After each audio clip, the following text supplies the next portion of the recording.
Dreamscape presents Little Red House by Liv Andersson, narrated by Mia Barron.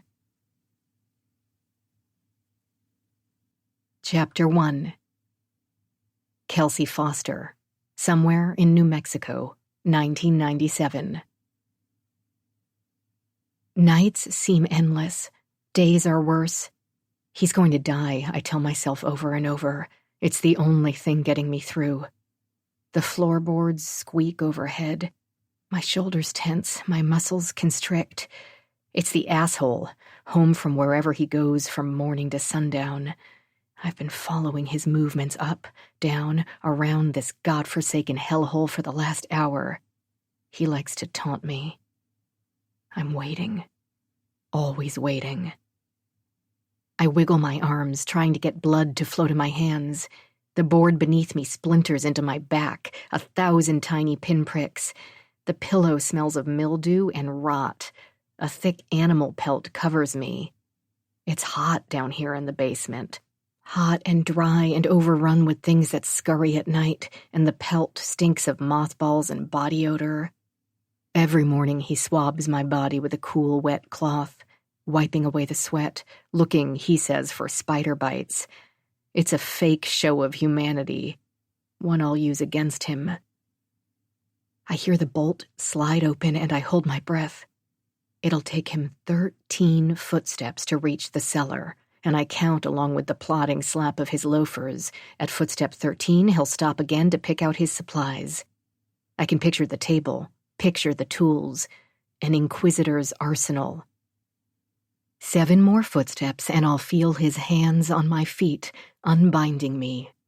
Only my feet, never my hands, the palms of which dig into rough board. I'll feel his tongue on my neck, and his fingers groping, grasping, probing. Worse than the scuttling things moving along the bare length of my skin under the pelt at night, worse than the splinters in my hands. I'll make no attempt to hide my repulsion. It won't matter. I've played the submissive victim, the scornful conquest, the nagging mother. The result is always the same. He wants only one thing, getting his fucking rocks off using whatever instruments turn him on that day, grunting, moaning, sweating his acrid, slimy, disgusting sweat. I will lie still, watching him, watching the flow of light that trickles into the bare, dingy room, oozing around the cardboard that blocks the narrow window above my prison, meeting stone-cold eyes with stone-cold eyes. In my head, it's another item to record: the day, the brightness of the moon, the level of cruelty measured 1 through 4, keeping my internal log, biding my time. Always waiting. It's a challenge, I tell myself. One I will win if I can just outsmart my opponent. The endgame is clear. Only one of us will leave this house alive. And it won't be him. Chapter 2. Constance Foster, New York City, New York, present day. I could tell by the way the shadows fell across his bare midriff, ribboned, dancing, that it was nearly noon. The sheet under me scratched like sandpaper. The sheet over us felt crisp with sweat and something cruder. I rolled over, head throbbing. 22 nights in, and I was already nearly out of cash, crashing on some guy's floor in an apartment near Chelsea. Brian, Bruce, Brent, who the fuck knew? The point was, I'd done exactly what Eve said I'd do, squandered the little money I'd had and ended up on the streets. Not for long, I'd figure something out. Last night's meal ticket lumbered out of bed, pulled the shades up so that sunlight poured in from the dusty window above the mattress on the floor, scattering roaches. He tossed me a towel redolent with sweat and cum. "You can shower first." Eyes straight to the clock over the studio kitchen table. "You need to get out of here soon, Connie." His tone was apologetic, but his eyes poked in panic. I dug around in my duffel bag. "No longer single?" "I said I'm not married, and I'm not." "But you have a girlfriend." I have a girl who is a friend. He turned away. She wouldn't understand having you here and all. No, I'm sure she wouldn't. Based on the dingy blandness of the apartment, I guessed a girl who was a friend was just that, a friend.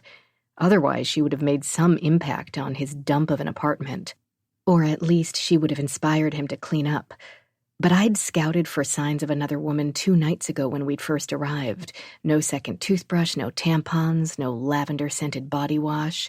He wasn't married, and if he was, he and his significant weren't together.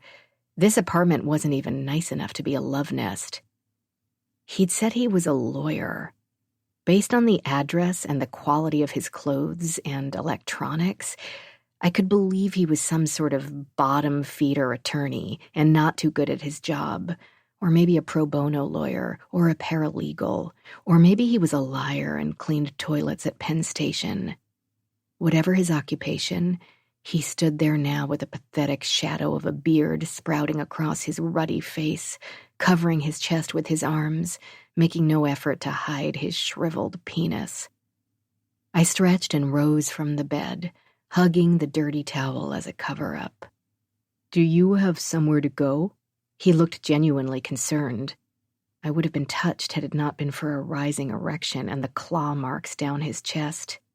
Last night's fifth of bourbon and tussle on the floor came back to me in a cloud of regret. My mouth tasted like gunmetal. My eyelids ached to close. Score another for Eve. Sure, I said, suddenly wanting more than anything to get out of his place.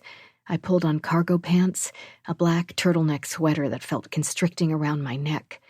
Do you need cash? He was watching me while he pulled clothes from a hamper on the floor. I'm not a pro. I know, he blushed. He'd put on boxers, but his cock still strained against the tartan plaid, hopeful. It was fun, Connie, and the girl, she is just a friend. Will I see you again? Doubtful. I turned, saw the confusion in his eyes, and heard Eve's voice in my head. Once a whore, always a whore. I thought about kissing his cheek, decided against it. Thanks for the bed, and the good time. He grabbed my hand, pulled it to his crotch. I jammed a fist against his stomach, growled, asshole, and pushed my way out the door. I had nowhere to go. 22 days of rationing my money, and I was down to $68, plus the $10 I took from Brian, Bruce, Brent's kitchen counter, money rescued, I reasoned, from the cockroaches, plus a Metro card. Jobs were hard to come by when you had no address, and the first room I'd rented turned out to be in a crack house. I stayed for 5 nights. On night 6, the smell of the live corpses in the room next door drove me out. I needed a way to make money. Eve would send it to me if I called, but I would die before I called. Her price was too high. Clouds pressed in overhead, coloring the space between the skyscrapers an irritable gray. I wandered down East 42nd Street, deciding what to do next. The first drops hit when I reached 5th Avenue, and I bolted inside Grand Central, just ahead of the early May downpour. Inside, I bought a baguette and a small bag of almonds. I traded the Metro card for a seat on the subway. Once on, I didn't need to get off. A person could ride the subway for a very long time. I must have fallen asleep. My eyes opened with a start, that unbearable feeling of disorientation gradually waning. The light in the subway cars seemed unnaturally bright. An apocalypse worth of blank-eyed travelers sat steadfastly ignoring one another. A woman, crumpled face awash in dirt and wrinkles, was staring at me, her hand outstretched. An open sore festered on the skin of her right forearm, and her fingers bore the telltale knots of too many nights spent outside. She could have been 60, she could have been 40. I glanced away toward the window and rubbed my face. The reflection staring back at me was gaunt and thin and angular. Not a trace of the old beachy Constance. I supposed that was the reason for Eve's little games. When other measures hadn't worked, she pulled out the big guns, sink or swim, live or die. blur the lines between crazy and sane, a game my sister, Lisa, wouldn't have to play. The homeless woman grunted. She stood, holding the rail in front of me, her head tilted in supplication. Bruises dotted her neck. She stunk of sweat and rotting dumpster. I reminded myself that she was somebody's daughter. Damn it! I reached for my duffel, figuring a $5 bill would do her more good than it would do me. Only, my bag was gone. I'd tied it to my leg in case I dozed, and someone must have cut it loose in the dead zone between stations. "Did you see who took my bag?" I asked the woman. She held her hand out again and moaned. "Anyone see who stole my bag?" I didn't like the hysteria in my voice, and apparently neither did the homeless woman. She backed away into the shadows. The half-dozen others in the car locked gazes on the walls and floor. The unspoken code of New York's destitute. Don't see, don't hear, don't tell. Fuck! I stood, thankful my phone and small backpack were still there. I kept my money separated, some in my bag, some in a little pouch I'd sewn into my bra, and the rest in my backpack. I'd learned that the hard way in my first test city, Chicago. But the duffel had held my clothes and my iPad, things I couldn't repurchase with the little money I had left. A scream gurgled and died in my throat. Closing my eyes, I sat back down. Like it or not, I had nowhere else to go. I still had my phone. Eve had left me that, at least. I'd find a shelter for the night, then head to Soho tomorrow. I'd try again to find some kind of job. Sign holder, ticket taker, floor cleaner. What did it matter? I would make this work. The hell with college, the hell with my inheritance, the hell with Lisa. The games were getting old. Maybe I could actually be rid of Eve. The homeless woman was back, her eyes burrowing into mine. "Scram," I said, feeling a wellspring of rancor toward everyone, and waved her away. She flinched, cowering back into her corner. I pushed away the shame. The car pulled into the last stop on the line. It would head back to Grand Central, then quit for the night. I'd had enough of my fellow passengers' zoned-out stares. I tucked $2 into the homeless woman's hand and hopped off the subway. I'd take my chances here. What more could I lose? He said his name was Irving. He had long arms and white teeth and hair the color of dirty snow. I hated him on sight. His mouth brushed against my neck. The scent of Italian hoagie and stale tobacco permeated his pores. My traitor of a stomach growled. The baguette and nuts had been in my duffel, too. He heard it, smiled. I pulled back, eyes darting about, searching for an exit. "How much?" he whispered. "For anal." The bar was nearly empty. I'd used the John to wash up, then nursed a glass of water as long as I could, looking for a friendly face and free peanuts. I'd found neither, just Irving. I refused his offer of a drink, but he must have sensed my desperation.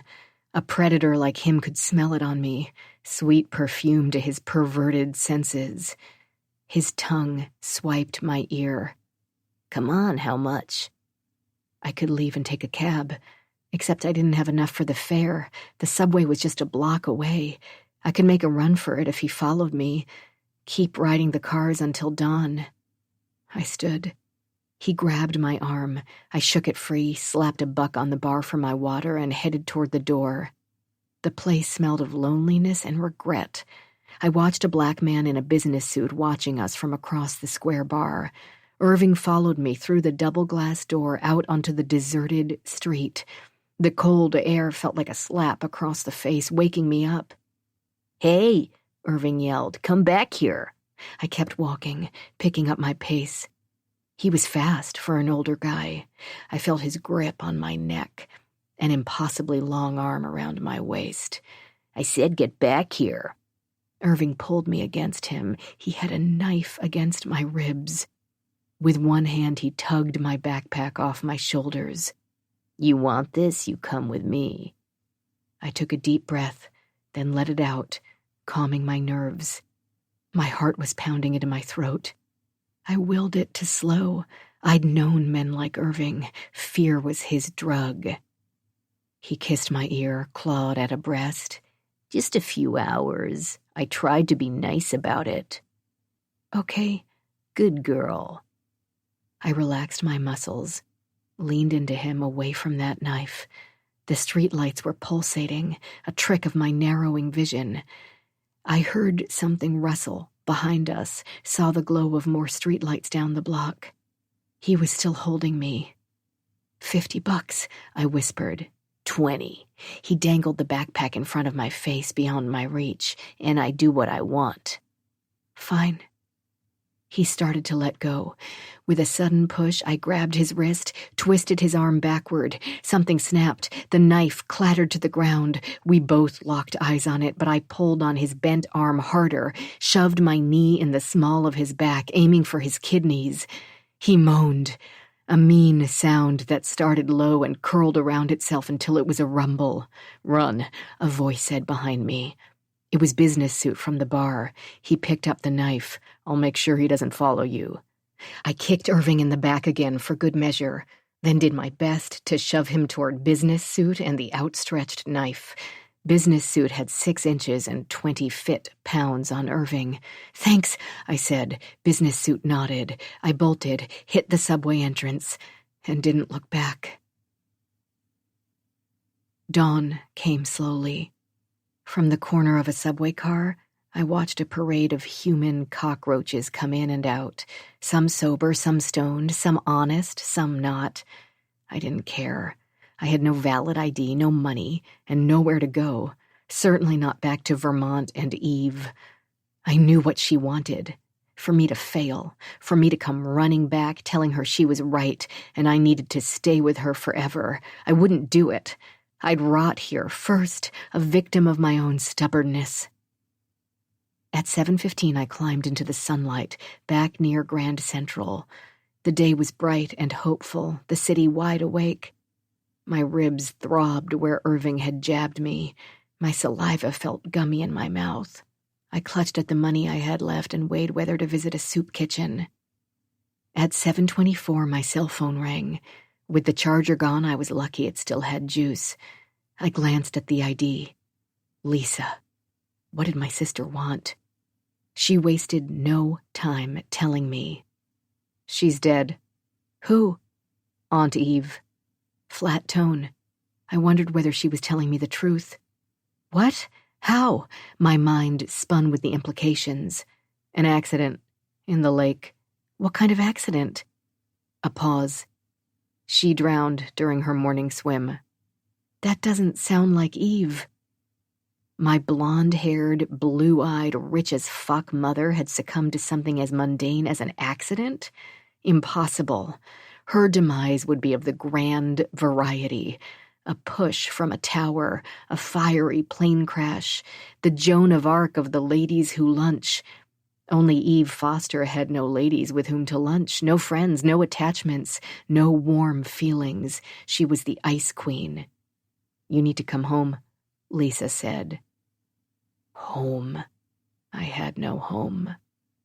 "I'm sending a car for you," Lisa said. "Your fight is over." She paused. "It's time for you to be here." "I'm not coming," but even as the syllables escaped my mouth, I knew how feeble they sounded. Of course I would come back to Vermont. Where else would I go? Lisa didn't wait for me to change my mind aloud. She knew I would, just as she had always known how to appease Eve.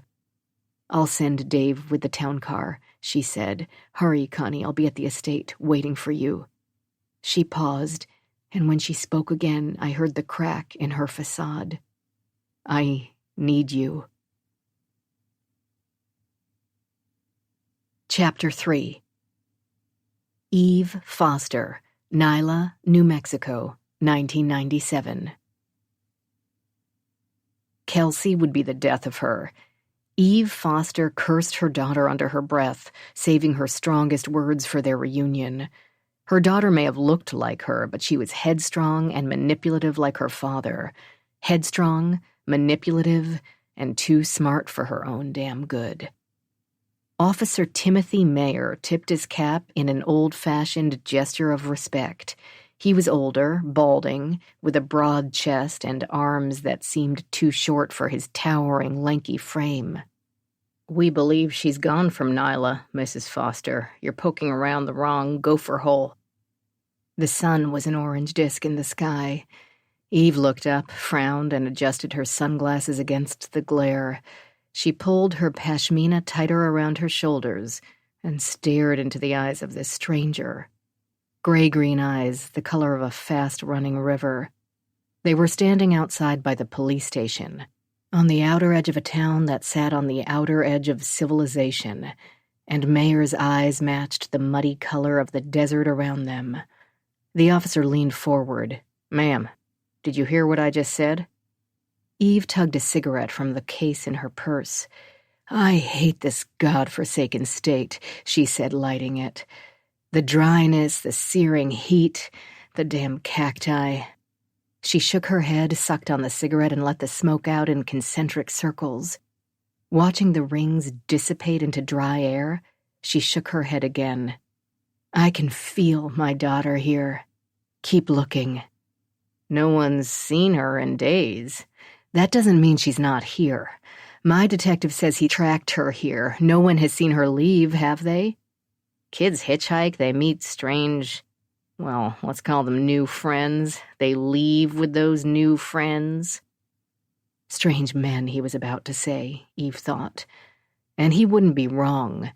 Strange men were Kelsey's weakness. Kelsey enjoyed taunting them. God knows how many strange men she had slept with during her little adventure across the country. Eve took another puff, letting the smoke fill her chest and push out the angst. No use dwelling.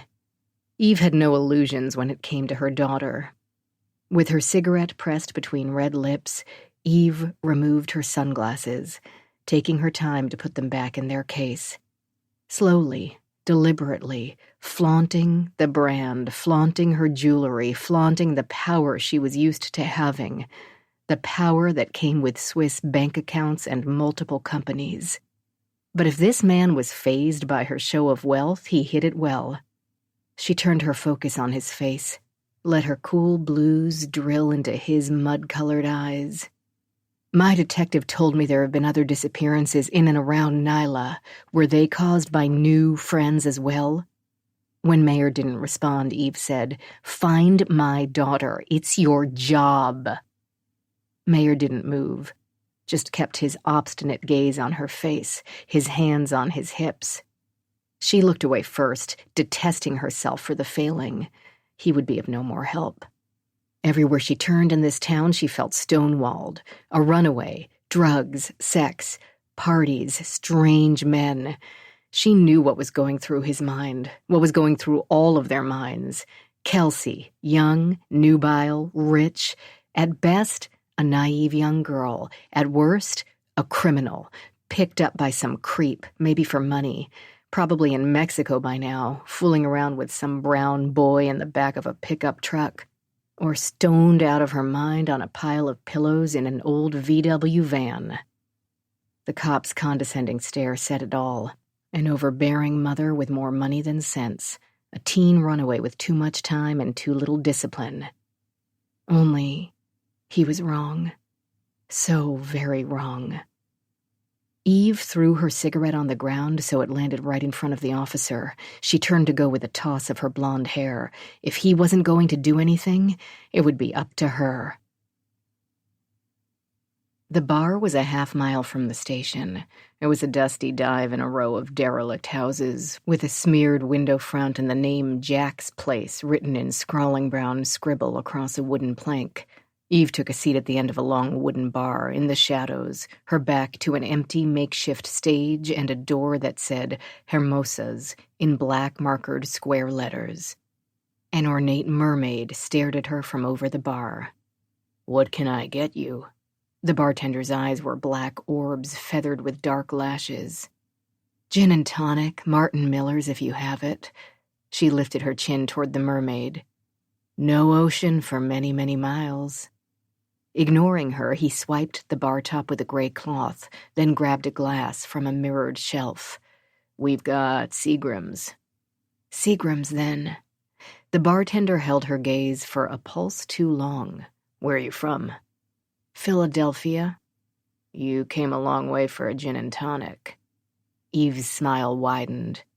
"I wanted to see beautiful Nyla, New Mexico." He tossed the cloth into a sink behind the counter and finished fixing her drink.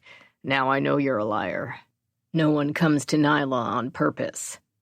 "Funny name for a town so close to Mexico." Eve tilted her head. "Sounds Middle Eastern." "Does it? We may seem out of the way, but all roads lead to Nyla, you'll see." He placed the drink in front of Eve and studied her, his mouth turned up in a half smile. With a glance at his other two customers, an old white man nursing a Dos Equis and a young guy whose shaved, tattooed head was currently resting on the bar, he said, "Really, why are you here?" Eve took a sip of her drink. Despite the cheap gin, it went down easy. "Looking for someone?" She pulled a picture of Kelsey from inside her purse and slid it across the bar. "Perhaps you've seen her." The bartender picked up the picture and walked toward the front of the bar, where murky sunshine washed over the drunk's shaved scalp. The bartender was medium height and lean, with muscular tan arms and a scarlet slash of a burn that crisscrossed a bare bicep. A tattoo of a mermaid, similar to the one on the wall, encircled a thick wrist. His face was all hard planes bisected by a surprisingly soft mouth. He stared at the picture, then held it up to the sun. He returned to the darker side of the bar and handed Eve the picture. "Nope, never seen her." Black orbs slid sideways toward the Hermano's bathroom door. "Pretty kid, your sister?" "Daughter." Eve tugged a cigarette from its metal case. "She's 16. The bartender shrugged. "Probably why I've never seen her. Underage." "Yeah, right." Eve finished her drink and pulled cash out of her wallet. "What's your name, cowboy?" "Jack Cosby." He nodded toward the sign outside the glass window front. "This is my bar." Eve slid a $10 and then $2 $100 bills across the counter. "If you remember something, Jack, anything whatsoever, call me." She scribbled her name and the number for her hotel on a piece of embossed ivory notepaper. "Anything." Jack's eyes danced from the bills on the counter to Eve's face to her cleavage. He nodded. 16, Eve repeated. "That's not that young around here."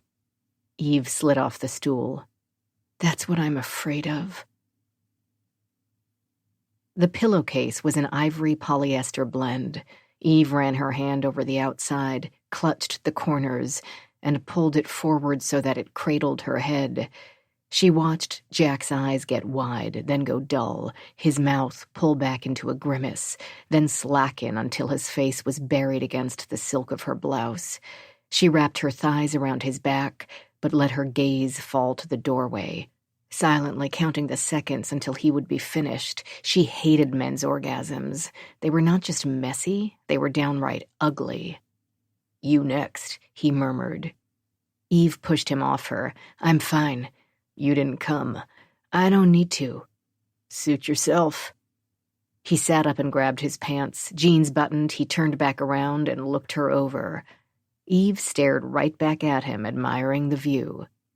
He wasn't her usual type, but there was an unmistakable masculinity to him that both amused and attracted her. He was a fun diversion. She rolled over, smoothing out the cheap sheets. She could forgive the room's heavy-handed floral air freshener, but the decor, a Tex-Mex version of a high-end motel, if there was such a thing, was too much. Eve forced a smile. "I enjoyed this." "I can tell." Eve rose. She pulled on her panties, then her skirt, taking her time with the zipper. Jack had been a decent lover, making up for a lack of technique with unbridled enthusiasm. But now she was ready for him to leave. She chose a cigarette from the case by the bedside table and watched as the bartender tied his work boots with calloused fingers. His hand was shaking. Do I make you nervous? She asked, smiling. He scowled. I need to go. Eve made her way to the other side of the room, her movements languid, exhaling smoke as she walked. When she reached Jack, she stood in front of him, waiting. Boots tied, he stood straight. Eve felt the heat coming off him in waves.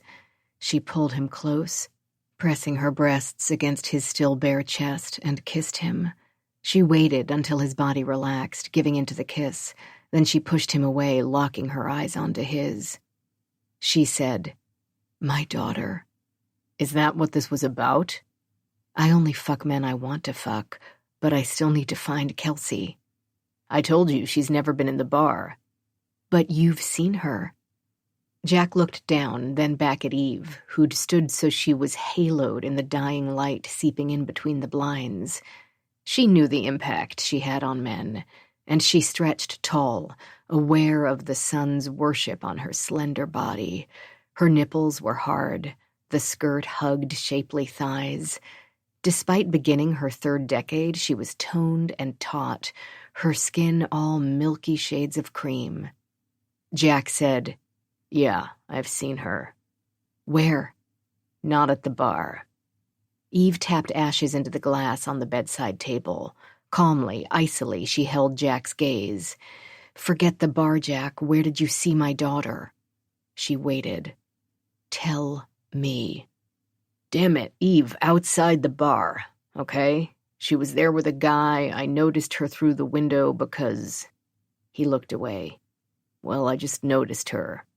She seemed to be having a good time."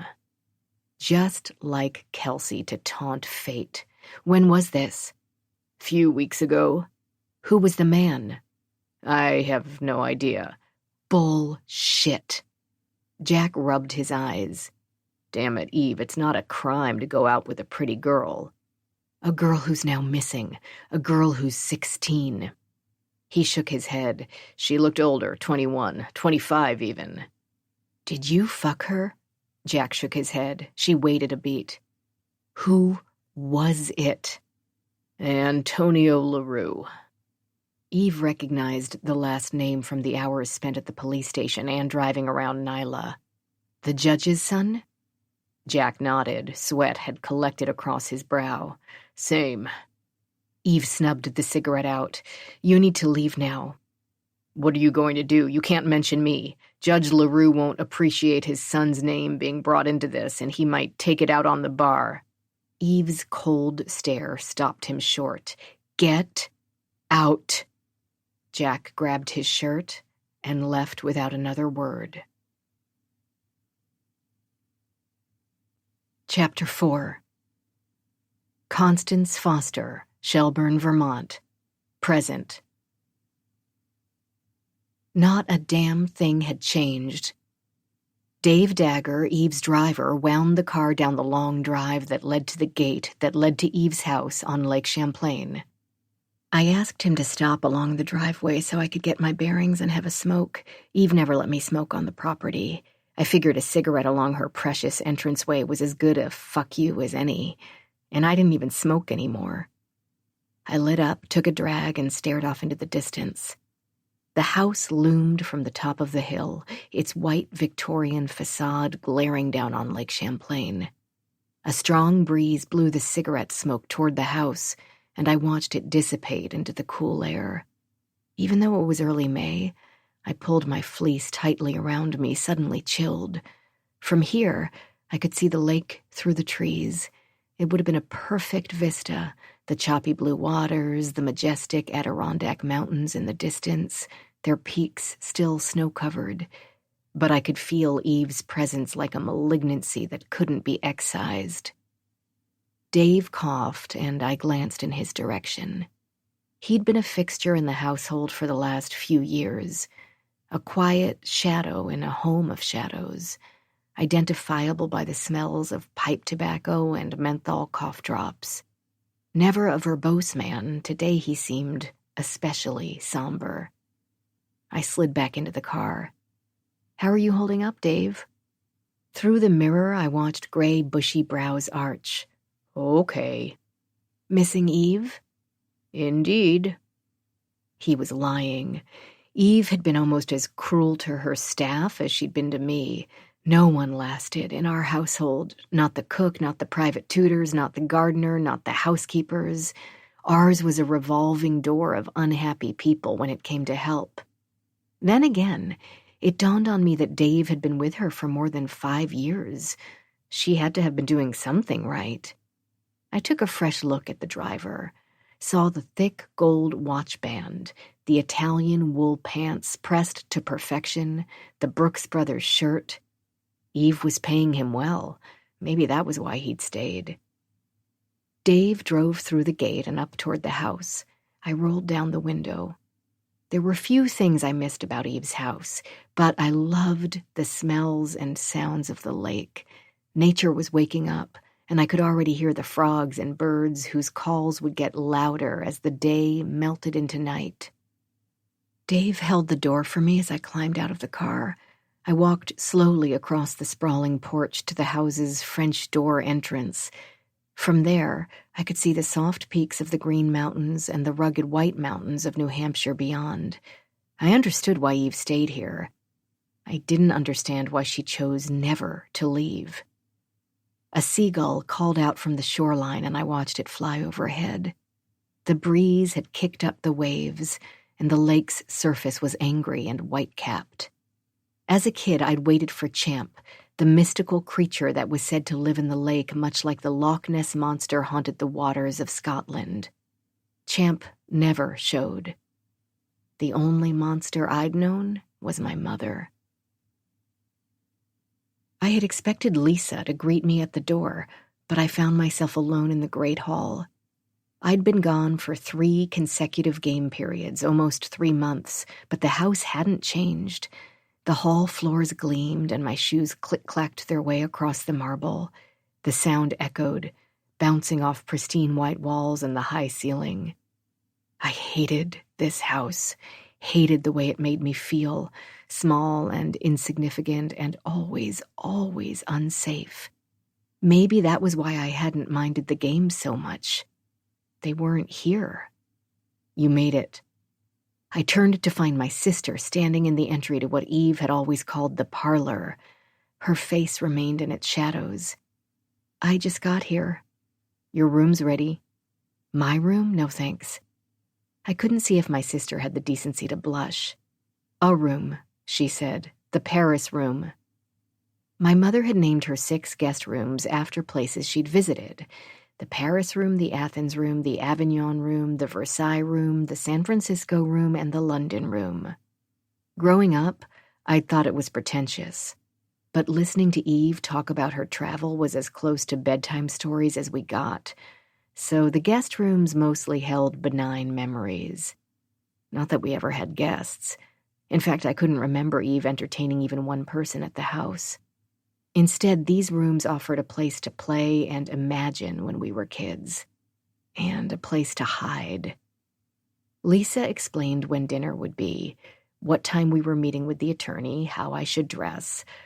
I paused, waiting for more, and we stood there, me alone in the great hall, Lisa in the shadows, until I couldn't take the tension any longer.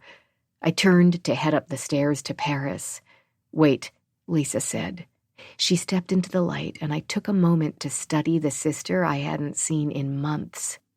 Unlike me, Lisa had golden curls and ivory skin. Where I was darker-skinned and angular, Lisa was soft and round, almost voluptuous.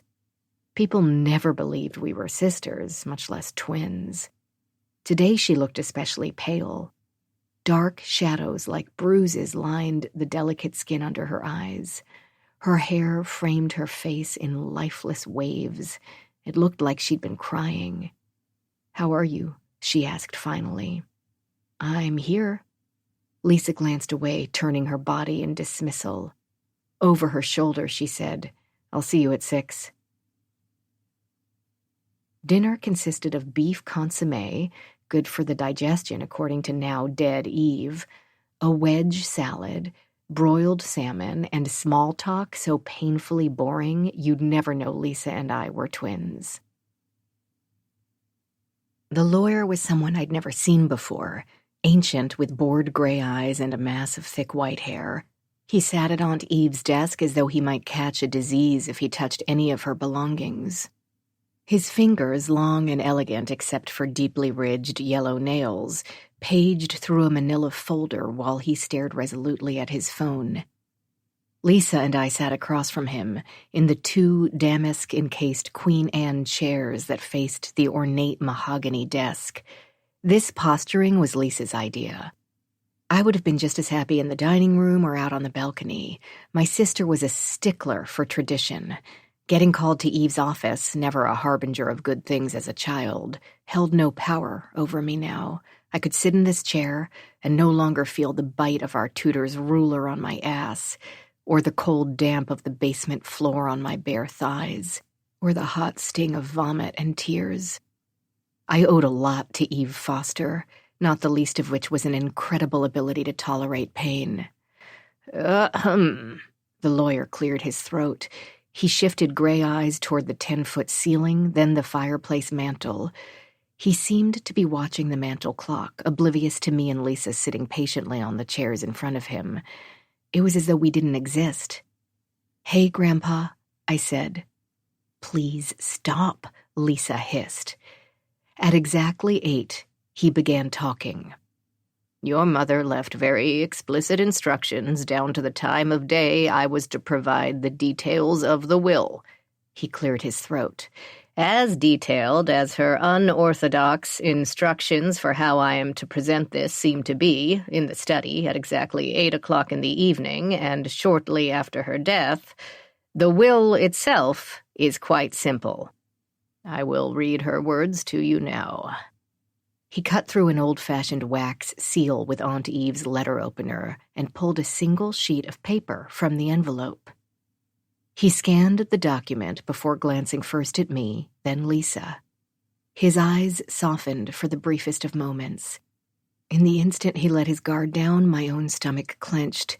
Eve was reaching up from the grave, and whatever she'd planned would not be pleasant. Her choice of timing, the litany of rules, said enough.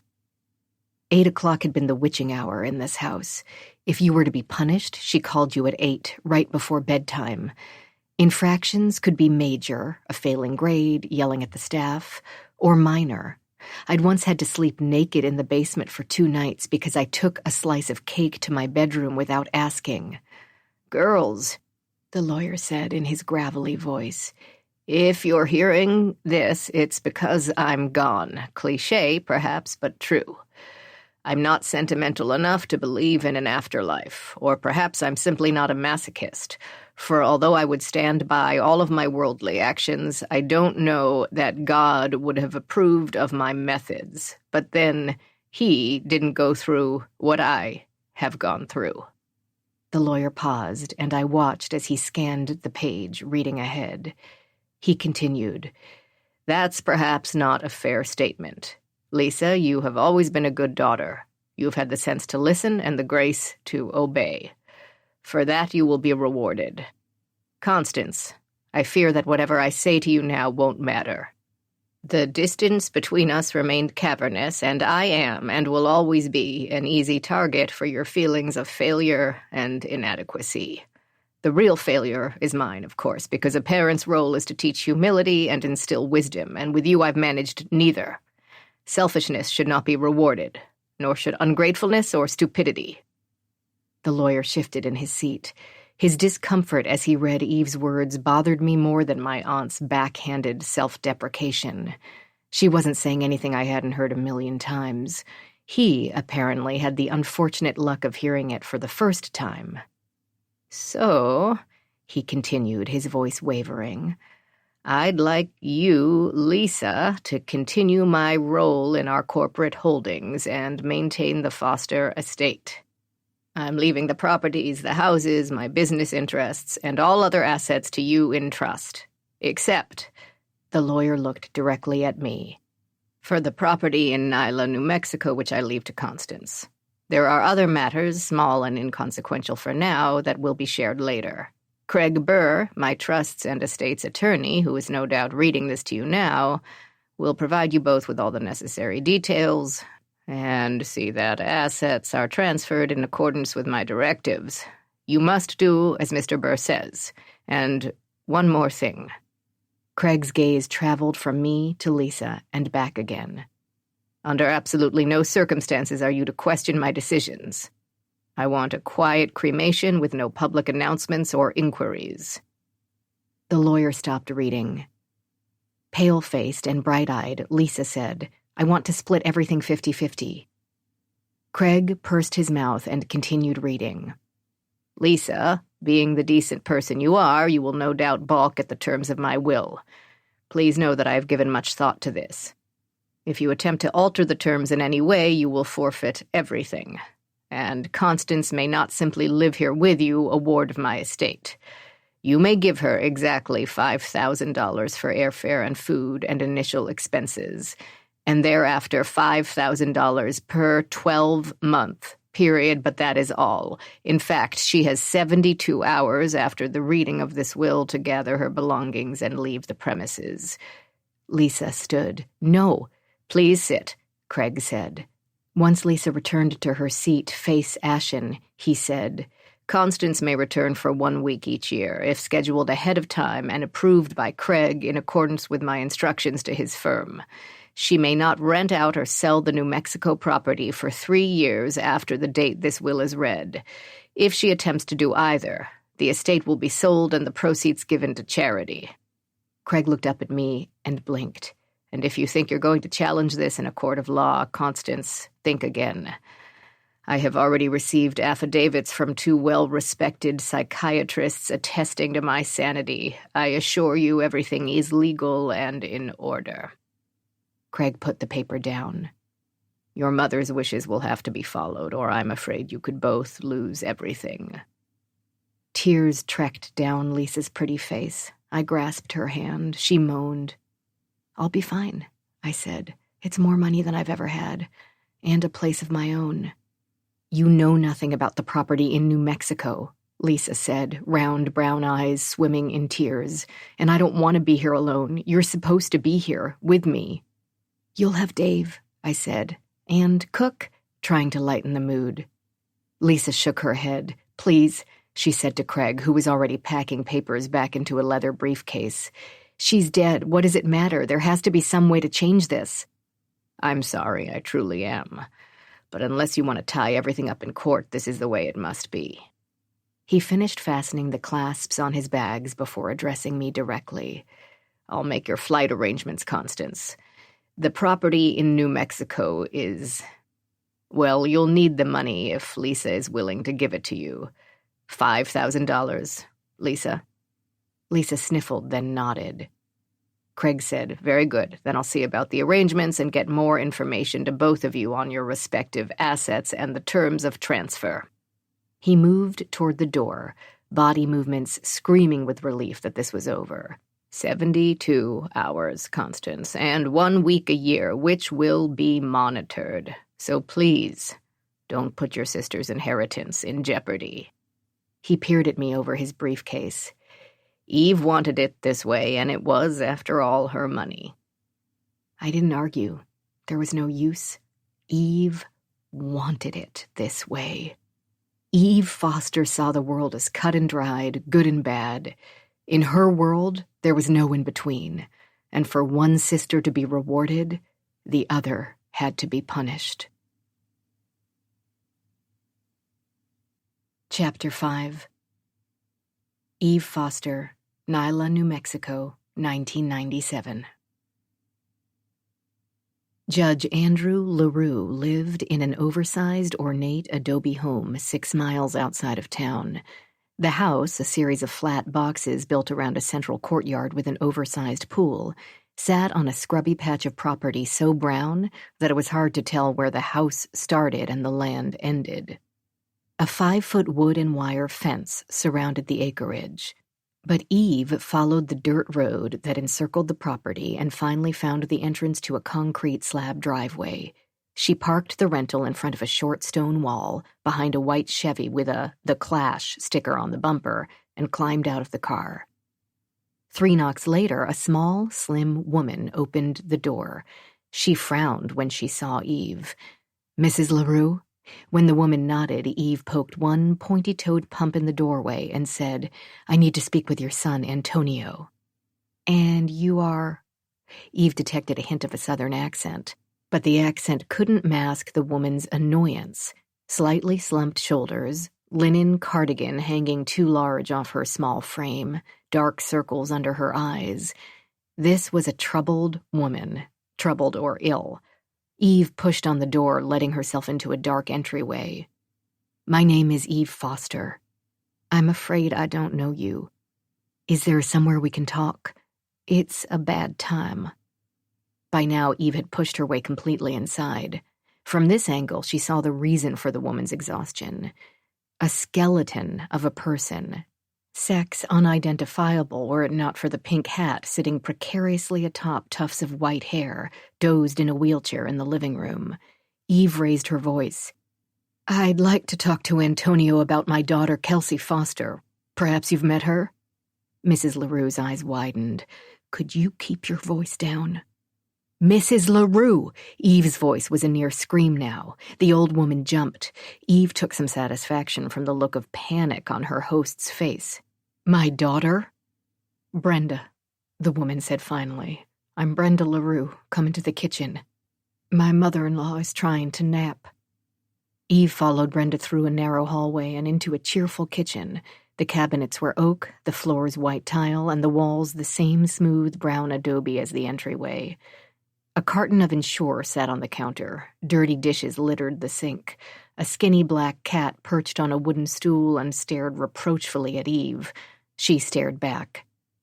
Antonio isn't here, Brenda said. He's at work.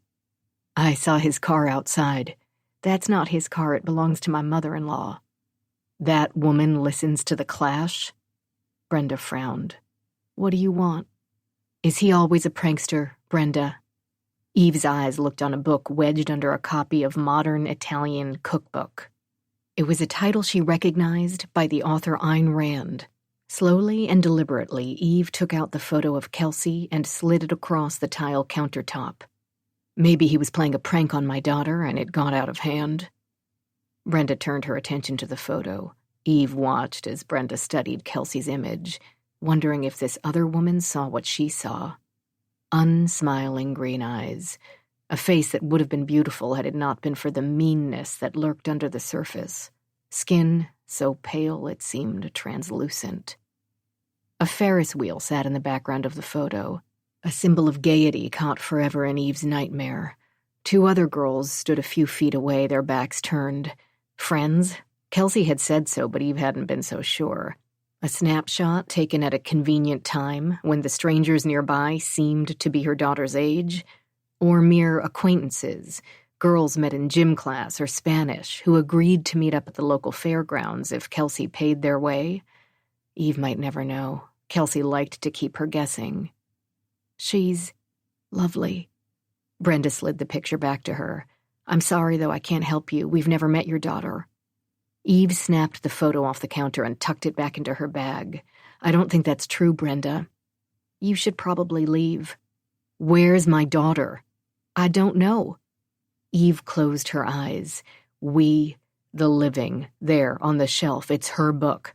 Her father gave it to her. Silence. Eve heard the whir of the ice maker, the light snore of the skeleton in the other room, the low drone of a news program in another part of the house. Brenda turned back around. Somehow her dark circles had deepened until her eyes were two holes sunken into her bird-like face. That's my son's book. He reads Ayn Rand. He's a college student, or at least he was. Eve walked over to where the book sat. She took it out from under its Italian companion and flipped to the dog-eared title page, her gaze all the while on Brenda. Shall I read this to you, Brenda? Brenda shook her head. To my daughter, Kelsey, one whose life is surely worth $1 million. Fondly, your father. Eve looked up. Your son's name is Kelsey? I wasn't lying. I've never met your daughter. Clearly your son has. It was a short fling. Nothing, a passing fancy for both of them. Where is she? I have no idea. Eve made it across the room in the instant it took Brenda LaRue to back up against the wall. Eve stood over the smaller woman, nudged her leg with a beige stiletto. "Where can I find your son?" Brenda closed her eyes. "Mike's knives on Maine, but he doesn't know anything." She swallowed. Her eyes were watering. "He's a good boy. We told him—" She swallowed again. "We told him they weren't compatible." Eve placed 2 fingers on the older woman's neck. Her face close to Brenda's, she pressed a sharply manicured nail into the soft flesh above Brenda's collarbone, leaving 2 red half-moons in fragile skin, and smiled. "Is that so?" Eve backed away. Brenda placed a hand on her chest. She panted. Still carrying We the Living, Eve turned to leave. She paused in the living room on her way back to the front door and bent down in front of the elderly woman in the wheelchair. She peered into the shriveled old face. "Boo!" she said loudly. The woman jumped. "Pathetic," Eve muttered. She didn't bother closing the front door behind her. Chapter 6. Constance Foster, Shelburne, Vermont. Present. "Will you be all right?" I asked. Lisa sat on a king-sized bed in the Paris room. She'd pulled her hair into a tight chignon, and with her tailored black pantsuit and a thick strand of diamonds and pearls, she already looked the part of mistress of the Shelburne estate. "You seemed particularly distraught tonight." She said, "I'm just really sorry." "What do you have to be sorry for?" I put the last of my jeans in my backpack and secured the zipper. "You didn't write the will or create the terms of the trust." "No, I didn't. And you didn't know what she planned to do." "True." I placed the backpack on the floor next to the door, beside my computer case and hiking poles. Then I settled in on the bed next to Lisa. My sister was in many respects my polar opposite. Where I'd always been stubborn, she was accommodating. Where I struggled to sit still in our homeschool classroom, Lisa flew through her assignments, earning the praise of whatever tutor we had at the time. Even our physical appearances were different. My sister's gentle features and soft curves elicited warmth from women and appreciative stares from men. Eve said I looked like a biblical harlot, dark, hungry, and ready for anything. And despite my best attempts to prove her wrong, I found myself in bad situations again and again. Poor judgment. It had been her excuse for every mean thing she'd done to me. She was a cruel woman, Connie. You can't internalize what she did. It was rare to hear Lisa badmouth our adopted mother. Me? Yes, all the time. But Lisa saw the good in everyone. I nodded. Sure. We'll contest it. Figure out a way to give you half. Don't bother. We both know she used belts and suspenders. No court will overturn her decision, and even if her conditions can be challenged, do you really want to go through the time and expense? My gaze strayed to the window and Lake Champlain beyond. What happened to her? You said she drowned? Unlike Lisa, Aunt Eve had been a strong swimmer. She did open water swims the same time every morning, never missing a non-winter day. We'd see her orange flotation marker bobbing behind her as she made her way back and forth in front of the house, rain or sun. It seemed unlikely she'd drown. Lisa clenched her hands in her lap, knuckles mottled red and white. My sister was terrified of getting into the water. Eve had insisted she learn to handle herself in a kayak and a canoe, but Lisa never willingly went near the lake. The wind came on, sudden and gusty. The police think she got overwhelmed by the swells, tried to use her flotation marker as a life preserver. She was wearing a thick wetsuit, which may have hampered her mobility. The tether wrapped around her chest and neck. She must have struggled in the deep water, but it only made things worse. Lake Champlain was a massive natural body of water known for its deep swells. I'd kayaked on the lake before a storm and knew how dangerous the waters could be. But Eve had been careful. Although if she'd been out far enough when the winds came on, getting back would have been tough. The lake, like my adoptive mother, was unpredictable. What a way to go, I said. Lisa's eyes watered. We stayed quiet for a few minutes. Finally, she said, You should have half of everything. I threw another pair of socks in my bag before climbing onto the mattress. I don't want half. I have a house. That's all I need. Take her jewelry collection. It alone is worth at least $1 million. My mother had been a recluse, but she'd loved jewelry and had it flown in from around the world. Tempting as the offer was, I couldn't risk Lisa's security. I have a house. I'm fine. I'm sure it's beautiful. Lisa's voice sounded anything but sure. We sat again in silence. My gaze wandered to the Parisian prints, the wrought iron bed frame, the antique French country dressers. For all her faults, Eve had had good taste. She'd owned the Vermont estate, and before that a beautiful house in Corfu. Surely the New Mexico place would be similar. Why haven't we been to New Mexico? Lisa said, echoing my thoughts.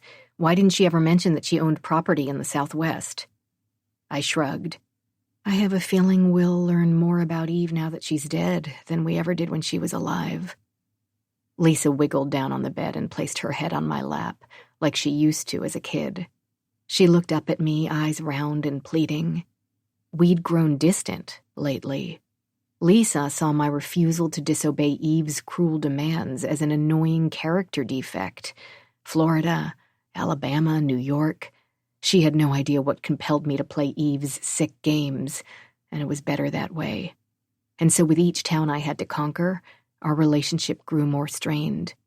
But now she sat beside me, the closeness filling an ache I hadn't known I had.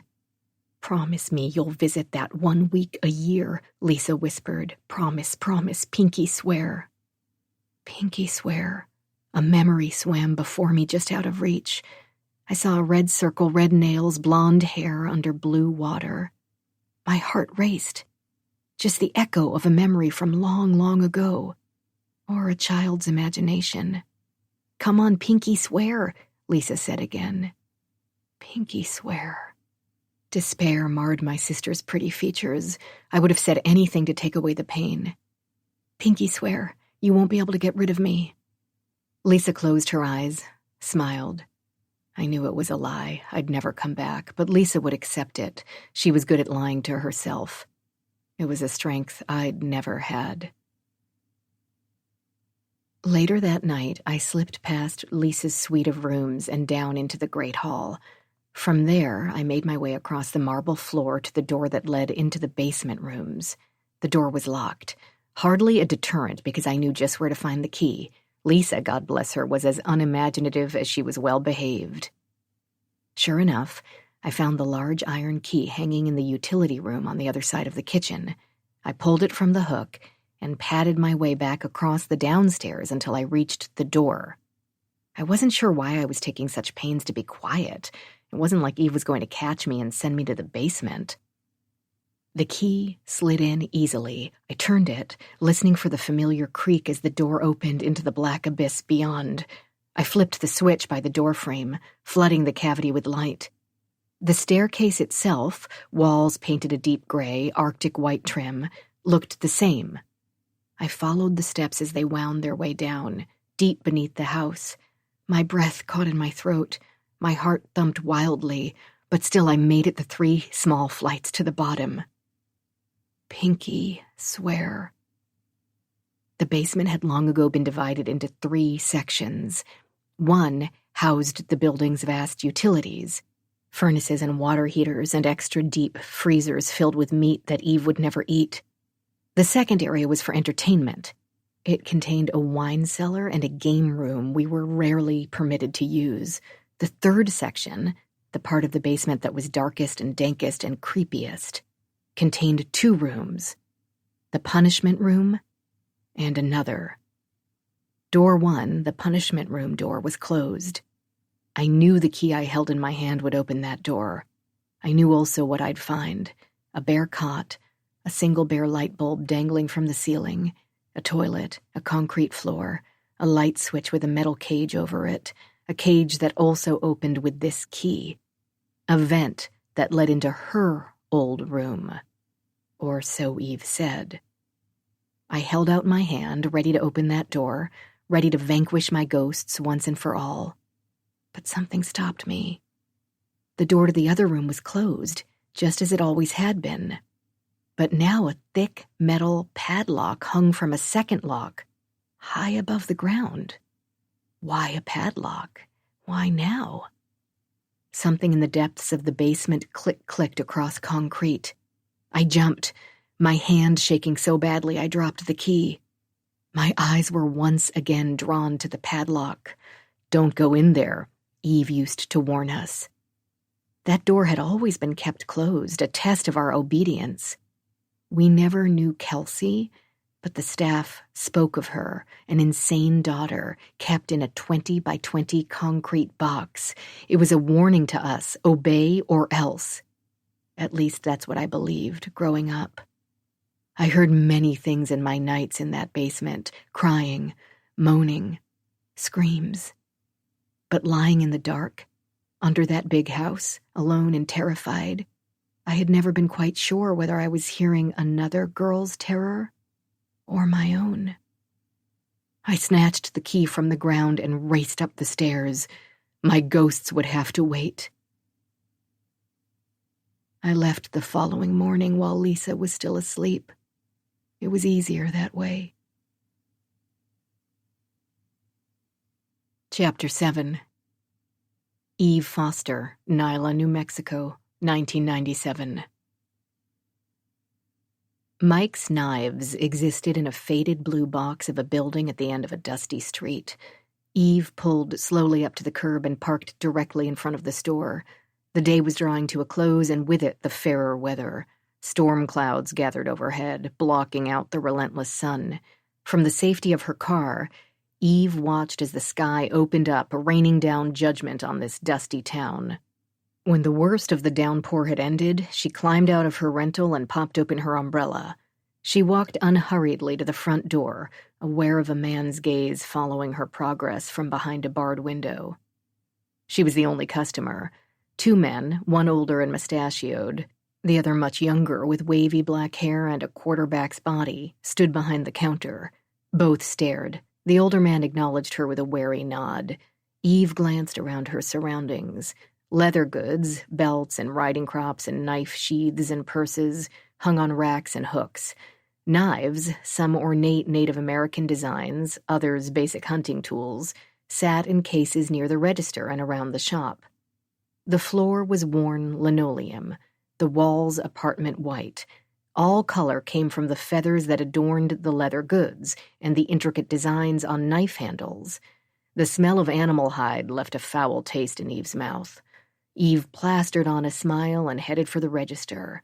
The younger man attacked a folding knife with a polishing cloth, downcast eyes refusing to meet hers. "How can we help you?" the older man asked. "I assume you're Mike?" Eve smiled when he nodded and held out a hand. "Eve Foster."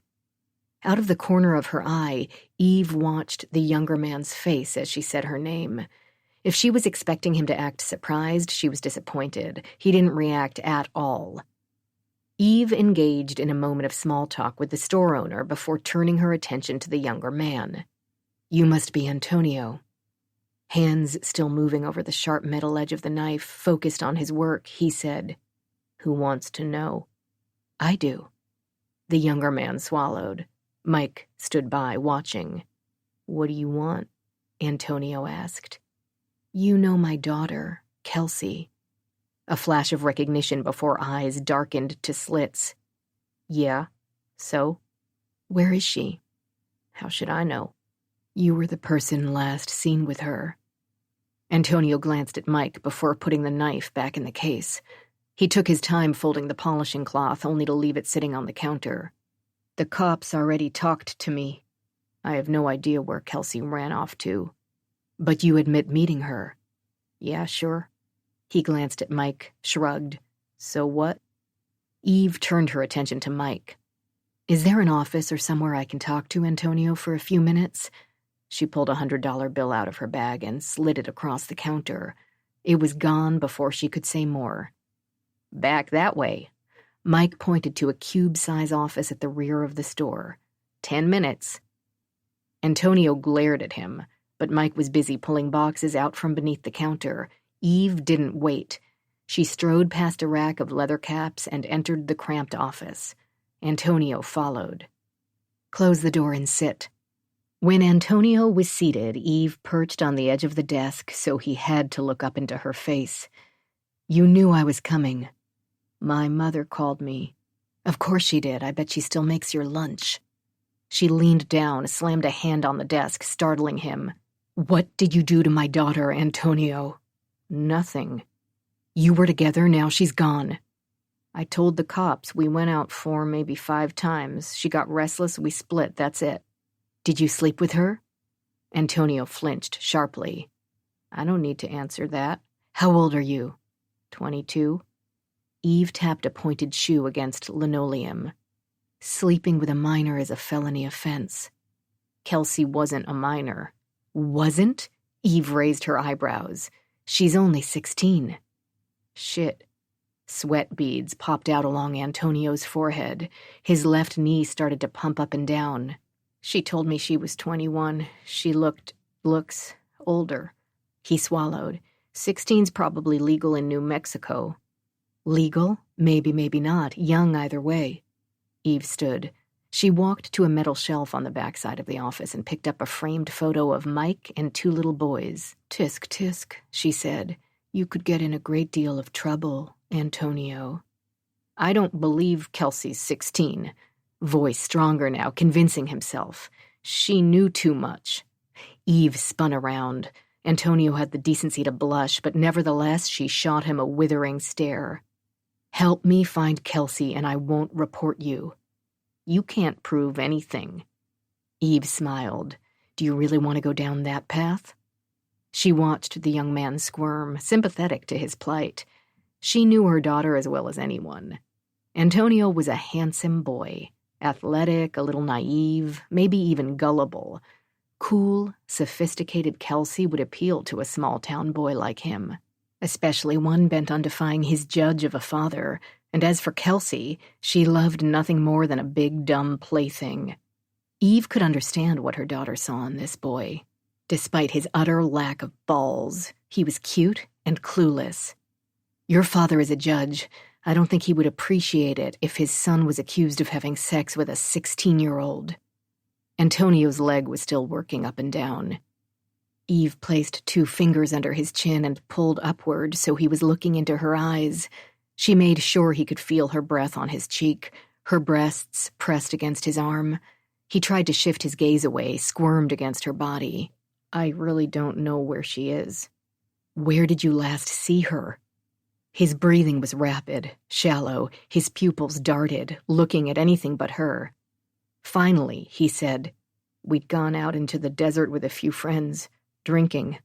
Another eye shift, getting high. Eve let go of his face. She saw the owner, Mike, looking at her from behind the glass, and she held up a hand for a little more time. "Go on." "There's not much to tell. Kelsey got drunk. She'd decided she'd rather be with someone else. I think she expected me to be jealous." He shrugged. "Anyway, she went with him. I'm figuring she left town after that." "Who was the other man?"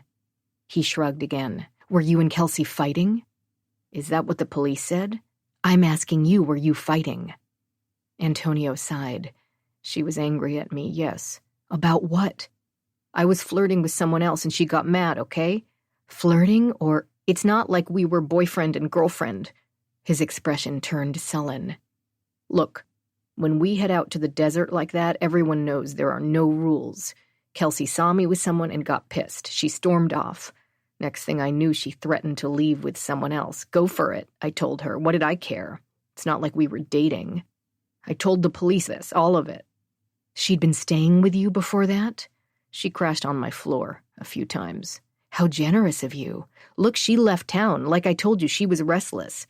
If it hadn't been that night, it would have been another soon after. She was getting tired of Nyla." His eyes focused on something beyond her, out into the store. "Can't say I blame her." Eve tapped a shoe against the desk.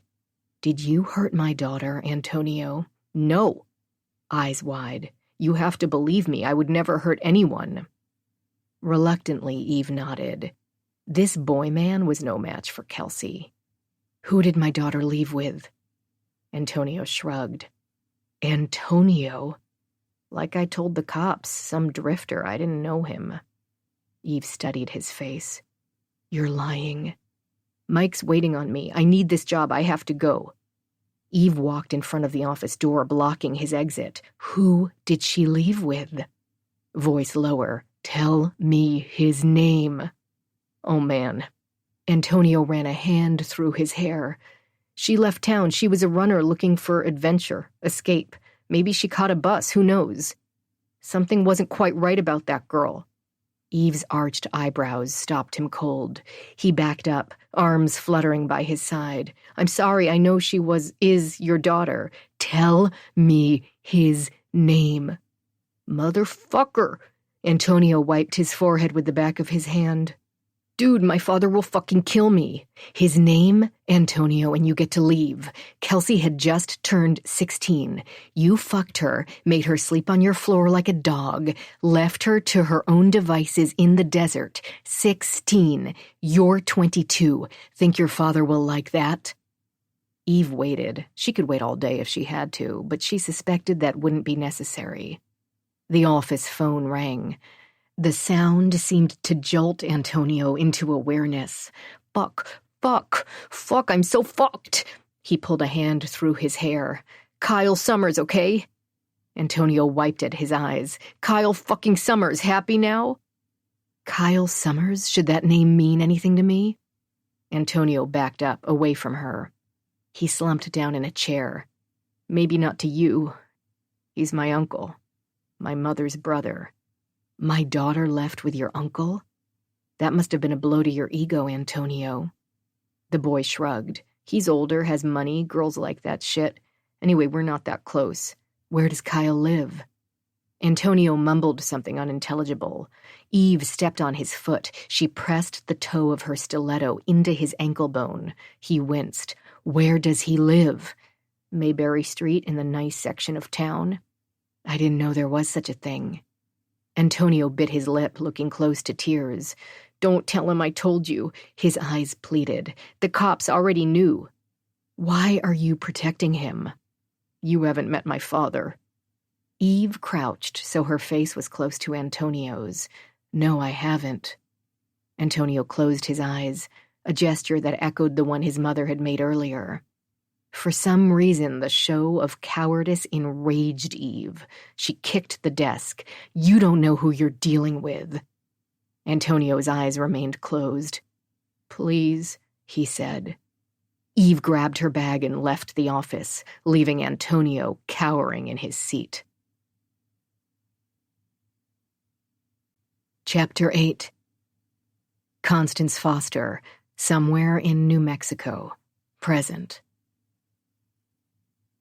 I landed in Albuquerque mid-afternoon and took a taxi to a dusty used car sales lot, where I spent a portion of my dwindling funds on an old white Acura Integra. No rust, and it had a manual transmission. The sales guy was a jowly man in his 40s, wearing checked brown polyester and a Braves baseball cap. He handed over the keys with a bored yawn and watched as I climbed into my new wheels, pausing only to stomp on a centipede that scurried from beneath a signpost. Centipedes and desert. I wasn't so sure I'd like this place. As I drove out of Albuquerque, I marveled at the Sandia Mountains that sprang up around the city, imposing, beautiful, but so much barren brown. I found myself longing for the ubiquitous green of Vermont and wondered what Lisa was doing now. Lisa, my twin. We'd been so close growing up, yet so distant. It was as though Eve had monitored our relationship, stepping in whenever we grew too intimate. Purposeful or not, her punishments caused rifts between me and my sister, and served to highlight the differences between us. Differences that meant little to me, but the world to Eve. As I headed northwest on Route 25, I watched the scenery change. Brown gradually gave way to green, flat earth to hills. By the time I reached Santa Fe, the landscape had softened, and I was starving and tired. 3 fish tacos and a Diet Pepsi later, I was back on the road. But night had fallen, and any optimism I was feeling had given way to despair. Little in the way of funds, a house I'd never seen, and all but forbidden from returning home. I couldn't face the new house in the dark. None of Eve's stupid games matched this. Neon flashed in the distance. I pulled over at the one-story Motortown Motel, captivated by the vacancy sign and the promise of a bed. A sour-looking white woman with rotting front teeth held out my key, and I handed her $47 in cash. She opened her mouth, about to request a credit card, I was sure, and I slid another 10 across the counter. "No male visitors." I smiled. Wouldn't think of it. "No entertaining." "It's just me." She relinquished the key with a curt nod and an appraising glance at my midriff. "No soliciting." I got the feeling she'd exhausted her vocabulary for prostitution. "Got it. I'm actually with the health department." Blank stare. So I left. Room 16 was a mess of orange floral polyester and pressboard furniture, but the sheets looked clean and the water ran clear, so after pulling the drapes tight, I stripped down and showered. I was toweling off in the bathroom when I heard a thump at the door and the click of a key entering the lock. I scrambled for my t-shirt, slid it over my head, and, otherwise naked and wet, stood next to the door, my heart thumping. I'd been careless. The cheap chain lock dangled like a limp dick. It would have offered some protection, at least. "Who's there?" I called. The door slammed open, and a baby-faced man stood in the doorway. He held a wrench in one hand and a clipboard in another. His eyes soaked me in, embarrassment and interest fighting it out. Loud traffic noise through the open door. "Go away," I said. With a pronounced stutter, he told me the front desk clerk had sent him to fix my pipes. I bet she had. Checking up on me, more likely. I told him my pipes were fine and locked the door behind him. I propped a chair beneath the door handle, slipped on a pair of jeans, and lay down on the bed. I listened to the cars go by for hours and thought about Eve until sleep finally came.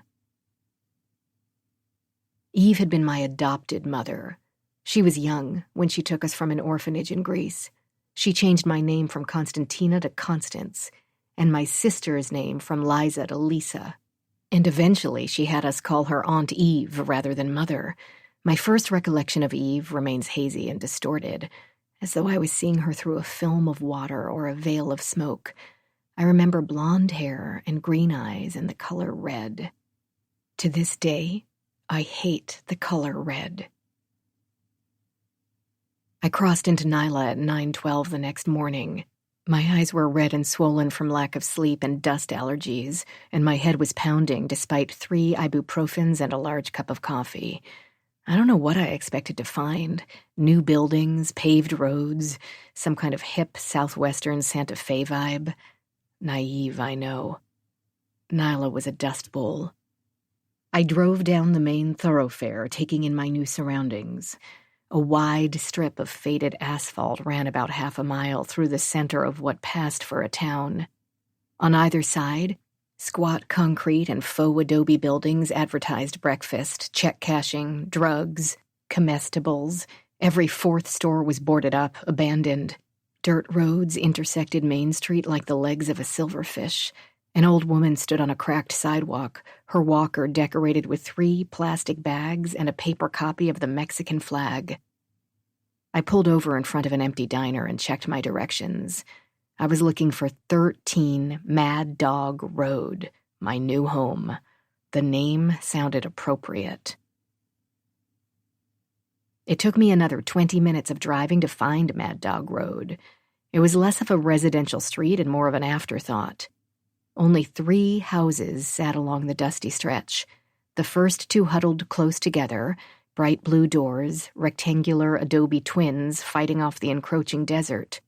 Farther down the road, a handful of short, twisted trees were interspersed with low shrubs and cacti. Mountains rose up majestically in the far distance, but the land here was flat, flat, flat.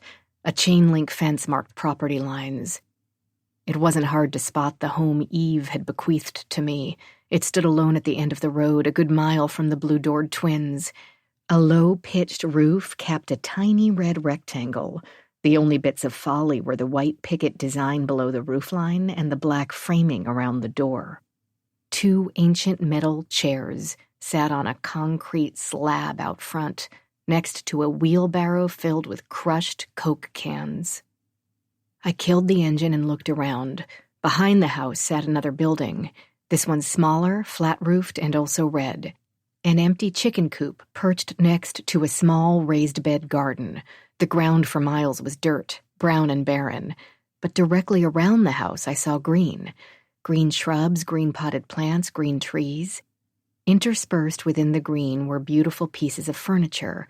A small round bistro table fashioned from tiger maple, a backless bench, what looked like a low chair carved from wood and padded with a red cushion.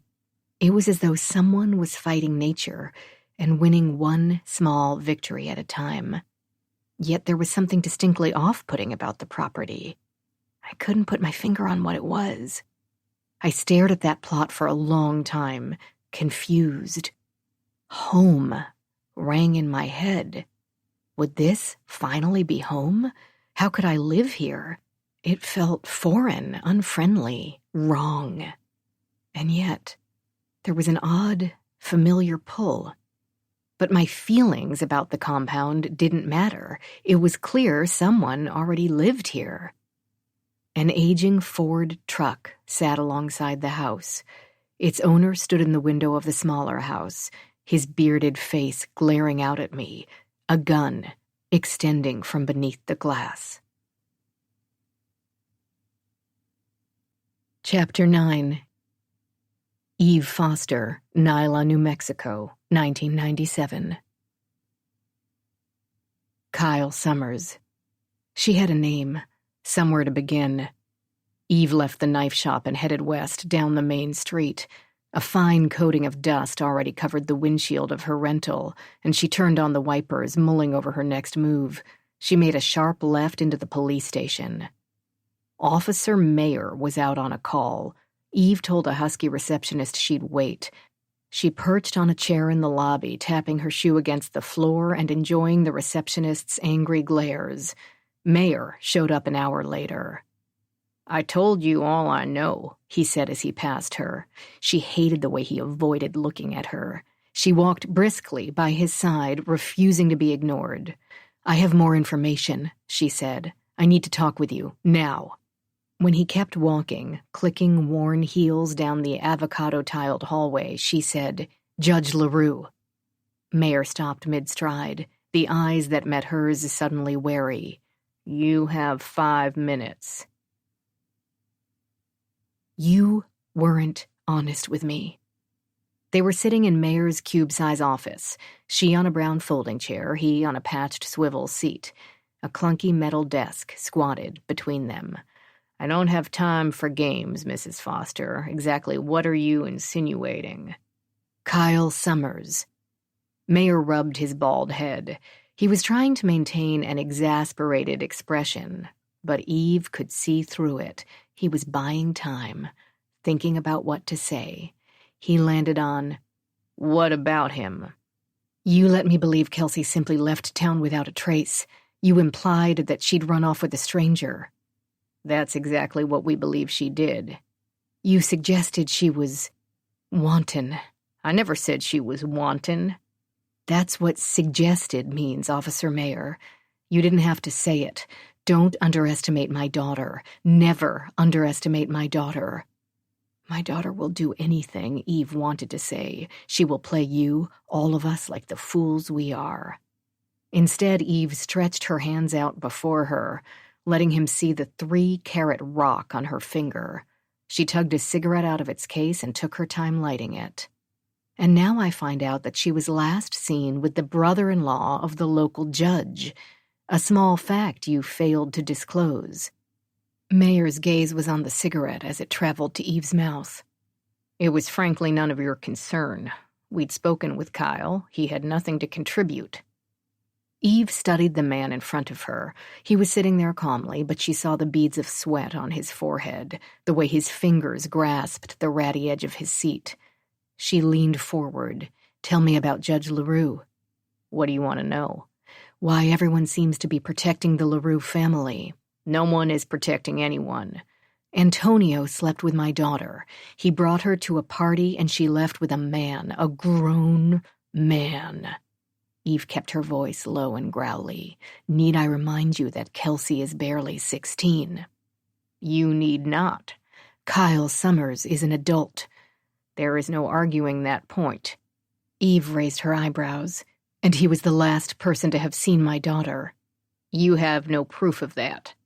Eve stood. She walked to the window and looked outside at the dusty street beyond.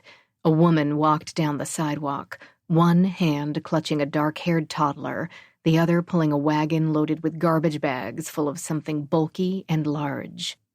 So what did Kyle Summers have to say about my daughter, officer? Eve spun around. If he didn't take her home that night, what did he do? Mayer stood. He walked to the door and opened it. Your 5 minutes are up. I'm not leaving until you tell me what he said about my daughter. Mayer let out a sigh. Nothing. He said nothing. He gave her a ride into town and she must have hitchhiked from there. With whom? Someone local? I have no idea. Maybe a trucker. Maybe she walked off into the sunset.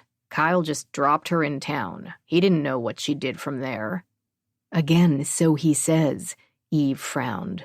A grown man left a 16-year-old in the middle of town at night, and that doesn't concern you? She hitchhiked her way here, didn't she? He pushed the already open door.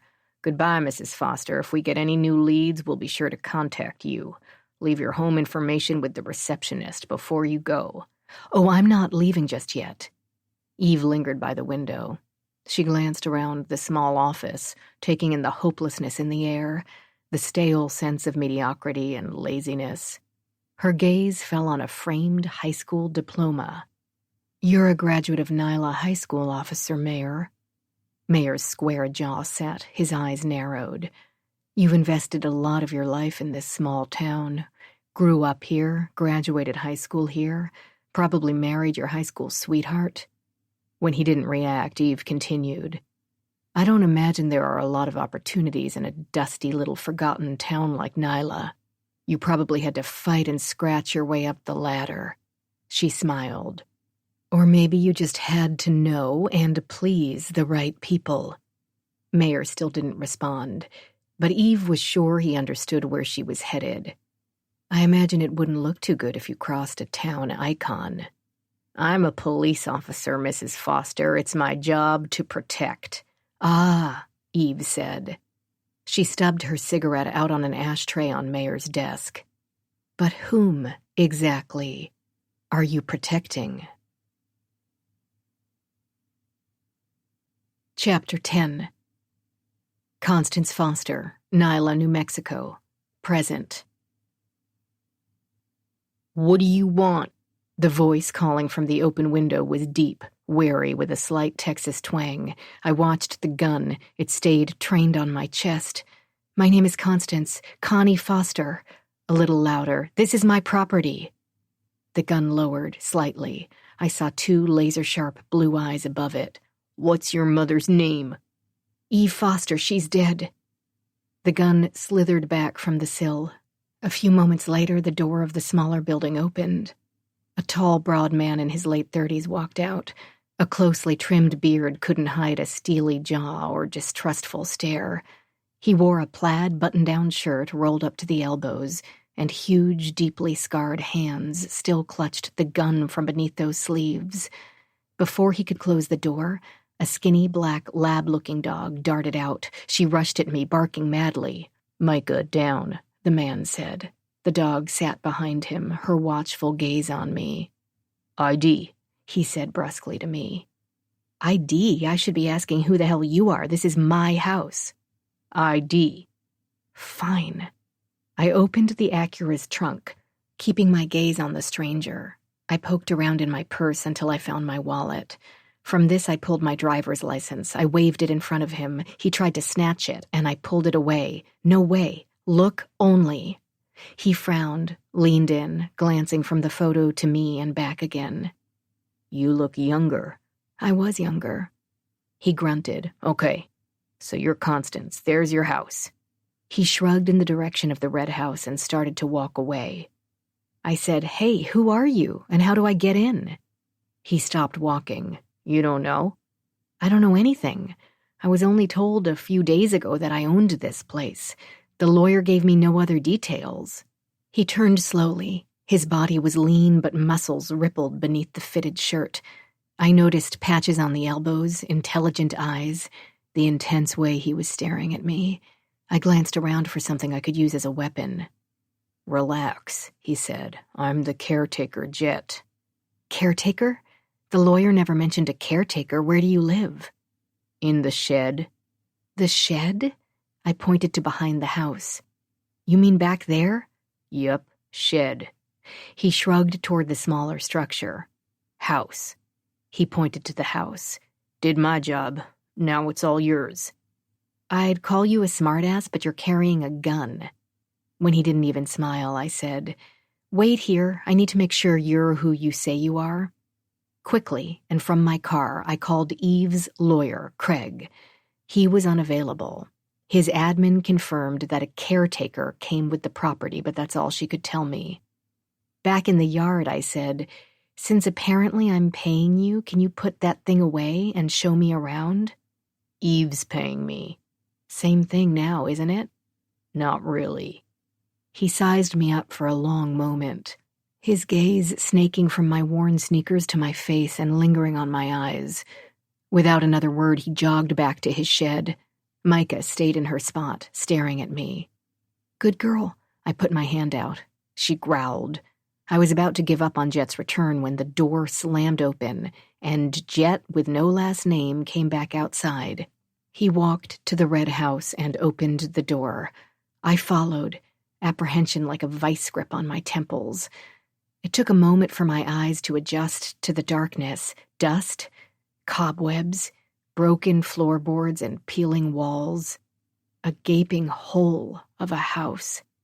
Thanks, Eve. I closed my eyes again, willing this all to go away. Eve had a sick sense of humor.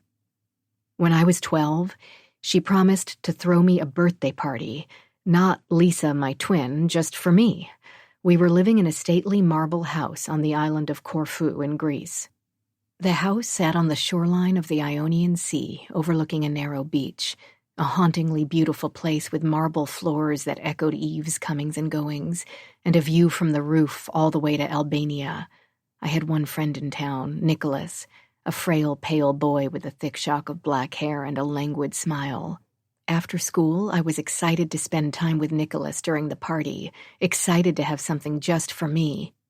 Only when I arrived at the house for the party, it was filled with kids from the area.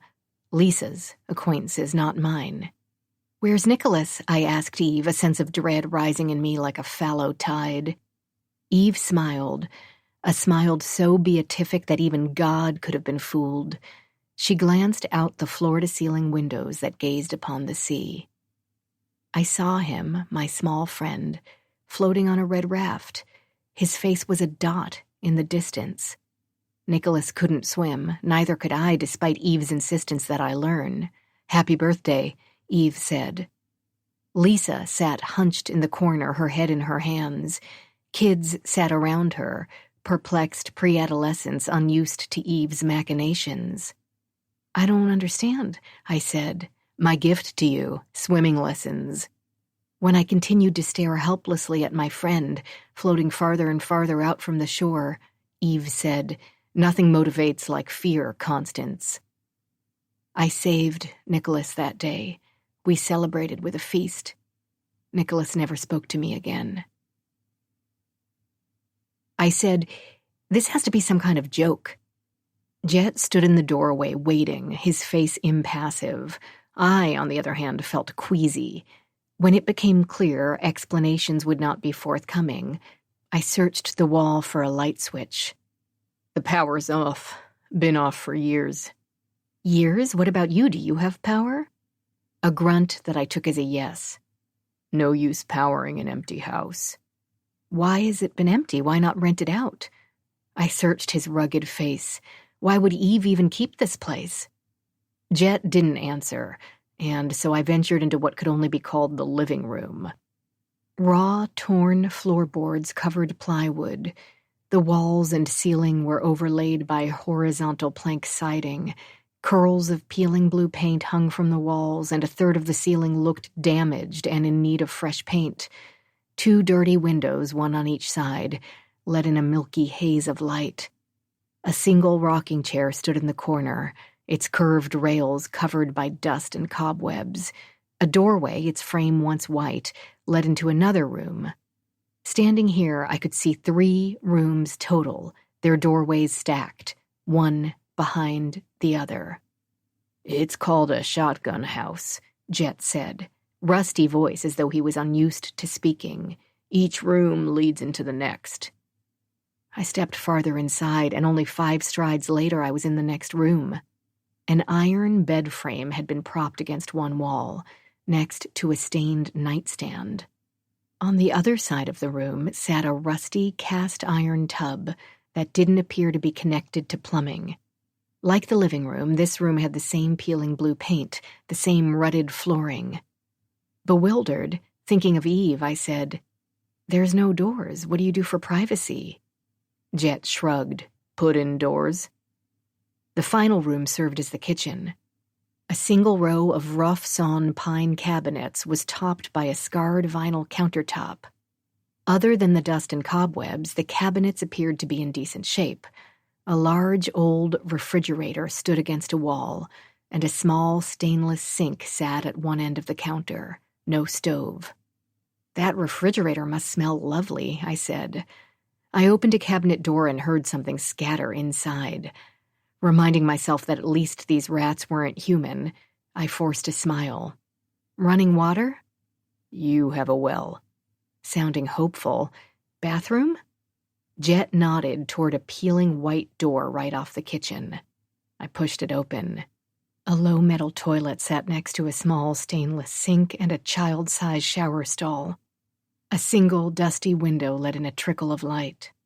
The room was barely the size of a closet, but at least it was something, assuming the plumbing still worked. Jet examined a spot on the wall next to the bathroom. "Move the bathtub into the kitchen, then you can hook it up to water." He pointed to a patched area on the floor. "Looks like that's where it was at some point." "Nice." I jumped up and down, testing the floors. At least the place feels solid. "This is it? This is the entire house?" Jet shrugged non-committally. "Plus the basement." "There's a basement?" "Kind of. You enter from outside. It's low-ceilinged, more of a crawl space, for me anyway." I noticed the door at the rear of the kitchen. Like the other doorways, it lined up with the front door. Its white paint had peeled in places, revealing the rough wooden frame underneath. "Can we go out this way?" "Suit yourself, it's your house." I followed Jet onto a lopsided wooden stoop and down into a small courtyard. The greenery I'd seen from the front brightened the landscape. Raised garden beds, green shrubs, potted flowers, and that furniture. It was then I saw another shed, this one smaller.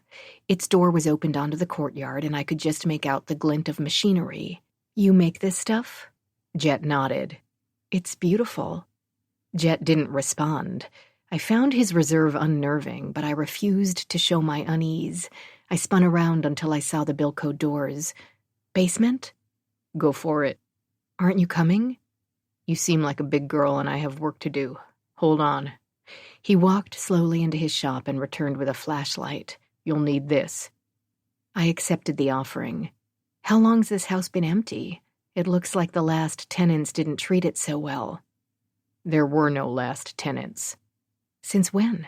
"Since I came." "Which was?" Jet pulled a hand through thick hair. "Years ago." "And before that?" Another shrug. "Mrs. Foster didn't tell me much." Go figure. I studied him. He was a handsome man in a hungry, brutal sort of way. I wondered why Aunt Eve had chosen him. Did he come cheap, quiet, or both? And why had she needed a caretaker for this dilapidated place? Thinking of the trust and all its conditions, I said, Did she tell you anything about the home's history, about why she never visited? She paid me to watch this place. I wasn't allowed to live in it or change the main house. Some other stipulations. She paid a fair wage and left me alone. Did you know I was coming? I was contacted. By a lawyer? No answer. Yep, I figured. So now that I'm here, Mr. Jet, when do you leave? Sorry. He started walking toward his shop. What the hell does sorry mean? I'm here for now. That's all I can tell you. For how long? Silence. This is bullshit. His back to me, he said, I didn't set the rules of engagement. Rules. Game rules. Fuck Eve, always with the games. Even now, playing her stupid games from beyond the grave. Jet turned. His face was a mask of forced patience, as though he were working with a difficult child. He studied me for a moment, and without a word he disappeared into his shop, returning a moment later. While we walked back toward the main house, he asked, You sure you want to go down there? I sighed. Why not? I might as well get the full picture. I kicked at the dirt. This place isn't even livable. He handed me a set of keys. Don't reach under anything. Recluse spiders are common here. I thought you didn't believe in keys. The basement is different. Why? Watch out for the snakes. Rattlesnakes, especially. They get in through the holes in the foundation. Have a gun? So he was going to ignore my questions. No, Jet, I don't have a fucking gun. Then grab a shovel. He pointed toward the gardening tools lined neatly up against the house exterior wall. See a rattlesnake, kill it. Before it gets you. Chapter 11. Constance Foster, Nyla, New Mexico. Present. The lock was old and rusty, but after a few stabs it gave way. I pulled the device off the door and pocketed it, then wrestled with the entrance, Jet behind me. After a few tugs, the Bilko door fell into place and the basement opened up below, a black abyss. The stink was strong, years' worth of disuse and dust and something nauseatingly sweet wafted from below. I turned my head, took a deep breath, and descended, gripping the shovel in one hand and the flashlight in the other. I said, You sure you don't want to come with me? Don't much like cramped spaces. Who did? The beam swept over the tight space. Low ceiling, cobweb streamers. I walked slowly along a path in the center of the room, taking stock. The space was cluttered. 4 broken chairs, an old recliner, an end table, and a small wooden dresser, painted robin's egg blue and decorated with tiny crimson flowers and sprays of green leaves, took up most of the right side of the room. The left side contained a dusty plaid couch, stacks of unmarked cardboard boxes, and a small pile of old children's toys. Something scurried. I flashed the beam toward the back of the room, holding my breath. A mouse, most likely. My breath came out slowly, quietly. I felt hypersensitive to everything. The musty air, the silence, even the rhythm of my own mad heart. I thought of the man outside this room. Could I trust him not to lock me in down here? Could I trust him to be on the same property? And where the hell was I supposed to sleep? Fuck Eve. Another rustle, this one closer. I saw something long and brown and I jumped backward. The largest centipede I'd ever seen shimmied into the light and scurried for cover under the couch. It's just a bug, I told myself. Just a bug. Still, echoes of another basement room. Scratching, moaning, crying, nighttime noises. I closed my eyes. This was New Mexico, far away in time and place from that basement. She'd know that. Of course she would have. This was all some twisted attempt to mess with my head, to invade my psyche from the God-forsaken grave. "Constance?" came a voice from above. "I'm fine." Steadying my hand, I forced my eyes open and surveyed the room anew. There didn't appear to be anything valuable. Maybe in the boxes, but I didn't have the strength or courage to go through them now. The small table could probably be salvaged, and maybe that painted dresser. Another rustling sound. My eyes surveyed the room, looking for movement. Something brushed against my ankle.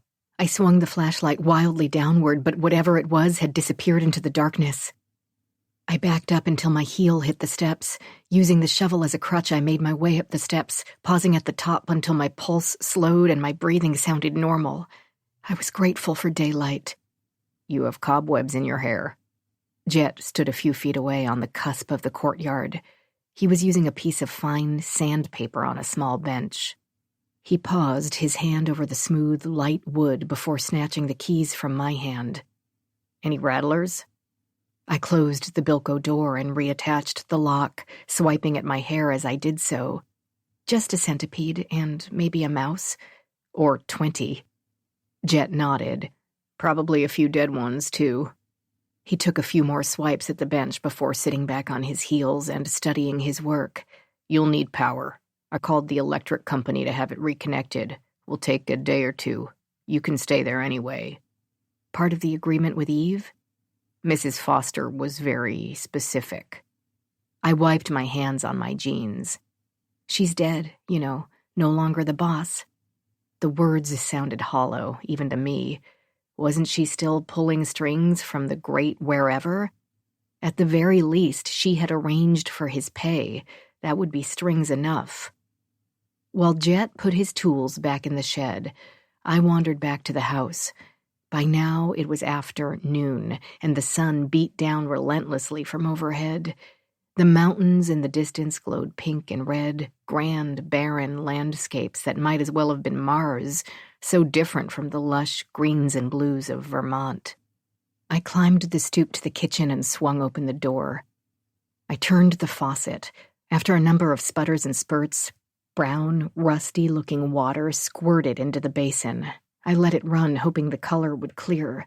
Meanwhile, conned by the relatively benign look of the refrigerator, I pulled open the door and quickly closed it. I'd eat only canned food before getting that piece of filth workable. It had to go. The water was still brownish. What the hell was I going to do with this place? Questionable water, no furniture, and little money to buy any, and a strange man on the property. I wanted to get Jet kicked out, but not before I learned what I could about this place. For starters, why had Eve even owned it? And why had she left it to me? An hour later, I looked around for Jet. He wasn't in the woodshop or the terrace. The door to the smaller building was ajar, and the whir of machinery could be heard in the still air.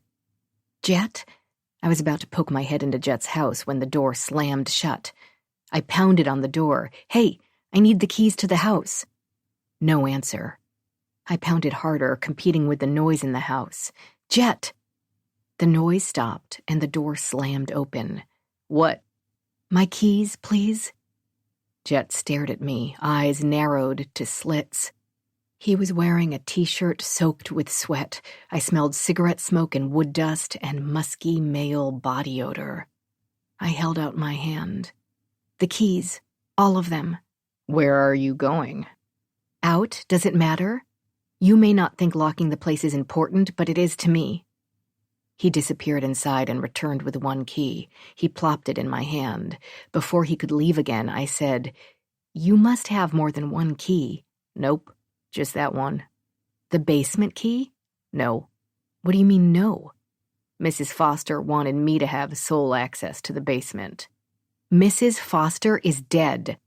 The words came out more loudly than I intended, and I saw a flash of amusement across Jet's face.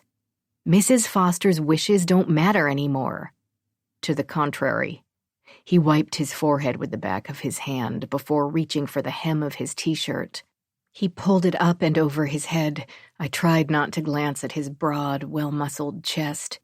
He caught me looking anyway. Mrs. Foster's wishes mean everything. You and I both know that. Or you wouldn't be here. True.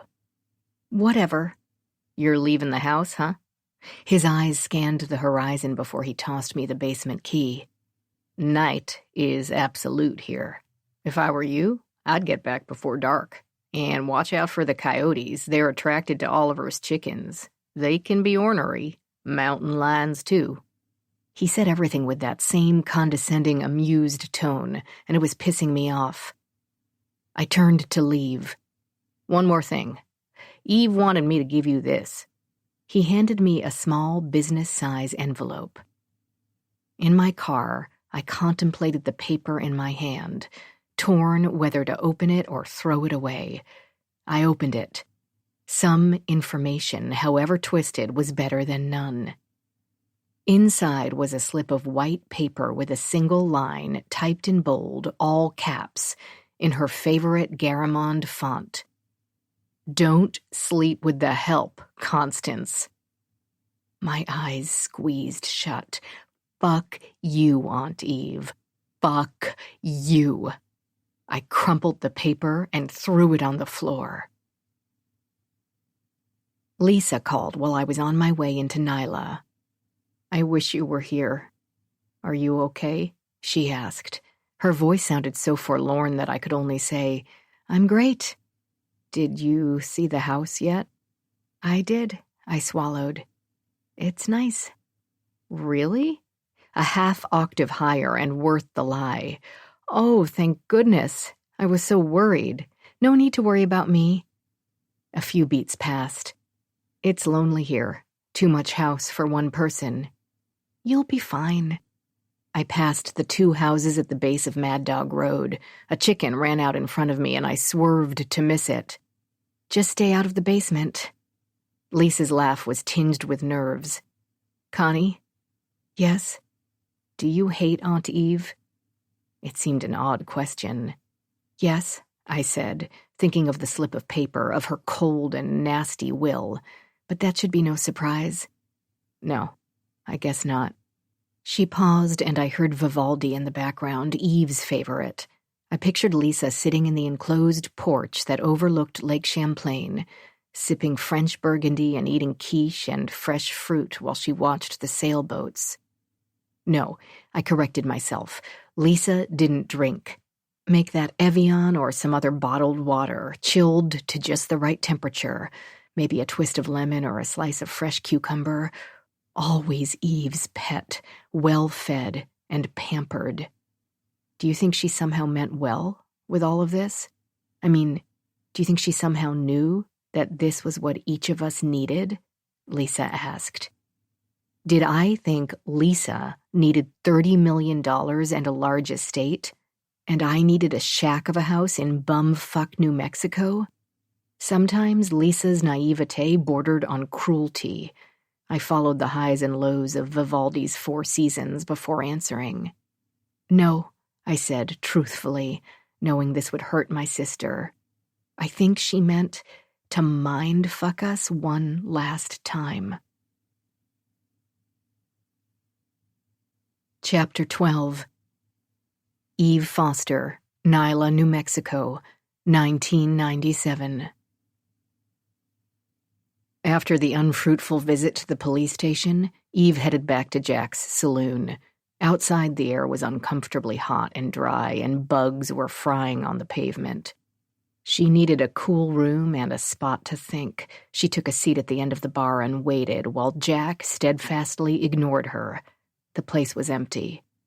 Eve tapped long nails against the bar's blemished wood. "Hey, what do you want?" His voice was gruff. He wore a tight gray shirt that hugged sculpted biceps. The biceps flexed as he wiped the glass beer mug in his hand. "A glass of French Burgundy to start." He brought the drink to her along with the bill and walked away. "Not so fast," Eve said. "I wasn't finished." "That's too bad, Eve. I'm finished." "Always so testy with women you've slept with?" Jack stood rigid. The afternoon sun flooded through the windows, and Jack squinted against the glare.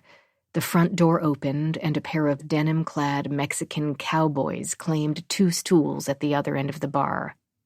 "The usual," one called. "What do you want?" Jack grabbed 2 shot glasses and began pouring an amber liquid. "I'm busy, and I told you what I know."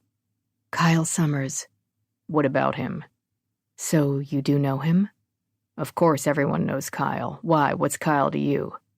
Jack looked genuinely curious. He disappeared down the aisle to deliver the drinks.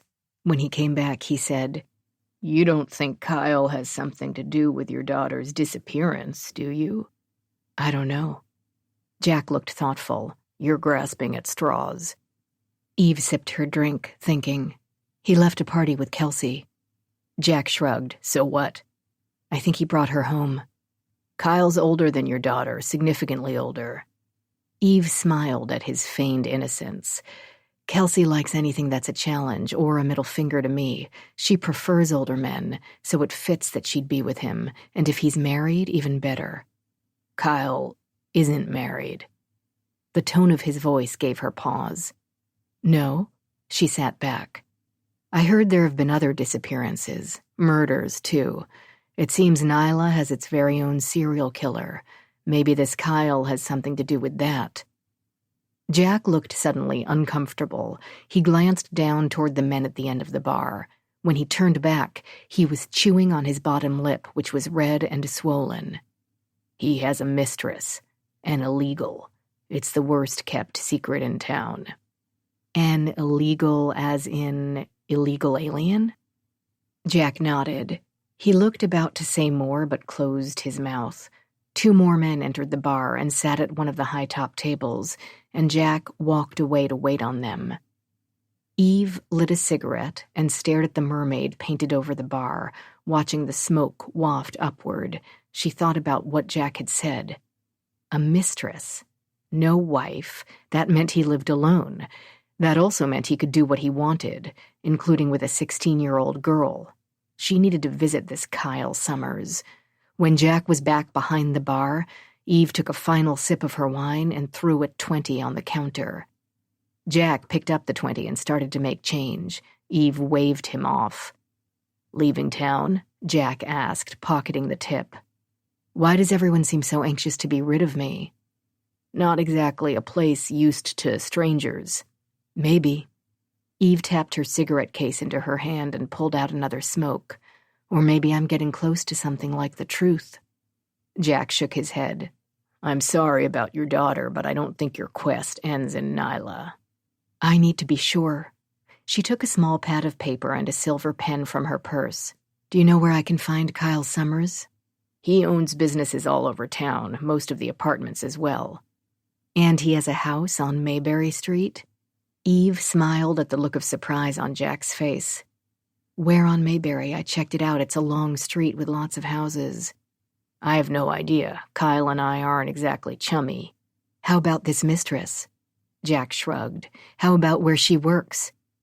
The 2 men at the end of the bar slammed their glasses down at the same time. Jack, one called, stop flirting with the lady and get us another round. Jack said, I have customers, Eve.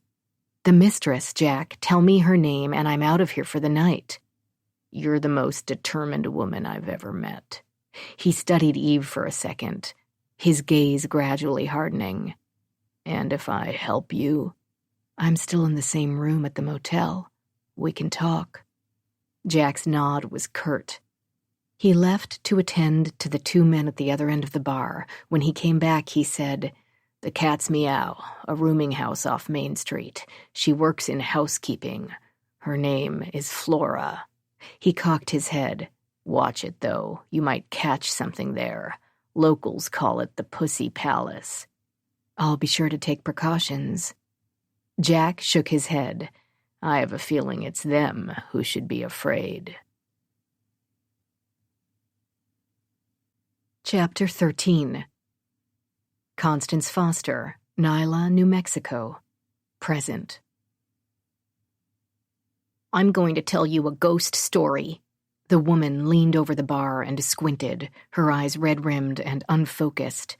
It's about Nyla and her love affair with darkness. The bartender pushed a shot of tequila to me from across the bar. Amy filling your head with nonsense? He wiped a puddle of beer in front of her and shook his head in mock annoyance. She'll have you up all night with her horror stories. He made a loco motion with his hand. I put a 10 on the counter. She's fine. Amy stuck her tongue out at the bartender. Finally, someone who'll listen. The bartender sighed and retreated to the other side of the counter. The room was wood-lined and stuffy, the only art to speak of a painting of a mermaid painted in primary colors over the bar. Van Halen blared from hidden speakers. Only 3 people remained in Jack's place other than me and Amy, and the bartender turned his attention to the soundless television on the wall, watching the shit show that was the news. The woman said, 6 girls over 5 years, kidnapped, then raped, tortured, mutilated, and dumped. Some were held for days, some for weeks.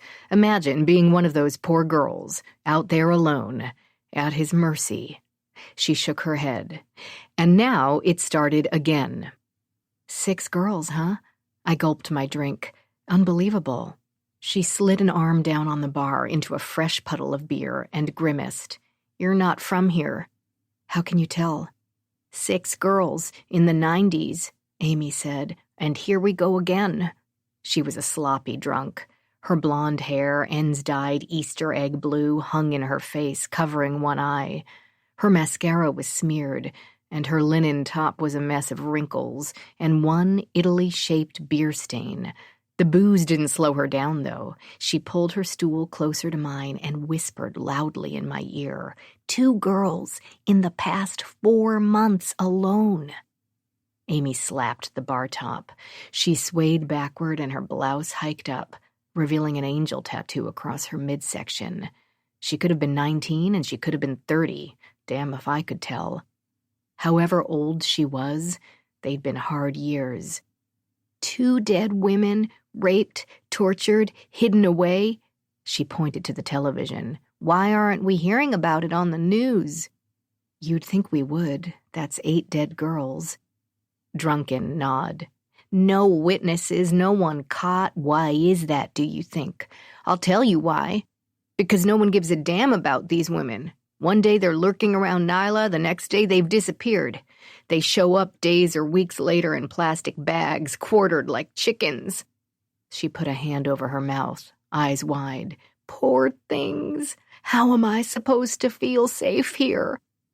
I felt an involuntary shudder run through me. Old murders were one thing, fresh ones were quite another. All of this happened in Nyla?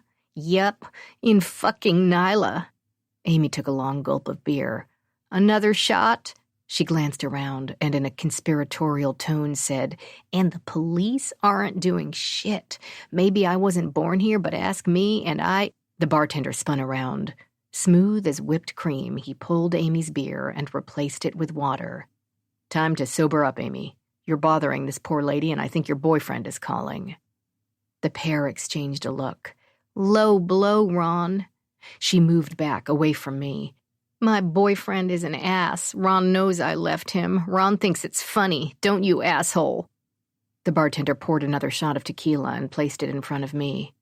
On the house, for suffering through Amy's stories. I don't mind. Amy beamed at me. See? She took a sip of water and grimaced as though she were drinking gasoline. Ronnie here is looking after me. Always does. He knows...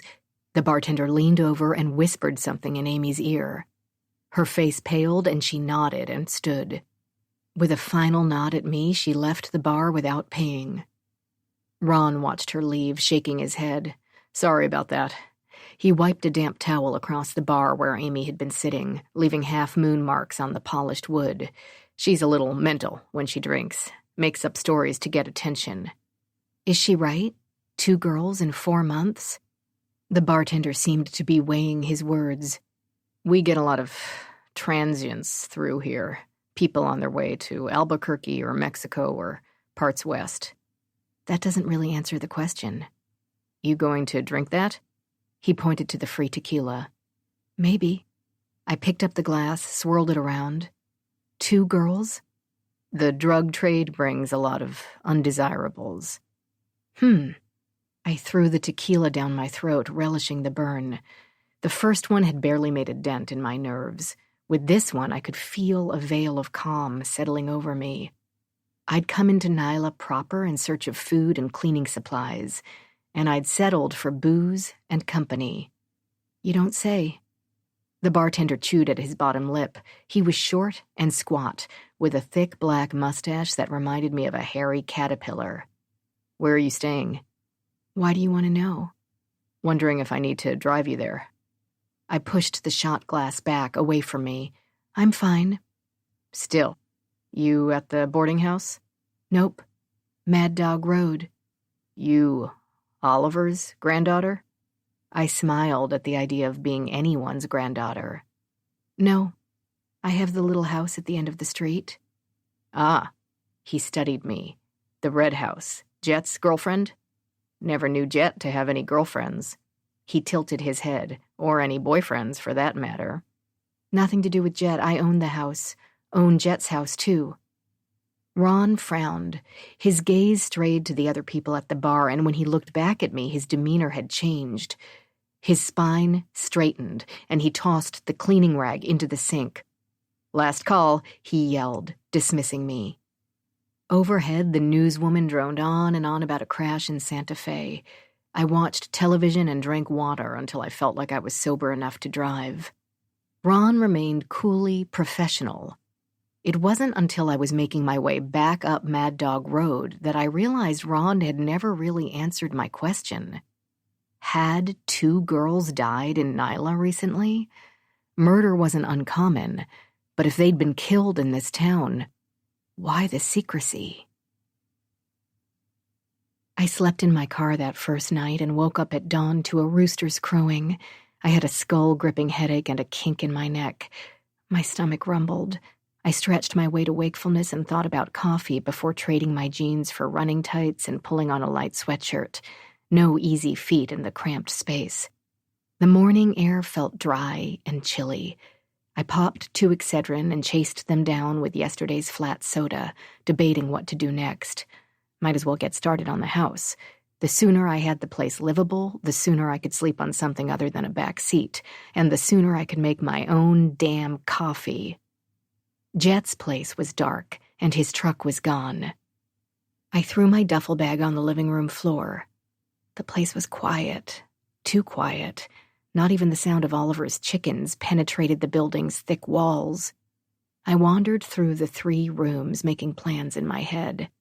A fresh coat of paint, some secondhand furniture, maybe new appliances, a new color on the exterior. I'd need cleaning supplies and tools. I'd also need a job and a bank account. But first, I needed electricity. When was that supposed to be turned on? I wandered out the back door, hoping Jet was back from wherever he'd been so early in the morning, but his truck was still gone. Somewhere in the distance a coyote howled. I rubbed my arms with cold hands, wondering what to do. Nothing would be open this early. Maybe Jet had cleaning supplies in his shop. I could start there. The shed that housed his workshop was closed up tight, but unlocked. I pulled open the door and cringed when it creaked. The interior was dark. I squinted, looking for a light switch. Something brushed my face, and I jumped before realizing it was a string. I pulled it, and voila! Light. The inside of the shop was immaculately clean. Woodworking tools, a simple wooden workbench, a half-formed chair sitting upside down on a wooden platform on the far end. I spotted a cabinet near the chair and made my way across the concrete floor. The doors were fastened with a padlock. I felt along the top of the metal structure, hoping for a key. Nothing but dust bunnies. No other cabinets or cubbies graced the small space.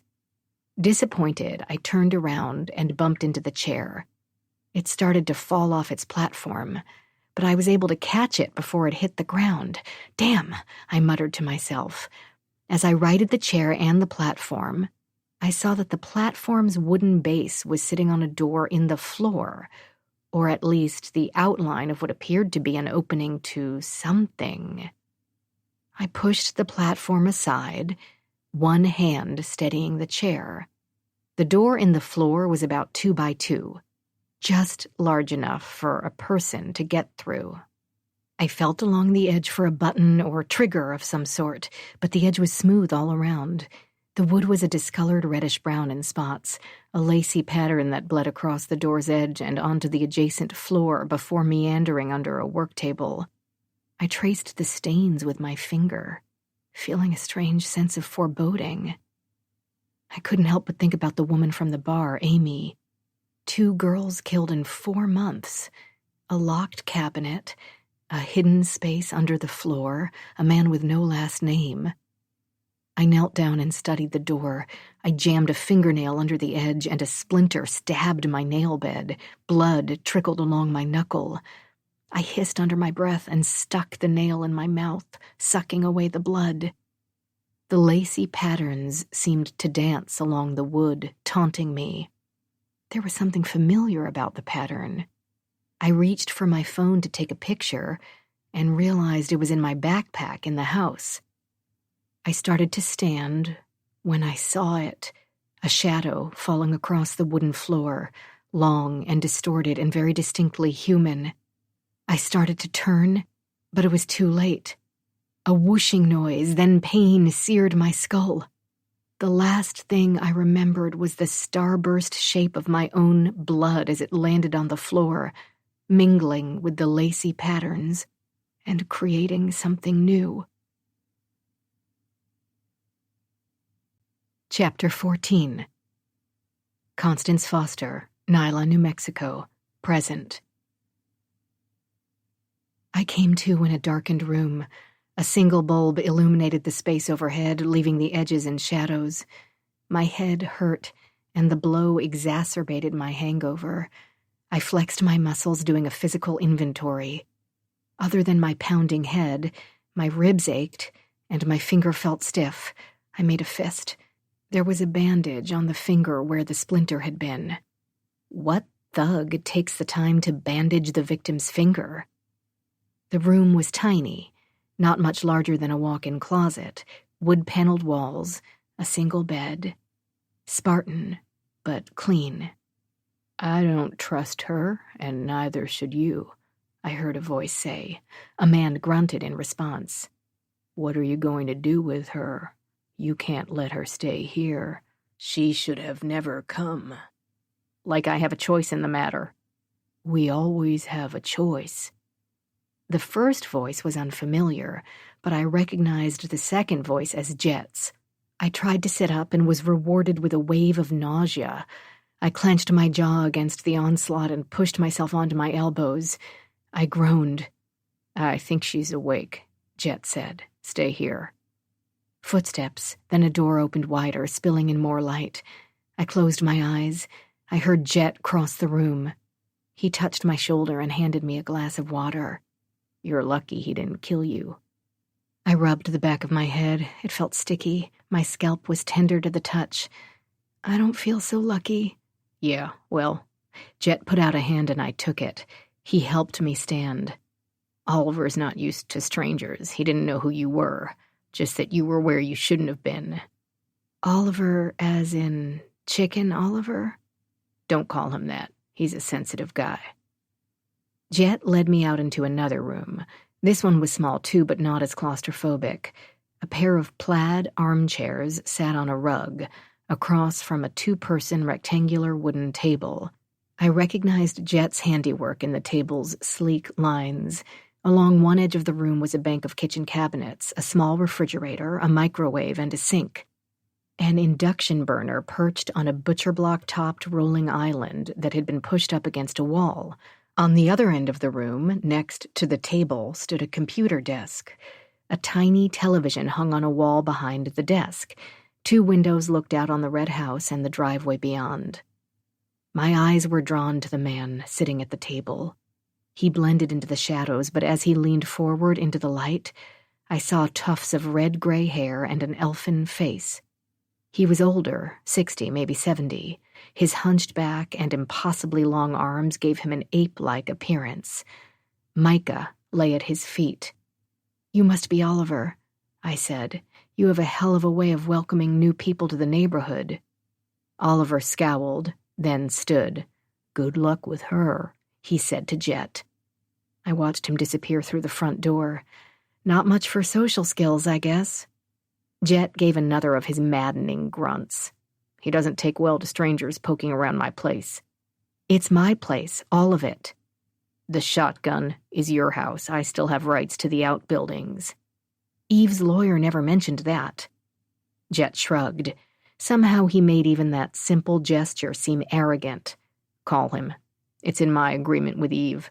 It survives her death. Jet regarded me as he made his way to the kitchen area. He opened the freezer and pulled out an ice pack, which he tossed my way. Put that on your head. I placed the pack against my skull. Damn. It hurt, and the ice only made it worse. What were you doing in the shed anyway? Oliver said you were nosing around on the floor. I was looking for cleaning supplies. On the floor? He stared at me, his expression unreadable. Jet had the kind of masculinity I normally loathed in men.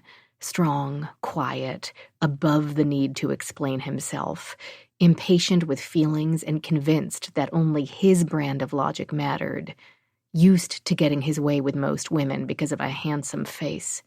Only I wasn't most women.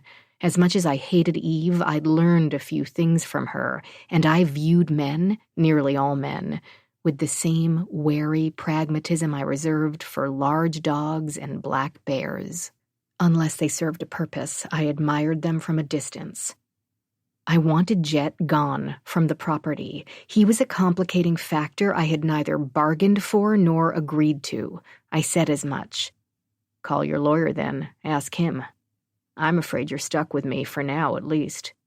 He took the ice pack from my hand and repositioned it against my head. I'll ask again, Constance, what were you looking for in my workshop? Nothing. Oliver said you were nosing around. I saw a trap door on the floor. I was curious about it. It's just a cabinet. I use it to store chemicals. My foggy mind flashed back to the lacy stains. The wood flooring. Is it old? Old as the house, I guess. Another wave of nausea hit, and I put my head between my legs, riding it out. With my eyes closed, I pictured the shed floor, the reddish-brown stains interspersed across the wooden planks, like fans, like pinwheels. Constance, are you okay? You probably have a concussion. Constance? Not fans, not pinwheels. Small, red. Constance? Like hands.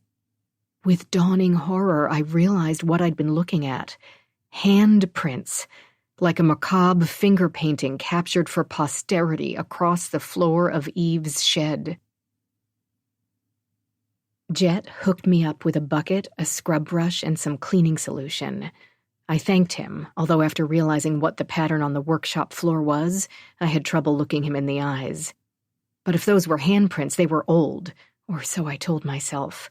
Jet had nothing to do with whatever had happened in that shed. Jet, the man who had constant access to my property, the man whom I knew nothing about.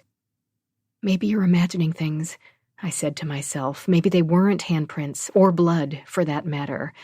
That could have been paint or wood stain. Stay calm. You're safe. But was I? As I scrubbed floors and washed walls and windows, I thought about Jack's place and the woman, Amy, I'd met the night before. 2 dead women in 4 months. Had Amy been right? It seemed unlikely that 2 gruesome murders would go unnoticed by local media. Had this little town of Nyla really been haunted by the deaths of 8 women? Or had the bartender been telling the truth, and Amy was an attention-seeking liar? I forced myself to stop thinking about Jet and Amy and unsolved murders. I had more pressing issues to address after all, like a place to sleep. That afternoon, I took a ride into Nyla. First stop would be the store for some plumbing supplies, paint, and 2 door locks for front and back. I knew they wouldn't do much if Jet was determined to get in. But short of buying a gun, I wasn't sure what to do, and guns cost money. Money I didn't have. As I drove back down Mad Dog Road, I called Lisa. "I'm so happy to hear your voice," she said. "How is the decorating coming along? Do you need ideas?" I didn't waste time with niceties. "Lisa, I need you to contact that lawyer, the one who read us Eve's will." Craig Burr? Sure. Why? Ask him about a man named Jet. He's the caretaker of the property Eve left me. I want to know the terms of his employment. Silence. Then, you can call him, Connie. I'll give you his number.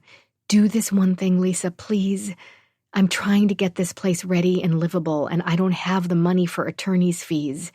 It feels like his time should come out of the estate. You said the place was nice. I had, hadn't I? It's fine, but it needs work. What if Craig thinks we're disobeying the terms of Aunt Eve's will? What if he asks me questions I can't answer? You'll figure it out. It really would be better if you called him. Something in me snapped.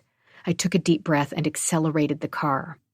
You're there by the lake, watching your reality and talk shows, and meanwhile, my house has no furniture or electricity or clean water. I don't even have a stove. Can you do this one thing for me? I regretted the words the second they escaped my mouth, but it was too late to retreat. One thing. She said, I didn't know your house wasn't livable. You didn't tell me that, Connie. How would I know if you didn't tell me? There was reproach in the tremble of Lisa's voice. Of course she didn't know. How could she? I'd told her the house was nice. I'd told her everything was fine. She had been eager to believe it, but I had been eager for her to believe it. Why? Because I didn't want her to worry? Or because I didn't want to deal with her neediness? I sighed. I'm sorry. You're right. I'll do it. Don't bother. I'll call. No more tremble, just indignant anger. I said I've got it. But Lisa had already hung up. The handyman's hideout was a cluttered mishmash of tools, household items, building supplies, fishing and hunting equipment, and animal feed. I pulled together a cart's worth of stuff and waited patiently while an elderly woman with a pink baseball cap checked me out, my argument with Lisa still heavy on my mind. Doing some home improvements? The cashier asked. Yep. She nodded. Her white hair was thin and wispy, a contrast to her mocha-colored weathered skin, and it stuck out from beneath her cap like a snowy Medusa. You new here in Nyla? She peered into my face. I haven't seen you before, and I would remember you. I'm new. Whereabouts you living? On the outskirts of town. The woman put down the paint can she'd been scanning, and a broad smile creased her face. Now, sweetheart, that could be anywhere. Her smile, the first one I'd seen in days, made me smile. I told her where I was living, and like that, her smile disappeared. Ah, near Oliver. Right down the road. You be careful living among all those men. Oliver's brother, Raymond, he's no peach. Jet mostly keeps to himself. She tilted her head, gave me a forced smile. Renting from Jet? It's my place. The woman's eyebrows shot up. That little red house? Figured Jet owned it. Had been vacant for years, abandoned, until he showed up. My mother owned it. She recently passed. Your mother? Eve Foster. The woman pressed her lips into a stingy frown and returned to scanning my items, completing the job in silence. I wasn't sure what I'd said to shut her down that way, but I was getting used to the people in Nyla turning on a dime. When she told me the total, I peeled off 4 20s and handed them over reluctantly. You need any help here? I asked. She seemed friendly enough. My bar was low these days, and I needed the money. The woman looked around at the empty store. We're not hiring, sweetheart. No one in Nyla will hire you. At least she was saying it aloud. Because I'm new in town or because I'm a woman? She smiled again, but this time her expression was tinged with sadness. Because Nyla is dying, and dying towns don't hire. Chapter 15. Eve Foster, Nyla, New Mexico, 1997. The Cat's Meow was a dump of a building sandwiched between a discount liquor store and a taco shack. The front door welcomed visitors with a set of chipped and scarred front steps and a sign that read, No loitering, no dogs, no drunks. Eve used the hem of her blouse to turn the knob. A steep set of steps led to a dirty foyer painted institutional green. A small, battered desk sat in the corner, a phone tethered to the surface with a metal chain. Hallways led from either side of the foyer, each dank and dim. Under the overpowering scent of Lysol lingered the pungent smells of urine and vomit. There was a bell on the desk, and Eve hit it 3 times in quick succession. When no one arrived, she shouted, "Hello?" A few minutes later, a man emerged from the first door down the hall on the left. He was short and fit, with a collage of tattoos running down the length of both arms. The name tag on his pressed white shirt read Raoul. He eyed Eve up and down, his eyes full of questions. "You want a room?" he asked in a thickly accented voice. "I'm looking for someone." He held up a thick hand. "No way, lady. You have trouble with your viejo, that's not my problem." "This isn't about my husband. My husband is dead." He huffed out. "What then?" "I'm looking for Flora Fuentes." When his eyes morphed into distrustful slits, Eve added, "I found something I think belongs to her." "Flora is not here." "Maybe you can tell me where she lives?" Outside, a car horn blared. The man followed the sound with his gaze, his expression hard. "You have something for Flora? You leave it with me. I'll see that she gets it." "I'm afraid I can't do that." "Then I'm afraid I can't help you." He turned to go back to his apartment. "Wait." Eve closed the space between them with long strides. She held out a $50 bill. "Please, I need to see Flora." The man studied Eve's hand, regarding the money like it was a rattlesnake. Eventually, he shook his head. "I don't get mixed up in people's business. You got issues with Flora, you find her yourself." "When does she work? Maybe I can stop by again when she's available." The man shook his head. He reached for the door to his apartment and opened it before turning back to look at Eve. He mumbled something under his breath in Spanish. Eve didn't understand all of it, but she heard Perra Blanca Rica. Rich white bitch. She'd show him what a bitch she could be. "He wouldn't help you, huh?" Jack ran his finger lightly over Eve's nipple. They were lying in Eve's bed at the hotel. Evening had long since passed into night, and Eve sucked on a cigarette and watched Jack's finger, feeling oddly at peace. "Short guy? Lots of tattoos?" When Eve nodded, he said, "That's Raoul. He manages the Pussy Palace. Sorry, the cats meow." He flicked a tongue along her collarbone. "He's not a bad guy." "Never said he was." Jack took Eve's hand and rubbed it along his groin. He was hard. Eve pulled her hand back and shook her head. "Come on." Eve sat up, tugging the sheet with her so it covered her breasts. "Help me find Flora. I want to know where she lives. I want to talk with her." "Are you just sleeping with me so I'll help you?" Eve smiled. "I'm sleeping with you because it's pleasant enough. I'm being nice, so you'll help me." "You really are a cold bitch." Eve put the cigarette out in a tray next to the bed. "I've been called worse." Jack smiled down at her, his eyes a misty mix of longing and confusion. She wondered if she hadn't made a grave mistake in betting Jack.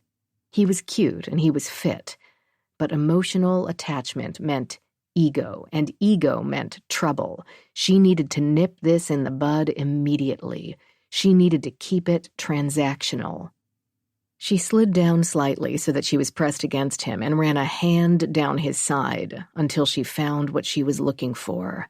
She rubbed the length of him, using her nails to trace waves along tender skin. He shivered. She stroked him lightly. "I need to find my daughter. You understand that." "Are you so sure she's in Nyla?" "I know she is. This is where the trail went cold." She moved her mouth next to his ear. "Will you help me find Flora?" Jack closed his eyes. Eve tightened her grip. His breathing quickened. Eve stopped and his eyes fluttered open. "What?" "Will you help me, Jack?" He lifted his hips. Eve touched him lightly again. Teasing, no promises. Jack. Yes. He rolled over on top of her. Yes. Fine. Yes. When they were finished, Eve found her eyes closing.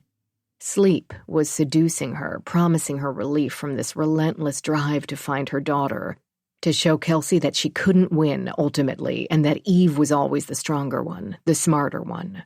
And if someone had hurt her daughter, there would be hell to pay. You must really love her, came Jack's voice, an unwelcome intruder in this pressing, sweet oblivion. Love who? Your daughter. Eve frowned into her pillow, turned over so she was staring at the ceiling. The truth is, loving Kelsey is like loving a cactus. She's hard to love, and even harder to hold. She ran away from home. It was a game, her version of hide and seek. I forbid her from going, but she went anyway. Eve sighed. Typical Kelsey.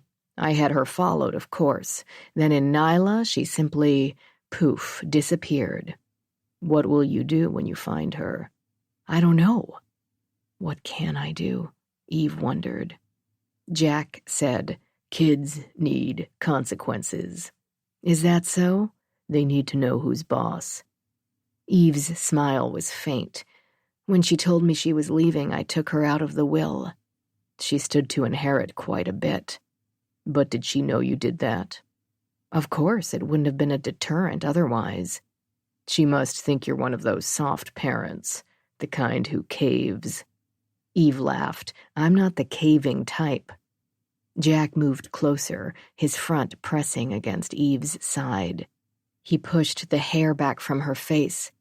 You come from some kind of rich family, rolling in here with a fancy car and throwing around bribe money? It's not bribe money, it's incentive, whatever you call it. Did you grow up with a trust fund, Eve?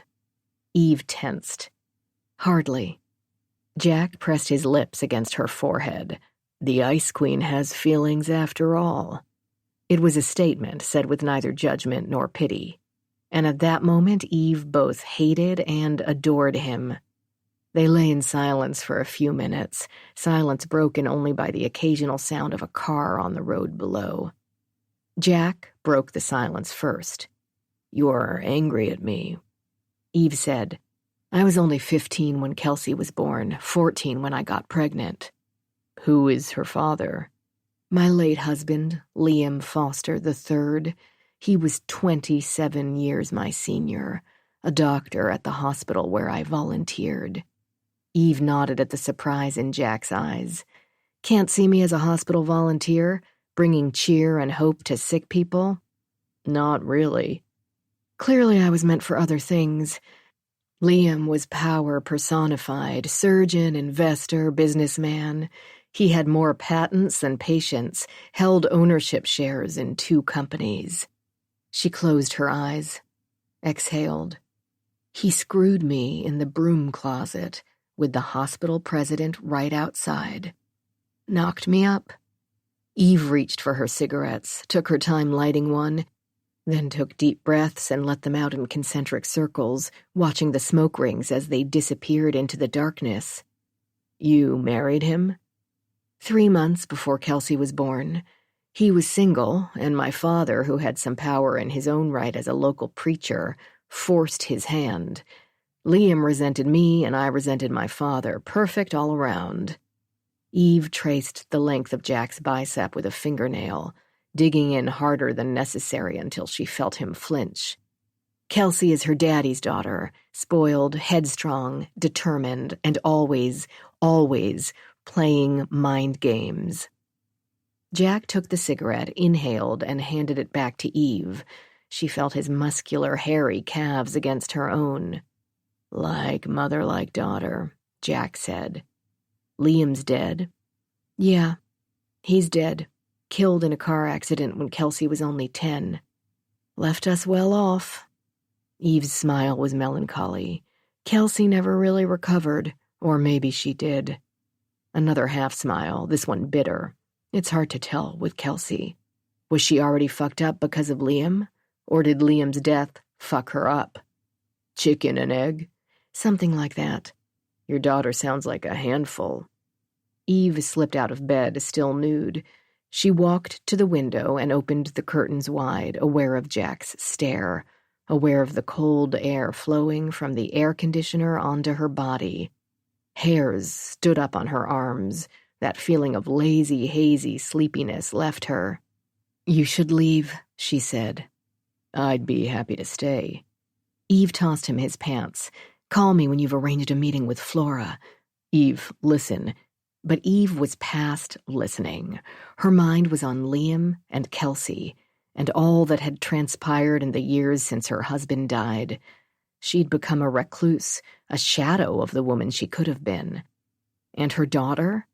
Well, the 6 years since had twisted Kelsey into a funhouse mirror version of a teenage girl, both smaller and larger than life. She waited while Jack dressed and showed him to the door, making no attempt at covering her naked body. "Lock the door behind me," Jack said. Eve nodded. He didn't know about the gun. "Good night." He kissed her before she could turn away. "I'll call you tomorrow." "Flora," she said. "Don't forget, Jack." "You are single-minded." He glanced at her body and swallowed. "Flora." With Jack gone, Eve returned to bed. Pleasuring herself, she closed her eyes and thought about Liam. What it felt like to fuck him. What it felt like to watch him sleep.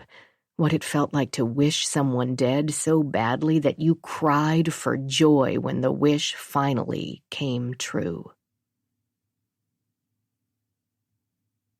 Chapter 16. Constance Foster, Nyla, New Mexico, present. The woman at the store had been right. No one would hire me. I visited 6 establishments, including, reluctantly, the boarding house off Main Street, with no luck. I had a finite amount of cash, the house needed repairs, and I had no job prospects. Eve's final hand had been well played. If her goal had been to punish me, she'd succeeded. I was scrubbing the bathroom in the little house for the 3rd time, trying like mad to remove the rust stains from the sink, when my sister finally called back about Jet. I'd bought a sun shower off the sale rack at the hardware store and used that to wash my hair, but I had to do that in my bathing suit, and even then I felt Jet's cold stare on my naked back, imagined or not. I was desperate for a hot bath and some privacy. The tub sat in the bedroom, unconnected to plumbing. That was a future job. I could leave it in the bedroom. With the doors locked and the shades pulled, I would have some privacy, or maybe I'd expand the bathroom to enclose the tub. The electricity was turned on, hallelujah, and I'd also bought a compact refrigerator from Habitat for Humanity, so I had food. Or at least something to eat, if you considered yogurt, carrots, and beef jerky food. When I heard Lisa's voice, I was feeling melancholy, as though every baby step forward was met with a giant step back. "Warning," Lisa said without preamble. "You're not going to like what I have to say." I stood, pulled off my rubber gloves, and went outside to my car where reception was better, and I was assured no listening ears. "Nothing can surprise me," I said once I was settled in the Acura. "Go." "You can't get rid of Jet." So Jet had been telling the truth. Because he comes with the property, locked in for 3 years after you take possession. Why? Why did Aunt Eve do anything? Because she could, because she was cruel, because deep down she hated us. Who knew? Is there anything else about him you can tell me? Full name is Bernard Jetson Montgomery, originally from Texas. Lived in New York City, Asheville, North Carolina, and L.A. Earns $5,000 a month as caretaker of the property on Mad Dog Road, plus a free place to live. I whistled. $5,000 a month? For what? Craig, the lawyer, wouldn't say, just called him the caretaker. I slammed my head backward against the seat. The bastard received as much in a month as Eve had given me for a year. And for what? It wasn't like he actually took care of the house. It was a mess. I said as much. Lisa hesitated. Craig said Jet's not allowed to help with the main house. It's all on you. Seriously? Her lack of response was all the response I needed. I can't fire him? No, not for 3 years. What's so magic about 3 years? Again, Lisa didn't answer. She didn't need to. She didn't know either. Any background info on him? College, jobs, police record? No. Any history on the house? Why Eve owned it, for example? I'm sorry, Connie. Nothing. I sighed. Thanks for checking. Sure. Connie? Yes, Lisa? I'm sorry for flipping out on you. I'm just so lonely. It's so quiet here now. You have Cook and Dave. We both know I have no one.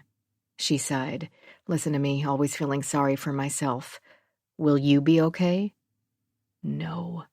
Yes, of course.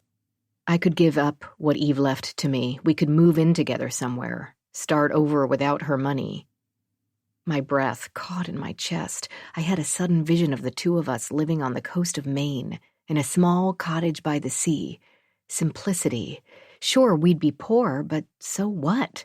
We'd be together and free from Eve. Really? I asked. Is that what you want? I want you to be safe. I closed my eyes against the disappointment. No, that wasn't what she wanted. And why should it be? She had everything a person needed, the comfort of money and more. From the driver's side of my car, I watched Jet leave his house and lock it behind him. I watched as he and Micah climbed behind the wheel of his truck, his focus on the little house. He wouldn't see me in the car, which was just as well. I could watch him unnoticed for once. I said, "Goodbye, Lisa." Hearing the bitterness in my voice, I added, "I love you." Her response practically dripped with relief. "I love you too, Connie. I always will. We're sisters." A trip back to the Habitat for Humanity store proved fruitful. I purchased an armchair and a side table for $50, a small bistro table for $10, 2 kitchen chairs for $15, plus a bed frame and dresser for another $75. They were ugly, but beggars couldn't complain, and I wanted to sleep in a bed almost as badly as I wanted a bath. Everything would be delivered the next day for another $25. Now all I needed was a mattress. I was heading to the only discount mattress store in town when I saw a flash of blonde hair, ends dyed blue, out of the corner of my eye. It was Amy from the bar, and she was walking toward the taqueria next to the boarding house. I slid the Acura into a parking space and jumped out just as Amy disappeared inside the restaurant. Opening the taqueria door, I was assaulted by the sense of frying meat and onions. Grease hung in the air, competing with heat and noise. My stomach grumbled, and I realized I hadn't eaten since yesterday. I glanced around, looking across a dozen occupied booths and tables, until I spotted Amy at the counter. I stood by the entrance and waited. 5 minutes later, she walked toward me, carrying a bag of food in one hand and a drink in the other. Her gaze brushed over me dismissively before she turned to take a second look. She flashed a smile of recognition, a pretty, youthful smile, before her expression turned wary. I realized she was young, maybe early 20s, even younger than me. "Amy, right?" She nodded. "I'm sorry, I don't remember your name." "Connie, we met at Jack's place." "That I remember." She gave me a chagrined smile. "I'm afraid I wasn't at my best." I waved away her apology. "We all have those nights." "Yeah, well, I've had a lot of them." On impulse, I said, "You want to join me for lunch?" She stood open-mouthed for a moment, clearly torn on how to respond. "Sure, why not?" I ordered a trio of chicken tacos and joined Amy at a table toward the back of the restaurant, near the window overlooking Main Street. She'd waited for me to eat, and her tacos were spread across their wrappers in a neat row, bits of stray lettuce in a tidy pile occupying one corner of the wrapper. "What do you think of Nyla?" she asked as I sat. She was gazing out the window. I saw a fresh scratch across her jawline and the yellowish remnants of a black eye on the edges of her brow bone. I said, "It's quiet, kind of pretty." She turned back toward me, arched eyebrows, a wide sneer. "You don't know Nyla well." "No?" "No." We made small talk for a few minutes. She asked how I came to live in Nyla. I gave her the skinniest version of the truth, avoiding any mention of Eve, Jet, or the inheritance. I asked her why she'd moved here, and she briefly described a turbulent relationship that ended with her living in the rooming house next door. "It's a hole, but I have a bed, and for now I can afford it." Amy took a bite of a taco, frowned. "Truth is, it used to be called the Pussy Palace, popular spot for truckers who wanted a bed and a warm body in it. New owner kicked out the hookers, but it's still gross." I considered inviting her to stay with me on some kind of help for rent deal. I could use the extra hands, and she could obviously use a nicer place to stay. But I didn't know her at all. My place was not very nice, and, remembering the drunk girl at the bar, I figured the last thing I needed was drama. So instead, I asked her about the murders she'd mentioned. Eyes suddenly downcast. "Just drunk talk." I'd survived Eve's tests by learning to read people. She was lying, and she knew I could tell. She wiped her mouth with the corners of a paper napkin, keeping her gaze on her food. She cleared her throat, fidgeted in her seat. "Where'd the murders happen?" I asked. She shrugged. "Honestly, I may have heard some vague rumors, but that's it. When I get drunk, you know how it is. I tend to say things I regret later." I was pretty sure the only time she was truthful was with alcohol running through her veins. "You mentioned at the bar that this had happened years ago." "Did I?" She scrunched her face. "I don't remember mentioning old murders." I waited, and she said, "But yeah, I heard they happened. It was a long time ago, like the 90s. 6 girls? I asked, trying to nudge her memory. "So I heard. Runaways and druggies. You know, girls no one cared about. Throwaways." She glanced out the window, her expression troubled. "But the person who told me that was probably just trying to scare me." She started to fidget in her seat, glancing nervously toward the door. "My ex-boyfriend. He liked to control me with anything he could. I'm sure they were just rumors."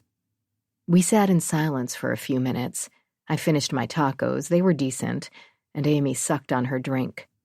Finally, she stretched and stood. Amy said, "I need to go. I have a job interview in an hour. Wish me luck."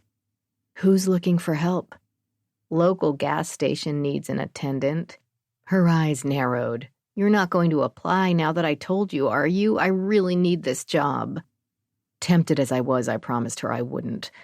She started to walk away from the table, stopped, and turned around. "Take care of yourself." "You too." When she continued to stand there looking unsure of what to say next, I added, "We should do this again sometime." Amy looked uncomfortable, as though 1,000 reasons why she wouldn't want that were running through her mind. But after a pregnant pause, she nodded. "Sure." When she left, I realized how much I'd like a friend. Bad, drunk, or not, Amy was someone I could maybe talk to. I was lonelier than I wanted to admit. Lonely and, for the first time in a long while, a little afraid. Something about Nyla, about this whole setup, spooked me.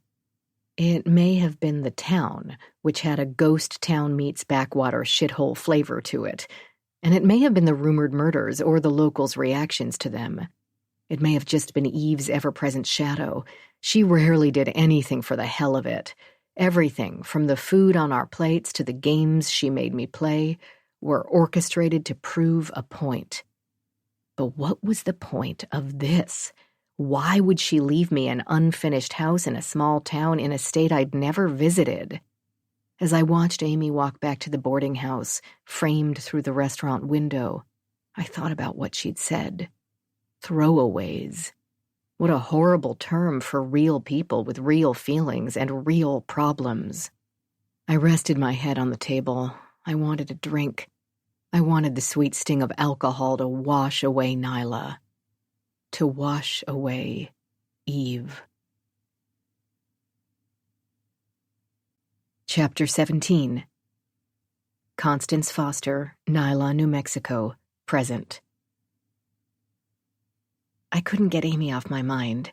If drunk Amy had been telling the truth, and there had been 2 women murdered in Nyla in the past 4 months, then someone in or near town was likely to blame. I sat in my driveway and stared at the house I'd inherited. I saw the peeling paint along the roofline, the rusting roof, the small, dark windows. Why had Eve left it to me? Who lived here before she bought it? Why had it been deserted? And why the hell had Eve hired a caretaker, told him to do nothing, and let the house sit here, fallow and deteriorating further, only to bequeath it to me? What was here, in this house in Nyla, that made it the final destination in Eve's latest game? It was nearing dusk, and the coyotes were howling in the distance. The hairs on my arms stood up, a shiver ran through me. I couldn't take my eyes off the house, though. The place still seemed deserted, even with the small touches I'd made today, shiny glass on the windows, a fresh coat of paint on the door, even a planter on the porch. Deserted and somehow malignant. I took a deep breath. I still didn't have a bed, and while the electricity had come on late that afternoon, I didn't relish the idea of sleeping inside that mausoleum. Another night in the car for me. Jet's truck was gone and had been since I'd arrived home. If he stayed out, perhaps it was another chance for me to learn something about my new neighbor. I'd wait until dark, reducing the chance, I hoped, that Oliver would use me for target practice again. Nightfall in the desert is breathtaking. The stars, the stillness, the absolute abyss-like blackness in every direction. The short walk between the house and Jet's shack had my adrenaline racing. The coyote pack was still howling, their haunting sounds too close for my liking. Something slithered into the brush beyond the workshop. Startled, I realized my own breathing was coming in odd, ragged gasps. This place felt foreign to me, with its endless views and imposing mountains and dry air and scrubby landscape. I missed the gentle mountains and valleys of Vermont, the safety of a landscape with firm boundaries. Boundaries. The curse of living with Eve was that I longed for structure and boundaries, but resented them at the same time. Rules felt confining. Openness felt overwhelming. Eve had dedicated her life, it seemed, to making me feel unsettled. She'd succeeded. Even here, now, when I should be relieved to have her gone and have a place of my own. I felt like unfinished business was waiting around the corner, waiting to get me. The coyotes howled and yipped from what sounded like Oliver's yard. They were after the chickens. I turned the knob to Jet's front door, hoping it would be that easy, wanting, needing to get away from the coyotes' constant wailing. The door was locked. I knocked, listening for Micah. Silence, so I walked around the shack looking for another way in. It took me 10 minutes to find a small window with a broken latch in the back. I opened the window, wiggled inside, dropping into the dark. I wedged a piece of wood between the sill and the window to keep the window open, and flicked on my flashlight. I'd landed in a utility closet. The only things I saw were a broom, a mop, and a vacuum cleaner. The closet door was open and led into what passed as Jet's living room. I pulled down the shades and glanced around. I didn't see any cameras, and I'd known from my last stay there was no alarm. I headed for the small computer desk in the main room and started sorting through the drawers, bills, receipts, woodworking catalogs, an old copy of Penthouse. Nothing that could be considered personal, and certainly nothing from Eve. I moved on to the kitchen. The galley area told the story of a long-time bachelor with decent cooking skills. A few cast-iron pots and pans, a freezer full of meat, vegetables in the refrigerator, and a pantry well-stocked with spices. The bottom drawer of the small cabinet unit contained a first aid kit, a hunting knife, and flares. I was careful to put everything back as I'd found it. The rest of the main room was clear of clutter. I opened the bedroom door, ignoring the thump of my heart against my ribcage. Jet was gone for the night. If I did this right, he would have no idea I'd been here. I'd have to hurry, though, in case he returned. My gaze swept the interior of the space. Jet was a neat man. The bedroom was clean, if austere. The small bed was made, covered with a navy blue wool blanket and 2 pillows. Beside it sat a beautifully made bedside table, clear of belongings except for a lamp.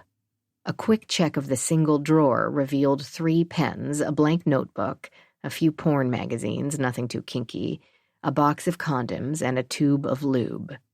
His only dresser contained neatly folded clothes and nothing else. The condoms said he was sexually active, or wanted to be. The clothes in his dresser, all casual, all worn, said he wasn't a man of fussy tastes. Discouraged, I opened the door to the small bathroom. Single shower stall, toilet, sink. The medicine cabinet over the sink was nearly empty except for 3 razors, a bottle of ibuprofen, some antiseptic, and a box of Band-Aids. Frustrated, I went back into the main living room. I rechecked the computer desk and found nothing else in the drawers. Thinking of the ways I'd hidden things from Eve, I searched on top of the refrigerator under the chair cushions.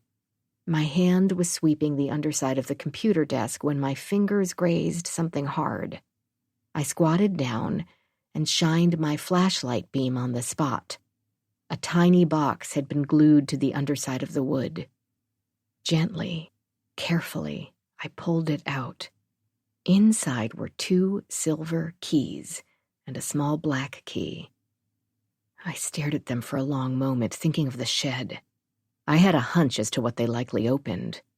Corralling my nerve, I put the house back in order and climbed back outside through the broken window. Many things happen under the cover of darkness, terrible things, things that test the fortitude and will of the human spirit and make me certain that it's the capacity for sheer cruelty that separates us from the other beasts of the world. I've witnessed such things during Eve's survival tests, and it's often the most vulnerable among us who suffer. I'd like to portray myself as some kind of hero, a vigilante whose courage saved lives and souls during the dead of night. That would be a lie. The truth is, I crept along the edges of humanity, closing my eyes to the pain whenever I witnessed it. It was the only way to stay sane. I tried not to add to the suffering. That was the best I could do. Live and let live. Believe that things would someday be better. I had prayed for Eve's death. It was a silent prayer, one my subconscious suppressed. But looking back, it was my mantra, my meditation, my hope. Without Eve, I thought, and her need for absolute control, I could be normal. Normal. And yet here I was once again, slinking around the inside of Jet's workshop. Did I even know what normal was? Adopted, homeschooled by a series of stern tutors, made to live in solitude with Eve and Lisa and a handful of staff, and then thrown into the streets again and again by my mother. No, I was not normal. But maybe, just maybe, I could create a new normal for myself. I would start with the house on Mad Dog Road, make it my own. Once I knew I could be safe here, I'd try. I'd really try. This time the workshop was locked, but the black key took care of the thick padlock that fastened the 2 doors together.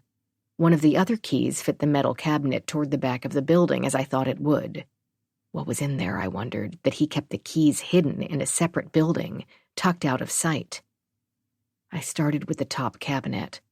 Stacks of files sat upon a few books and some expensive-looking carving tools.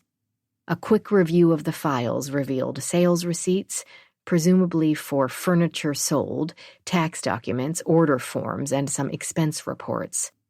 Nothing earth-shattering.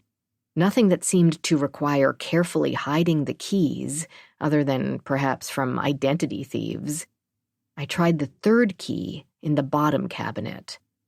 No good. The lock didn't budge. I looked around, curious as to what else it could open.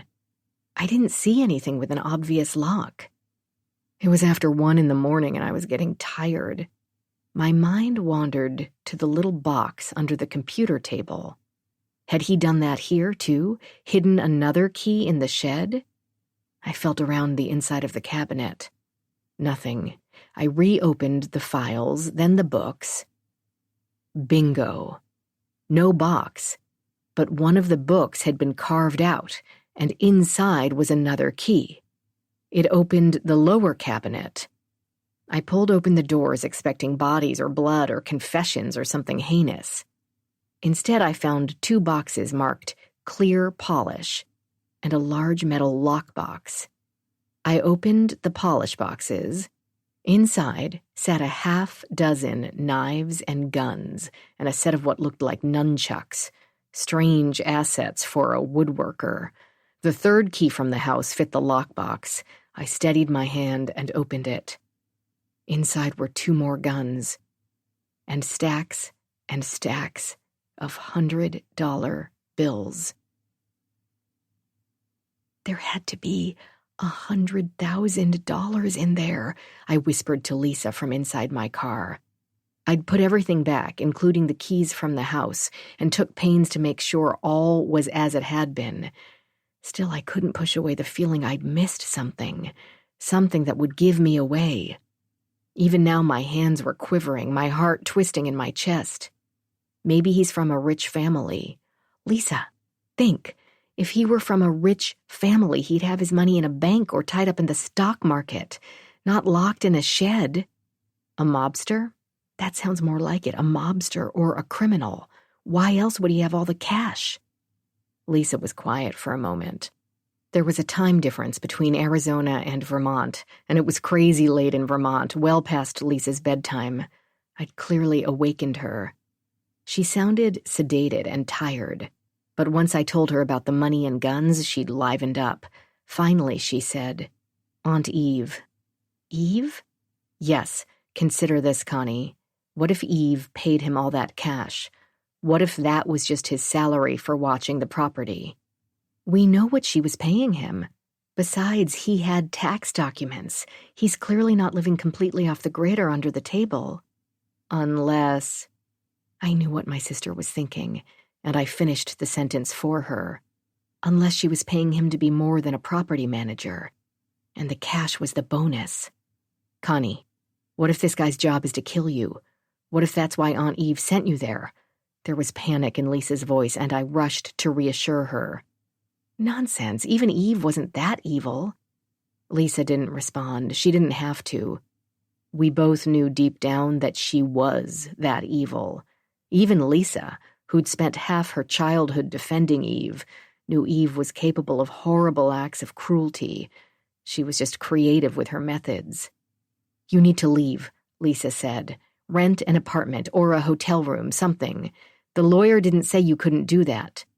I don't have the funds. Then I'll do it. That's supporting me, Lisa. I'm not going to let you risk your inheritance. I don't care. Yes, you do. And if that happens, we'll both be on the street. It's not like we have anyone other than each other.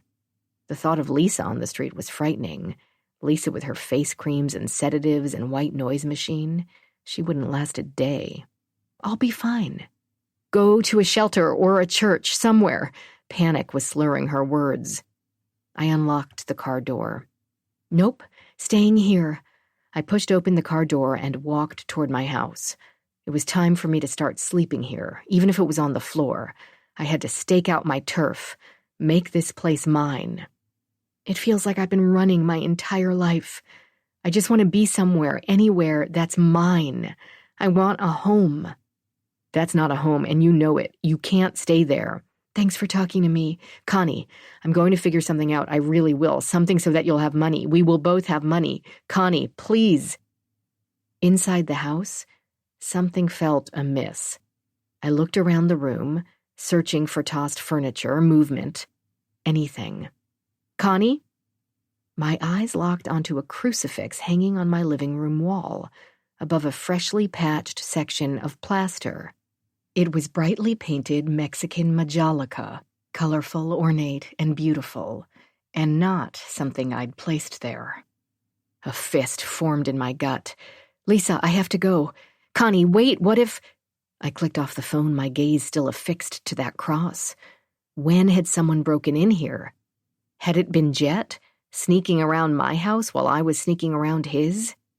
I thought of 2 dead girls, then the box of cash in Jet's shed. Another possibility occurred to me, one almost too horrific to contemplate. What if Jet was the serial killer? Jet was a mystery. Other than knowing his full name and the fact that he made furniture, I knew nothing about his background, his tendency toward violence, or the reasons he was holed up here in Nyla. I didn't even know his age. What if Jet was a murderer? If Eve had somehow known that, then she'd sent me here for the ultimate game of cat and mouse. Chapter 18. Eve Foster, Nyla, New Mexico, 1997. Jack used his connections to arrange for Flora to meet Eve at his bar at 7:15 the next evening, after Flora got off work. He'd given the pretense of a job prospect for Flora, who, he said, was always looking for extra cash. It was decided that Eve would wait outside until the other woman showed up so she wouldn't scare her. Eve sat impatiently in her car, watching the bar's comings and goings. At 7:14, she saw an attractive Latina woman enter. Assuming this was Flora, Eve locked her car and went inside. Unlike during her previous trips to Jack's, the place was crowded. It took Eve a minute to spot Flora across the room. She was standing next to the bar, a brightly colored embroidered floral handbag clutched in front of her. Eve studied the other woman, long, thick black hair, almond-shaped hazel eyes that shone with intelligence. Her nose was prominent and regal, her mouth full. She was on the tall side, with a full figure packed into tight jeans and an even tighter button-down blouse. Men stared at her. Eve did too, although for different reasons. This was Kyle's mistress? She was barely out of teenhood herself, maybe early 20s, if that. She seemed self-conscious, in fact, everything about her, from her timid glances around the bar to the fidgety way she waited for Jack to speak with her, suggested nervousness. Grudgingly, Eve admitted she was pretty. Beautiful, even. But so were many other women. What was the brother of a judge doing with her? Maybe she was a fantastic screw. Eve remained across the room, watching as Jack and Flora chatted, heads bent together over the bar. Flora was frowning, then glanced around, wariness turning to panic. She shook her head firmly side to side, eyes wide, and backed away from the bar. Jack reached out, grasping Flora's arm. She snatched it away and hurried toward the exit. Jack's eyes met Eve's from across the room. He nodded toward Flora, a warning look that Eve heeded. Eve took off, zigzagging through the bar behind Flora. Flora pushed through the exit. Eve followed. The night air was cool against Eve's skin, although Flora was rushing away, hurrying down the sidewalk as fast as her tight jeans would allow. Eve felt no rush. Flora was walking back toward the Cat's Meow, where presumably her car was parked, if she had a car, which made her easy to follow. Eve started her own rental car and followed her, trailing the younger woman along the dark road back to the rooming house. Twice, Flora turned back and glanced over her shoulder. Eve knew she could see her. She wanted Flora scared enough to talk. Once at the Cat's Meow, Flora dug into her purse and struggled to open a beat-up silver Datsun. Eve memorized the look of the vehicle, the license plate number. She watched as the other woman glanced back toward the car Eve was driving. Eve still made no attempt to hide her presence. She hovered a quarter football field behind Flora, lights on. When Flora had managed to turn the lock in her door, Eve pulled her car up next to her and rolled down her window. "Good evening, Flora," she said. Flora jumped. She turned, clutching her bag and the key. She tried to open her car door, but Eve had pulled close, so close that Flora couldn't open the door wide enough to slip inside the Datsun. "I just want a few minutes of your time," Eve said, keeping her voice low and calm. Flora shimmied around the side of the car, shaking her head the whole time. "It's not about you, Flora." Eve slipped out of her own car and closed the door. "I don't want anything from you." "Then what do you want?" Soft voice, milky smooth, accent thick but understandable. "Information." By now Flora was at the passenger side of the door, but Eve was quick, and she leaned against the vehicle, blocking Flora's entrance. A car drove by, and both women watched as the driver made his way down the road and turned at the corner. Heavy metal music blared from one of the rooms at the Cat's Meow. Somewhere in the distance, a truck horn blared. "Please, leave me alone. You give me 5 minutes, I walk out of your life." Flora threw her head back, her face twisted in aggravation. "Why do I not believe that?" Eve waited. Someone in the Cat's Meow shouted, and the music stopped playing. The sudden silence felt jarring. Eve pulled Kelsey's picture from her pocket and handed it to Flora. "Have you seen this girl?" Flora took the photo. The light along the street was dim, and she bent closer, studying it. "No, I have never seen her before." "You're sure?" Flora nodded. She handed the photo back to Eve. "I am sure." "That's my daughter. She's missing." "I do not understand what that has to do with me." "Kyle Summers." Recognition, a frisson of panic. Flora's full mouth set in a grim line. "You know him?" "No." "You're lying." Flora reached for the car door, but Eve slid over and blocked her way. "Why are you lying?" "I do not know him, okay? Please go, I told you what you wanted to know. I do not know that girl." Eve was taller than Flora by at least 2 inches, and she was wearing heels. She squatted slightly so she was at eye level with the other woman. When she spoke, her voice was a low growl. "I've come to understand that not only do you know Kyle Summers, but you're his girlfriend, and as his girlfriend, you know where he lives and what he does." Eve gave her a cold smile. "So, Flora, where does Kyle live?" Flora spat at Eve's face. A spray of spittle landed on her ear. "Ah," Eve thought, "there's the fire." She grabbed Flora's wrist. "Where does he live?" Eve hissed. "Is he keeping my daughter there? Tell me." "You're hurting me." "Tell me." Out of the corner of her eye, Eve saw a police cruiser coming down the road. She let go of Flora's wrist, annoyed at herself for losing her temper. The cruiser slowed next to the 2 women. Eve didn't recognize the cop sitting behind the wheel, but she calmly met his appraising gaze with one of her own. She felt Flora tense beside her. "Everything okay here?" He was looking at Eve, but he addressed Flora. Flora nodded. "Yes, sir." After a long moment, the cop drove off. Flora took advantage of the brake to open the passenger door. She slid over to the wheel and jammed her key in the ignition. Eve walked around the back of Flora's car, thinking. She knew she'd missed this opportunity, but she'd get another. She could follow Flora now, see where she went. But Flora would be expecting that. No matter. Eve would find out where Flora lived. She knew where she worked, so it was just a matter of biding her time. She'd do what she needed to do, pay whom she needed to pay. All that mattered was finding Kelsey, and Eve knew in her gut that Flora could lead her to Kyle Summers. Whether or not he had hurt her daughter, he had been the last one to see her. That meant something. Eve felt a wellspring of exhaustion, followed by a wave of rage. Why was everyone protecting Kyle Summers? Or were they? Maybe she was losing her mind. Nyla could do that to a person, it seemed. She forced her breathing to slow, her mind to focus. She had one goal.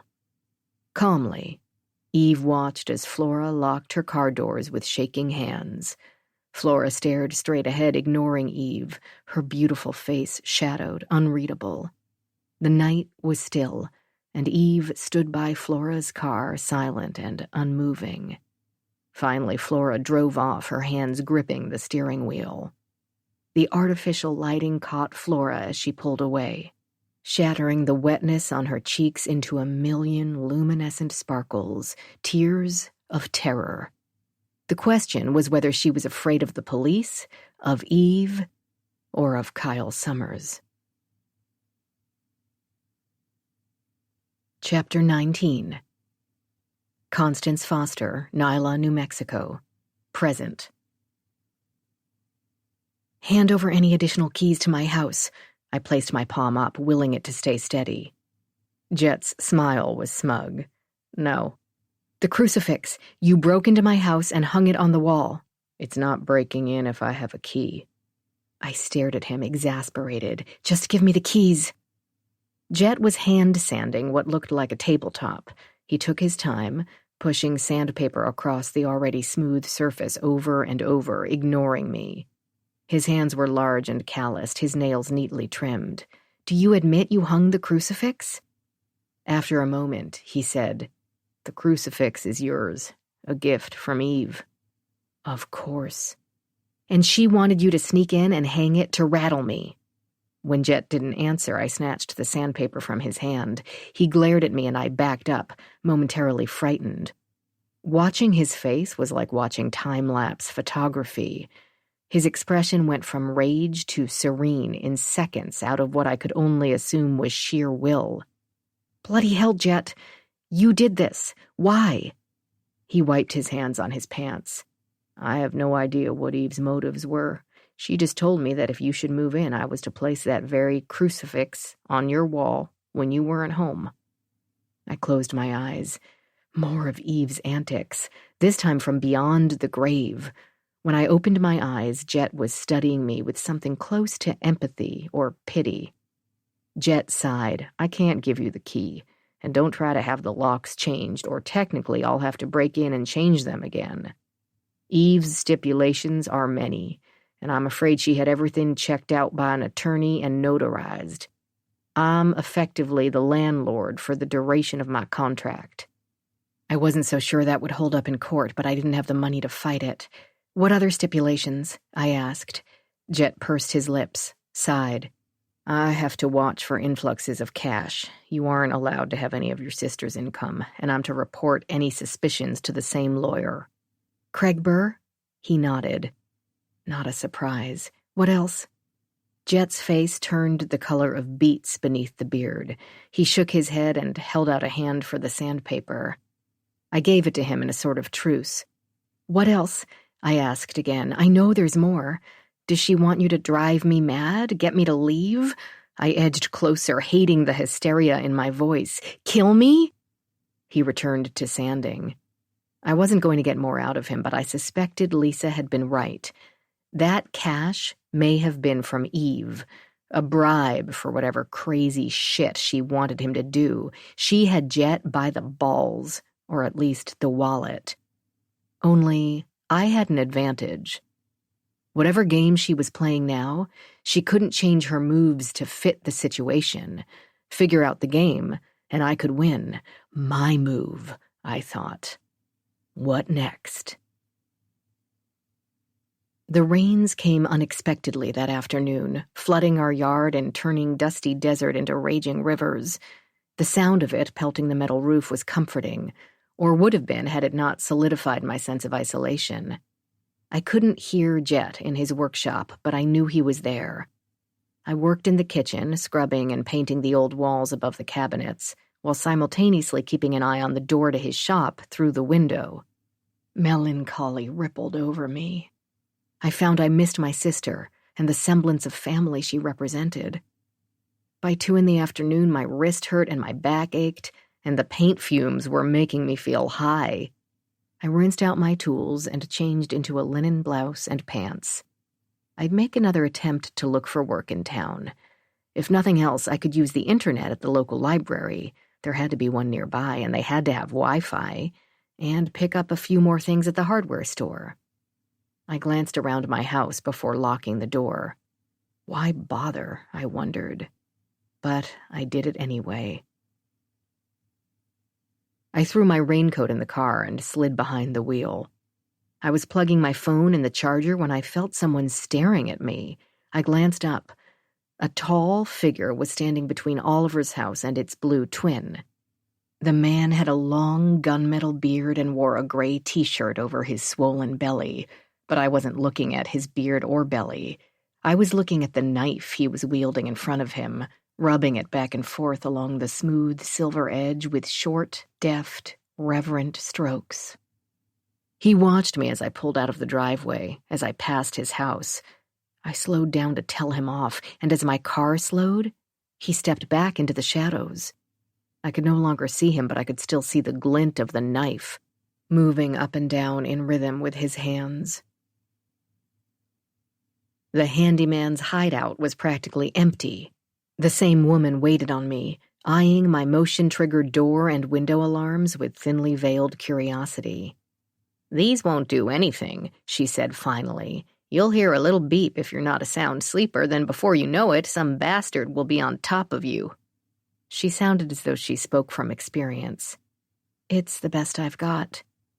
She frowned, chewed her bottom lip. Her white hair was tamed into a slicked-back cap today, but she still had the wild look of a forest goddess or a witch. I felt an odd pull. "Booby-trap your house, explosive tripwires, or sound grenades." I laughed. "Do you think I need those?" She shrugged. "I used to have a tripwire attached to a gun. Had to give it up when I shot my now ex-husband. Law didn't much favor my aggressive means." She put air quotes around aggressive means. I smiled, and she said, "Woman alone has to watch out for herself, especially around here." "So I've heard." "Don't believe everything you hear." She lowered her voice. "Things are worse than they're letting on." "What things? I heard there have been several murders." The woman, her name tag identified her as Stella, placed my purchases in a paper bag and slid the bag across to me. She glanced around the empty store. "Don't ask a lot of questions. The wrong people may hear you. This is a small town, but people have long memories." Her hand shot out and she ran a finger along the outline of my cheekbone. "You're a beautiful girl, like my daughter. Such high cheekbones." I stepped back, the feel of her finger like the burn of a cigarette, unexpected and unwelcome. I grabbed my bag and turned to go, too taken aback to speak. "I'm sorry," Stella said. "It's just, you still looking for a job?" I spun around, nodded. Her smile seemed apologetic. "Try Manuela's. It's a few miles down the road near the gas station. Food is surprisingly good for a diner. Tips won't be great, but I think you'll like Manuela." I nodded. "Thanks." A man walked in, glanced at us, and nodded curtly. Stella nodded back. So many questions swam in my mind, but Stella's focus was on the new customer. So I took my bag and left. On the way out, I heard someone yelling for me to wait. Stella ran outside and stuffed something in my hand. "You forgot your receipt." I hadn't. I'd seen her slip it into the bag, but I took the paper anyway. Before I could ask any questions, she disappeared back into the store. I slid into my car and drove away without looking at the paper. Chapter 20. Constance Foster, near Nyla, New Mexico. Present. Nyla, I found out, had no public library. I drove 18 miles down a rutted road until I connected with the biggest nearby town with a library. Wells was another one-avenue affair. More has-been than up-and-coming, but its library had exactly what I was looking for, a decently fast Wi-Fi connection, and microfiches of old newspapers. I found a pitted pine table, pulled out my laptop and notebook, and set to work. The crumpled paper Stella with no last name had handed me contained only a name, Josiah Smith. No address, no phone number, no other identifying information. I assumed Josiah Smith had been, or was now, a resident of Nyla. Another job prospect? Or something else? Like someone who knew about the murders in Nyla. I started with Josiah. Not surprisingly, his name turned up no definitive hits. There were 6 Smiths in Nyla, according to the internet, none named Josiah.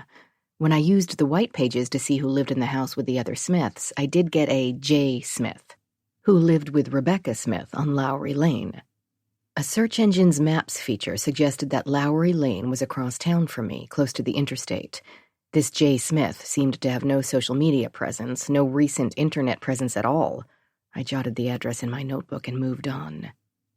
The name Bernard Jetson Montgomery didn't net me much, so I tried Jet Montgomery, Bernard Montgomery, and a host of other name and location combinations. Nothing new or helpful came up in my online search, other than Jet's current address, which I already knew. Frustrated, I decided to widen my search to the murders. Things became more interesting.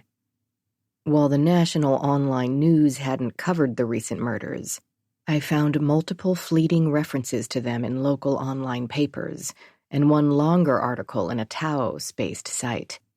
Amy had been right. 2 girls, one named Heather Agnew, and the other as yet unidentified, had been found in or near Nyla.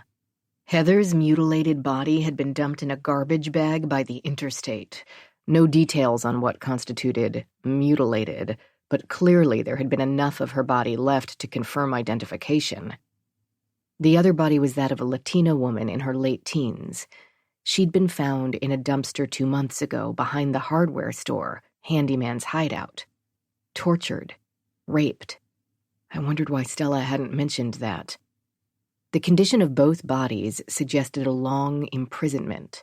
The women had been starved, beaten. I put down the paper, closed my eyes.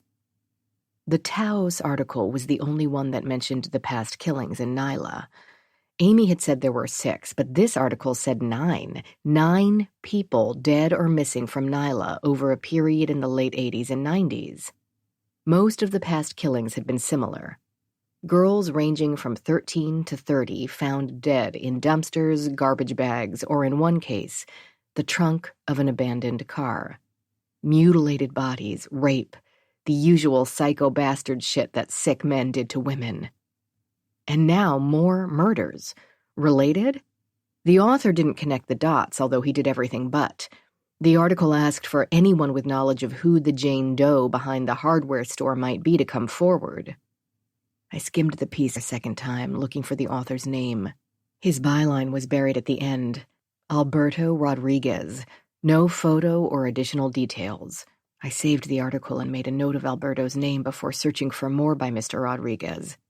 I was rewarded with over 3 dozen articles, all appearing to cover crime in and around Taos, everything from car theft to murder. 6 of the articles related to the deaths and disappearances in Nyla. The earliest one had been written in 2000. I wondered if more existed in the microfiches, because the early murders occurred before the internet was much of a thing. I rubbed my eyes and looked around the library. I was the only one in the common room, which consisted of 4 large tables surrounded by shelves of books. Light filtered in through pristine windows, bathing the lone computer in a haloed golden glow. Despite what was likely a lack of funds, someone took pains to care for this lonely place, someone who valued books or knowledge or history, or all 3. I decided to go look for that person. I found her in the back room, where the old magazines and microfiches were kept. She was jotting notes on a yellow legal pad, her hand curled around a fountain pen. She was short and thin and in her 50s, with facial features that suggested a Native American heritage. Dark brown eyes studied me when I entered, then softened when I smiled a hello. I chatted with her about the library for a few minutes. She seemed to appreciate my appreciation for the condition of the library, but she stiffened when I asked about the murders. "Oh, those," she said, looking down at her notebook. "That was a long time ago." "The 80s and 90s, you were here then?" "I grew up near Nyla." I waited for more. When nothing came, I asked about the recent murders. "We get a lot of transients through here," she said, echoing the bartender Ron. "Do you think the new killings could be connected?" "Connected to what?" "To the old ones." She frowned. "I have no idea what the police think." "Not the police, you, the townspeople. Do you think the killings could be connected?" The librarian put her pen down. and in one whirl of movement shoved the notebook in the drawer of a corner desk. She rubbed her temples with both hands. I noticed a thin gold wedding band, but otherwise her hands were unmanicured and unadorned. She stopped rubbing when she realized I was staring at her. "Could there be a connection?" I asked again, more softly this time. "Why are you asking? Are you a journalist?" Something stopped me from telling her anything personal. Instead, I said, "I have a friend who lives in Nyla. She's worried." "Is she from Nyla?" Thinking of Amy and myself, I said, "No." The woman's nod seemed almost one of relief. "I can understand worry, but I don't think it's warranted. These girls were runaways, hitchhikers. Who knows what they got involved with, drugs, trafficking." She shrugged, a defeated gesture that brought on a fog of hopelessness. "It's tragic. Tell your friend not to wander at night alone." With that, the librarian made to leave the small room. I stopped her with an outstretched arm. "Can you help me set up the microfiche?" Her eyes narrowed. "For what?" "I'd like to see for myself, about a connection." "I'm afraid that's not possible. Our records are very old, 1950s and 60s, nothing from the 80s or 90s. That seemed odd. "But you could order materials." "Borrow from another library?" "I suppose, if you know exactly what you want. I need the name of the periodical and the issue and page numbers. Do you have that?" I didn't, and I said so. "Well, come back if you know what you need. Or you might try the library in Taos or Santa Fe. They're more likely to have a broad selection." Taos? I could go there. And I could try to track down Alberto Rodriguez while I was at it. In fact, if I talked with Rodriguez, maybe I could save myself the pain of studying microfiches for hours. He seemed to be a knowledgeable man, one with his pen aimed at Nyla. My last stop was Manuela's diner. Stella hadn't been kidding. It wasn't much to look at. A 10-seater with a long counter and 6 stools. It inhabited an old modular home with a shed attachment.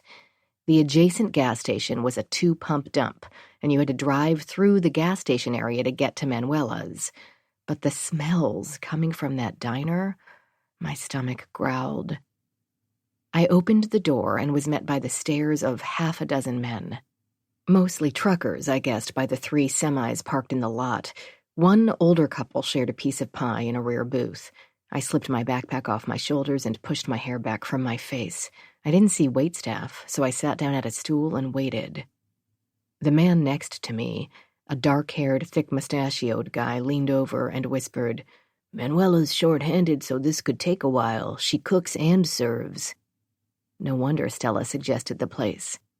A few minutes later, a woman sashayed, out of the kitchen. She was exceedingly tall and busty, with a thick head of blue-black hair. I soon saw that part of the height came from stilettos, and the Adam's apple suggested that the rest of her extreme height was related to a Y chromosome. Manuela placed a plastic-coated menu in front of me, said, "No more tamales," in a husky whisper, and cleaned off the counter in front of 2 of the men. To the mustachioed guy, she said, "5 minutes and your meatloaf will be ready." I ordered a plate of enchiladas served with pozole, and the largest sopaipilla I'd ever had. Manuela slid a jar of honey to me with a tired grin. "Try it," she said. I did, and it was delicious. Everything was delicious. I realized I hadn't had a good meal in weeks, maybe months. Satiated, I watched Manuela work her way through the diner, serving plates of food and collecting cash. She handled even the most gruff men with diplomacy, letting subtle and not-so-subtle stares roll right off her slender back. When only the older couple, Manuela and I, were left in the diner, I told her why I was there. "Stella from the hardware store, huh?" she asked. Her lashes would have been the envy of a Paris runway model. "What skills do you have?" "I'm a hard worker. I learn fast." I nodded toward the kitchen. "And I can cook a little." "Do you clean toilets?" "Sure." Manuela eyed my arms, skinny from too much worry and too little exercise. "You don't have an eating issue, do you? I don't need medical drama. Some girl fainting on my watch." "I'm just thin." She swung her hair back behind her. "And how about men? How do you handle the men?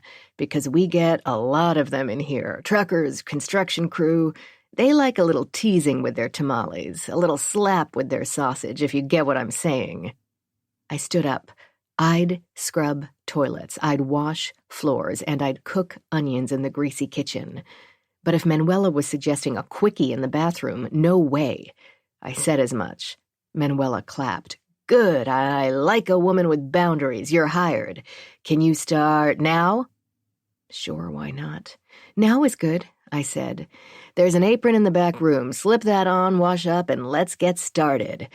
She squinted at my face. And what do I call you? Connie.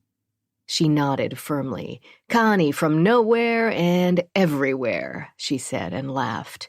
You'll make a good addition to Manuela's. I can feel it. Chapter 21. Eve Foster, Nyla, New Mexico, 1997. The Pussy Palace was an apt name for the roach motel called the Cat's Meow. Eve watched man after man leave the place. They all had the same stupid look on their faces going in, half expectant, half terrified. Some looked around nervously while entering the building. Others barged straight ahead, focusing on the entryway as though worried the least distraction would derail a meeting of the needs, tawdry as they were. Eve had little patience for men. She knew all about their needs. She had little patience for those needs either. She wondered who the men were visiting because she rarely saw any women enter or leave the boarding house. Only Flora and one other woman seemed to come and go. And while Eve wouldn't have been the least surprised to learn that they were the prostitutes, the timings of their comings and goings and their uniformed attire suggested otherwise. So were these gay hookups? Or were the women who were servicing them living there? And if they were living there, was it voluntary? Eve didn't necessarily care about the plight of these women, but if there were captives at the Pussy Palace, one of them could be Kelsey, and that did interest her. She could stop one of the Johns on his way in or out, but she doubted he would talk, even for cash. The men had too much to lose. Wives and jobs that could be threatened if news of their indiscretions got out. She grabbed her purse, clutched her cream cardigan to her chest, and stormed inside. The superintendent lived in the first apartment on the left, she recalled. She knocked. When no one answered, she knocked again, harder. For Christ's sakes, someone yelled through the door. Fucking hold on a minute, I'm taking a shit. Can the guy take a shit? A minute later, Raoul, the super, opened the door. He was holding a cordless phone under his chin while buckling his pants. His scowl turned to pure annoyance when he saw Eve standing there. I told you I'm not Flora's fucking keeper. You want to talk to Flora? You figure out a way to talk to Flora. Taking advantage of his momentary incapacity, Eve pushed her way into his apartment. It was small and outdated, but surprisingly tidy. Before he could object, she held out a $100 bill. I don't care if you're running a brothel. Frankly, I don't care if you have 20 girls locked in your basement. I just want to know if my daughter is one of them. The guy looked genuinely confused. What the hell? Men, coming and going. I've been watching the place. And it doesn't take a genius to know why they're here. There's a reason they call this dump the Pussy Palace. She waved the money. Where's Kelsey? He seemed to be grappling with what to do. Finally, he snatched the money from Eve. She's not fucking here. I told you that already. Prove it. Let me search the place. Are you fucking crazy, lady? People live here. I can't let you in their rooms. He glared at her, his gaze cold and calculating. You are crazy. Fuck. Fine, if I show you, will you leave me the fuck alone? Eve nodded. Another 100, he said. No guest rooms, and you don't come back. First the tour, then the money. She pointed at the bill now clutched in his hand. I've shown you some goodwill. Raoul murmured something under his breath. He slipped on a pair of slippers and opened the door to the hallway. Come on, he said. He grabbed a gun from inside a drawer by the door and stuffed it into his pants. For good measure. You never know what kind of dicks you'll run into around here. Eve followed the superintendent through the first-floor hallway and down to the bottom floor. Upstairs are rented rooms. We want to go down, he said. That's where the nickname comes from, if you know what I mean. The air was damp and dank. They passed 4 closed doors. At the 5th, all the way at the end of the hallway, Raoul stopped to find his keys. He opened the double locks and pushed his way inside an inner chamber of sorts, part waiting room, part storage. 2 wooden chairs, a small desk, a bookshelf lined with canned goods, and toilet paper took up 2 walls. 3 more doors led off the room. He opened the first one. It led to a small bathroom, sink, toilet, shower stall, clean, no frills. "Happy?" he said. "The other doors." He nodded. With a sharp bang, he knocked on the first. "What?" came a woman's voice. "You decent?" "That you, Raoul? Am I ever decent?" A throaty laugh, an Eastern European accent. "Come in, use the key." Raoul unlocked the door with another key. The interior of this room was dark and smoke-filled, the only light filtering in through a small window at the far end of the enclosure. Eve tightened her hold on her bag, feeling suddenly unsettled. Across from her, beside a second small window, this one shaded, stood a statuesque blonde. She was wearing a red lacy camisole and red panties, and she held a lit cigarette out in front of her like a weapon. When she saw Eve, she gave another throaty laugh. "You want I fuck a woman? Extra 20. She eyed Eve up and down with a haughty confidence Eve found maddening. She look uptight, maybe 30. She crushed the cigarette out in a crystal container and seemed to float toward them. In the muted light, Eve noticed the lines around her eyes, the beginnings of wrinkles on her neck and in the delicate skin between her breasts. A camisole strap fell to the side, exposing one large breast, a dark nipple. She made no move to cover it. Instead, she pouted her rouged lips and leaned forward, showing off her cleavage and the flat, smooth stomach beneath. "Come in," she purred. She pointed to a full-size bed behind her. It was draped with a thick, ruby comforter. Eve could only imagine the germs that lurked on the bedding. "Bohanna, she's not here for that." "Oh, then what the hell does she want?" The woman called Bohanna fixed her strap, straightened, her features hardened. "Immigration? You bring them here, Raoul?" To Eve, she said, "I have papers. I am here legally. I can show you." Raoul said, "She's not here for that either. She thinks I'm locking women in the basement, making them turn tricks for me. She thinks her daughter is here." Bohanna's laugh was shrill and mean. "It's only me. No other girls, no locks." She glanced at the super. "There had better be no one else, Raoul." Eve said, "I want to see." Raoul nodded, and Bohanna took a step backward. Eve walked gingerly through the set of rooms, bedroom, kitchenette, small living room. All reeked of smoke and cheap perfume and stale, salty semen. Eve searched for hidden doorways, trapdoors, anything. She saw no signs that anyone else lived in the tiny apartment. Bohanna was a one-woman show. "How about the other door? The bathroom, this place, and a third door. Where does that lead?" Raoul and Bohanna exchanged a look. Bohanna nodded. They walked back into the hallway, and Raoul unlocked the third door. He let Eve open it. It led outside to a small concrete area. A Chevy sedan was parked there. "It's how Bohanna comes and goes," Raoul said, "without raising the suspicions of the police or our tenants, without men stalking her." "My private entrance," Bohanna said, and laughed at her own little joke. "It means you could also bring other women and girls in here," Eve said, "without anyone noticing." "Why would we do that? I have a good thing going. Not that many men coming through Nyla. Give this jackass a cut for my rent and I make a decent living. I involve other girls, now I bring attention, and I have to share my space. I'm too old for that shit." Eve didn't know whether to believe her, but the number of men she'd seen coming and going matched what Bohanna was saying. Maybe this was just a small operation. She didn't feel Kelsey here. She didn't feel anything much other than repulsion. Eve closed the door. As she was doing so, she felt the cold sting of metal against the back of her head. She tried to turn, but the gun pressed harder against her skull. "Raoul says you have monies," Bohanna said. The throaty laugh was back. "You share." "Of course. Let me get it." Eve started to open her purse, but Bohanna grabbed the bag before Eve could reach the small handgun concealed at the bottom. "We will do that for you."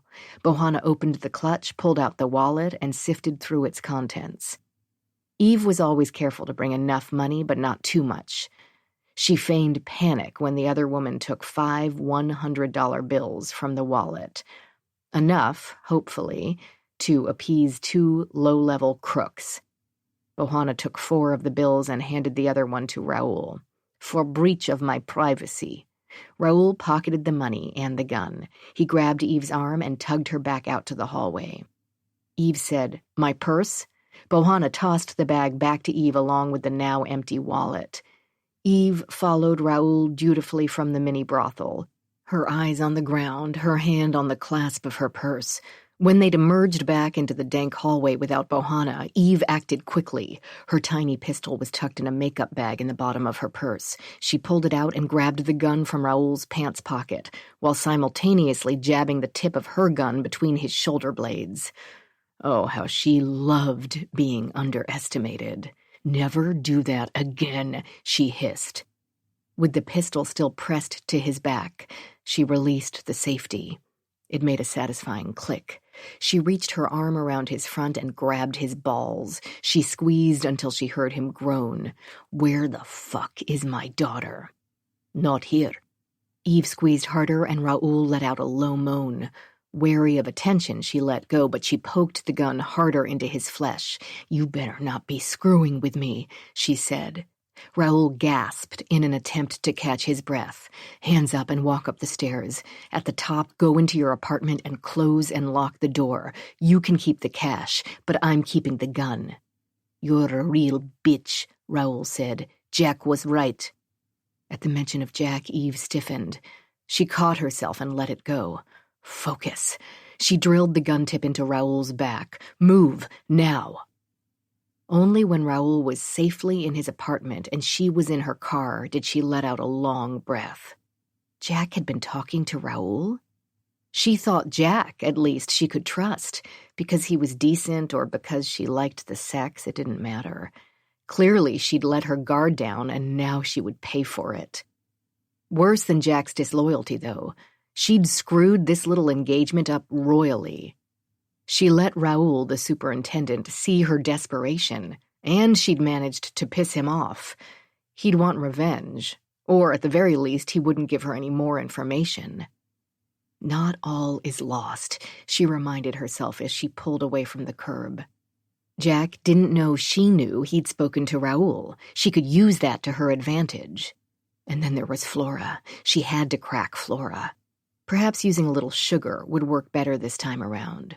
Sugar or cash. Eve drove back toward her hotel. She was running out of time. The locals were getting angsty, and now she'd pushed things too far. She needed to get out of this God-forsaken hellhole. Where was her goddamned daughter? Chapter 22. Constance Foster, Nyla, New Mexico, present. The games began when I turned 16. Like that, Aunt Eve stopped my homeschooling and declared me incorrigible. I was to have life lessons, which meant, for starters, spending a week alone in Chicago. She gave me $100, a burner mobile phone, and let me pack a backpack of clothes. The rules were simple. Stay alive and don't call home. I found out quickly that $100 in Chicago isn't enough to eat for a week, much less sleep.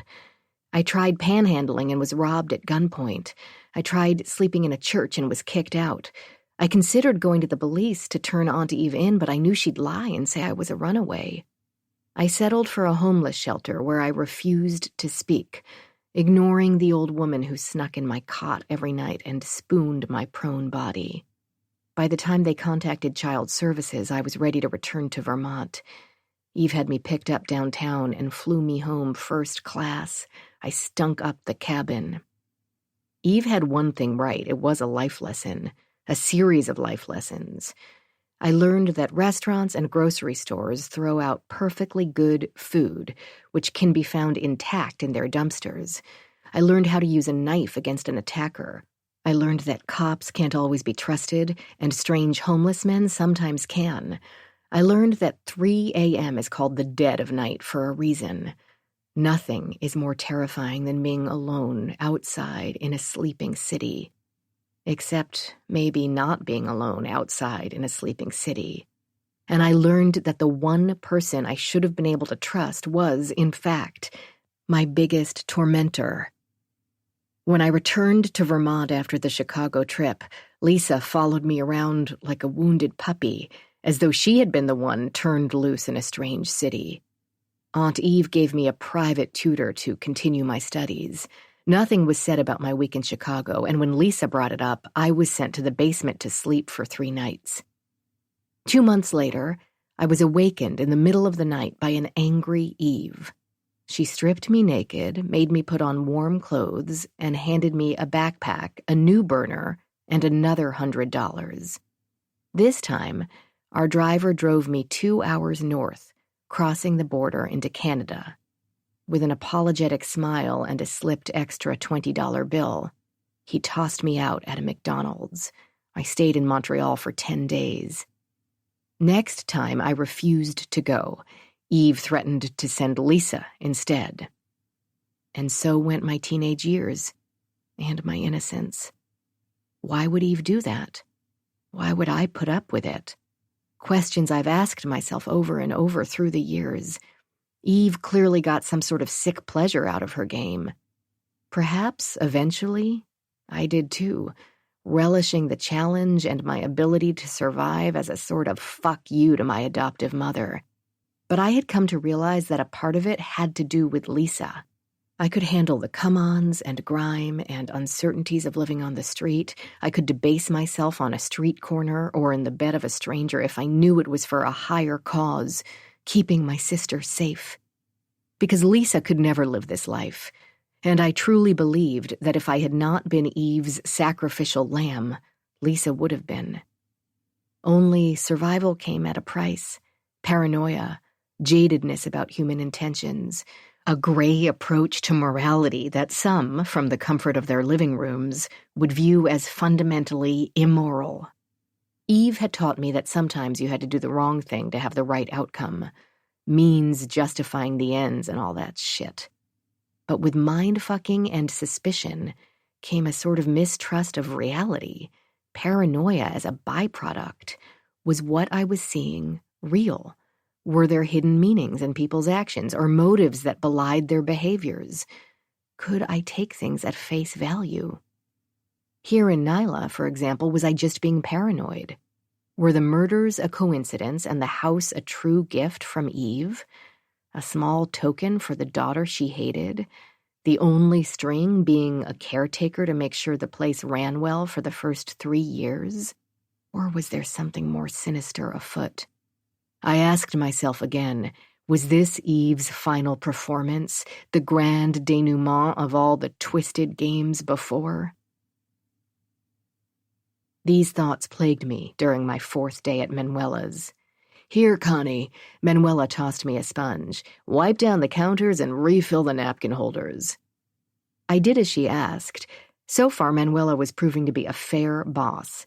She was paying me a fair hourly wage plus whatever I made in tips.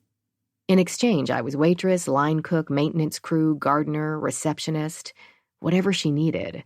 I worked hard and quietly, just thankful for the money. Soon I'd have enough to buy a decent mattress. "Pity you're living here," Manuela said while she chopped onions and peppers in the kitchen. The diner would open in 30 minutes, and this was my favorite time of day, before the customers, when it was just the 2 of us. Manuela was chatty, but in a friendly, benign way that made me momentarily forget all I had going on. "Nyla's no place for young people, and you can't be more than, 20? 26. You look younger and act older." She studied me for a moment, her garnet red lips pursed in a disapproving frown. "Shouldn't you be working as a barista in an overpriced coffee shop in some sexy West Coast city?" I smiled. "I inherited a house." Manuela cocked her head. "Here in Nyla? Who left it to you?" "My mother." I gave her the highly edited version of my reasons for being in town. So that's what I have, that house and a car. Manuela tossed the chopped onions and peppers into a stainless steel bin. She began shredding potatoes for hash browns, uncharacteristically silent. Have you lived here your whole life? I asked her. Nah, came here for love about 10 years ago. Love left me, but by then I'd scraped together enough cash to buy this diner. She glanced up at me. Lemon wedges, please, then you can get the cheese ready for omelets. I knew the routine by now, but it seemed like Manuela was looking for a new topic, so while I sliced fresh lemons into neat wedges, I decided to give her one. I heard about the murders in and around Nyla, I said casually. The recent murders of the 2 girls and the older murders. Manuela placed more peeled potatoes into the shredder attachment on her industrial food processor. We'll need extra cheese today. Fridays are big with truckers. They all want omelets for some reason. Extra cheese. She shouted over the shredder. Heart attack on a plate. Not you too. Manuela flicked a switch, stopping the industrial shredder. Despite shapely nails, her hands were large and thick-knuckled. She didn't seem self-conscious about them. Rather, everything about Manuela exuded a kind confidence. Stella from the hardware store had been right. I was at ease here. But that ease didn't stop me from feeling frustrated that even Manuela was reluctant to discuss the murders. She placed those hands down on the stainless steel counter. Me too, what? Everyone in this town seems hell-bent on ignoring the recent murders. From the bartender at Jack's place to Stella at the hardware store to the neighboring town's librarian and now you. It's a taboo subject. Not taboo, just nothing to tell. Manuela did that shift of her eyes that told me she didn't want to deal with something. Cheese done? Working on it. I pleaded with my eyes. Come on. What's up around here? Manuela sighed. She leaned against the counter and tapped 2 nails against its surface over and over. There really is nothing to tell. 3 girls have been found. 3? Manuela nodded. It's a tragedy, Connie, so no one wants to talk about it. You can understand that. But these women, they're runaways and transients, drugs, prostitution, trafficking. Has nothing to do with Nyla. It's a sad sign of the times. My mind was on the number 3. I thought 2 girls had been killed. Heard something on the news this morning. Police found a woman's body in the desert. She squinted, thinking. Not far from you. I swallowed, considered the vast expanse of scrubby desert behind my property, thought about Jet. I forced my voice to sound calmer than I was feeling. Do you know who she was? The woman who was murdered? Manuela was clearly done with the discussion. She pointed to the large bag of onions I'd pulled from the walk-in.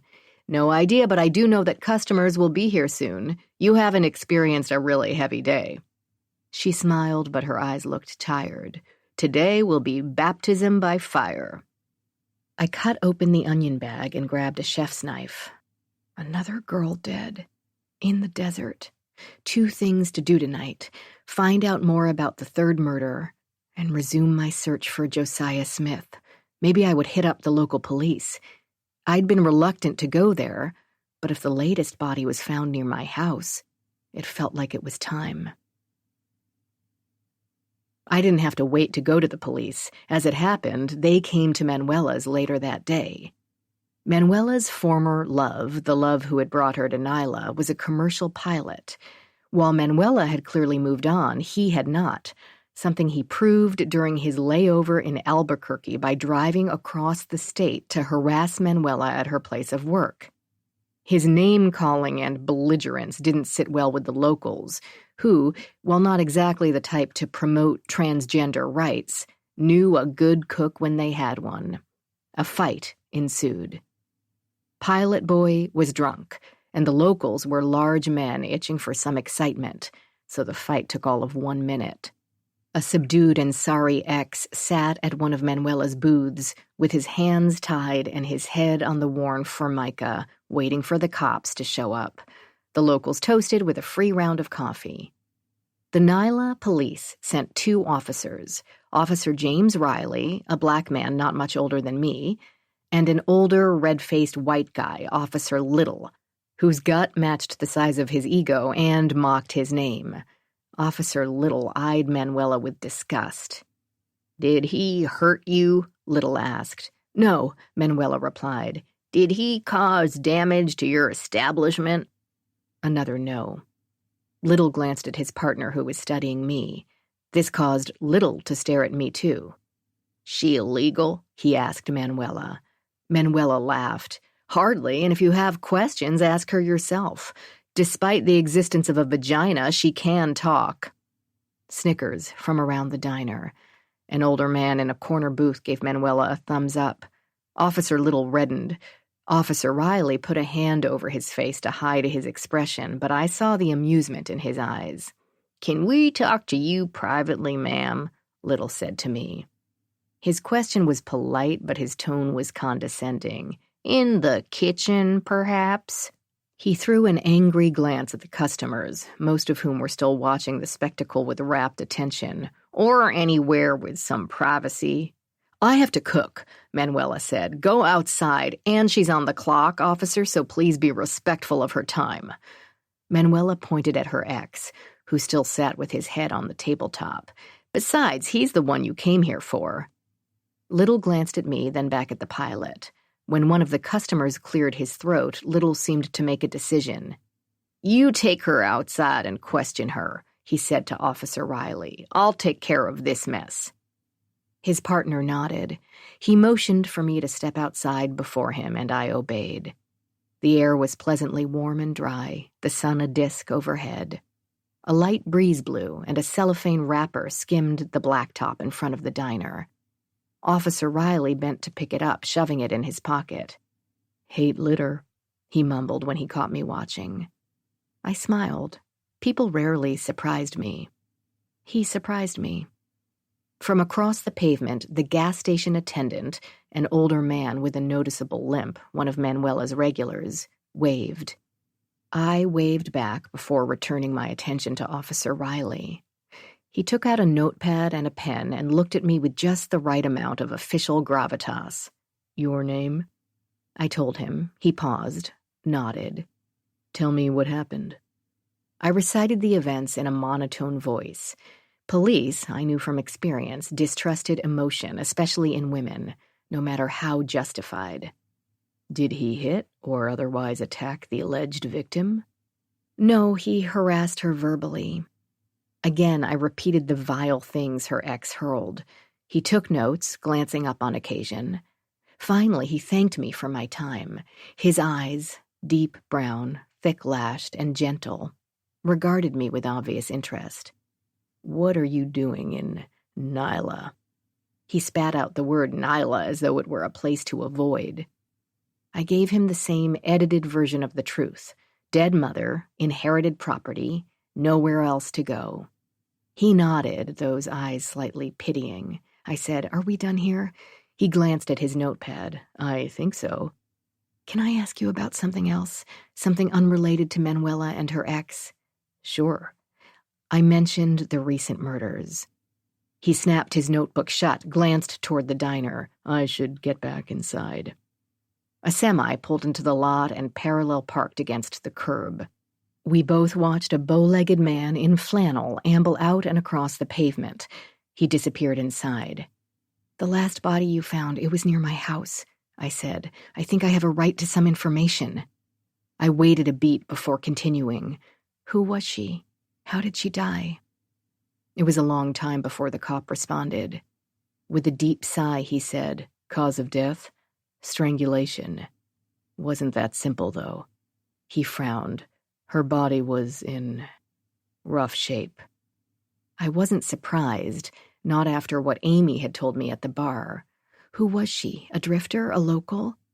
Officer Riley shook his head. "I can't say anything else until we've notified the family. You'll have to wait until the details are released to the media." "And what should I do in the meantime?" "Lock your doors." He turned to look at the highway and the horizon beyond. "Or go back to wherever you came from.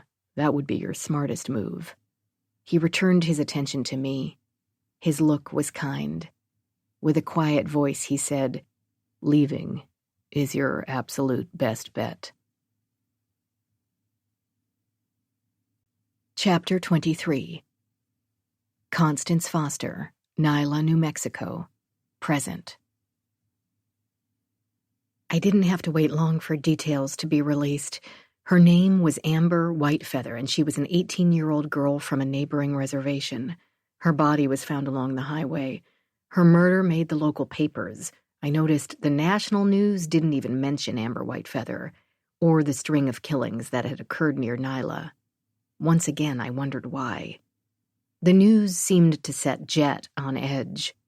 I watched him in the days that followed the announcement of Whitefeather's murder. As the townspeople steadfastly pretended nothing bad had happened, Jet became surlier than usual, remaining in his house or his workshop with barely a nod in my direction. Of course, it could have been something other than the news that had set him off. I wouldn't know because he wasn't talking to me either. I didn't trust him. Monday was my day off, and I'd decided not to sit around watching Jet avoid me. Instead, I loaded the Acura with crap from the basement, which I'd been slowly cleaning out, and headed toward the dump, then Taos. I was going to seek out Alberto Rodriguez. At least that was the plan. I looked around the basement before I left, pleased with my progress. All that was left were an old crib, a couch I couldn't move by myself, and a few boxes I was too scared to open for fear of scorpions or spiders or worse. I was about to leave when something caught my attention. An object sparkled from the darkest corner. I hadn't brought a flashlight, but there was enough daylight streaming through the open Bilco doors for me to venture toward the back of the space. I leaned down, curious, and picked up the object. It was a framed photo, small, 3 by 5 inches, and the picture captured the image of a woman. She was beautiful by any standards, a brown-skinned Latina with dark eyes and flowing hair and a wary smile. I stared at that picture for a long moment before tucking it into my bag. The photo preoccupied my mind during the drive to Taos. Was she the previous owner of the house? Had all the stuff in the basement been hers? Was she somehow related to the mysterious Josiah Smith I'd yet to find? Had Aunt Eve known her, and if so, had Eve planted that picture? My God, I was getting paranoid. I reminded myself to track down Rebecca Smith on Lowry Lane, the woman who lived with a J. Smith. If I didn't keep moving, finding practical things to do, I would go crazy. I glanced at my bag, thinking of the woman memorialized in the photo beneath that glass. I thought of Amber Whitefeather, dead in the vast desert behind Mad Dog Road. I thought of Jet and his dark moods, the money he'd hidden in his workshop. I could leave. I could go to a shelter and find a job doing something menial to sustain myself. Maybe eventually I could go to college and get a degree, work some hourly job to pay my way. But as I drove along the dusty highway that led northwest toward Taos, I realized I wasn't going anywhere. Not yet, anyway. Maybe I was already crazy. The newspaper office in Taos was housed in a squat rectangular building meant to look like authentic adobe. Here and there bits of plaster had chipped away, exposing the ugly cement underbelly. A straggly flower bed adorned the front walkway, which led to a glass front door on which a sign that said no loitering had been posted.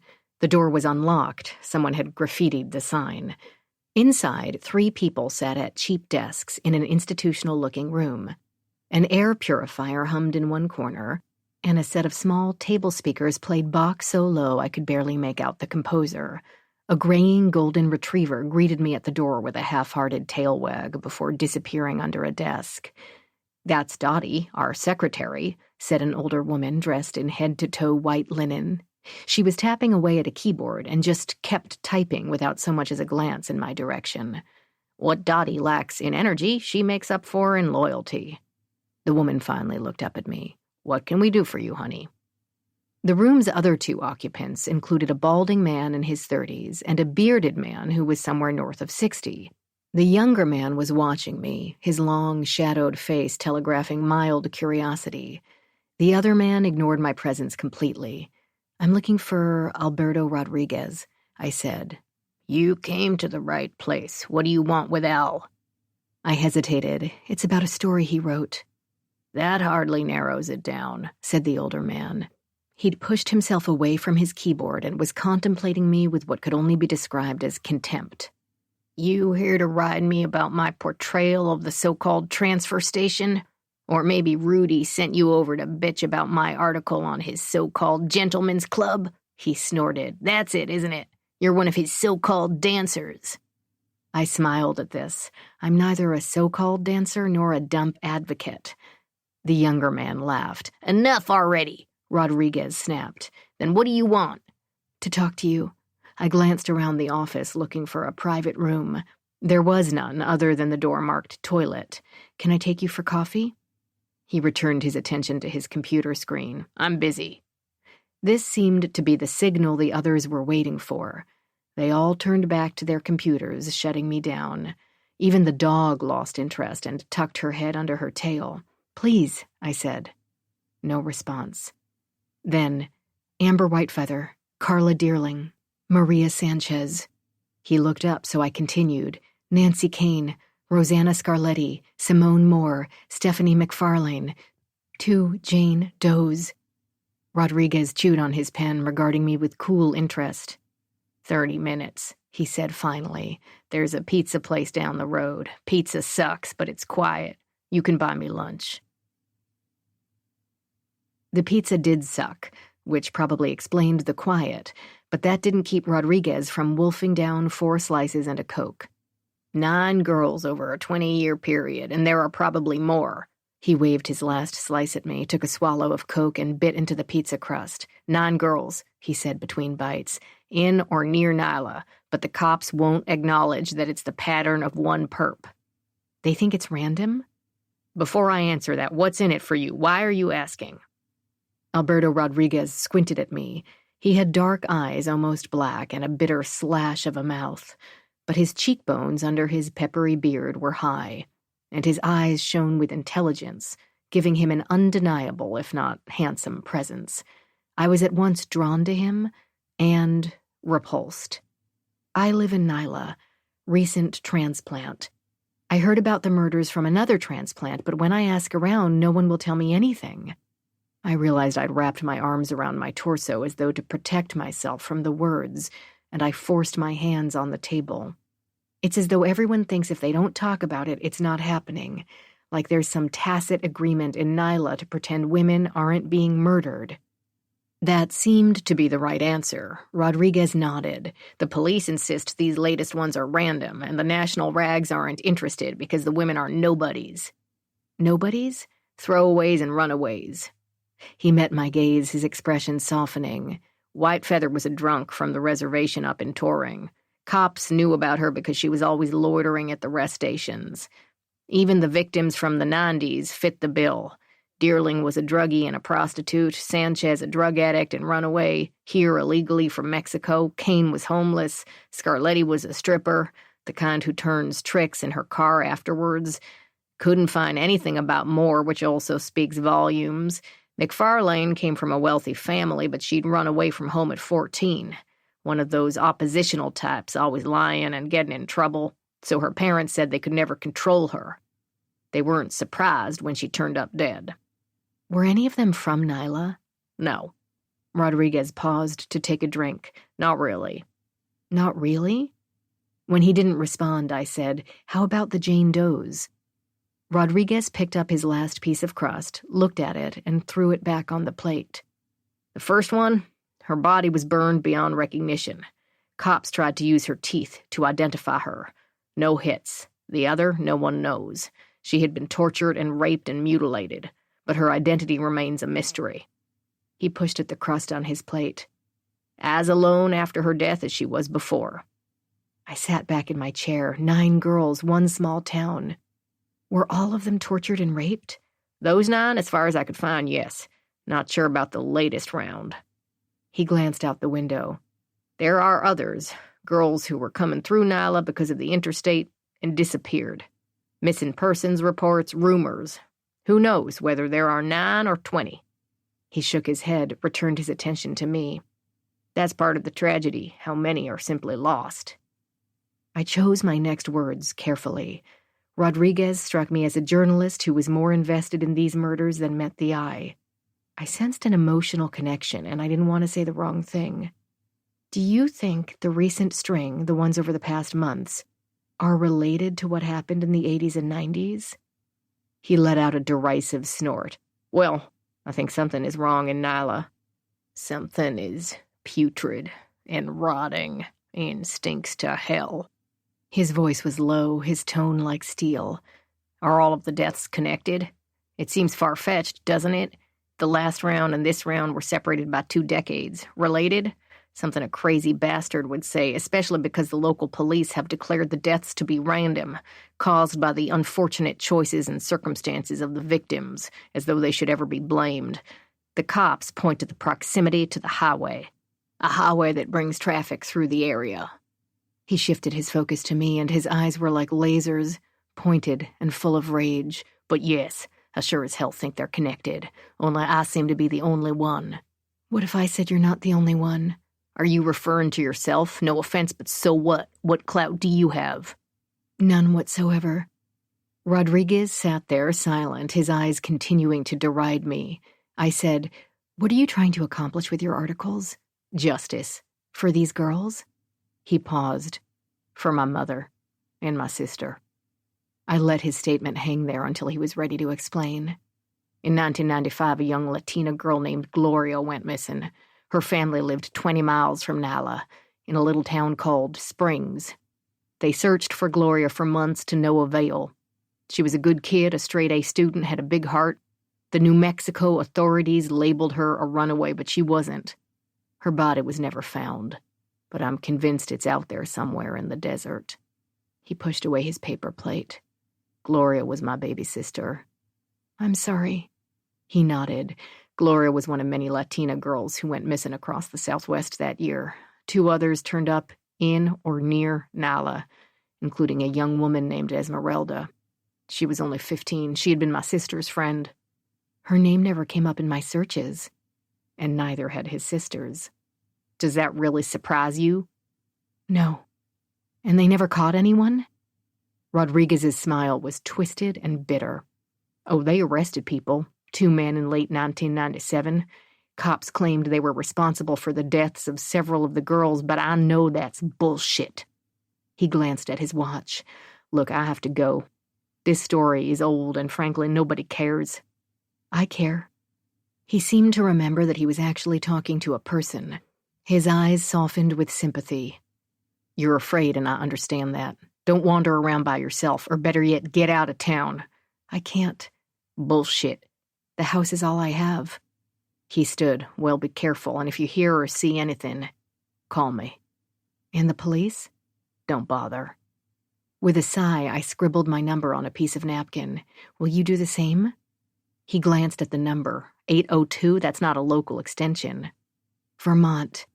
The house on Mad Dog is my inheritance, the only thing I own other than my car. Rodriguez's face froze. What is it? Surely you've met people from Vermont before. My attempt at humor fell flat.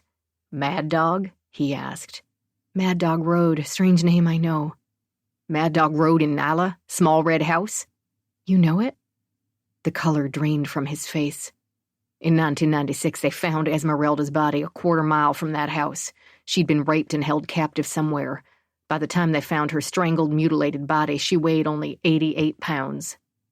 How awful. I couldn't even contemplate what it would have been like for her family. Was there a connection between my house and Esmeralda's death? Rodriguez shrugged, not that I know of. The only person living there at the time was a young Mexican woman named Flora Fuentes. She claimed she heard nothing, saw nothing. Did she find the body? Rodriguez shook his head. Man named Oliver Bard, mean motherfucker. I rubbed the spot where Oliver had hit me. It was still tender. Yeah, I know Oliver. He's my neighbor. I paused, thinking, do you know a man named Jet? When Rodriguez gave me a blank stare, I said, Bernard Jetson Montgomery. Ring a bell? No, should it? He's the caretaker of my property. My mother hired him. Rodriguez stood up and grabbed his plate and cup. Sorry, not familiar. I really do have to go. Please call me if you learn something. I watched him walk out the door and down the road, and wondered whether Flora was the name of the woman whose photo I had found. Chapter 24. Eve Foster, Nyla, New Mexico, 1997. Back at the motel, Eve used her cell phone to contact her lawyer. He was no help. Jim Kelly had been with her since Eve's husband died, when Kelsey was still a kid, and he generally humored her demands with stoic grace and not a hint of the condescension she was sure he felt.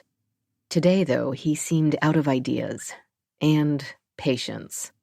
You've threatened to disown her if she leaves. You've actually disowned her. You've hired a private detective to no avail. And now you're spending time in New Mexico looking for your daughter. Have you ever considered that Kelsey simply doesn't want to be found? Eve put her head against the cool glass of the motel window. Of course she'd considered it. I can't exactly leave without knowing what's happened to her. She's her father's daughter, Eve. He didn't realize how true that was. Eve had only been 15 when she'd had Kelsey. Sure, she'd been drawn to her late husband's charisma and confidence, but what had she known? She'd only been a child herself. For the next 10 years, until his untimely death, Liam Foster had tortured his child bride. Not in ways that left visible scars, he was too cunning for that, but in smaller, more insidious ways, with mind games and sex games, and sometimes with pain. He knew she had nowhere to turn. Shunned by her religious parents, hers was an opulent prison, and Liam had been both prison guard and rescuer, torturer and healer, God figure and Satan himself. Eve rubbed her arm absent-mindedly. His death had freed her, but it hadn't freed Kelsey. She'd only gotten worse. Her youth was littered with warning signs, a veritable field of psychological landmines. Friends who came over once and never returned, small animals that disappeared, lies told with so little guile that it would terrify even the most accomplished politician.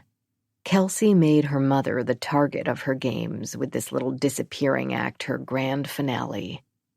Eve stared at the phone in her hand. Kelsey could be dead in a ditch somewhere, or held captive by some psychopath. She should be worried sick. But she also knew that Kelsey could be waiting, setting a trap for her mother so she could claim victory. Eve could sense her daughter here in Nyla. She'd like to call it the result of a strong mother-daughter bond, but it was more like the second sense a deer has when it feels the hunter nearby. She had to know what happened to Kelsey for her own sanity, if nothing else. But her lawyer knew none of that. He saw a young mother, a teen who was smart beyond her years, and a fortune. Eve said, "I understand what you're saying, Jim, but I have to do everything I can." Liam's longtime lawyer was silent for a moment. When he spoke again, there was resignation in his voice. "I'll wire you the money from your account, but please be careful. I know you want to find your daughter, Eve. I know a parent can't rest until they locate a missing child." "Right," Eve said into the phone. "If something's happened, I need to know." And then, "God help me, I will truly be free," said a tiny voice inside her. Eve closed her eyes and shut out the voice. What kind of mother had she become? Never mind Liam and Kelsey. What kind of monster was she? Mayberry Street may have passed for the nice section of town in Nyla, but in Eve's view it was meh at best. What it lacked in polish it made up for in length and distance from the highway. The road, which horseshoed its way around the northeast side of town and skirted the encroaching desert, consisted of 5 long blocks of single-family homes. One end housed the smaller homes, a mix of adobe-style cottages and craftsman one-stories. The nicer homes were on the eastern end of the street, so that's where Eve concentrated her efforts. She'd found a phone book at the local library, but Kyle Summers' address was unlisted. She was left watching and hoping. She spent a half hour parked on the second-to-last block of Mayberry, mulling over next steps.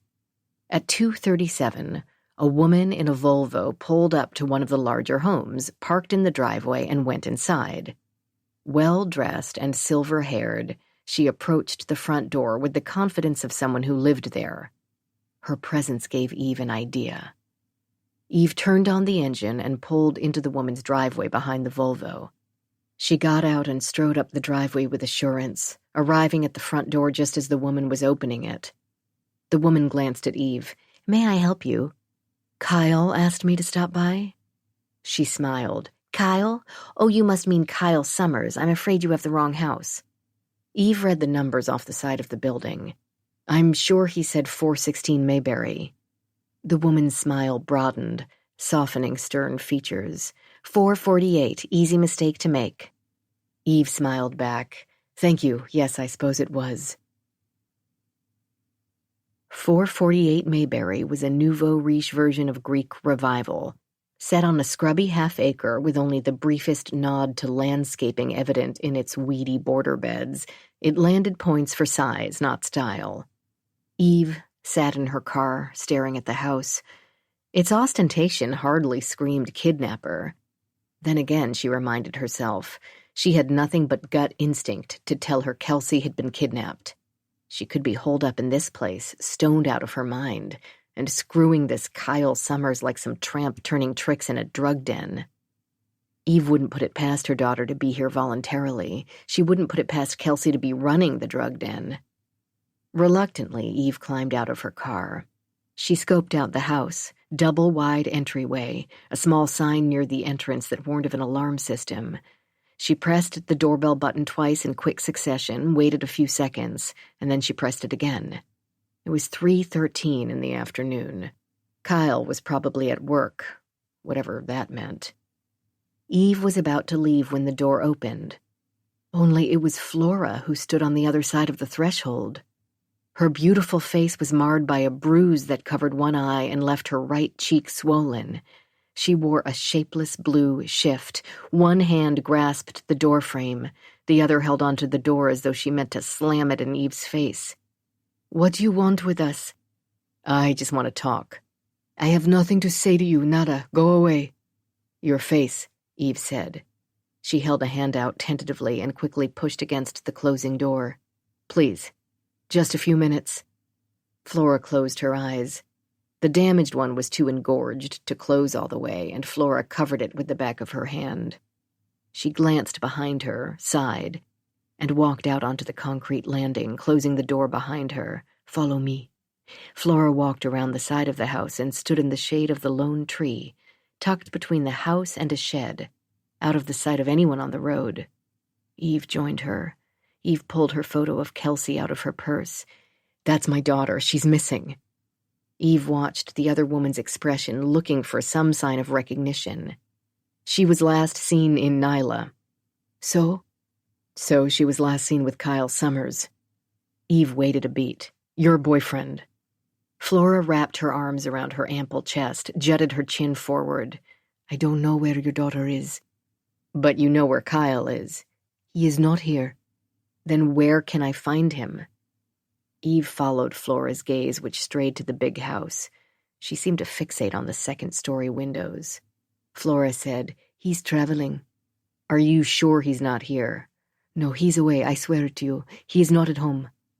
Eve took a step closer. She made a show of studying Flora's damaged cheek. "Why are you protecting him?" "I am not protecting him." Flora turned away.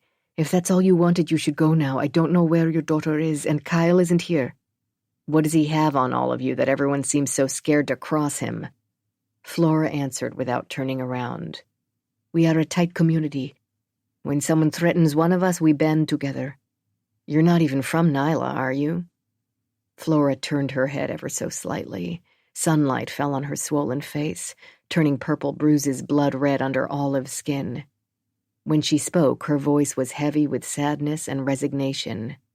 "Leave it be. There's nothing to see in Nyla." "I think there's a lot to see here, Flora. Girls have disappeared. There are rumors of murder. Things that lurk beneath the surface, things that no one will admit." Flora gave Eve a defeated smile. "We have a saying in my birth country. Donde el diablo puso la mano, queda huella para rato." She shook her head. "Go home, Mrs. Foster." Eve watched Flora hurry across the yard back toward the front of the house. She was limping. Only later, settled in a wooden chair at the local library, did Eve look up the saying. She closed the Spanish-English dictionary, feeling pensive. Roughly translated, it meant, "Where the devil put his hand, there is a trace for a while." In other words, evil always leaves its mark. Chapter 25. Constance Foster, Nyla, New Mexico, present. Lowry Lane jutted off Main Street like an afterthought. I found Rebecca Smith's house without much fuss. It was a simple craftsman-style cottage, small but cozy-looking. Wooden facade, blocky porch, expansive windows, and a metal fence that surrounded a dime-sized property. A Honda sat in the driveway, its bumper sporting a "Love One Another" sticker, and stickers from a dozen state and national parks. The interior of the vehicle was cluttered with garbage, clothing, books, and blankets. I wasn't sure how anyone was able to drive it. The third knock on the door brought a woman running from around the back of the house. "Please stop." She waved one gloved hand at me while the other pushed back a chunk of silver-gray hair. "You have no idea how hard it is to get him to sleep." "I'm sorry." I put my hands in the air in surrender. I didn't mean to cause issues. The woman took a moment to catch her breath. She was short and stodgy, her round face accentuated by chin-length hair. She looked down at muddy knees and laughed. "That's what I get for wearing shorts." She pulled a glove off and eyed me sideways. "When I find the time, I like to garden. It keeps my mind off other things." I gave her as warm a smile as I could muster. She seemed friendly enough, and it was nice to see a friendly face. "Are you Rebecca Smith?" "Who's asking?" "I'm Connie Foster." I held out a hand and she shook it half-heartedly. "I'm actually looking for Josiah Smith." "Becky Smith." A curt nod. "Well, you came to the right house, but I'm not sure it'll do you any good. What do you want with my uncle?" "The truth is I'm not sure. I'm new to Nyla, and someone gave me his name, suggested I speak to him." "Are you a lawyer?" I shook my head. "No, ma'am." "A reporter?" "Nope." I knew I needed to come up with something. And not knowing what Josiah had to do with me, I didn't want to mention Stella from the hardware store. I settled on, "A friend from home told me to look him up. I guess they went way back and she thought he could help me." I glanced down at the ground. Adjusting to a new town's been tough. "You're new to Nyla?" I nodded. "Moved here recently, still trying to acclimate." The woman sighed. "Well, I wish Uncle Joe, that's what we call him, could help you. Maybe on a good day he'd enjoy the company." She smiled. "He liked the ladies. He was a catch in his time." "Does he suffer from "Dementia? Not really. He had a stroke a year ago, but the docs say it was mild and doesn't explain his symptoms. We moved in together and I try to take care of him. On good days he can hold a conversation, feed himself, walk a bit. On bad days," she shrugged, "I pray he'll sleep." "I guess today was a bad day?" When Becky nodded, I said, "I'm sorry to hear that." "Yeah, well," she waved a glove, "I need to get back to the garden. I only have so much free time with Uncle Joe's schedule, and I still have half a bed to weed." She must have seen the disappointment on my face because she added, "Tell you what, why don't you give me your number? If he has a good day, I'll give you a call, I promise." I wrote my number on a piece of scrap paper from my bag. She stuffed it into her pocket, and I had a brief vision of her losing it in the mess in her car. Before leaving, I said, "What did your uncle do here in Nyla?" Becky pulled herself a little straighter. "He was the assistant district attorney for the whole county. In fact, that's why I thought you were here. People contact him now and again about those murders years ago. Journalists, civil rights lawyers, law students."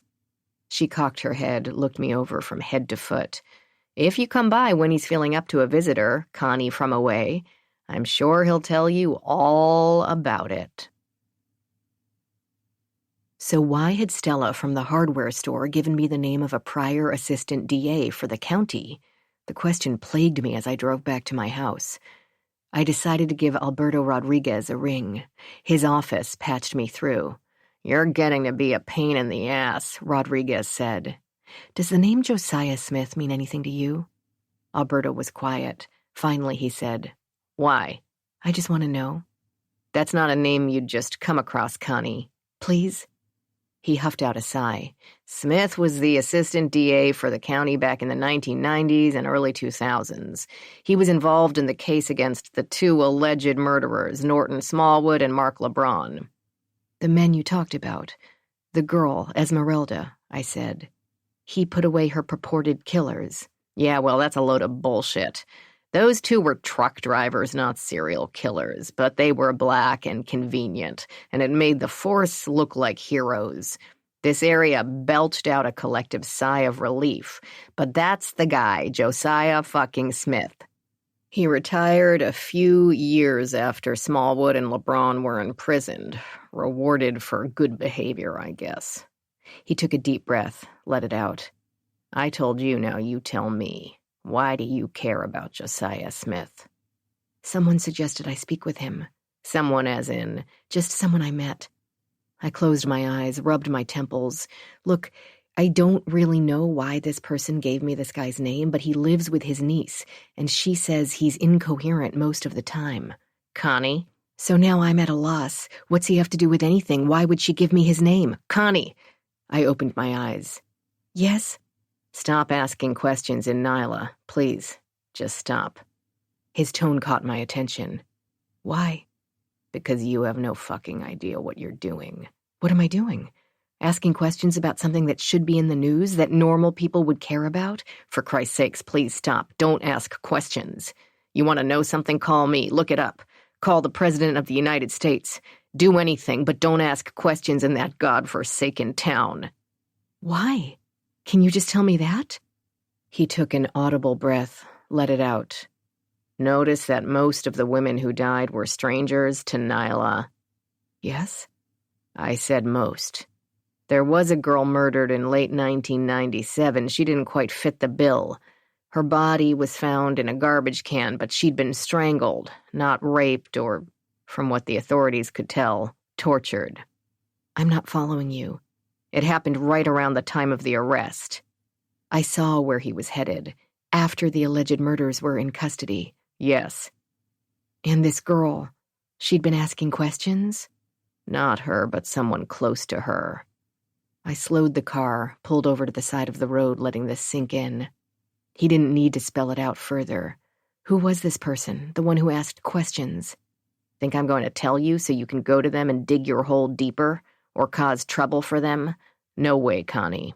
If I can't ask questions, and nothing is online, and you won't tell me, what am I supposed to do? Get a job, fuck a few guys, learn to knit. How the hell should I know? Just keep your damn mouth shut. What if I'm already a target? Alberto said quietly. Do you have a gun? No. Get one. The gun would have to wait. I had neither the money nor the desire for one, and I wouldn't stop asking questions, although in retrospect, perhaps I should have. I was too close to all of this, too worried these murders and Eve's intentions were tied together in some savage knot. Alberto had pointed to a quid pro quo, ask questions and you're next, but those murders were years ago. Was it possible the same murderer was at work here in Nyla today? Alberto thought so, but I wasn't so certain he was a reliable judge. I knew my next stop. Anyway, I figured after that bash on my head, Oliver Bard owed me. His house was larger and more modern than my own, but not by much. A brightly painted blue gate opened to a red-tiled courtyard. I climbed out of my car and locked the doors, stepping over grayish-brown scrub to reach the blue-doored entrance. The place was quiet. A chicken pecked around in a courtyard, pausing only to glance my way before continuing to hunt insects in the dusty earth. "Oliver?" I called from the courtyard threshold. The chicken raced in front of me, complained, and darted farther into the tiled courtyard. I followed. Large planters, now empty, sat upon chipped terracotta Mexican tiles. 3 more chickens eyed me from one corner. Another raced across the courtyard, squawking a warning. A lone beach chair, its red, white, and blue webbing worn and dirty, perched next to a metal bucket that overflowed with cigarette butts. I heard the buzz of Jet's machines from down the road and the low hum of a sitcom's canned laughter. The courtyard smelled like fresh cigarette smoke. I knocked on the entrance to the house.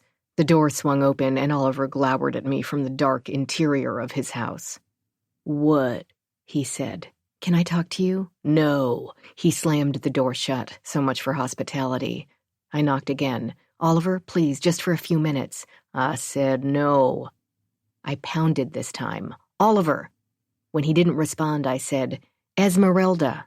No answer. The chickens scolded me from across the courtyard, and I backed away from the door, frustrated and angry. "Esmeralda!" I yelled again.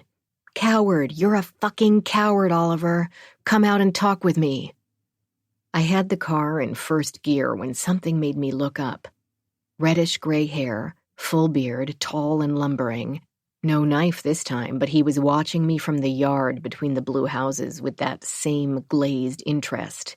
I rolled down my window and yelled, "Hey!" He ran like a jackrabbit to the house next door and disappeared inside. Night was beginning to fall. By the time I returned to my house, the horizon was aglow with bands of red and orange, silhouetting the rugged mountains in the distance. Mesmerized, I almost missed Jet's lanky form leaning against my house, his body a shadow melding into the many shadows of the desert beyond. I called out to him, and he moved forward into the weak porch light. "Leaving me another crucifix?" I asked. He smiled. "Something different this time." "Oh, yeah?" I'd changed the locks on the house, so I was anxious to hear how he'd gotten in. "What?" "Follow me." Jet disappeared around the back of the house. A coyote howled, and I jumped, unaware until that moment just how tense I was. Instead of following Jet, I let myself into the house and turned on all of the lights. Once convinced that he hadn't left me a new surprise, I tucked a Swiss Army knife, the best I had, into my back pocket and waited. Alberto's warnings weighed on my mind. Jet knocked on the door a few minutes later. "Where'd you go?" He peered beyond me into the house, but I blocked his view. "I'm tired, Jet. Not in the mood for games." "No games." He held up his hands. "I promise. I just made you something. That's all. Come see." Reluctantly, I followed Jet outside into the night. I locked my door behind me. The coyotes had friends now, and a pack had set to wailing in the expanse behind the house. A chill ran over me, and I wrapped my arms around me for warmth. Jet led the way to the shop. Inside, he flicked on the lights and pointed to the center of the room where a simple desk stood atop a paint-splattered canvas tarp. It had been crafted with curly maple, and the intricacy of the wood defined its beauty. "For you, a housewarming gift." He gave me a lopsided grin that brought out a deep set of dimples, "and an apology for the cross, and for Oliver's bump to your head." I stared at the desk, unsure how to respond. People rarely did nice things out of the blue, and certainly not for me. I wasn't sure if this relieved some of my distrust or deepened it. Jet laid a strong hand on one edge. "I need to put a few coats of poly on it, and then it'll be ready." "It's beautiful." "I'm happy you like it." Jet took a step back, studying me. His tan and the beard lent him a cowboy allure. I could see how women would find him attractive. I shifted my gaze to avoid his eyes. There was something raw and hungry there, and I didn't want to acknowledge that it reached a hungry part of me. "I have to go." I turned to leave and felt his hand on my shoulder. "Oliver called me just now. He says you stopped by. Want to talk about that?" "Not really." "He's not a man to mess with, Connie. He and his brother are a little mentally unstable." How unstable, I wondered. "Yeah, well, he wouldn't talk to me anyway. And his brother, I saw him playing with a knife the other day, watching me." "Raymond is mostly harmless, exists on the mental level of a 12-year-old, from what I can tell. Oliver, though," Jet tapped his own head, "smart, but in a shrewd way. Just stay off their properties." I was about to tell Jet that I'd spoken to Alberto, that I knew Oliver had found Esmeralda's body, but I stopped myself. The less said to Jet, the better. "You need to be careful," Jet said. "Nyla's not a friendly place when it comes to strangers." "So I keep hearing, especially strange women?" Jet's eyes narrowed. "Especially strange women." He glanced toward my house. Have you eaten? Not yet. I made a cassoulet. Want to join me? I smirked. Pretty fancy food for a cowboy. He shrugged. Oliver slaughtered a pig, gave me some cuts. Another lopsided grin, but I am a pretty good cook. I was tempted by the offer, if only because I was starving and hadn't had anything at home in weeks that hadn't come from a can. But I declined. No use playing into his or Eve's hands, whatever those hands were up to. Jet looked disappointed. Let me know if you change your mind. I have plenty. Thanks, but I won't. Jet held the door of the shop, letting me go out first. Outside, the furnace of a sky had settled into an ethereal canopy of stars. He looked up. Beautiful, huh? This never gets old. It is something. I started toward the house. Jet flicked on a flashlight and aimed it past me. You're a weird girl, you know, he said. Others have said that. Not what I expected. I took the bait. What had you expected, Jet? Eat with me, and I'll tell you. I started to walk toward my house, avoiding the light from his flashlight. I'm not that interested in your opinion. Okay, fine, since you're so anxious to know, I'll tell you, he called. I figured you'd be spoiled, someone unable to tie their own shoes without a butler. I spun around. Why in the world would you have assumed that? Eve seemed entitled, almost viciously so. I figured you'd be the same and that this little deal was to teach you a lesson, how to live in a rough world on your own, that sort of thing. He shook his head, but I can see you already know how to do that. You fixed up the place, found a job. He ran a hand through his hair, crossed his arms. Tell me, Constance Foster, if Eve didn't want to teach you how to be self-sufficient, then why these rules? What are you supposed to learn here in Nyla? I have no idea, and that's the truth. This house is really just that? An inheritance? Eve hated me. He turned off the flashlight. She never said she hated you. I threw my head back and laughed. I sounded crazy, even to myself. She would never say it. That wasn't her way. She would find some passive-aggressive or downright cruel way to get her point across. She sounds like an awful mother. Was that empathy or mockery in his tone? I wasn't sure. You know why I can't eat with you, Jet? Because I would never know why you invited me. Were you following Eve's playbook? Was she paying you to be nice to me? Or maybe she told you to poison my food or seduce me. I watched his face as I spoke, but I couldn't read his expression in the dark courtyard. I could never trust anything to be real. Even friendship? I glanced down at my feet. Especially friendship.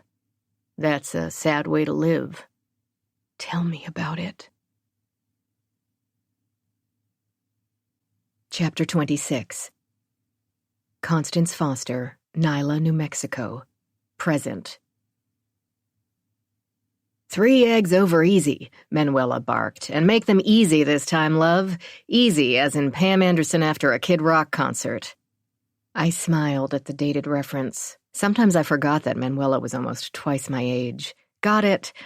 Manuela peeked at me from across the kitchen. She was training me to cook, and she let me handle the griddle when we only had a few customers.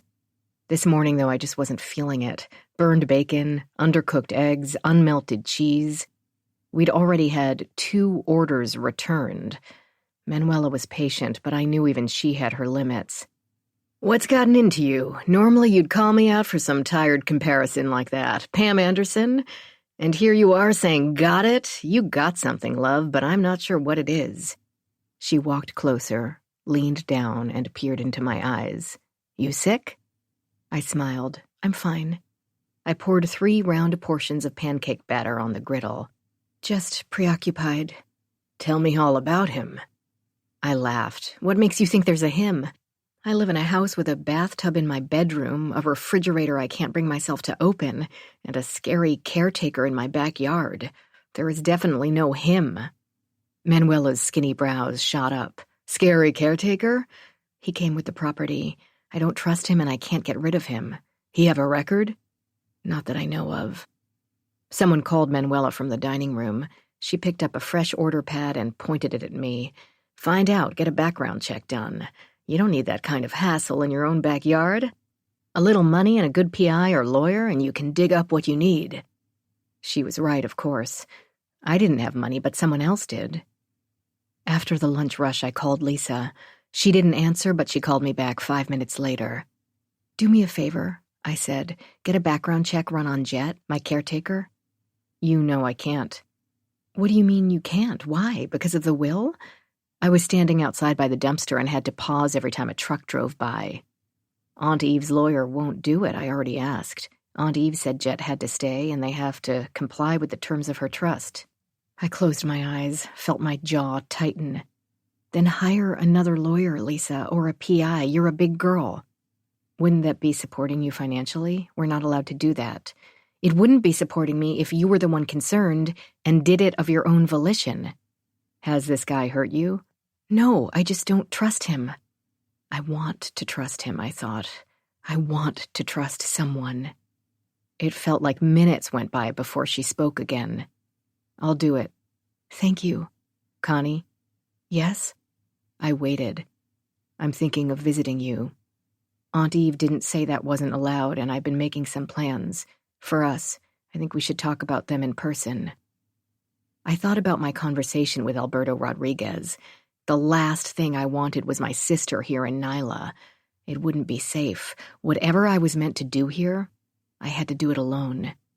I couldn't say that to her, though. "Sure, I'd love that. Just wait until the house is ready, okay? Right now, I'm still sleeping on the floor." "Surely there's a nice hotel in town." I laughed out loud. "Well, there's a rooming house. You can get a room for about $28 a night. You'll have some nice, creepy-crawly roommates. It used to be affectionately called the Pussy Palace, if that tells you anything." Lisa took a sharp inhalation. "Oh, yeah." Manuela was waving at me from the diner's back door. "I have to go, Lisa. Call me when you have that background check." "What if I find something awful?"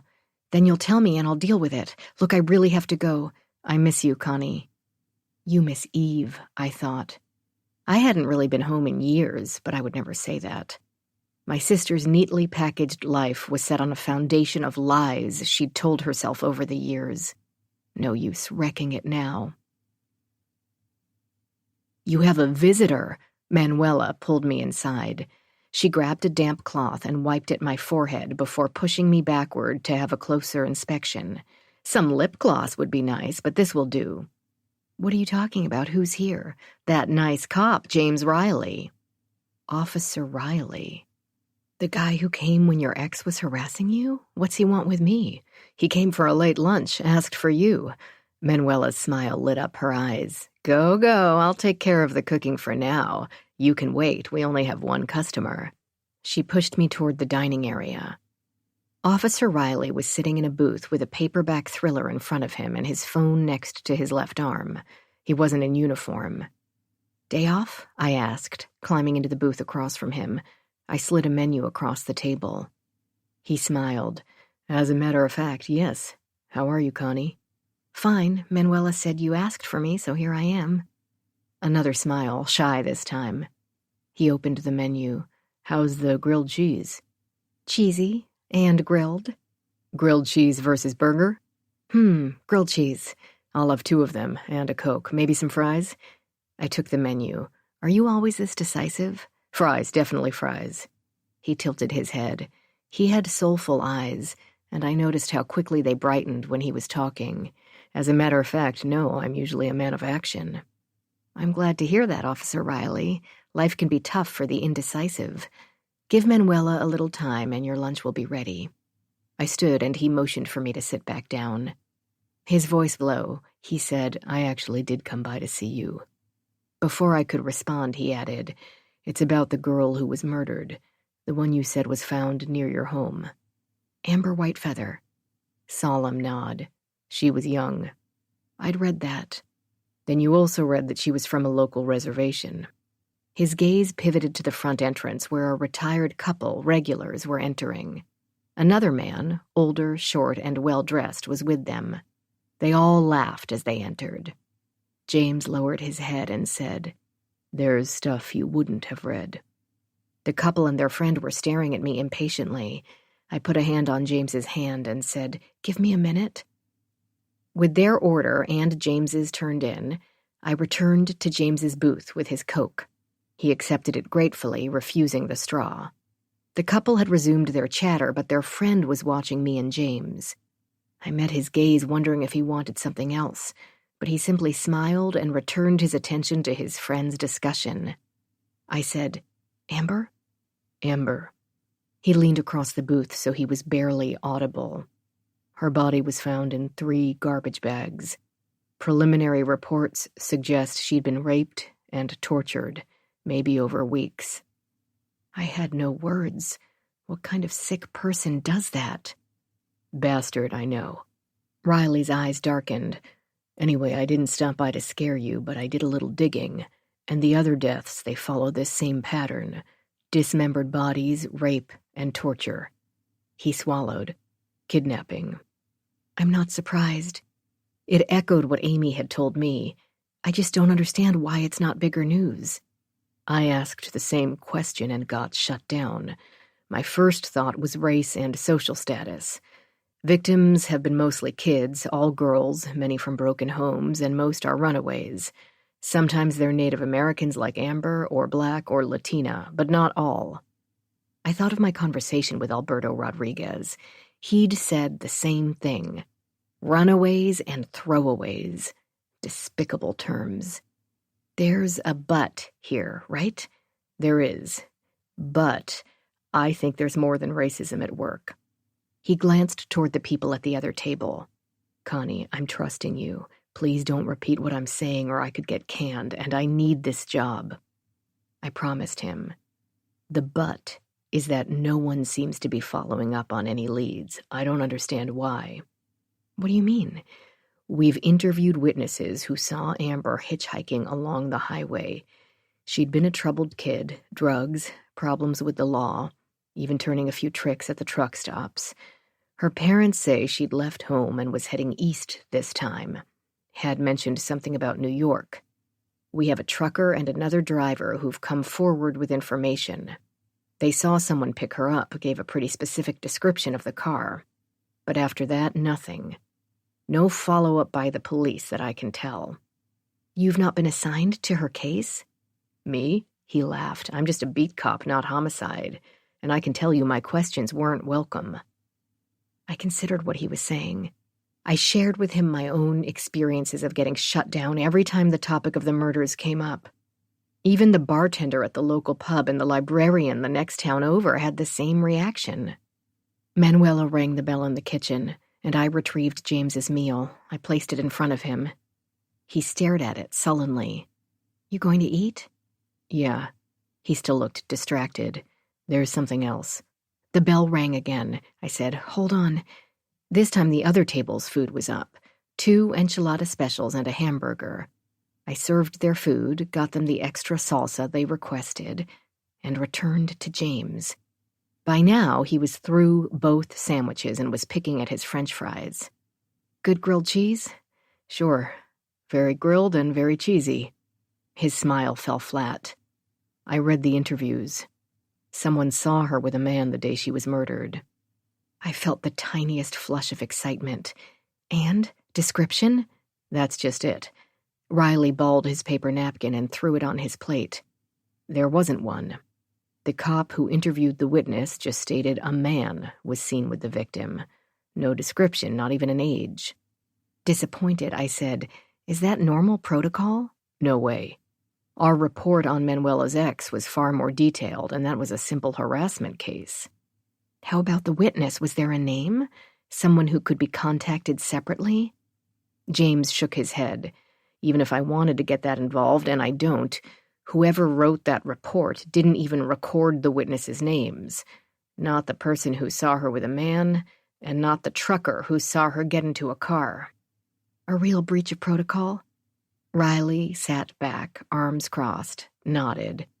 Even if the witness refused to cooperate and provide a name, that would have been recorded. Manuela poked her head out of the kitchen, saw me, and ducked back inside.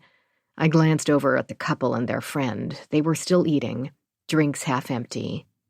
None of this makes sense. James stared at his mostly empty plate, then up at me. I don't like it. It sounds like they know who the killer is and they're protecting him. It sure does. What are you going to do about it? He picked up a French fry, stared at it, and tossed it back on his plate along with a balled-up napkin. Not a damn thing. Then why are you here telling me this? Because you're young and alone and new to Nyla. His eyes pleaded with me, the questions you asked me. Be careful. These girls won't get justice, Connie. They'll be data points. Unsolved murders that get filed away. Shit, I'll bet you $1 that the files will be lost within the year. He shook his head slowly back and forth. Within months. And you're really not going to do anything?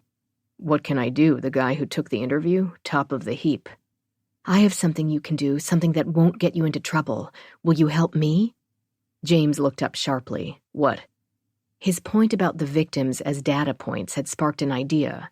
Do you have accesses to databases? Of course, some. Can you get to them without getting noticed?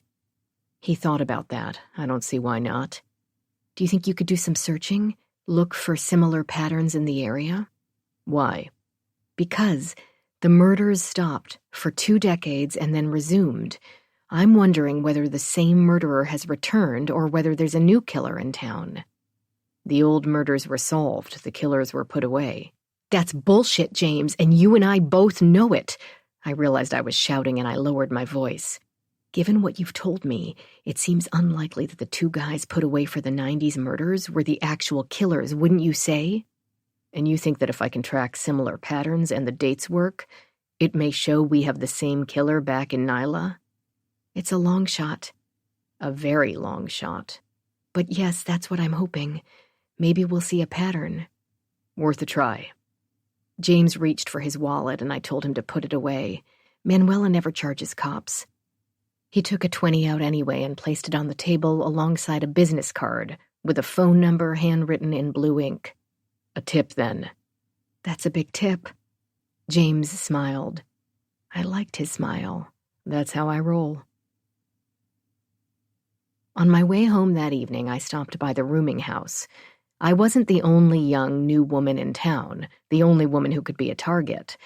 Amy from the bar should be warned, too. I could do it without breaking James's confidence. Just let her know to be careful. She was the one who had alerted me first, after all. The property manager let me into a nondescript lobby. Linoleum floors, white walls, stainless steel fixtures, a few framed pictures of the nearby mountains. Whoever bought this place had at least made an attempt to modernize it. But the result was a cold, institutional atmosphere that still hinted at despair. I told him I was looking for a tenant named Amy. Amy Bombardi? I don't know her last name, about this tall. I motioned with my hands. Hair with blue ends. That's Bombardi. You a friend of hers? Acquaintance. The manager's eyes disappeared into folds of fat. A friend would know her last name. He regarded me with unabashed curiosity, chewing the inside of his cheek. You sure you weren't sent by the ex-boyfriend? I don't want no trouble. Nope, just an acquaintance. I met her at a library. Wanted to catch up. Is she here? Room 7. Wasn't here this morning, though. The manager started to walk away. Could she be at work? Not my job to keep tabs on the tenants. I waited until he left the lobby and made my way down a dank, dirty hallway to room 7. A half a dozen knocks got an angry reprimand from the old man in the room next to her, who banged on his door and told me to shut the fuck up. Have you seen Amy? I asked through his door. Fucking go away, he answered. I took that as a no. Chapter 27. Eve Foster, Nyla, New Mexico, 1997. Officer Mayer agreed to see Eve the next day. The sun beat down on the cracked and bleached pavement leading to the station, and Eve walked over the crevices wearing new black stilettos. She'd dressed for the occasion in a fitted black suit. She was the owner of Foster Technologies, after all, she reminded herself. Liam Foster had been a terrible husband, but he'd been a genius when it came to business. She had his money at her disposal, money that Jim Kelly had wired just an hour ago. "What can I do for you today, Mrs. Foster?" Mayer asked. He was sporting a few days' worth of mustache, and the facial hair added a decade. "Arrest Kyle Summers. He has my daughter." Mayer looked amused, which only increased her resolve. "On what basis are you alleging such a serious charge?" "I know he has her." "We need proof, you know that."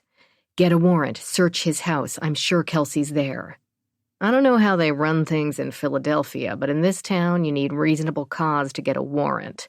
No judge in his right mind will grant a warrant based on one woman's unsubstantiated allegations." Eve sneered, "and especially when that judge is the brother-in-law of the perpetrator."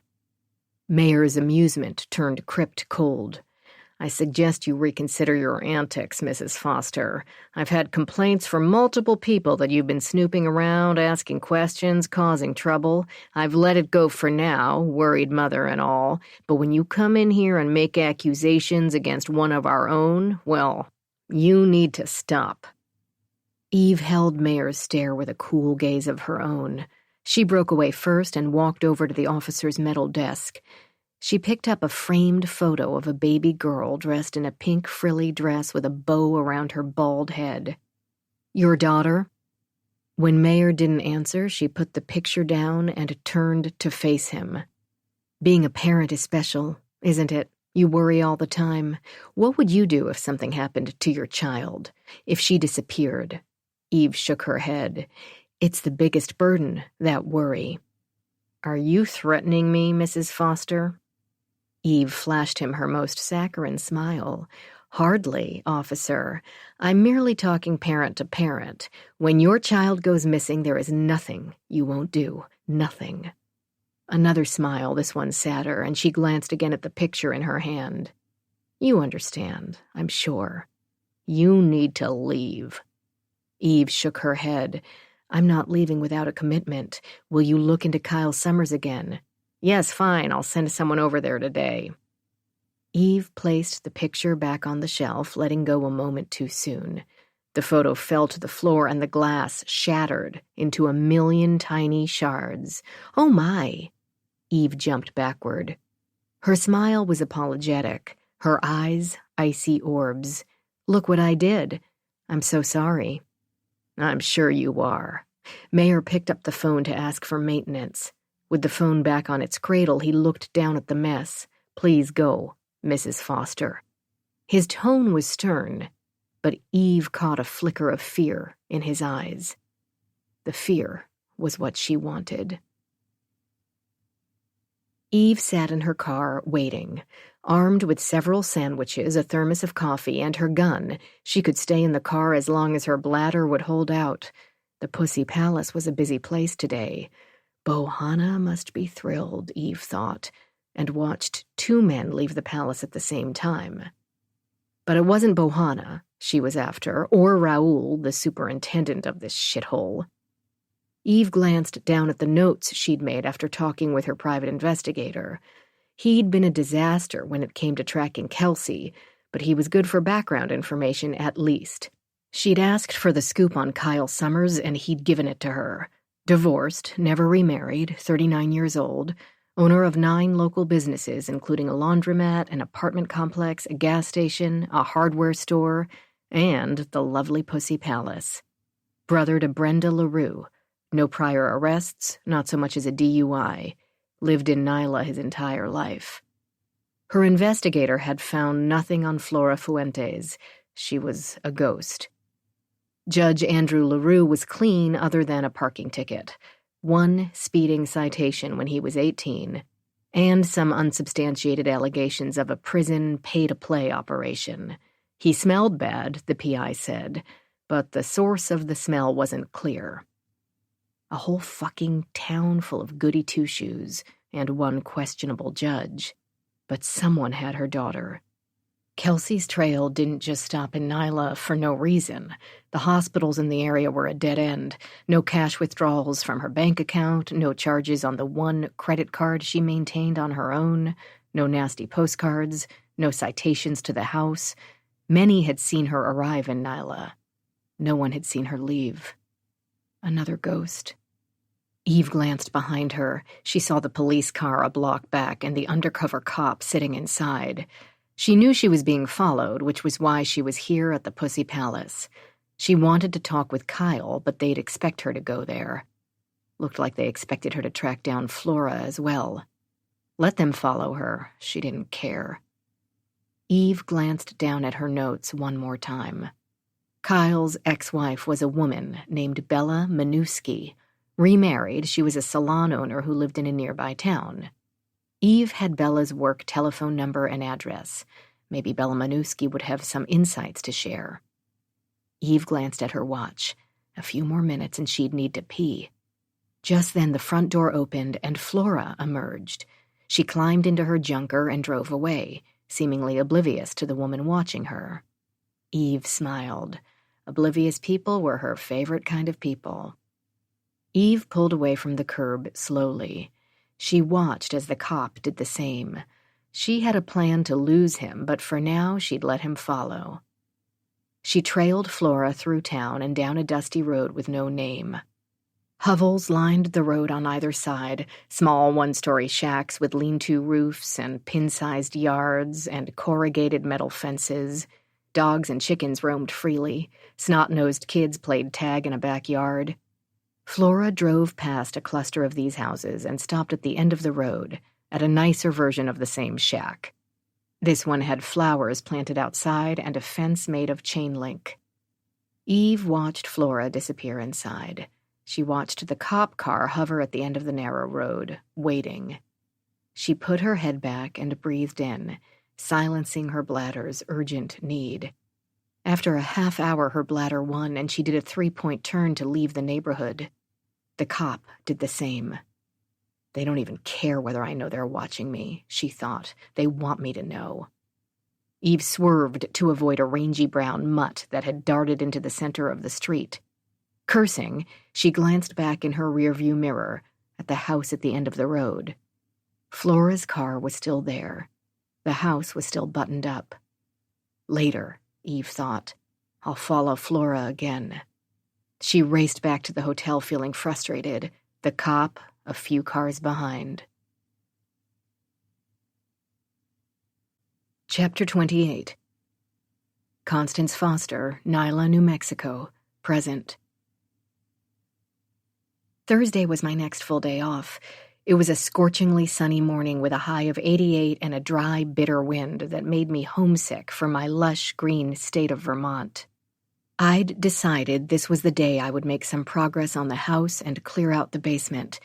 The bedroom needed paint, and I wanted to check that off my list. I had enough tips from Manuela's Diner saved to buy a mattress, but I wanted the bedroom to be finished first, and a can of soothing blue paint was waiting. I'd already discarded the old bed frame and scrubbed the walls and floors. I'd carefully prepped the room for paint, walls cleaned, spackled, and sanded, windowsills taped off, and I was just opening the can of paint when I heard a sharp knock on the door. It was Jet, carrying the desk he'd made me. Micah was trailing dutifully behind him. He said, "A hand?" I opened the door wider and let them both in. "Where do you want it? The living room?" "Sure. Thank you," I said. "I mean that. It's gorgeous." In truth, I wasn't sure how I felt. The piece was gorgeous, and I had almost no furniture, certainly nothing this nice. But it felt like a string, and I wanted no strings attaching me to Jet. Jet wiped his hands on his jeans. "Truce, I feel like we got off to a bad start." When I didn't answer, he said, "You have another paintbrush?" "You don't seriously want to paint. I have a few hours to kill while some varnish dries. I can give you a hand." I considered his offer. "Actually, there's something I could use help with even more than the painting." "What's that?" "The basement. I need to carry up the remaining boxes and saw apart that awful couch so I can get rid of it." He shrugged. "Whatever you want, I'm at your service." He held up a hand. "And before you ask, no, this isn't in my contract." "Even better. Happen to have a chainsaw?" "As a matter of fact, I do." It took over an hour to disassemble the couch and drag it up the steps. Painting I could do alone. Had I done this job myself, it was the only thing I would have accomplished all day. With the pieces in a pile near my car, I grabbed 2 beers from the small apartment refrigerator and tossed one to Jet. I nodded toward Micah, who was hovering shyly behind him. Can I give her a treat? You have dog treats? Picked up a box at the hardware store. Sure. He opened the beer. It's only 11 in the morning, a little early for booze. Think of it as lunch. I took a long gulp and welcomed the cooling sensation. It was hot and musty in the basement, and I was feeling sweaty and lightheaded. Jet gestured toward the fridge with his beer. Still haven't cleaned out that thing? Volunteering? He glanced over at the old appliance, which I hadn't moved from its spot against the wall. I'd offer to help, but I think that's past even my pay grade. I smiled. One of these days, I'll down enough of this stuff to tackle it. Do you always drink when you're stressed? I studied him over the edge of my can. I couldn't tell whether he was joking. Are you always so blunt? Only when I care. Uh-huh. He cocked his head. It must be hell going through life so full of distrust. I get by. Maybe I understand better than you think. Ever consider that? I squatted down and reached a hand out to Micah. She regarded it anxiously, so I moved away, sorry I'd invaded her space. So, share. He took a swig of beer and shook his head, grinning. You do realize that letting go of some of this paranoia would be one way of getting back at Eve? Seems to me she wanted you to be on edge. She wanted you to be alone in the world. You're basically letting her control you. Easy for you to say. Not really. I drained the last of my beer and tossed the can into the sink. The dog biscuits were in the cabinet next to the jar of peanut butter and cans of Campbell's soup, and I pulled out one for the dog. How about you, Jet? What's your story? No mommy dearest in your childhood? I held the bone out for Micah. She inched forward, eventually taking it from my fingers with wary gentleness. He looked mildly amused by the question. Finishing his own beer, he tossed the can beside mine and said, Misspent youth. Took me a while to find my way, but I did eventually. What does that mean exactly? Typical shit. Stealing, breaking curfew, underage drinking? Jet glanced at his watch. It means you have 30 minutes of my time left. Then I have to finish the table I promised a woman in Santa Fe. This Jet honors his commitments, so how about those boxes? You're as squirrely as that dog of yours. And about as fond of people. Come on. I followed Jet outside and down into the cellar. He told Micah to stay at the top of the steps, and she crouched beside the Bilko doors watching us. The cellar didn't feel any more welcoming without the clutter. If anything, it seemed creepier, the air heavy, the tight space claustrophobic. I hate this place, I said. Can you feel it? I wrapped my arms around my chest. Once it's empty, I'll be happy never to come back down. Jet patted the walls. You're lucky to even have a basement. Most houses around here don't. He looked up at the rafters overhead. This one was a retrofit. I followed his line of sight. Why would someone do that? He patted the cinder block again, then pointed to the dirt floor. The house is pretty old, probably 90 or so years. I'm thinking some Easterner, a medic, or a missionary maybe, moved here and wanted a basement, so he dug one out under the house. How can you tell it wasn't original? For one, the construction is different. Cinder blocks are newer material, post-dating the upstairs. Two, I think the footprint of the basement is narrower than the footprint of the house. I saw what he meant. It looks like there's a good foot or more difference. At least. I'd been kneeling by the boxes and I stood and wiped off my pants. What do you know about this house? Its history? I told you I don't know anything, really. It was likely built in the early 1920s. Oliver would know more. He's lived on this road for over 40 years. He won't talk to me. I tried stopping by and he slammed the door in my face. Jet had the decency to look embarrassed. He'll warm up eventually. Will he? I don't know about that. What's his story? Jet rubbed his face with his hands. Damn if I know. He and his brother are fixtures here. Don't talk much, but they've been good to me. They keep an eye on the place, give me chickens and eggs and occasionally meat. He shrugged. Lots of people around here are odd, as I'm sure you've noticed. At least they're neighborly. I frowned, rubbed the spot where he'd hit me. Not sure I'd second that. What does he have against me? He distrusts strangers, something you two have in common. But I wasn't letting him off that easily. You were a stranger once, he accepted you. Jet bent down and picked up a box. I can't answer for the guy, Connie. His first interaction with you was when you were skulking around my place. Maybe he holds a grudge. Or hates women? Jet looked toward the open Bilko doors and Micah, who'd started to whine. Come on, let's get these boxes out of here. You're not going to answer me, are you? Does Oliver hate women? Jet had started making his way up the stairs back to me. Where do you want the boxes? This one is heavy. In the garbage, I thought. Outside by the front door is fine. There were 3 boxes, 2 large, 1 small. I started with the largest. It had been sealed tight with duct tape, and I cut my way through slowly, peeling the box back with trepidation. I stayed outside by the car so I could bundle the garbage up and take it into town. As curious as I was about the contents of the boxes, I didn't want any poisonous insects or other contaminants inside. I lifted the contents out gingerly using gloves. No centipedes, no scorpions, just 2 embroidered pillows, a matching tablecloth, and several sets of plain yellow bed linens. The pillow's white cotton was now a dirty gray, but that didn't mar the beauty of the handiwork. Fuchsia, violet, and sunny yellow flowers danced on a wave of green foliage. I pictured these items in the house as it once was, adorning a table and chair, handmade, loved, originally festive. Now they just looked sad. The second large box held clothes, jeans, tops, bras, nightshirts, cheap stuff, clean but dated. All women's, size 9, 10, and medium. Nothing remarkable, a box of items someone had stored and forgotten. I opened the smallest box, expecting more of the same. I stared at the contents, confused at first, then with dawning horror.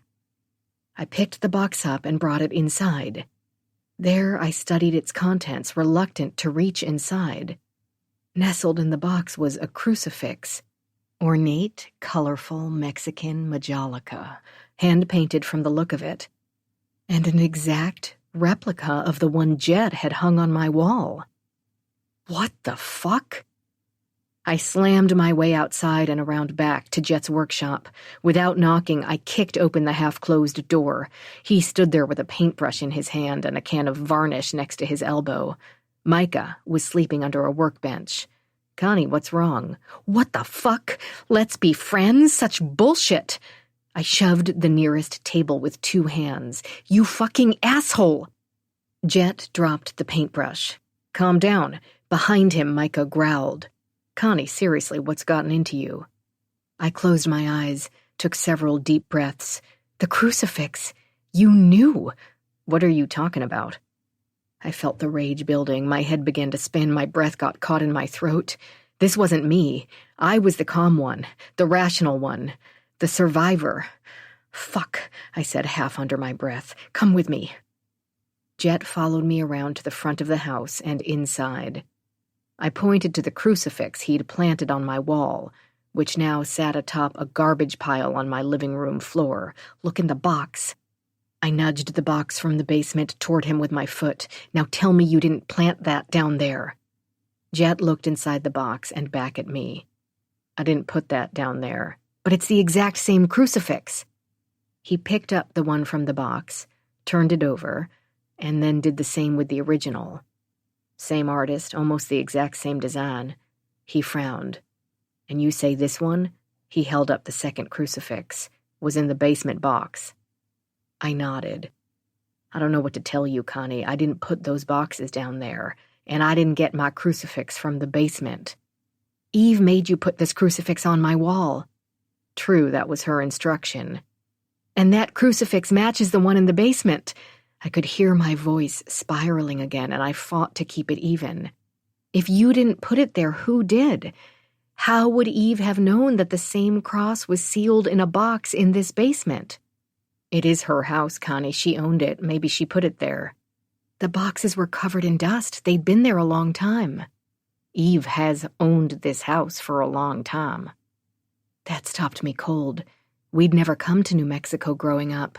Lisa and I didn't even know this house existed, but that didn't mean Eve hadn't been here. But to set me up so far in advance?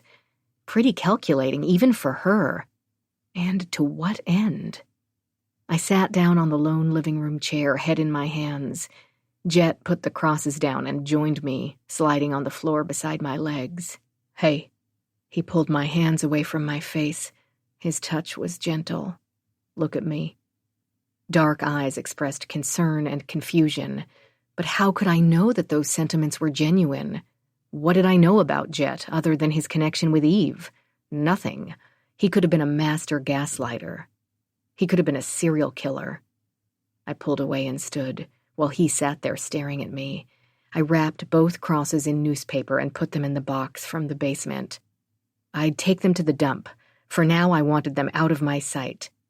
Jet said, "You know I had nothing to do with this." "I don't know any such thing."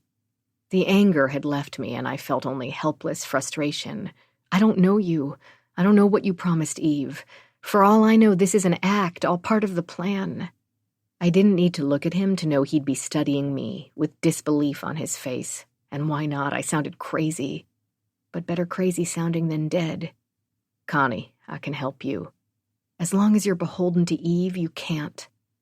He was silent. I taped up the box and sprayed down the area with cleaner. I was about to head outside with an empty garbage bag to collect the rest of the stuff when Jet said, "Wait." I turned around, slowly. "What?" "If I show you my contract with Eve, will you believe me then?" I thought about that. "It would help." "Wait here." While I waited, I went outside and bagged the old clothes from the basement box and placed them in my car. Overhead, the sky was an angry bruise, and I could feel a storm coming. I longed for rain, for release. The drops started to fall, softly at first, then hard like tiny pellets. I looked up, welcoming the sting against my face, my arms, welcoming the distraction. Only the reprieve didn't last. My thoughts were on Eve. She swam in my brain like a shark with hungry, bloodshot eyes. Eve had to have known there were 2 identical crosses in the house. She must have been the one to pack the boxes, keeping one out for later. Such hate, I thought. Only hatred could lead someone to be so cunning, so cruel. I spun around in the rain, whipping my wet hair against my neck. I closed my eyes, shutting out the red house. Its lines blurred and smeared in the downpour, but still all I saw was red, a red sky, a red orb, thin red lines, harsh and demanding. "Connie." Jet startled me and I stumbled. "What are you doing? Come on, get out of the rain." I followed him into the house. He handed me a towel. In the bathroom, I slipped off my clothes, put on a robe. I felt shaky and worn out despite the early hour. I craved a drink and a nap. "Here." Jet motioned to a kitchen chair. On the table in front of the chair were 3 sheets of white paper. "Sit, read." He took the other seat and Micah lay beside him. I sank down on the chair with the papers in my hand, knuckles white, my head still trippy. I read through the catalog of responsibilities Eve had laid out for Jet. Maintain the property, live on site, secure the property, remain on the property for at least 3 years after the transfer of ownership to her daughter, Constance Foster. In return, money, a lot of money. My mind returned to the cash in the workshop. If Jet had been living here cheaply, it's possible the money was simply his way of saving. I wanted to ask him, but then he'd know I'd broken into his house, borrowed the key. Instead, I said, "I don't see the cross mentioned in here." "She asked me to do that separately." Jet frowned. "Her lawyer sent the crucifix with instructions after she died." I sat back against the chair, my head against the plaster. Micah's breathing was rhythmic, soothing, and I rooted myself to the sound. "Then you really don't know anything about the boxes downstairs?"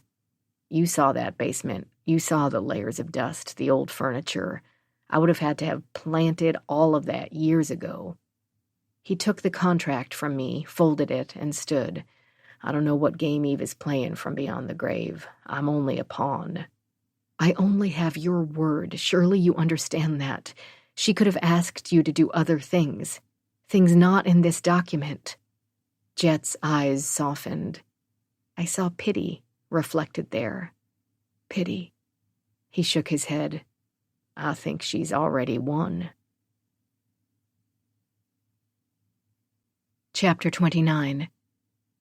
Constance Foster, Nyla, New Mexico. Present. I heard it before I saw it. The hiss of its tail startled me from a vodka-induced haze. It was curled in a ropey ball by the old refrigerator, its head up, its rattled tail waving. Oh my God. Slowly, carefully, I stood up from the seat I'd been holding down and backed into the bedroom, looking around for a weapon. A broom was wedged against the wall, my large bucket next to it. I grabbed the pail and walked back into the kitchen. The snake was small but agitated. I considered trying to shoo it out the back door with the broom, but I was afraid it would strike. I got as close as I dared, and using the broom as a handle, dropped the pail over the snake. I let out my breath, quietly and steadily. Great. Now what? It was dark outside. No one would come to get it until morning. I was on my own. There was no way I was sleeping with a rattlesnake in the house, and while the car was an option, what if it somehow got loose? I needed a hook, something I could use to pick the snake up and place it outside. Quickly. I slipped on my sneakers and went out the front door. Jet's lights were on. He answered my knocks with a gruff, "What the hell, Oliver?" "Oh, it's you." "Don't look so excited to see me." "What do you want, Connie?" Ignoring his cold tone, I told him about the rattlesnake. "In your kitchen?" "Yeah, right by the old refrigerator. It must have gotten in through a crack in the foundation." Jet didn't look convinced. Whether he doubted there was a snake in my kitchen or that it had crawled in through the foundation, I wasn't sure. He receded into the house and came back out with his black workshop key. "Give me a minute, I have something we can use." As we made our way across the courtyard toward his workshop, I said, "I don't need you to do it for me." Jet took an audible breath, turned around. "Seriously, what do you think I'm going to do? Put the snake in your bed, toss it at you? I've lived here way longer than you, and I'm used to handling rattlers. Anyway, it's my goddamn job, Connie." He didn't wait for me to respond before opening the shed. A few seconds later, he was back in the courtyard with a long-handled hook. "Show me the snake." I brought him into the house through the front door. The snake was still under the pail where I'd left it. Jet walked around it, opened the back door, lifted the bucket, and with one quick movement, hooked the animal. He disappeared outside, returning a few minutes later with an empty hook. "Thank you," I said. He nodded. His hair was disheveled, and he was wearing plaid pajama bottoms. I'd been too distracted to notice earlier.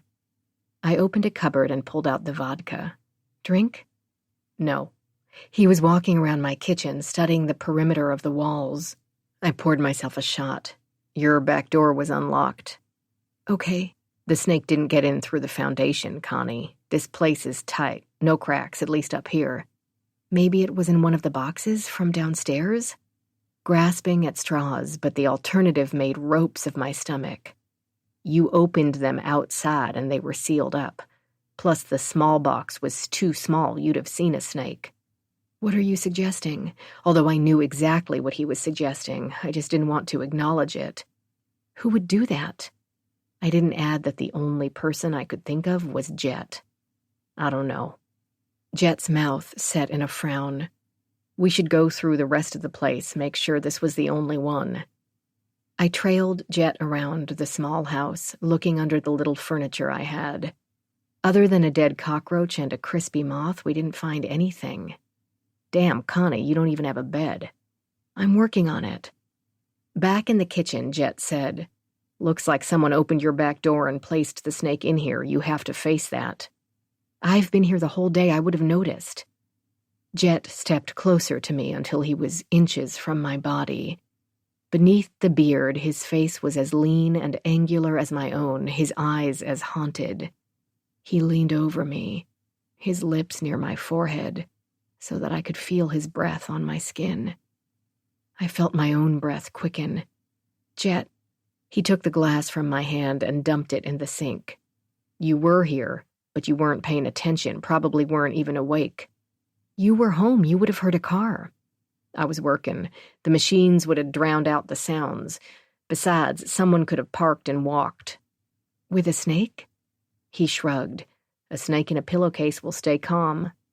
Oliver. He wouldn't have done this. You sound sure. Not his thing. He likes to be left alone, not create drama. He locked the back door, put my vodka back in the cabinet. I need to go. Micah doesn't like to be by herself. When I didn't respond, he asked, will you be okay? I nodded, my thoughts on the vodka he'd wasted, and the fact that my makeshift bed was on the floor. How would I sleep tonight, knowing it was possible we'd missed a snake? How could I sleep knowing someone may have done this on purpose? Jet had his hand on the door. He was watching me with concerned curiosity. You sure you're okay? Go, I'm fine. Micah gets crazy when she's alone. So you've said. I understand, I'll be okay. Jet stood there another moment before leaving through the back door. I locked it behind him, then pressed my back against the wood. Crucifixes, snakes, neighbors who hated me. This place would never feel like home. I wrapped my arms around my chest and sank down onto the floor. I wouldn't cry, I told myself. I would never cry. This time, a sharp knock woke me up.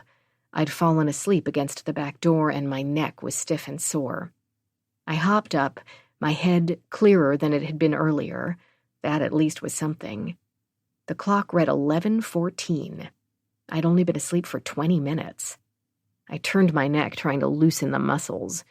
Those 20 minutes had felt like an eternity. Who is it? Jet, let me in. What do you want? I saw your lights still on. So, just let me the fuck in, Connie. I unlocked the door and opened it to find Jet and Micah standing outside. Jet, still in his pajamas, was carrying a large box.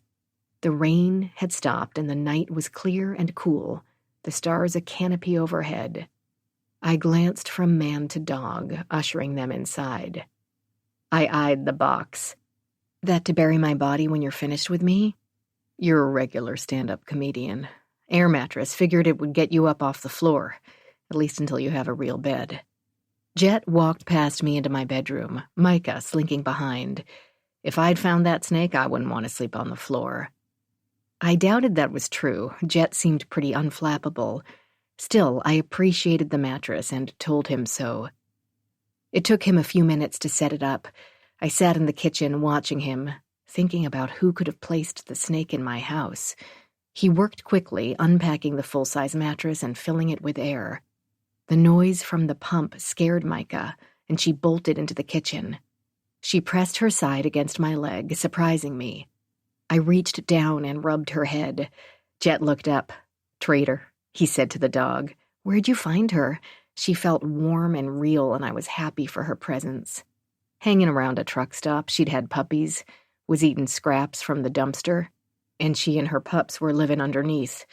Finished with the mattress, he stood. They didn't make it.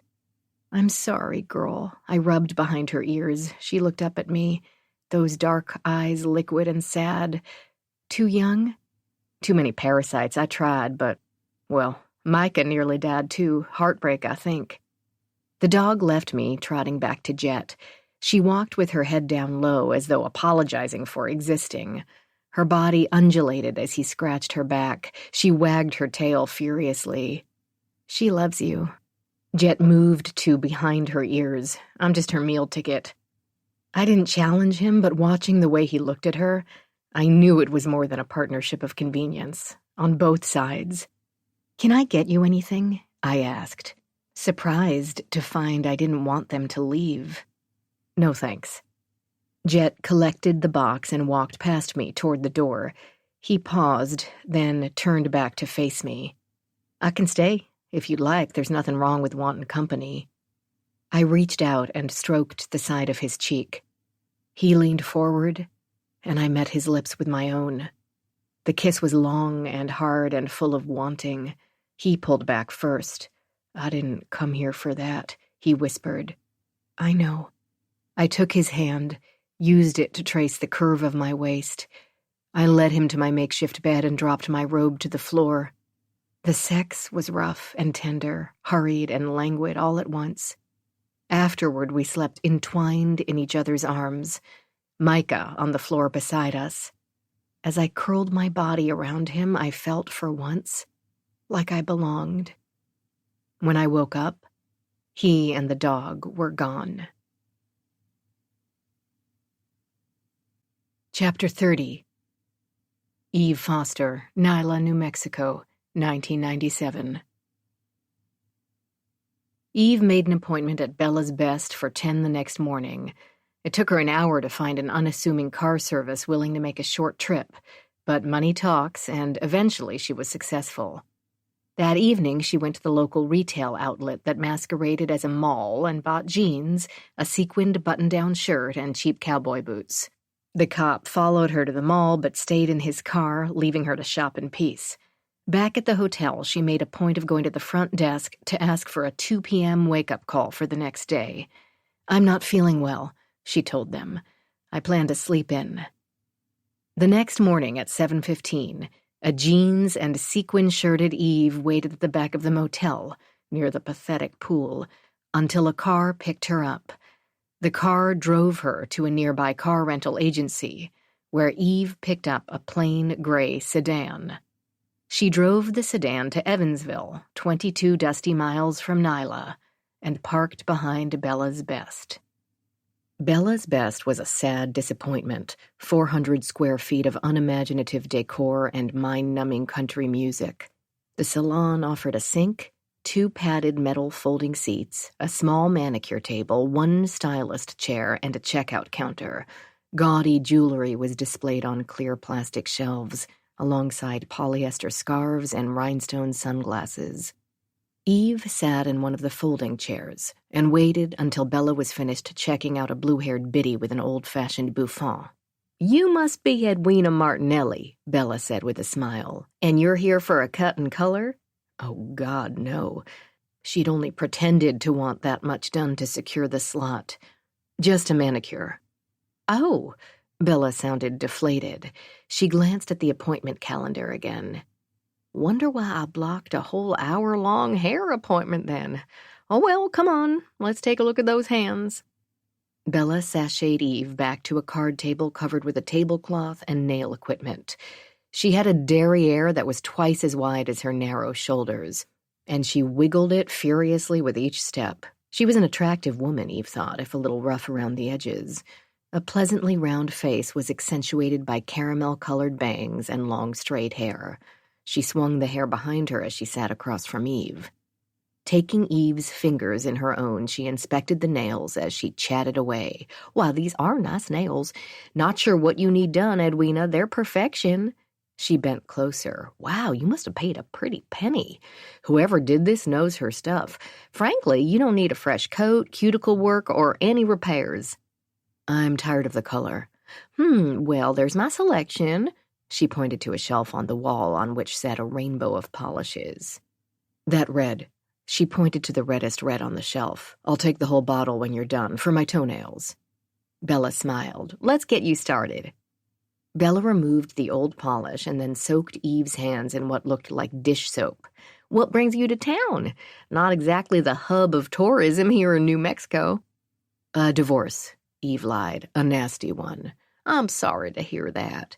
"Yeah, well, I feel lucky to get a fresh start." "Are you moving to Evansville?" "I'm visiting a friend in Taos. Thought I'd take a tour through the state while I'm here." Bella's face lit up. "I do love Taos. I thought about moving there after my marriage ended." She frowned. "You know the saying, man plans, God laughs." "I hear you," Eve frowned. "You're divorced too?" "Yeah, but I have a new husband now. He's a love." She glanced up from the massage she was giving Eve's hand. "I lucked out with this one." "How long have you been married?" "To this one, a little more than 4 years." How about your ex? Were you married long? Bella dug hard into Eve's palm, and Eve flinched. 2 years too many. I'm sorry. Bella nodded. She grabbed the other hand and started working on it, using more pressure than needed on the downward strokes. You're hurting me, Eve said. Maybe thinking about your ex isn't a great thing when you're doing nails. Bella flashed a wry smile. It's never a great thing. She put Eve's hand down and patted it with a warm towel. I'm sorry, it's been over 5 years and I still loathe the man. Difficult marriage? Bella rose to get the nail polish. I guess you could say that, she said over her shoulder. He and I weren't compatible. That was apparent pretty quickly. I like tequila, he doesn't drink. I like party boat cruises, he likes lake fishing. I like to dance, he encouraged me to go alone. A woman doesn't get married to do everything by herself. She shrugged, sat back down. Gets old after a while. My ex was gone a lot, too, Eve said. Yeah, I feel you, honey. Not really a marriage, in my opinion. At least your divorce was amicable.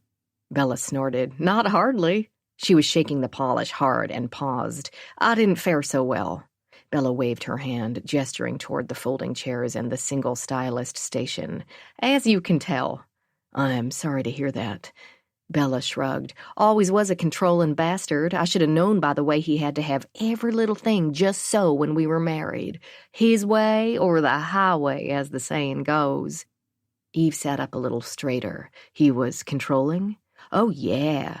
Bella stopped shaking the polish and unscrewed the cap. She placed the bottle on the table, tapping the side with a long lavender-sparkled nail.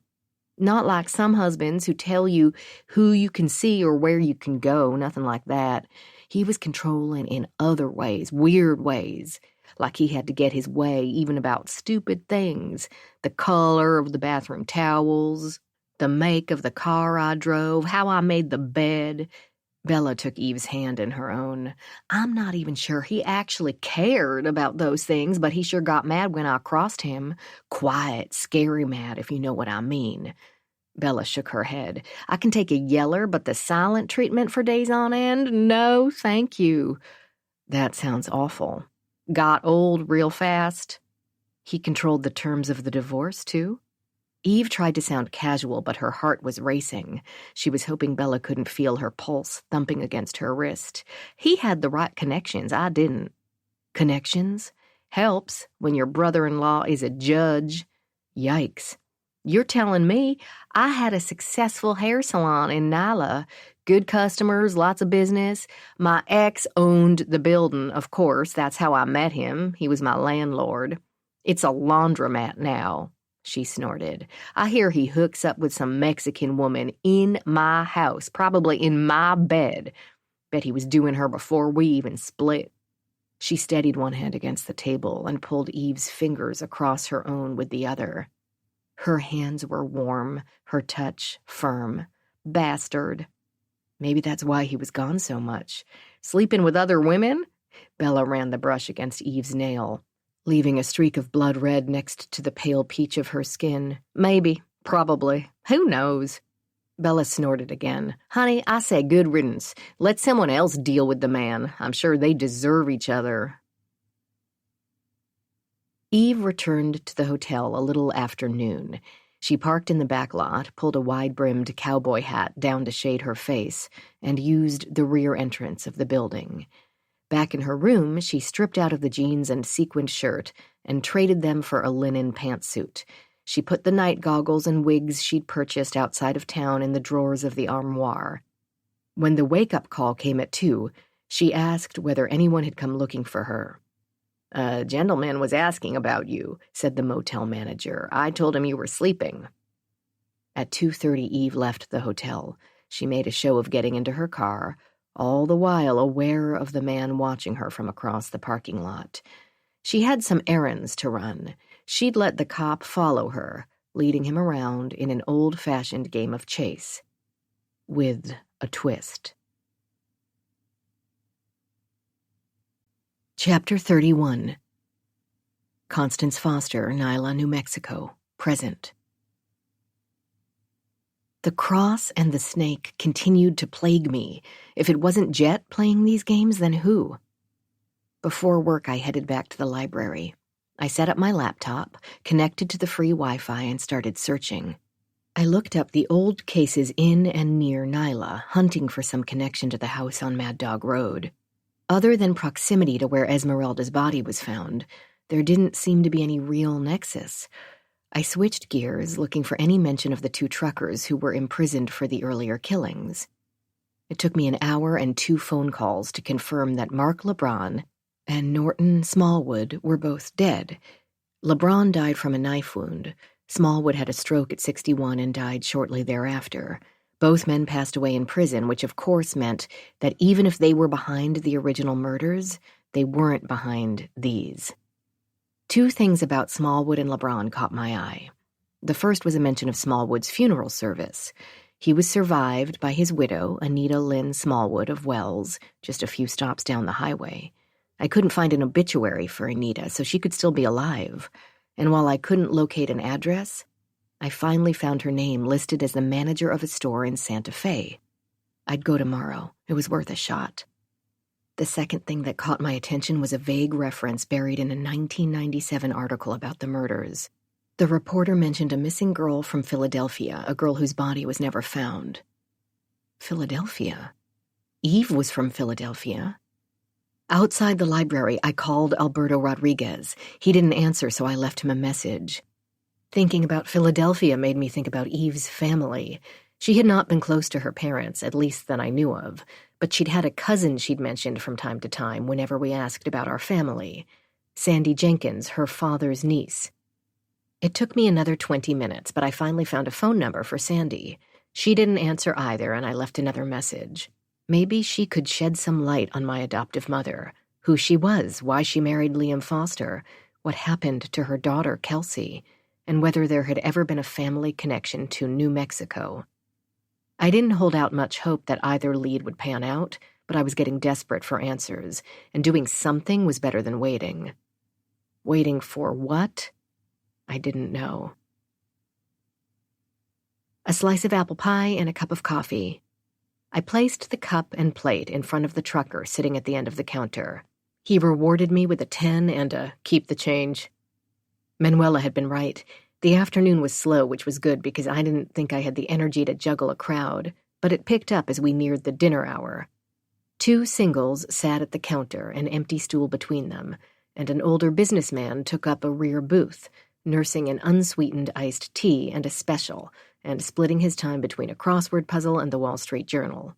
He'd been in before, but he was too involved in his puzzle to engage in small talk, and that was just fine with me. At 4:30, Stella from the hardware store walked in and took a seat at a booth. When she saw me, she grinned. "Thought I'd see how things were going. Looks like you and Manuela hit it off." I returned her smile, happy for a friendly and familiar face. "Thanks for the tip. Manuela's great." I placed a menu in front of Stella, but she shook her head. "Just a green tea and a few cookies if you have them." Her white hair was wild and free today, and she swept it back from her face with an impatient push of her gnarled hand. "Manuela makes good sugar cookies if she has any. If not, whatever will do." I cashed out the 2 truckers and brought Stella her sugar cookies and tea. She said, "Join me." "I'm the only one on." "You can take a 5-minute break, right?" "Blame me, your cranky old customer." She touched the plate, pushed it toward me. "Have a cookie." "No, thanks." I slid into the booth across from Stella and watched while she ate, gingerly, slowly. The only other customer, the businessman in the back, was preoccupied, so I didn't rush. After a few minutes, Stella said quietly, "The name I gave you. Did you contact him?" I tried.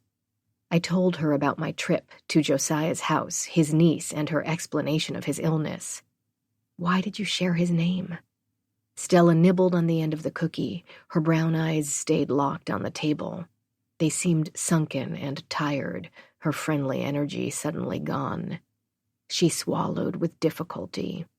"You should leave Nyla," she said. Her voice was so low I barely heard her. "Why? You can't say something like that and not give me a reason." Stella stirred sugar into her tea. Her eyes were pleading, but she didn't respond. I heard the businessman clear his throat, and I rose to take his plate and reconcile his bill. As I was getting his change, 3 more men came in, one after the other, including Norman from the gas station and 2 strangers. Each situated himself along the counter. While I was attending to the 3 men, Stella slipped away through the front door. She left enough for the food and a small tip on the table next to her uneaten cookies. Manuela joined me in the dining area. "Getting busy. Seems that way." The businessman took his jacket and walked out of the building without so much as a nod. A new customer opened a crossword puzzle and pulled a pencil from his shirt pocket. He was in his 50s, fit and pale, with a blondish comb-over and a pair of sunglasses on a lanyard around his neck. He asked for an enchilada plate with a loud growl from across the room. Manuela sighed. "Men," she said. "Men," I agreed.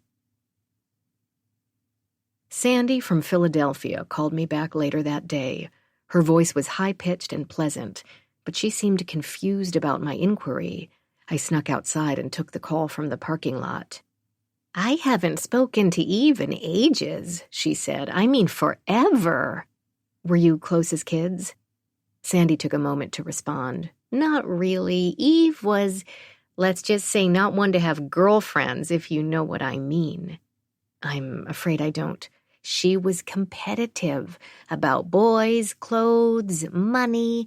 I guess I wasn't surprised when she ended up with that rich guy, although for the record, no one in the family believed she should have been forced to marry him. That was a mistake. After that, most of us stopped talking to Uncle Richard, her father. That caused some issues. You know how it is." I knew about Liam, about his accident, about the money Eve had inherited. I knew Eve's father had been a fire and brimstone preacher.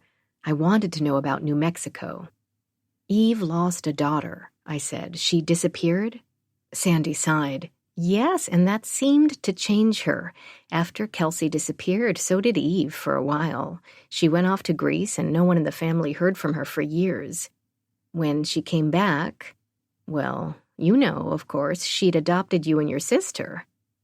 Through the window, I watched a man in a BMW rental park the car and enter the diner, a briefcase and newspaper in his hand. I'd need to wait on him, but I wanted a few more seconds with Eve's cousin. "Did you speak with Eve after that?" "No, not really." She paused. "Come to think of it, we never connected again. Her mother died 3 years before Eve returned to the States, her father a few months beforehand. She shut herself off in Maine or wherever after she came back to the U.S. "Vermont." "Yes, Vermont. How about you, Constance? Are you okay? I heard that Eve passed." "I'm holding up." I told her about the house in New Mexico. "Do you recall Eve ever talking about the state or a town called Nyla?" While I waited for Sandy to respond, I made my way back to the diner. The latest customer was reading his paper, waiting for service. Sandy said, "I think Eve went to New Mexico to look for Kelsey. Yes, I remember that. After that, nothing. She took it hard.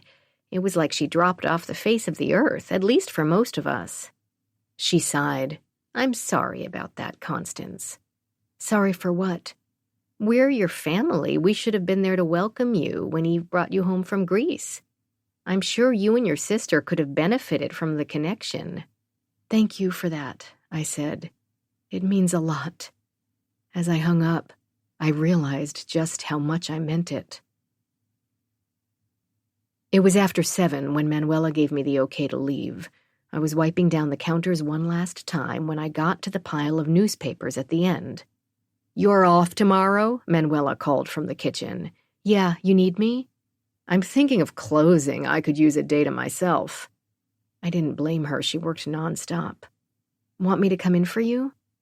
I pulled today's newspapers out of the pile. Manuela's rules. If they were clean and current, we kept them for the next day.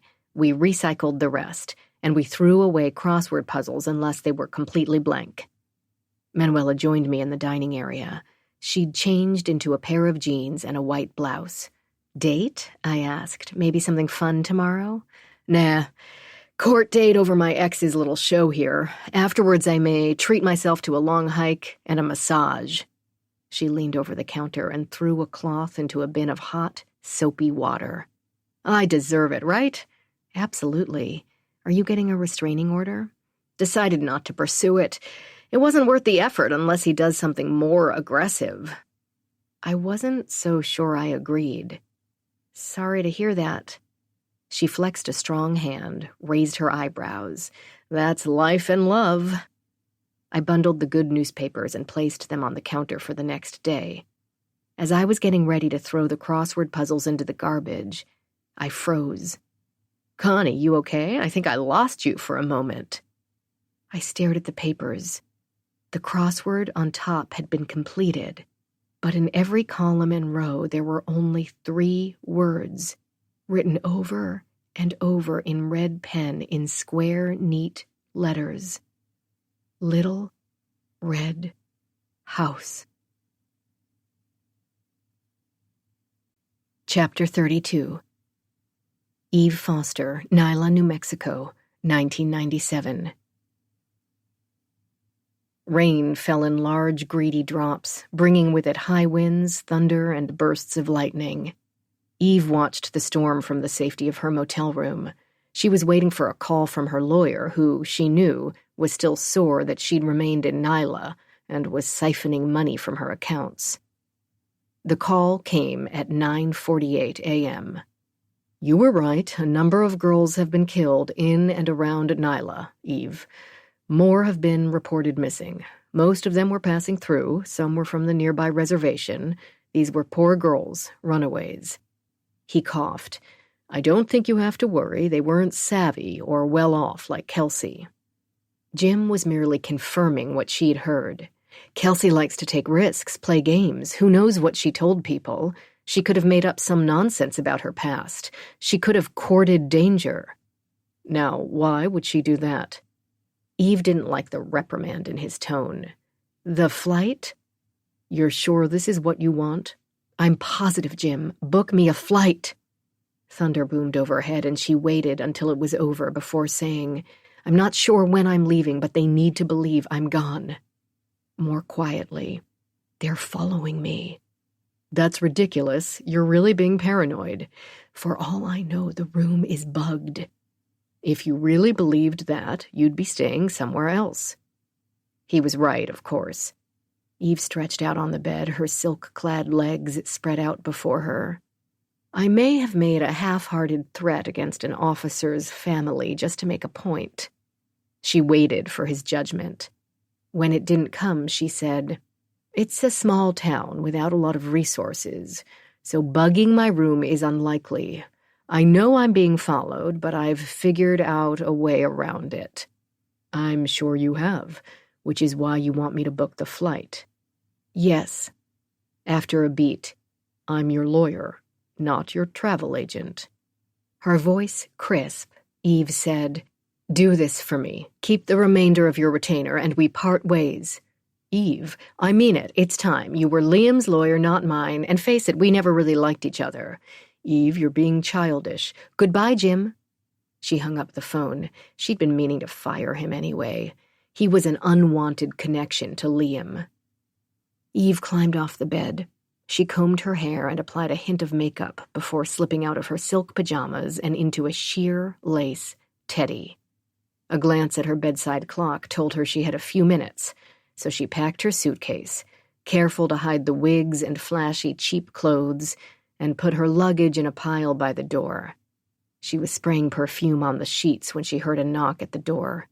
"Come in."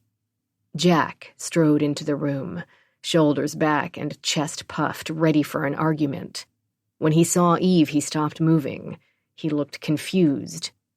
Eve said, "Take your clothes off, everything." Jack shook his head. "I thought, since Flora wouldn't cooperate, I thought you asked me here to—" "You thought wrong." Eve helped him strip out of his shirt and jeans.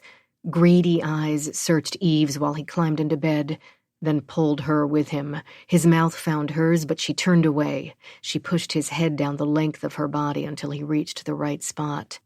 His tongue was warm. She lifted her hips, rewarding him with a moan. "Eve." He pulled her hand to his cock. "Not yet," Eve whispered. She pushed his head down farther, harder. She wanted to feel the pressure of his tongue against her. She wanted a moment of oblivion. "You're leaving." Jack said the words casually, a friend noticing a detail about another friend's life. "I'm flying back east soon." Eve took a long draw of her cigarette before handing it to Jack. "Will you miss me?"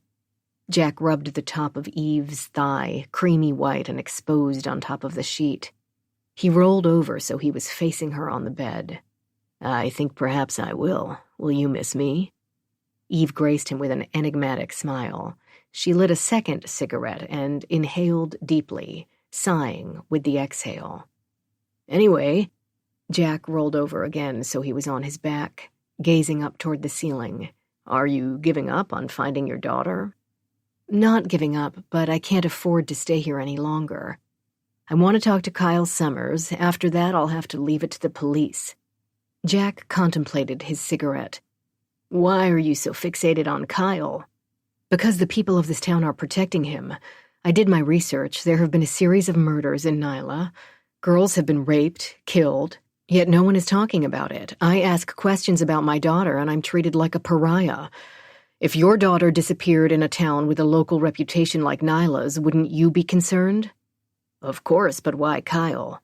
"Because no one wants to talk about him, because he seems untouchable, and that's odd."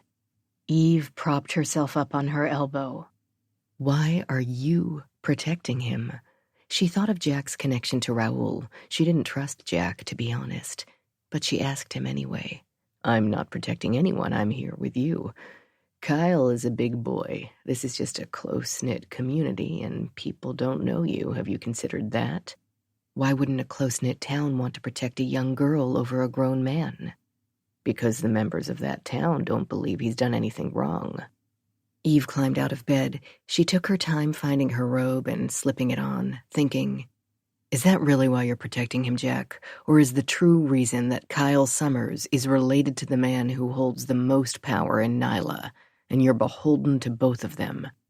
Judge LaRue? Seems to be the guy everyone is afraid of." Jack's eyes squinted in amusement. "You can't say that after such a short time in town." "I saw Kyle's girlfriend. The Mexican. Her face. Kyle beats her." Jack's face flushed. "It's unfortunate, but he's not the only guy who loses his temper. Doesn't make him a serial killer. For a town so worried about justice, it doesn't look like there's much justice for Flora Fuentes. Seems to me that Kyle is being protected for a reason, and that reason is power. Not everything is as it seems in a town like Nyla." Eve turned around, clutching her robe shut. "What's that supposed to mean?" "It means exactly what I said. Just because someone has a title or owns property doesn't mean they hold the power." Eve's smile was coy. "Then who holds the power in Nyla? Tell me, Jack." "Good question, Eve Foster. Good question." With Jack gone, Eve dressed in cream linen pants, a matching belted tunic, and a pair of heels. She wore a wide-brimmed hat with a black ribbon, a grand hat that couldn't be missed, and packed her luggage in the trunk of her car. Out of the corner of her eye, she watched the cop in the unmarked car as he watched her. With the car parked and ready, she checked out of the motel and returned her room key. She climbed into her sedan and pulled out her directions for Kyle's office, the address her lawyer was able to find. 8 minutes later, she arrived at a nondescript apartment building on the edge of town. Kyle's office was on the ground floor in what had once been a caretaker's apartment. The sign on the door said open, so Eve strode in, clutching her bag. The woman who sat behind the receptionist desk looked annoyed but not surprised, blue-lined eyes rounded. She put a manicured hand on her phone, another against the desk. Eve said, "I'm looking for Kyle Summers." "I'm afraid he's not here." "Isn't that his BMW outside?" "He stepped out for a bit." Eve sat on the edge of the woman's desk and looked down at her. She was all of 22 and wore a clingy yellow dress that accentuated a full chest. Eve despised her on sight. Eve said, "I'll wait." The woman picked up her phone. "I'm calling the police." "No need, Ellen. The man who emerged from another room was wiry, nondescript in a clean-cut, buttoned-down sort of way. He wore a well-tailored business suit and carried a stack of papers. His blonde hair was cut short and had been blow-dried into place. He put the papers on the receptionist's desk. "Take care of those for me, will you?" He smiled broadly at Eve. "You must be Eve Foster." "I'm Kyle. I've heard so much about you." "I'm sure," Eve thought. Eve stood up from Brenda's desk. In heels, she was at least an inch taller than he was. "I'd like to talk with you. Is there somewhere private we can go?" Kyle glanced at Brenda. "We'll be in my office. If you need me, call." Eve followed Kyle to a large, bright office off the main reception area. A massive cherry wood desk sat next to a matching credenza. On its shelves, stacks of business books competed for space with awards: Best Business, Good Citizen, even a church fundraising award. His office screamed all-around great guy. His smile screamed compulsive liar.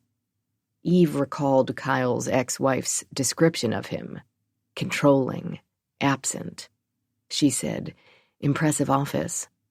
Kyle smiled again. "This is where the magic happens. Please, sit." He gestured toward an upholstered armchair across from his desk. When Eve obliged, he sat on the edge of his desk, much as Eve had done with his receptionist. "How can I help you, Mrs. Foster?" "As you can imagine, having you slander my good name all over my hometown has been trying. I know you're frantic about your daughter. I can understand that. You were the last person to be seen with Kelsey."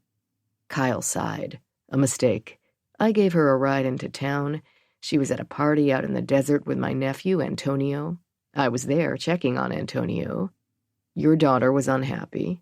I was leaving anyway, so I offered her a ride. I shared this with the police already." Eve held his gaze. "What time was that?" "About midnight." "And where did you drop her off?" "Downtown." "Just the middle of the road at midnight? It's not much of a town, so surely you can be more specific." "She was going to stay at the boarding house for the evening, a place called the Cat's Meow. Then she planned to get a bus home the next day." "That's what she told you?" "Yes." "The Pussy Palace? A bus home? You're sure?" Eve saw the first crack in his facade. His eyes shifted. He looked down at his desk, then out toward the window. He must know that Kelsey would never sleep in a place like the Cat's Meow, would never take a bus across the country, Eve thought, and she would never return home under those circumstances. In Kelsey's mind, coming home would be losing. Eve stood. "Raoul at the Cat's Meow says he never saw her."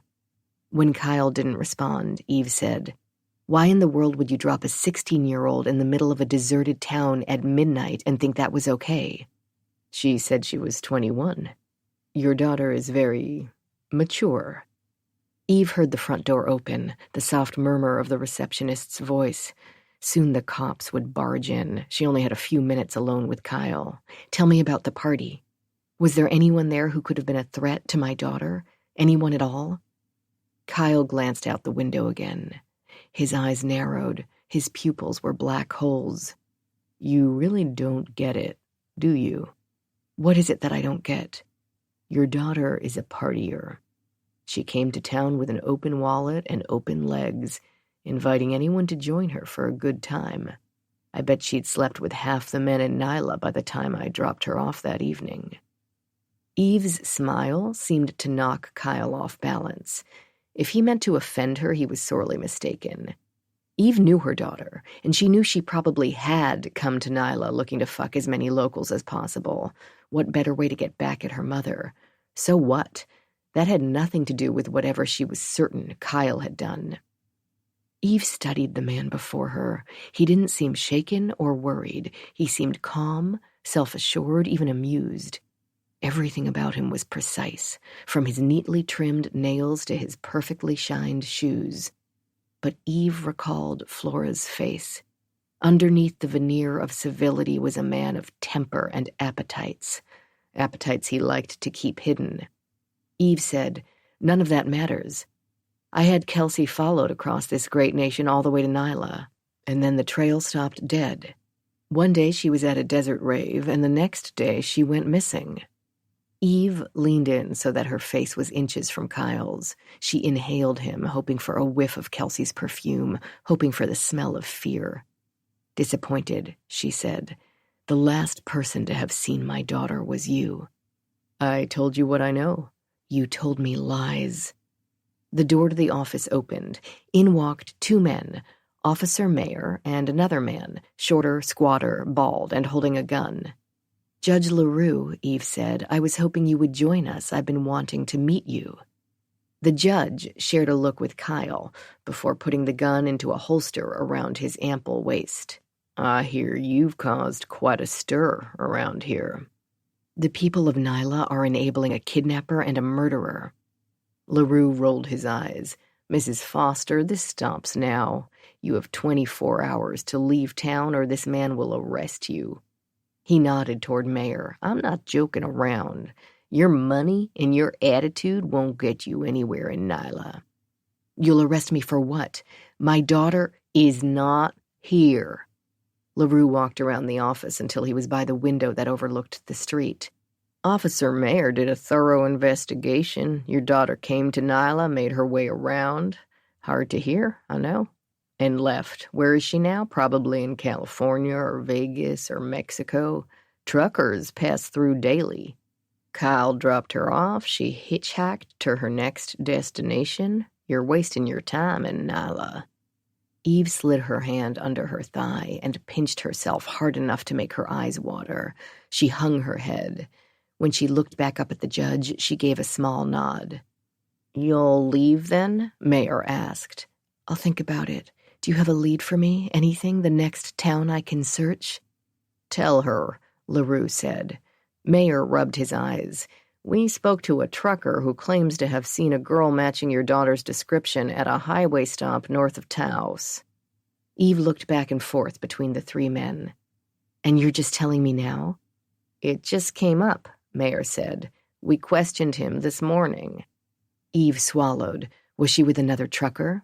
He thought so, Mayer said. Looked like she may have been, hooking, Kyle said with a sardonic smile. Eve took a deep breath. Thank you, gentlemen. That gives me something to go on, at least. She sighed. It's tough being a parent. I know you all understand. LaRue smiled. His teeth were white, sharp, perfectly capped, a carnivore's mouth. We do what we can for our kids, Mrs. Foster, but sometimes, well, sometimes it's just not enough. Chapter 33. Constance Foster, Nyla, New Mexico, present. I called Lisa from the relative safety of my house later that night. It was after 8 and outside darkness had begun to descend. I scoured the corners of the house for snakes as I spoke with my sister. She sounded tired, groggy, her speech garbled around the edges. I asked her why. I'm fine. Lisa, you know I know you better than that. Silence. Lisa. It's just the house. A beat. Come home. We've been through this. Non-stop. Every conversation. I can't. I want you to come here. Be with me. More slurring. I have a plan. For both of us. You'll see. I sank down into a living room chair. Lisa, what are you taking? Just a sedative. She laughed, a loud, shrill laugh. Not my sister's normal laugh. It's happening again. I sat up straighter. What's happening? The noises. Lisa didn't need to say more. The basement. The locked room. How many nights had I lain there listening to noises, scared witless? I looked up to see my own face in the window. Chalky skin, wide, tired eyes. I didn't like what I saw. A ghost of myself. There's no one in the basement, I said. Eve planted those thoughts in our head. Ghost stories used to scare us. I know what I heard. I spoke with Eve's cousin, the one from Philadelphia. Kelsey disappeared. She didn't live in Vermont. Those stories were meant to scare us, control us. I know what I heard. Stay out of the basement, Lisa. You'll drive yourself mad. Scratching, rustling, moaning. What if she is down there, starving now that Aunt Eve is gone? She was never there to begin with. Are you hearing me? It was all part of Eve's sick mind games. Lisa sobbed. I heard someone. Please, please, come home. I'm scared, Connie. Lisa, I said sternly, stop. If you're that worried about it, have Dave or Cook go down and see what's in that room. Find the key to the padlock and open the door. You'll see it'll be empty just like it's always been. You really think so? Even Eve wouldn't keep a woman locked up in the basement for over 20 years. You're right. Of course you're right, Lisa said. I could hear her fading. Good night, Connie. Stay strong, Lisa, please. But she had already hung up. I lay in bed that night listening to the desert noises, wind against the loose boards of my house, coyotes echoing across the vast expanse of flat, scrubby land, a rabbit's scream. Night noises. In Vermont, when I slept with the windows open in spring, I'd hear the peepers, the tiny frogs whose calls became deafening when the sun went down, and owls, and coyotes, and the occasional loon nesting on the banks of Lake Champlain. And if I had been locked in my basement room, I'd hear other noises. Rattling, boards creaking, moans. It's her, the housekeepers would whisper. The daughter, the one who ran away. Big old house like that? Mice. Dave, the driver, would tease us, grinning. Maybe rats, too. Your imagination, Aunt Eve would say. She always seemed sincere. It made me doubt myself, my sanity. But Lisa heard the noises, too. I suspected Cook was in on the secret, that if Eve's daughter, Kelsey, had been locked in that god-awful basement, Cook was in charge of feeding and caring for her. Ageless Cook, with her steel-colored bun and her no-nonsense loafers, had the look of a woman who knew more than she'd like to. Somehow, she'd survived in Eve's household when so many other staff members had been fired. She, and eventually Eve's driver, Dave Dagger. The wind railed against the house. Something slammed against my window. Once, twice. I turned over and buried my head in my pillow, blocking out the noises. Loose boards. Maybe I should ask Jet to fix them. If Lisa was hearing things in the basement, then perhaps the maids were right. Maybe Kelsey was down there.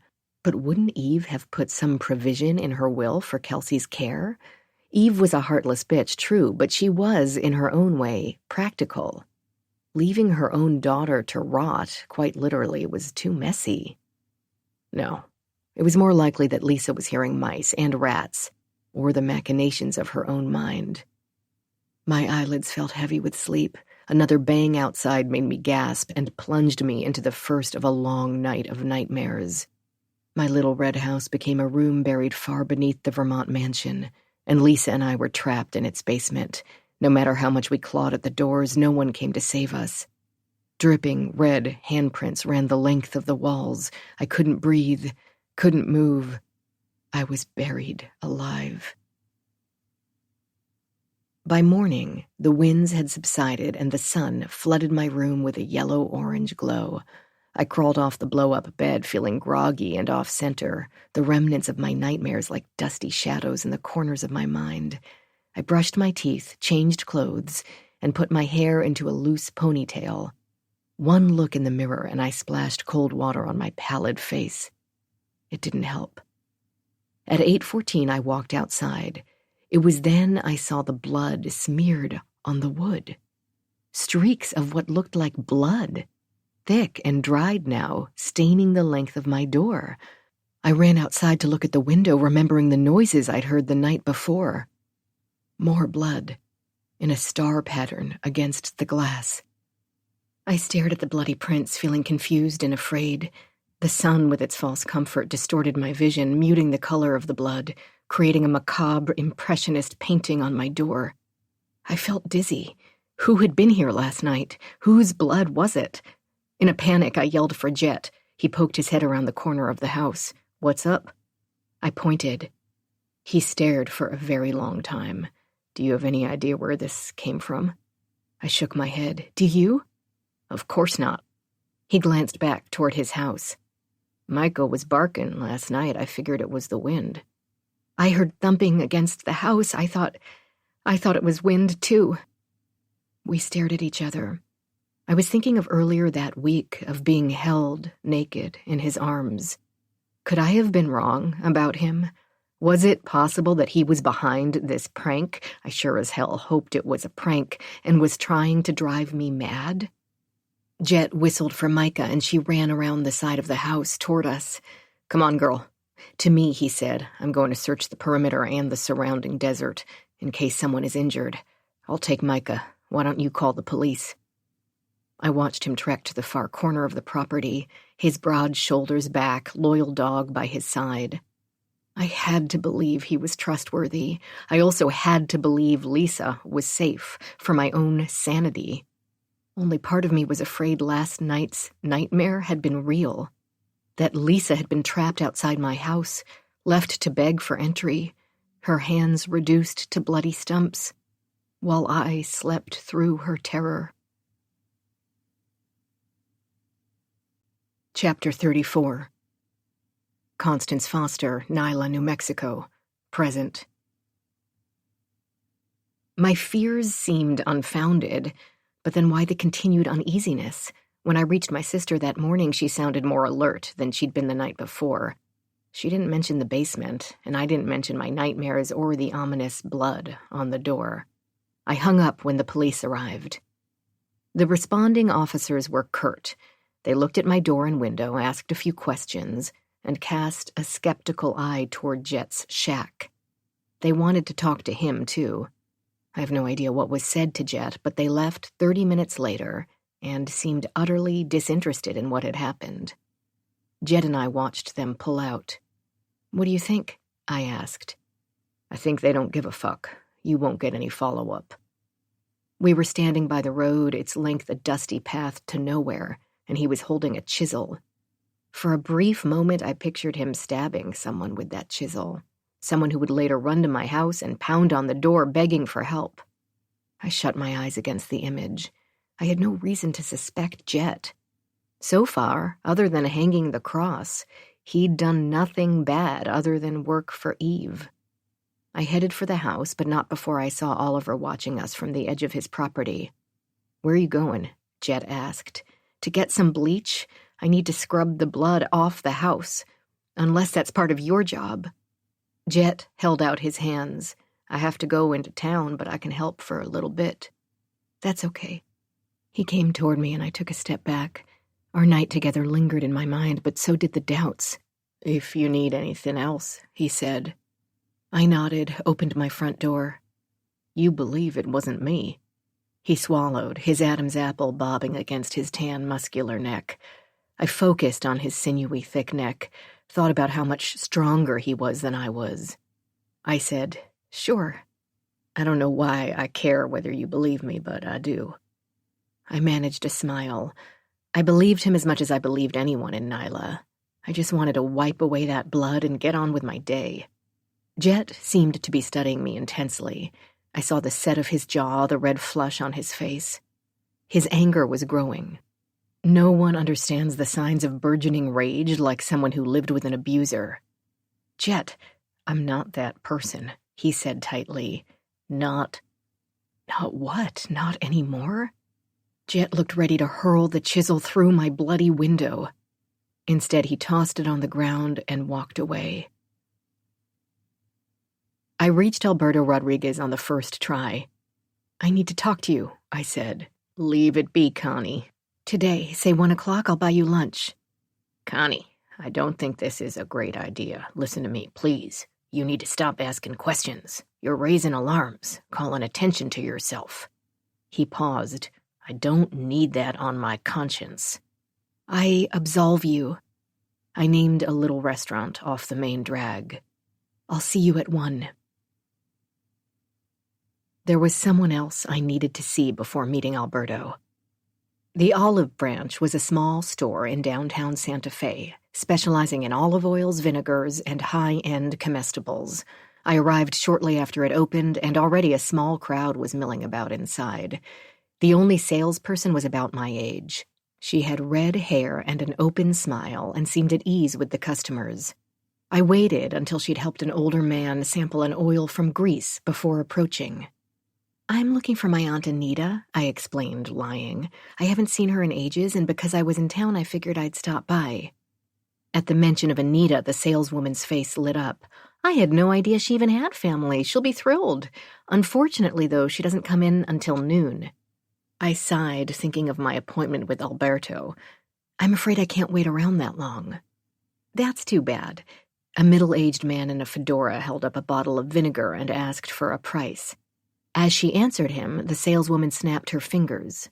"Anita usually has a late breakfast at the cafe down the road before coming to work. Betty's. A small coffee, 2 creams, a yogurt with berries, and a blueberry scone. She loves her routines. You could try her there." I smiled, genuinely grateful for the help. "If you miss her for some reason, should I tell her you stopped by?" "Please don't," I said. "I'll save the surprise for another day." When I arrived, Betty's was nearly empty. An unpretentious coffee shop with a long wooden counter and a dozen tables.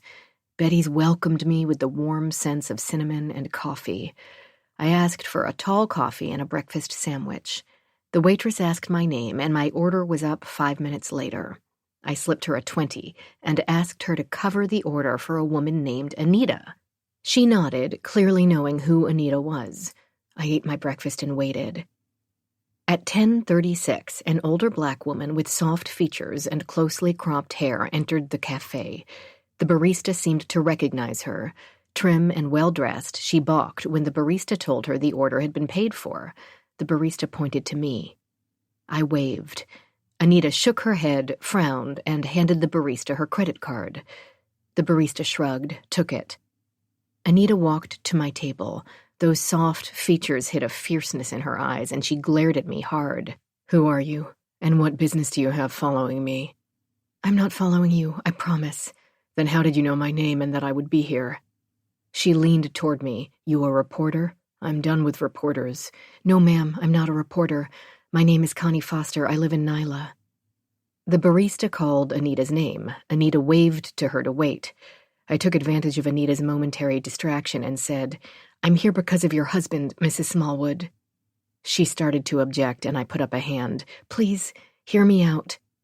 I know Norton was innocent. I know he and the other man were framed."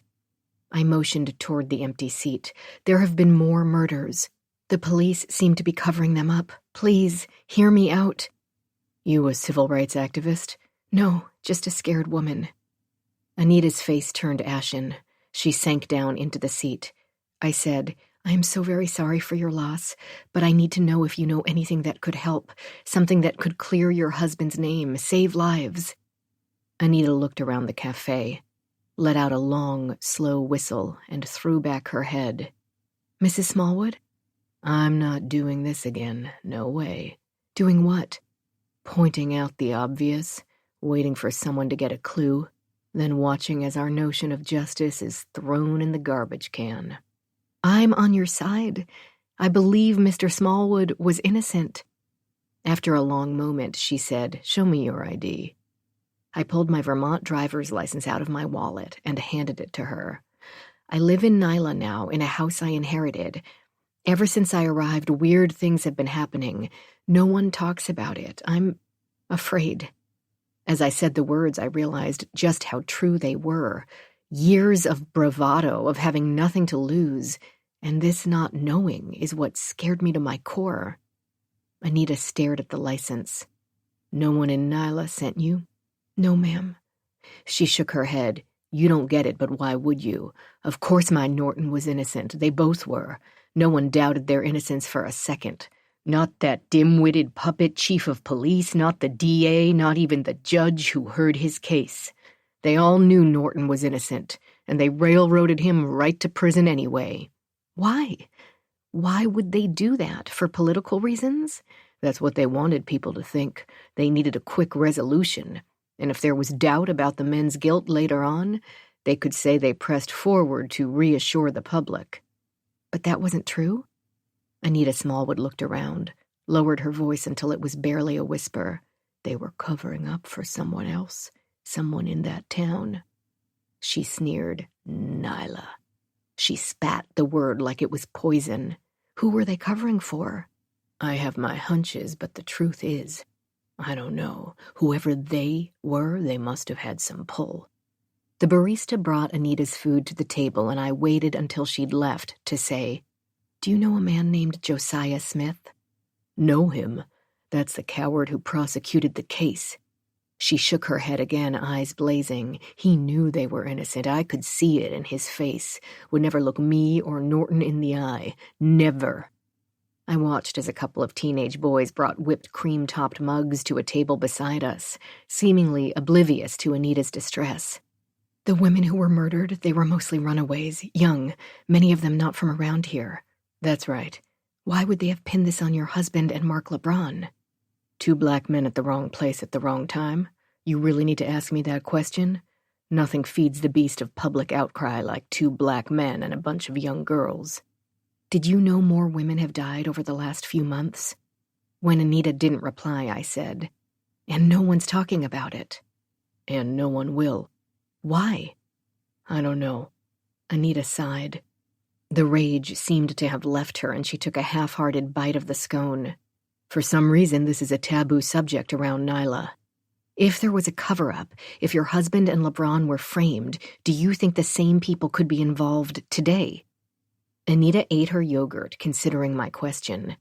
Quietly, she wrapped the remainder of her scone in a napkin. She placed the scone in her bag. Anita, I need to get to work. If the same person is murdering girls today, and it can be proven, that would clear your husband's name. Anita walked to the trash with her tray. When she returned, she gave me a look heavy with sorrow. Look, I don't know why girls are turning up dead again. The judge that presided over Norton's case is dead. I don't know about the rest of them. She picked up her coffee. Whatever's happening there, it's no longer my problem. I've made my sacrifices. I don't need to clear Norton's name. It was never sullied. No one in their right mind believed that story. More women could disappear, die. That doesn't worry you? I learned the hard way that there's no fighting injustice around here. More girls could die, more men could lose their lives in prison. Anita threw her bag over her shoulder, met my gaze with a stony one of her own. Don't give me those accusing eyes. My husband was a good man, churchgoer, volunteer fireman. He had his whole life ahead of him. We had our whole life ahead of us. Anita, she blinked, and I saw the moisture pooling in her eyes. More softly, she said, The girls died, Norton died, and most of me died too. Chapter 35. Eve Foster, Nyla, New Mexico, 1997. Eve drove straight to the airport in Albuquerque. She spotted the plainclothes cop out of her rearview window just past Santa Fe. He stayed with her until she arrived at the airport parking garage. After that, he disappeared. Eve wasn't taking any chances. She grabbed her luggage, returned the rental, and entered the airport. She sat in an uncomfortable vinyl chair for 40 minutes before deciding she was no longer being followed. Her next stop was the bathroom. There, she changed into jeans, cowboy boots, and a flowery blouse. She pulled a black, curly wig from her bag and carefully placed it over her own blonde head. It was an expensive wig, and the change was dramatic. Gold hoop earrings and a pair of oversized sunglasses finished the look. Back out in the airport terminal, Eve climbed into the car that was waiting for her in the limo section. It was a plain Chevy, nothing fancy. With a nod to the driver, she gave the address of a different motel near the highway on the outskirts of Nyla. She asked him to take a meandering route and increased his fare by $200. He happily obliged. "Why all the trouble?" he asked, peering at her through the rearview mirror. "You running from someone?" "Running to someone," Eve replied. Eve saw the driver's overgrown eyebrows weave together in confusion. "Wouldn't it be best to take a direct route, then? Please, just drive." Eve gazed out the window at the passing landscape. The air was dry, the sky clear. Her mind was made up, but some of the bravado had faded like the paint on the signs she saw as they careened down the highway. She closed her eyes. Kelsey was in Nyla. She knew that with a mother lion's instincts, and like a mother lion, she planned to kill anyone in her way. Summers and Mayer and the others had raised the stakes. She'd be damned if they were going to win. She touched her bag. Just knowing the gun was there gave her strength. "What's your name?" the driver asked. "Georgina." "Pretty," he said. "You look like a Georgina." "Is that so?" "Are you from Georgia?" He laughed heartily at his own joke. "Nebraska, by way of Kansas." "A corn-fed girl. I hope the man you're running to knows how lucky he is. Midwestern gals are the best in the kitchen and the bedroom." Eve saw his wink through the rearview mirror. Eve forced her eyes not to roll. "I don't think he'll see it that way." The driver shook his head. "In my day, a man would be grateful." "What's your name?" Eve asked, not actually caring. The conversation was a distraction, and the more he thought of her as Georgina from Nebraska, the better. "My name is Ed, born and raised in New York, retired here a decade ago, never looked back." "Nice place to retire to." "Most of it." He glanced back at her. "This beau of yours, he live in Nyla? Or is he a trucker?" "His, lady friend lives near Nyla." "Ah, I'm sorry." "Yeah, well, men can be bastards." Ed's eyes rounded. "And women can't be?" "Women? Sometimes the world forces us to be victim or vixen." "And you, Georgina?" Amused eyes stared at her through the rearview mirror. "Which are you?" "Me? Vixen, I guess." Eve returned her attention to the landscape. The words, like the air, were sawdust in her mouth. "I will never again be a victim, so I guess that's what's left." This motel was worse than the last one. Stained rug, tacky decor, pervasive smell of cigarette smoke throughout the hallways and in the room. But Eve was willing to sacrifice, and so she willingly accepted her quarters under the name Georgina Hawkins. Who needed comfort? She wouldn't be sleeping anyway. A rental car had been left for her, an unappealing tan Buick, and she used this to first pick up some food and supplies in Taos, and then to stake out Kyle's house. Without the police on her tail, without the judge breathing down her neck, she would be able to see what was really going on in Nyla. And then she would strike. Chapter 36. Constance Foster, Nyla, New Mexico. Present. Alberto was already at the restaurant when I arrived. He was holed up in a booth in the back, a sour expression on his face. I slid in across from him and thanked him for coming. "You have a fucking death wish," he muttered. "You're the one who writes about this stuff. Why am I the one in danger?" "It's a matter of method. I focus on the victims from the safety of a legitimate paper. Notice I'm not in Nyla. I stay away from the fire."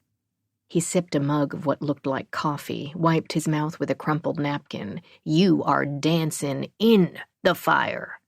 The waitress came over and I ordered a taco plate special and water. Alberto ordered 3 enchiladas, rice, beans, a sopapilla, and a salad.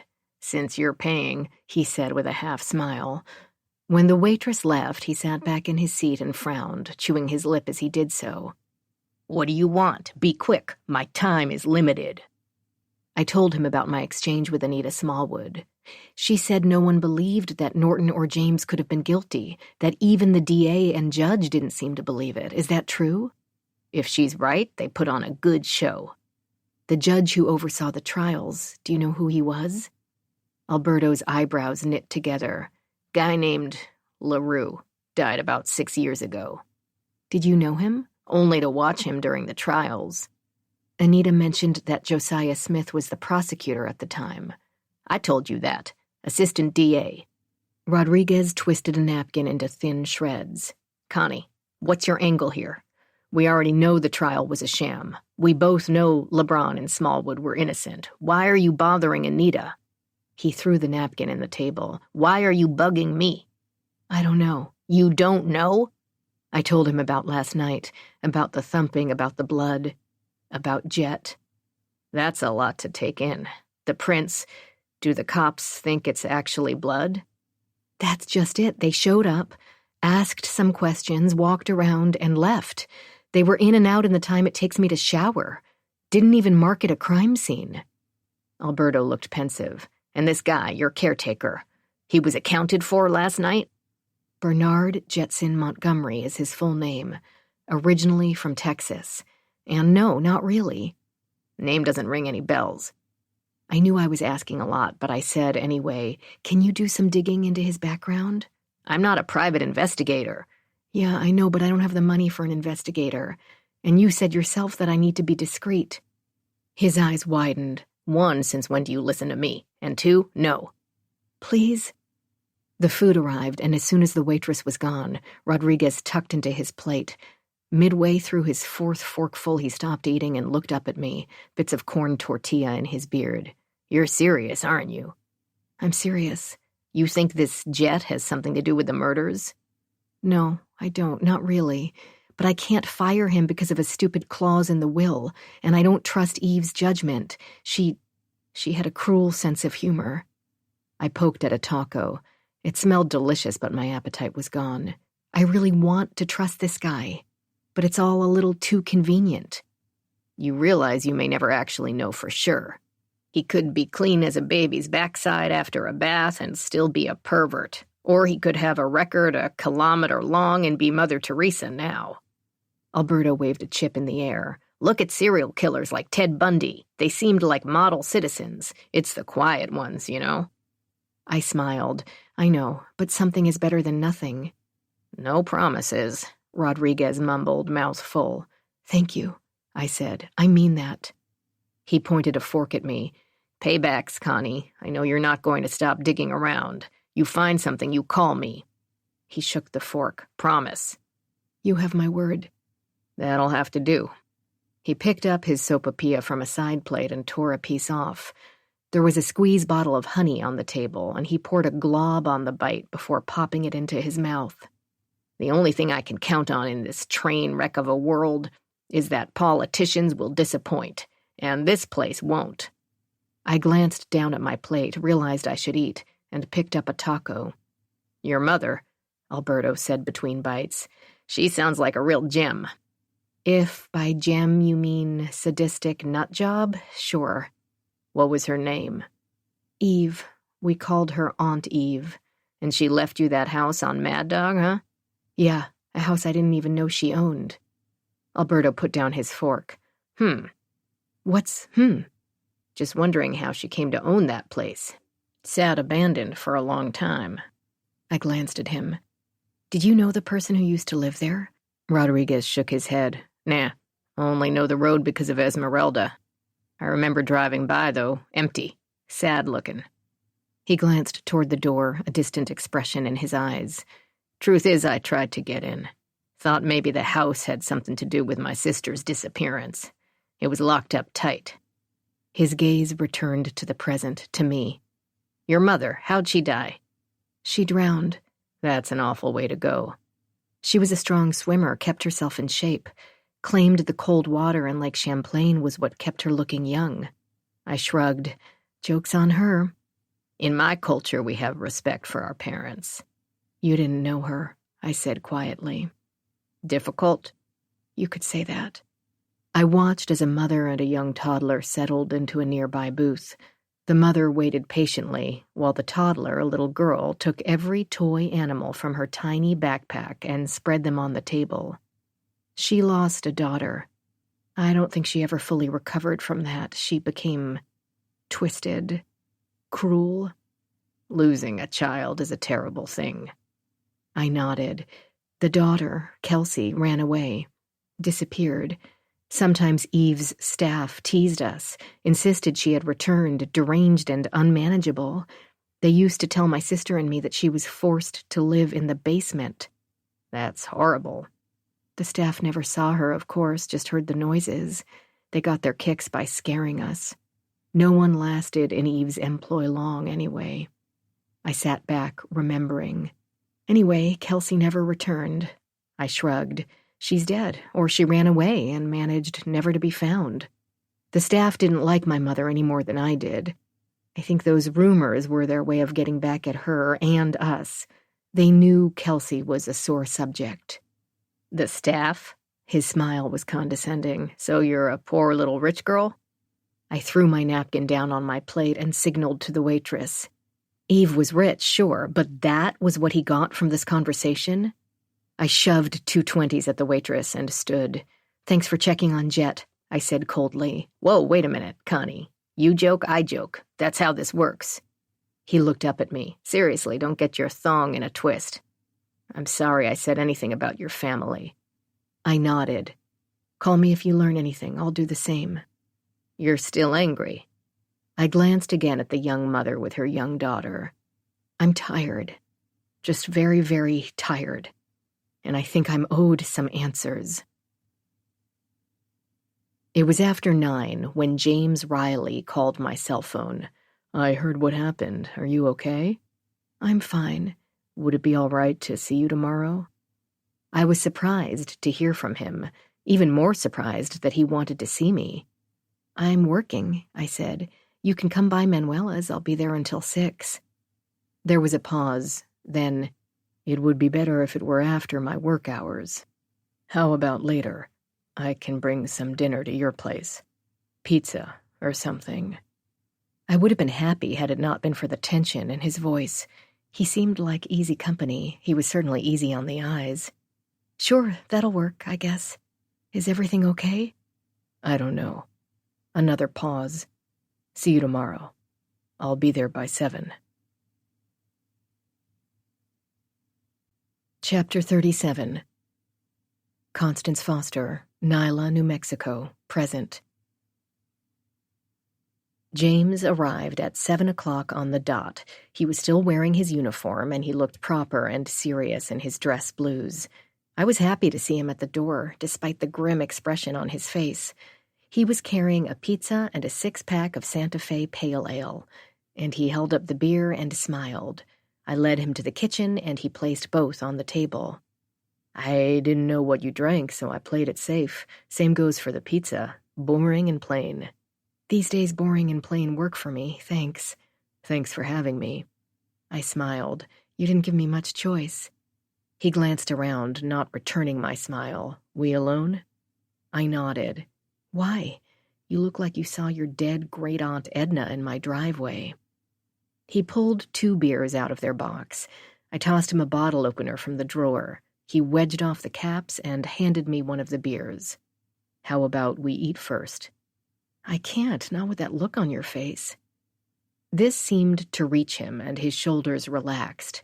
So did his mouth, and I noticed, not for the first time, that his rough guy exterior was balanced by soft, kind eyes. I trusted him. Whether I was just dying to trust someone in this hellhole of a town, or whether he was truly trustworthy remained to be seen. Suit yourself. He sat down. I joined him. Is this about the data you were looking for, similar murders? He shook his head no. That report you made yesterday, anyone follow up? Just the initial call. Do you remember the officers who came by? I described them, and he frowned. Huh. You know them? I know of them, same precinct, good reps. What does that mean? They determined the prints were just a cruel prank? No, that's the thing. I tried to pull the report, and there was none. He put his beer down. You're absolutely certain you gave them a statement? Of course.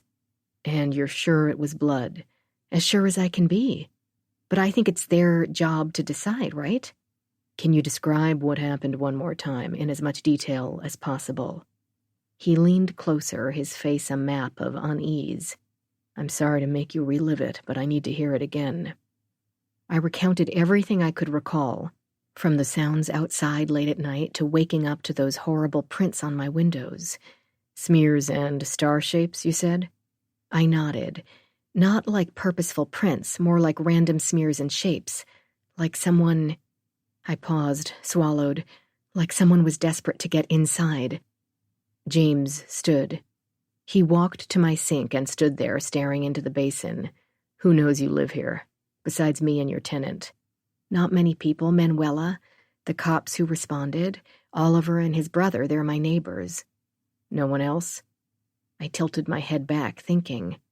I don't know, James, I may have told some random people in passing. Right. He turned back around. Here's the thing. Another woman turned up last night. Caucasian, mid-20s, no ID.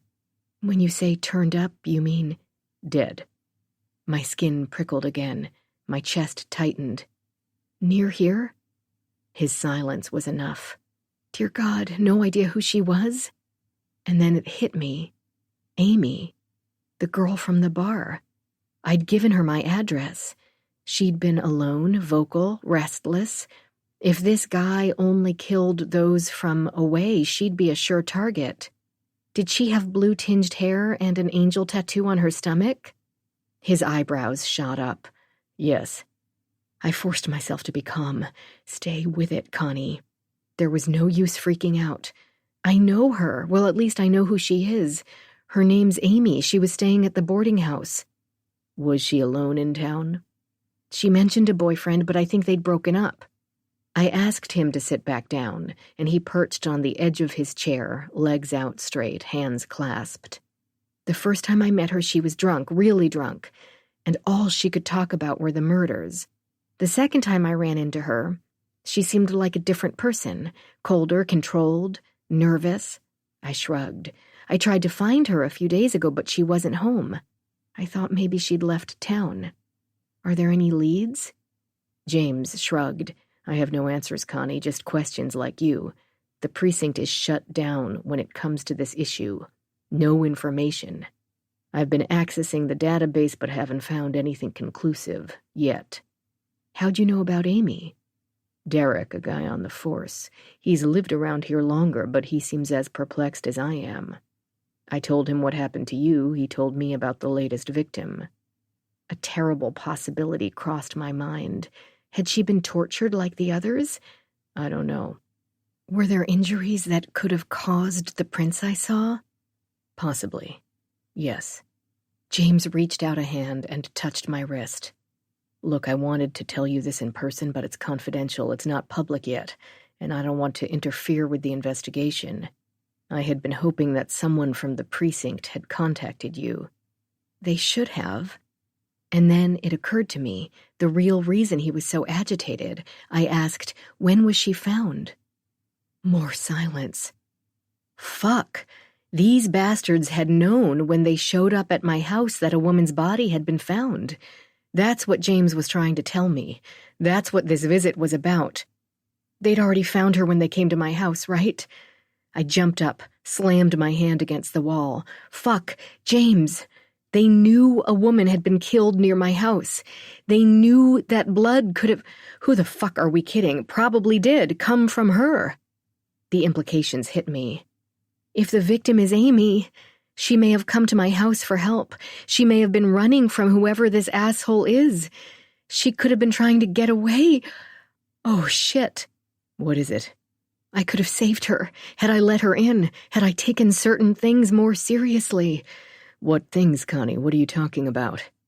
I jogged to the bedroom and dug the newspaper crossword from my bag. I put it on the table in front of James and tapped my finger on the puzzle. Little Red House, he read. Where did this come from? The diner. Who wrote it? Did you see who did it? No, I mean, customers do puzzles all the time when they eat alone. I saw a few men working on puzzles that day, but I can't say which one did this. James looked back down at the paper. When did this happen? I told him. Maybe there's a connection between the house and my mother, Eve Foster. When he looked at me quizzically, I waved away his unspoken questions. This house has a history, James. Something happened here. I can feel it in my gut. I can't help but wonder if Amy's death and whoever wrote Little Red House in the puzzle are connected. James didn't look convinced. One thing's clear. You can't stay here. I opened the cabinet above the sink and took out the bottle of vodka, the good one, the one I saved for crises. I poured a glass for myself. Join me? No, thanks. You're not on duty. After this conversation, I think I may need to go back to see if I can help identify that woman. I nodded, took a swig. It stung my mouth and throat going down, so I took another, finished it, and re-poured. You need to go somewhere else for now. If you're right and there's a connection, you could be next. I'm not leaving. Someone was taunting you with this puzzle, or worse, warning you. I picked up the paper and took it back to my room. I didn't want to look at those even red letters anymore. From there, I went into the bathroom and splashed cold water on my face. He was right, of course, but that didn't mean I would leave. Back in the kitchen, I opened the box and took a slice of cold pizza. Want one? Connie, you know you can't stay here, and pretending like nothing is wrong isn't going to solve anything. I downed a gulp of vodka, chased it with a mouthful of beer, and then took a bite of the pizza. It was greasy and heavy, and I immediately regretted it. I took another gulp of beer to get rid of the taste. Connie. Fuck, James, this is my house. It's all I have. I'm not running. My mind shifted to Eve, to all those nights in cities across the globe, to her mindfuck games and her cruel competitions and her red fucking slash of a mean mouth, to strangers' beds and hunger pangs and raw, gnawing fear and loneliness. No one's chasing me away. He shook his head, grabbed my wrists gently and looked down into my eyes with that do-gooder gaze. The concern and kindness threatened to drown me in a tsunami of emotion. It was too fucking much. It was all too fucking much. I twisted my wrists away. He opened his mouth to say something else, and I shoved my body against his. I kissed him hard, reaching for his belt buckle. I'd never fucked a cop before. Connie, shut up. I pulled off my shirt, started to unbutton his. Please, James, just shut up. We did it there, on my kitchen table, my legs wrapped around his tight torso, his body pounding away at the fear and loneliness and anger. When we were finished, he lingered in my kitchen, those soft baby brown eyes a little unfocused, a little confused. I wanted him to stay for the night, maybe for longer, but I let him go, back out into the darkness of Nyla. Chapter 38. Constance Foster, Nyla, New Mexico. Present. Becky Smith woke me from another shitty dream at 7:30 the next morning. She had to repeat her name 3 times before I remembered who she was. Squat woman, muddy knees. Her uncle was the former assistant district attorney. I kept my word, Josiah's lucid, she said, and he's willing to see you. I sat up. Yeah, sure. When can I come over? You have a window now, I'm afraid. I have no idea how long it will last or whether he'll change his mind when you get here. Got it. I hopped out of bed, pulling jeans on while I cradled my phone with my shoulder and chin. Leaving now, I'll be there in 20 or so. I hung up, brushed my teeth, and threw on a shirt. My head was pounding from last night's booze. After James left, I'd drowned my worries in a few more shots before succumbing to a restless night's sleep. Now I regretted the vodka, but not James. I called him from the car, right to voicemail. I hung up. I'd try him later. It took me 15 minutes to get to the Smith residence. I found the front door open and Becky and her uncle sitting in a claustrophobic living room that smelled faintly of Ben Gay and cat urine. Becky waved me in. She was curled up on a navy blue couch, a cat on her lap. An elderly man was reclining on a matching easy chair. The man had his eyes open. His mouth was working, but no words were coming out. Stacks of books and papers covered every surface, including most of the beige carpeted floor. Clean clutter. A silver tabby greeted me with a firm rub and a loud yowl. That's Cookie, Becky said. His sister is hiding under the table. She's scared of people. And this is Princess. She stroked the orange cat on her lap. They're our babies. Your babies, the man growled. I bent down and petted the cat, feeling all 5 sets of eyes staring at me. Uncle Joe, this is the woman I told you about, Becky said loudly, over-enunciating her words. Here, you can sit on the couch. She moved a pile of old photo albums, patted the cushion, and I took the seat uncomfortably close to her. Uncle Joe is partially deaf, so I hear just fine. Funny, Becky snapped. Then you must be ignoring me most of the time. The man on the recliner gave a harumph and closed his eyes. He was all bones and sinew, with an island of white hair and the rough, ruddy complexion of an alcoholic. "Iced tea?" Becky asked. "She doesn't want iced tea." "Mr. Smith," I said, "I was hoping to talk to you about what happened here in Nyla, back in the 90s. One watery red eye opened and gave me a sideways once-over. "Leave," the man said to his niece. Then, in a kinder voice, "Go outside, Becky. Have some fun in your garden. I know you like that." Becky rose dutifully and left. When she was gone, Josiah pulled the recliner into a sitting position and turned to face me. "Don't think she does this out of the kindness of her wilted heart. I pay for this place. She had nowhere to live after her bastard of a husband left, so she stays with me. It's a fair exchange. My care for a roof over her head, distasteful for both of us. I have to deal with her hovering and her godforsaken cats and this mess, and she has to deal with me." He coughed into a handkerchief. "Sometimes life is about distasteful trade-offs." I was surprised by the strength of his voice. He didn't seem like the same man Becky had described. "You know about distasteful trade-offs." He smiled. "Smart girl. These days I'm supposed to say, woman." He shook his head, wiped a rheumy eye. "Can't call a person black or Chinese or gay. Everyone is so sensitive. People are who they are. Since when did descriptions become a bad thing?" I wasn't about to go down that rabbit hole with this guy. "You were the prosecutor who oversaw the case against Norton Smallwood and Mark LeBron." "Is that a statement or a question?" "A statement." His nod was barely perceptible. He closed his eyes again, shutting me out. It seemed he was very good at blocking out the world when it suited him. How much of his illness was real and how much was facade? For how long would I have his attention? Until he got bored? "They were innocent," I said. "The real killer got away." "Killers. More than one." I let that sink in. "You seem certain." "I don't know if his partner was a murderer, but I can say with certainty that he had help." I was confused. If you knew they were innocent, why prosecute LeBron and Smallwood? Why ruin their lives? Silence, another phlegmy cough. "You knew and you did nothing. You let two innocent men rot away in prison." He sat up straighter, glared at me. "No, I didn't know anything for certain. I knew the evidence was thin. I knew these were bad men. I knew society would be better off if they were put away." "That wasn't your judgment to make." "Norton was a pervert." According to his wife, he was a church-going volunteer firefighter with a family. "He had a stash of underage porn in his truck. Nasty stuff."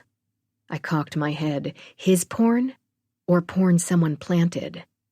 Josiah made a guttural noise in the back of his throat. I said, "While they were jailed, the real killer or killers remained at large."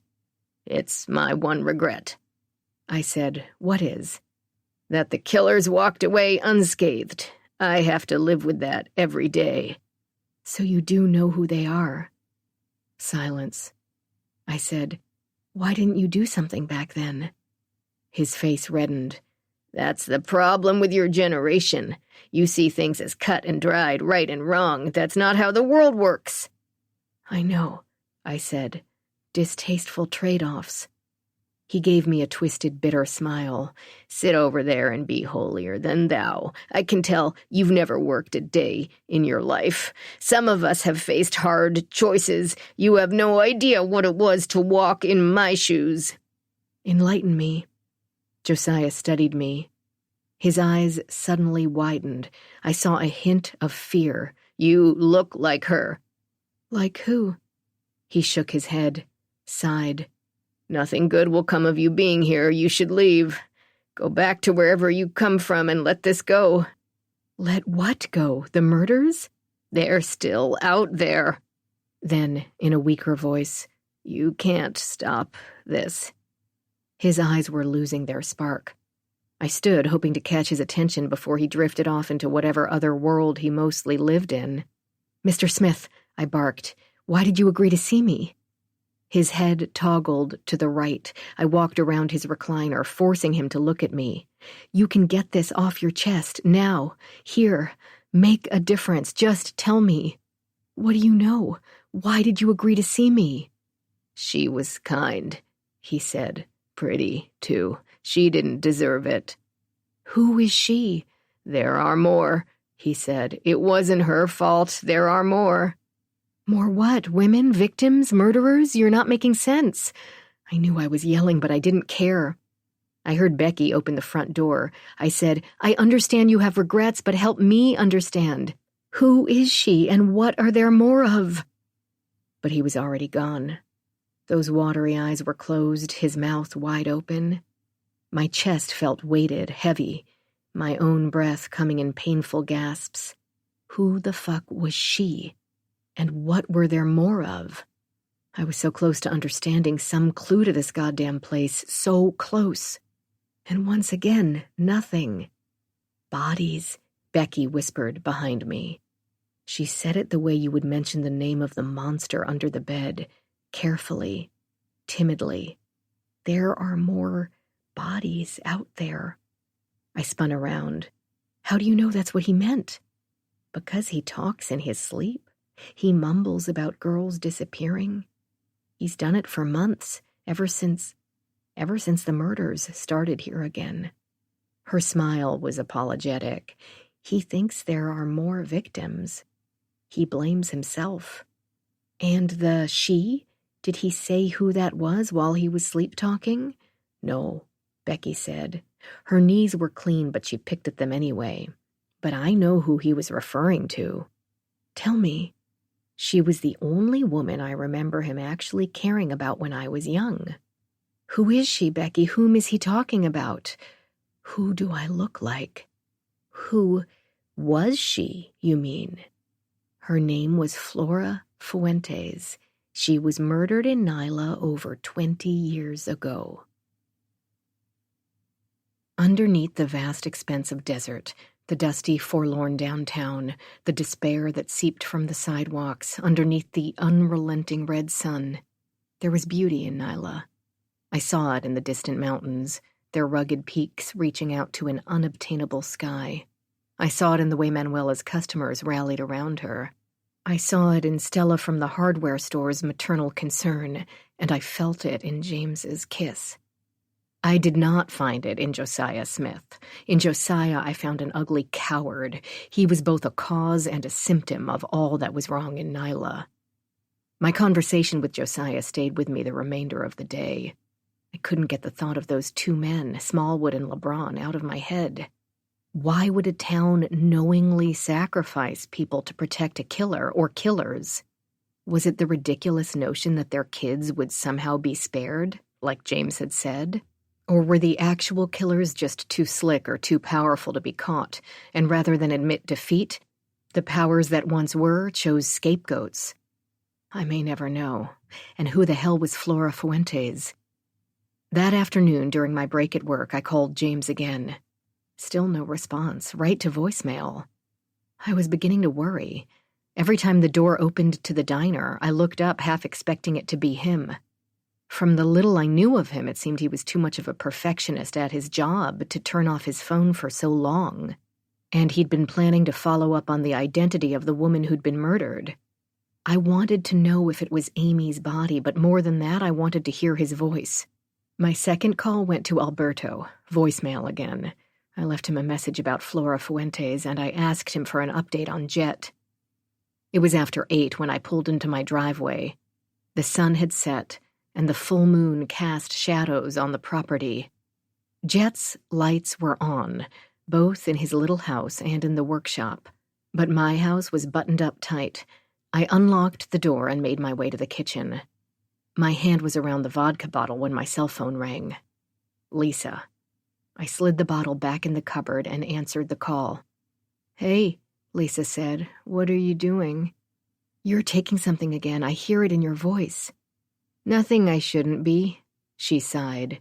"Dave picked up my prescription." Just some tranquilizers for nerves. In a lower volume, she said, Cook is quitting. She gave notice today. I sat down at the table. Without Cook, Lisa would be practically alone in that huge house. Are you okay with that? Not really. What do I know about hiring a new cook?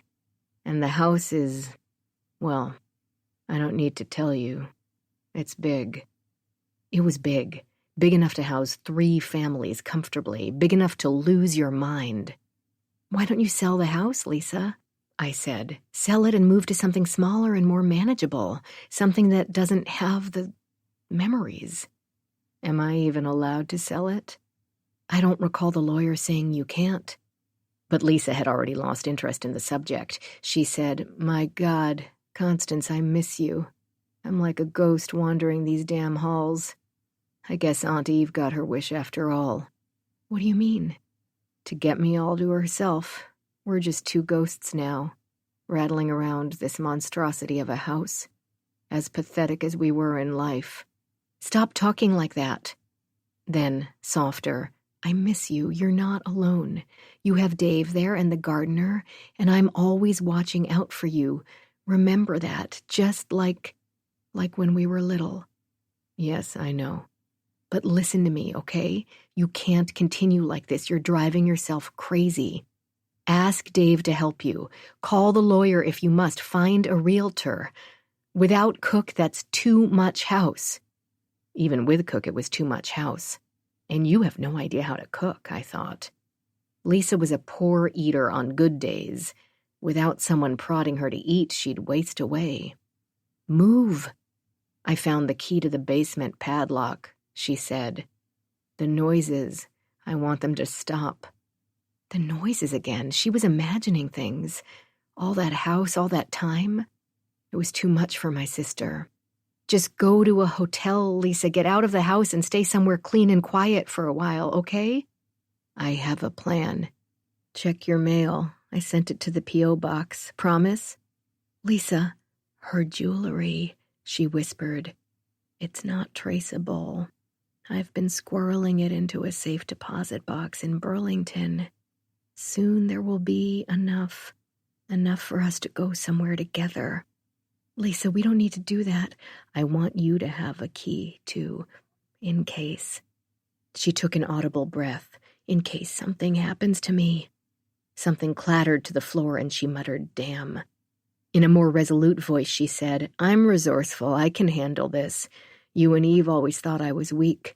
Strong, able Connie and weak, silly Lisa. Well, I'll show you both. I can do this. She hung up. I called her back and no one answered. I called Cook and Dave and left messages for both to check in on my sister. She needed to be out of that house, but with Eve's stupid rules, there wasn't much I could do to force her hand. I was certain Lisa was right. Split us up, let the money divide us. I could go without, hadn't I, for years? But Lisa was used to a certain lifestyle. Eve had made sure of that. Walking away from a fortune wasn't something my sister would do, so she'd rot in that fucking house. A madwoman haunted by imaginary sounds in the basement and what could have been. My phone buzzed again. This time, it was Alberto. I said, What do you have for me? Whoa there, who says I have anything? You never call me just to chat. Alberto laughed. I wish I was just calling to chat. No fun being the bearer of bad news. Isn't that basically your occupation? To be the bearer of bad news? I joked, but I could feel the tension in my temples. Whatever Alberto had to say, it couldn't make things much worse.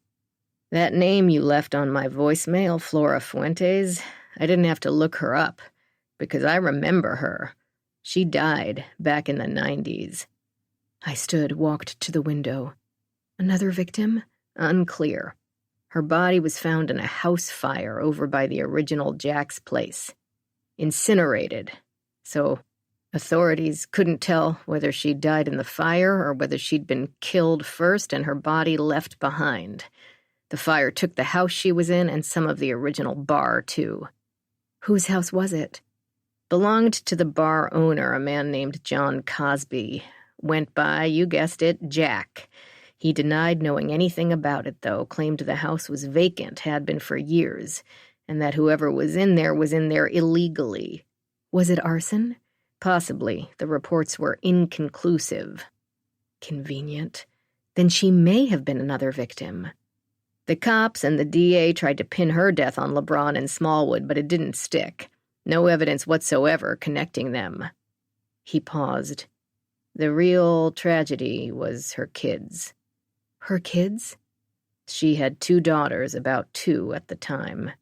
Their bodies weren't with her in the fire, so no one knows what happened to them. Twins? Twins like Lisa and me. Yes. A wave of foreboding went through me. The items I found in my basement, the crosses, the clothes. They lived here, didn't they? This Flora Fuentes and her daughters. Another pause. Your house was once her house. When she died and the children disappeared, it eventually went up for auction. A corporation purchased it. The name of the corporation? Hold on, let me see. Apex Burton, a realty subsidiary of Foster Enterprises. How did you know? That's my mother's company. Was my mother's company anyway. So she bought this property at auction. But why? Alberto said, I can't answer that, Connie. I can tell you that Flora's death weighed on the town. She was well-liked. She was here illegally, and some believed her family or the kid's father kidnapped the daughters. Others think they were victims, their little bodies still buried somewhere in Nyla. Josiah's insistence that there were more bodies. I tried to wrap my mind around what Alberto was telling me. Another possible victim, twin girls, the house bought at auction. I closed my eyes and saw and felt colors, a flash of a twisted red smile, a blood-red orb in the distance, the searing red pain of burned flesh. There was something there, something just beyond my reach, but I couldn't figure out what. Could we be the twins? Could that be the connection? Eyes still closed, I said. What could this all have to do with Eve? Alberto's response was slow in coming. One of the people who disappeared in Nyla, whose body was never found, was Kelsey Foster. Eve's daughter. Alberto said, maybe Flora was helping Eve find her kidnapper. Maybe that's the reason you're looking for. I considered Alberto's theory. Eve had given me the house that once belonged to a dead woman in the town where Kelsey had disappeared as homage? That makes no sense. I never said any of this made sense. How about the father? Who was the girl's father? A man named Kyle Summers. He disappeared too.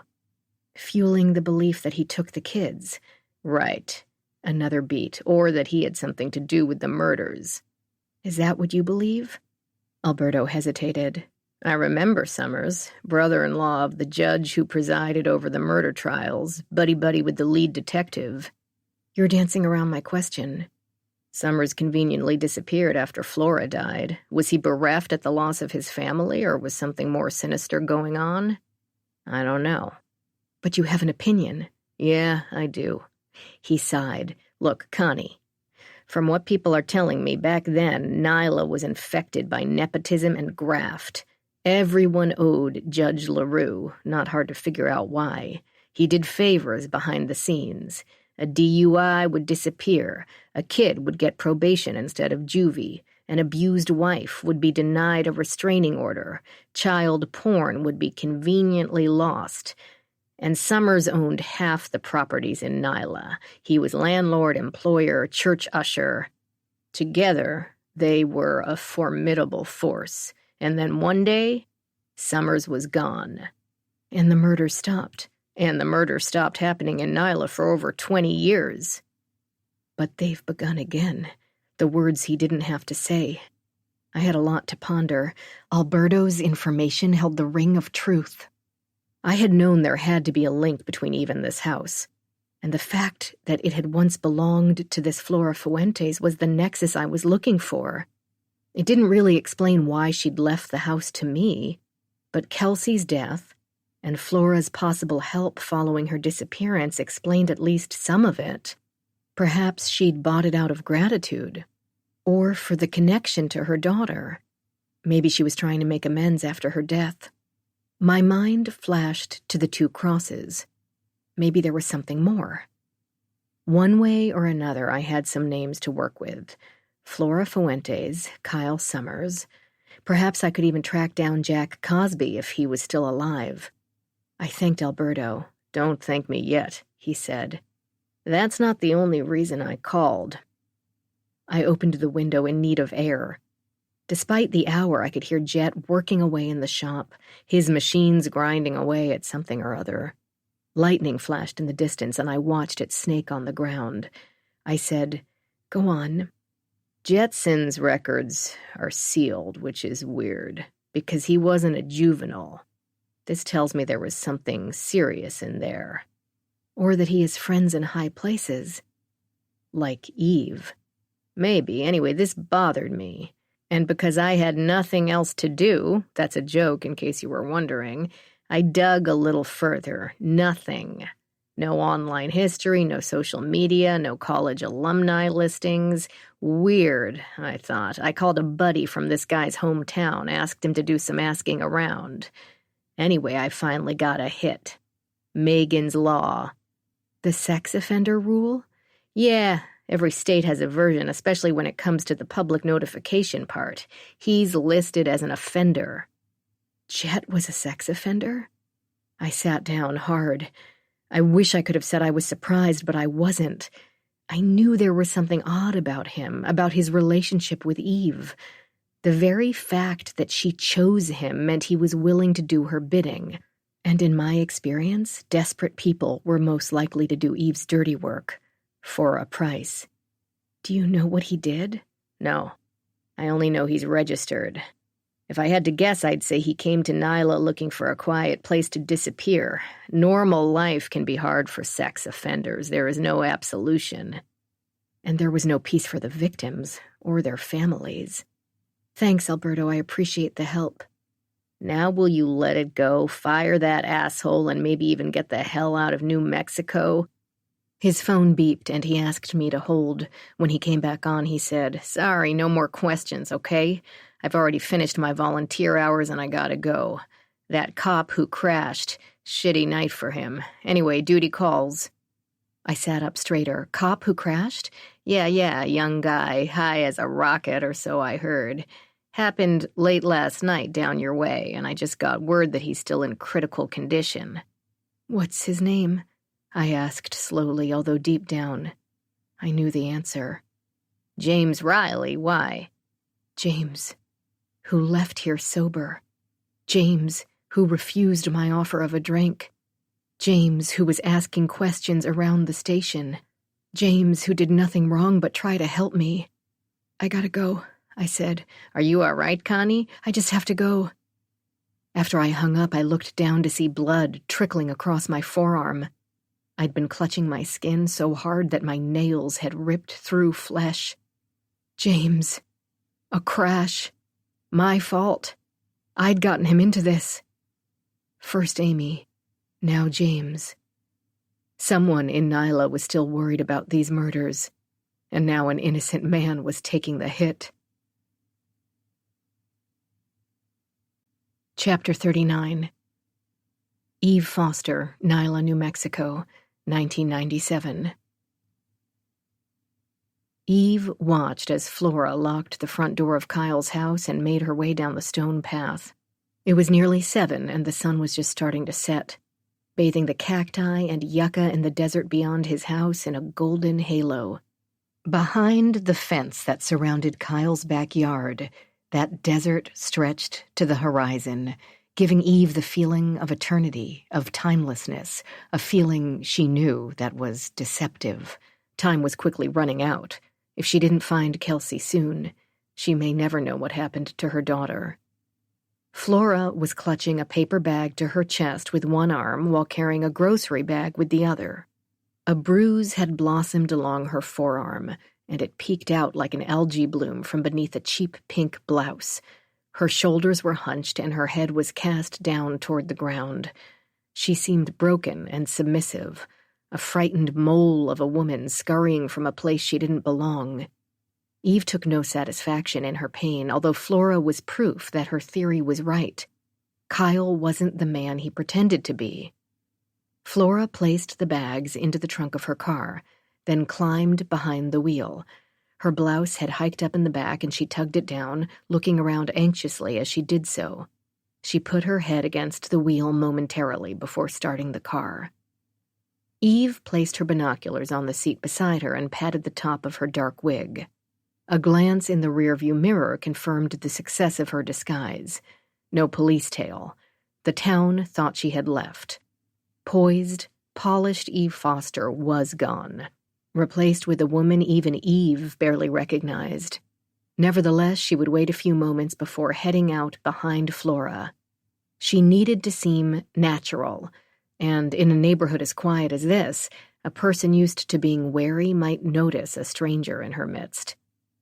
Abused women needed to be wary. They learned to read others in ways normal people with normal lives would never understand. Eve certainly understood, and she'd use that understanding to her advantage. Flora's destination was a small rectangular building on the outskirts of town.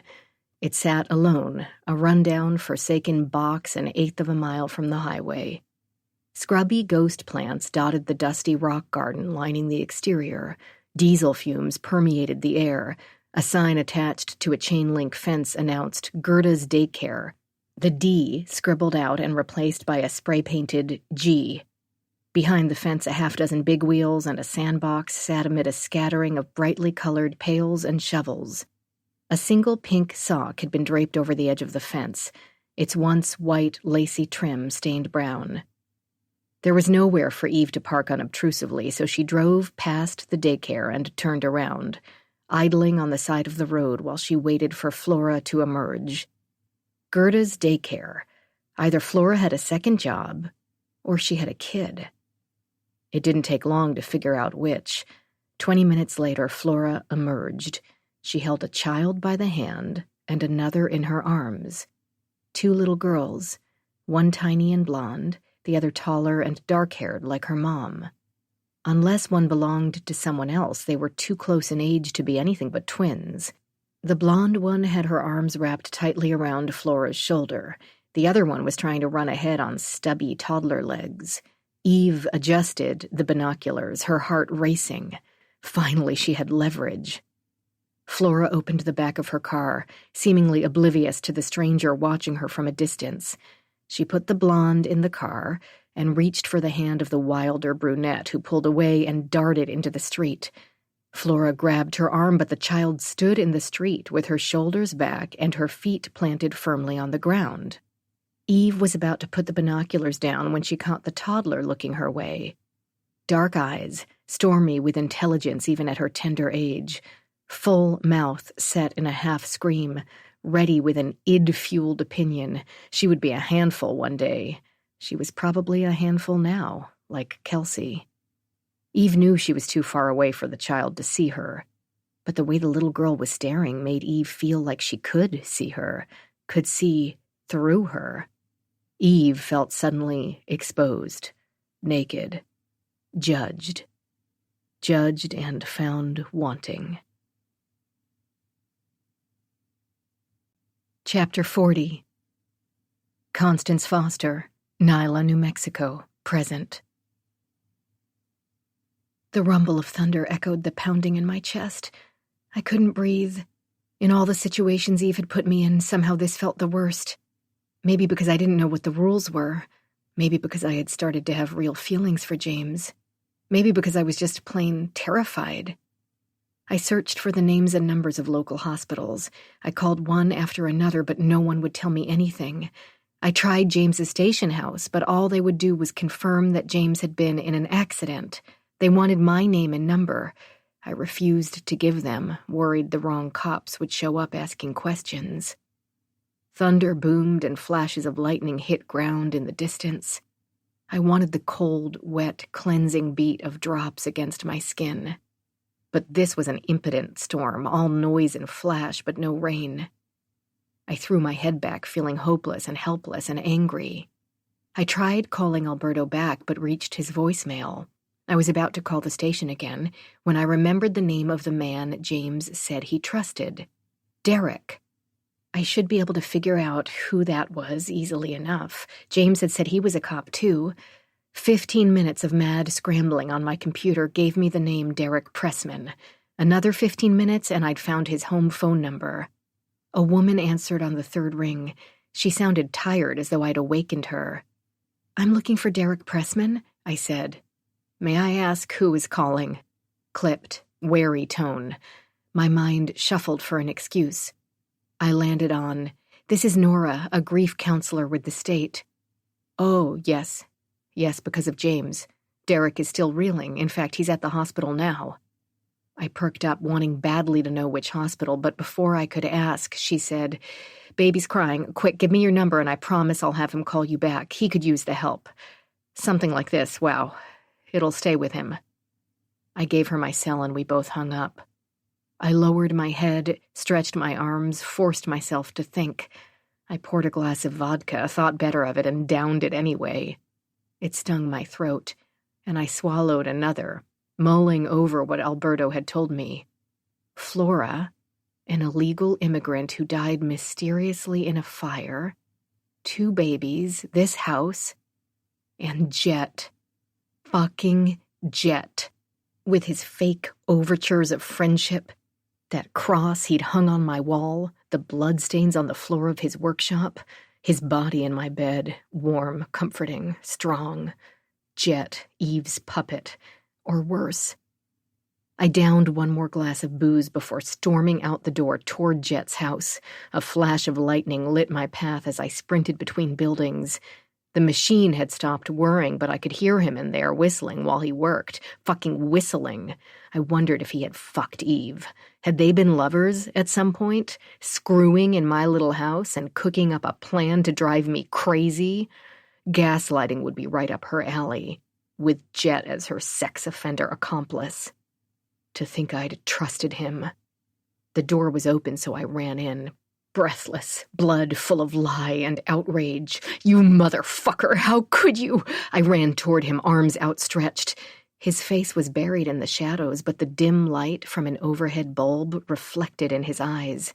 I saw shock and fear. Connie. He darted backward and grabbed my wrist, pulling me tight against him so I couldn't move. "What the hell are you doing?" I struggled to get my hand loose from his grip. He pushed me back, keeping my wrists in an iron grip. "Connie, please, talk to me. You lied to me.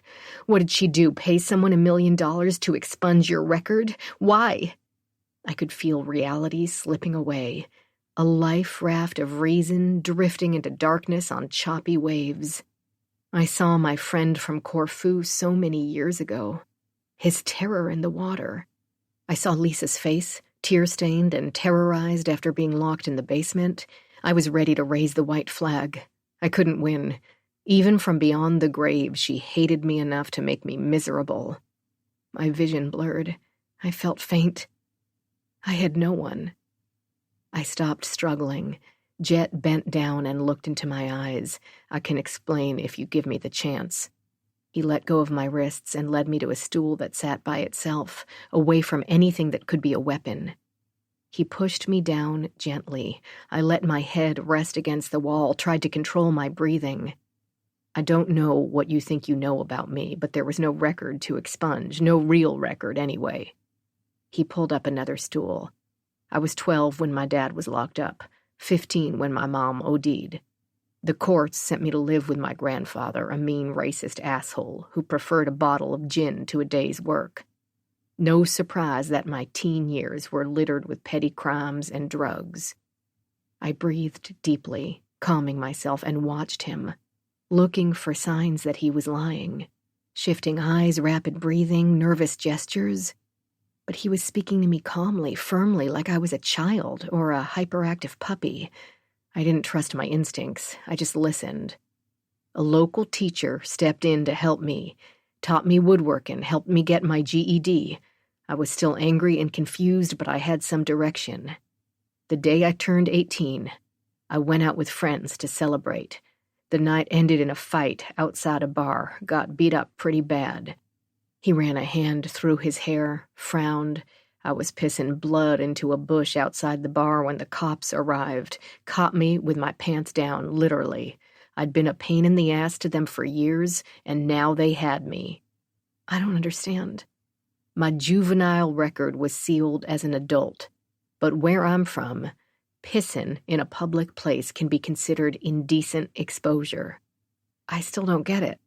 Public urination can be charged as a sex crime. And that's exactly what those jackasses did. They charged me with assault and battery and indecent exposure along with a host of other stupid shit, but the exposure charge stuck. I was 18, an adult, and branded a sex criminal. What does Eve have to do with any of this? Jet was silent. He stood up, walked to the piece of wood he'd been sanding, and ran a finger along the smooth edge. He was wearing a dirty sweatshirt, and he used the sleeve to wipe away dust. His touch was light, reverent. Would someone like that defile his workshop with violence? I didn't know. I didn't know anything anymore. Finally, he said, "She had the charges erased from my record. Is that what you want to hear? I met her in Memphis. She was there on company business, or so she said. We had a drink together. I had a few too many and shared my woes. I was 25, poor, and still angry. She offered me a deal. She wanted you to mess with me." He spun around. "This has nothing to do with you. She had a house she needed a caretaker for. I needed a new life, some privacy. She let me fix up the outbuildings, do what I wanted, paid me a good sum, and in return, you sold your soul. I signed her silly contract." He reached up and gave the bulb a twist, wincing when he touched the hot glass. "A year after I started, she told me she'd had my record cleared, got rid of any public mention of me. The Megan's Law stuff is still out there, nothing either of us could do about that, but she did the rest on her own." "You owed her loyalty, but what about the cash?" I asked. "That's a shit ton of cash for a caretaker to earn." "Cash?" His face contorted. "You've been snooping."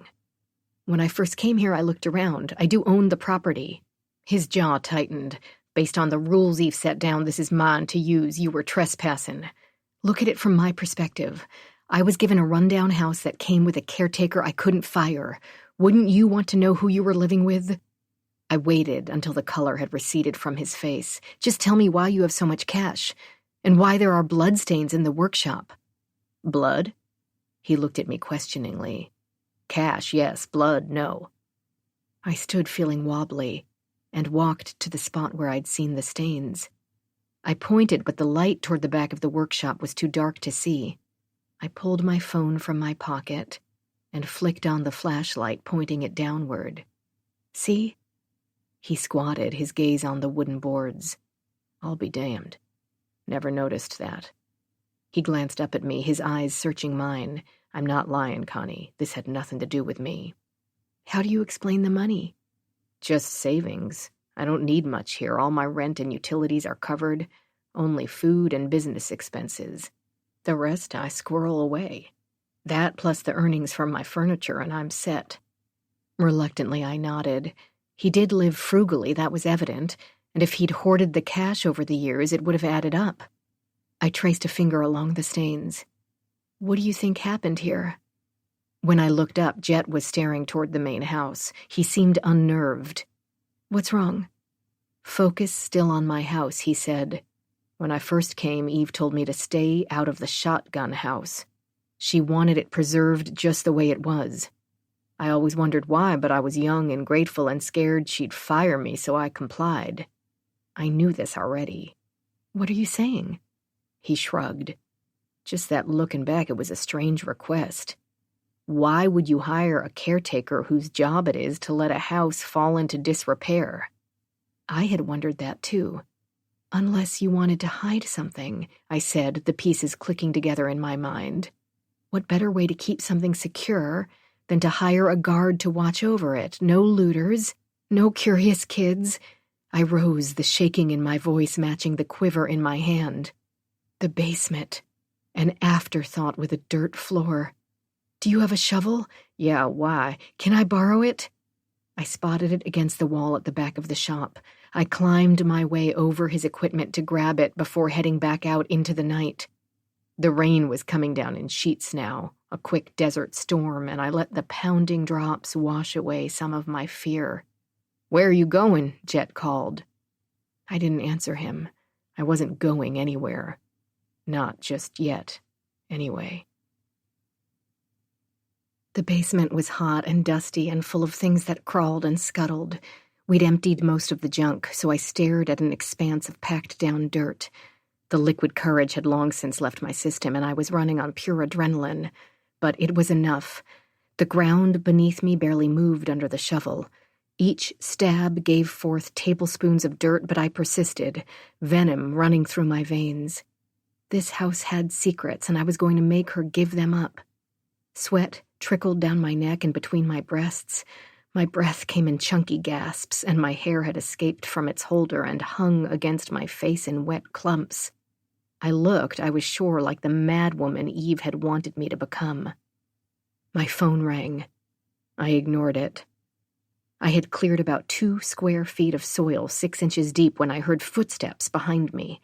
Jet joined me in the basement, another shovel in his hands, Micah beside him. Silently he began digging. We worked like that for what felt like hours, the rain pounding outside, the cracks of thunder and our heavy breathing. My arms were sore, my back burning, but we kept digging. Around 11, Micah became excited. She scratched at the ground, her tail waving furiously. We increased our speed, encouraged by the dog's agitation. After midnight, my shovel hit something hard. I stopped, looked at Jet. He shoveled beside me, carefully digging around whatever it was. "Oh, man," he said under his breath. We could both see something poking through the dirt. Micah whined and pawed at the object. "Micah, no. To me. Smell that? It's subtle, but there." All I could smell was musty air and my own sour sweat. I took another shovelful of dirt, and the bony shape of human fingers began to emerge. On my hands and knees, I started to dig dirt away from the bones, exposing more skeletal remains. Jet knelt down next to me, his face a stony fortress. "Connie, stop." I kept digging, my fingernails ripped to bloody shreds. My phone rang again. Again, I ignored it. I scraped dirt away from the remains, ran my sore hands through the disgusting dirt. But just as quickly, the sandy soil slid back into place. I worked harder, faster, uncovering more bones. Micah whined, gave out a sharp bark. The remains of a foot came into view.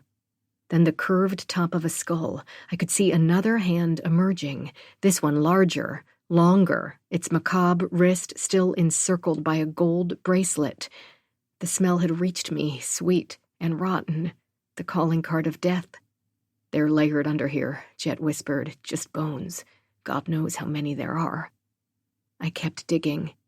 "Connie, you need to stop. This is a crime scene." He glanced around nervously, his hand in his pocket. Shit. "We'll call the police, but not now. Just help me dig." Jet shook his head. "The walls," I said. "The funky basement walls. It's bothered me, the way this basement was built. What basement is smaller than the house foundation? And you said so yourself. Most houses around here don't even have basements, especially not a little shotgun thing like this." Jet wiped his hands on his pants, rubbed the sweat from his forehead with the back of a hand. "What are you getting at?" I took the shovel and swung it at the wall, knocking myself down with the effort. "Here, let me." Jet dug into the wall with the point of the shovel. It broke surprisingly easily. He swung again and again. I joined him, tearing away at the facade with the tip of my shovel as quickly as my tired body allowed. We finally reached the foundation. And a door. "What the hell? Connie, please stop, please. Look, we need to talk." I wasn't listening. My mind jumped to the kitchen layout, the patched-up spot behind the refrigerator. The old refrigerator I hadn't had the courage or will to clean. I climbed the steps to the outside, 2 at a time, shovel in hand. The rain had stopped, but the wind had picked up, and bits of scrub whipped my face as I pushed my way into the house. I shoved aside the refrigerator and stared at that patch on the wall. I aimed the shovel at it. When that didn't work, I pulled a butcher knife from the drawer and started hacking away at the wall, twisting and prying until I had pulled away some of the drywall. Blood streaked the wall from my broken nails and injured fingertips. I didn't care. I just wanted to find whatever was underneath. I wedged my fingers behind the small opening and pulled.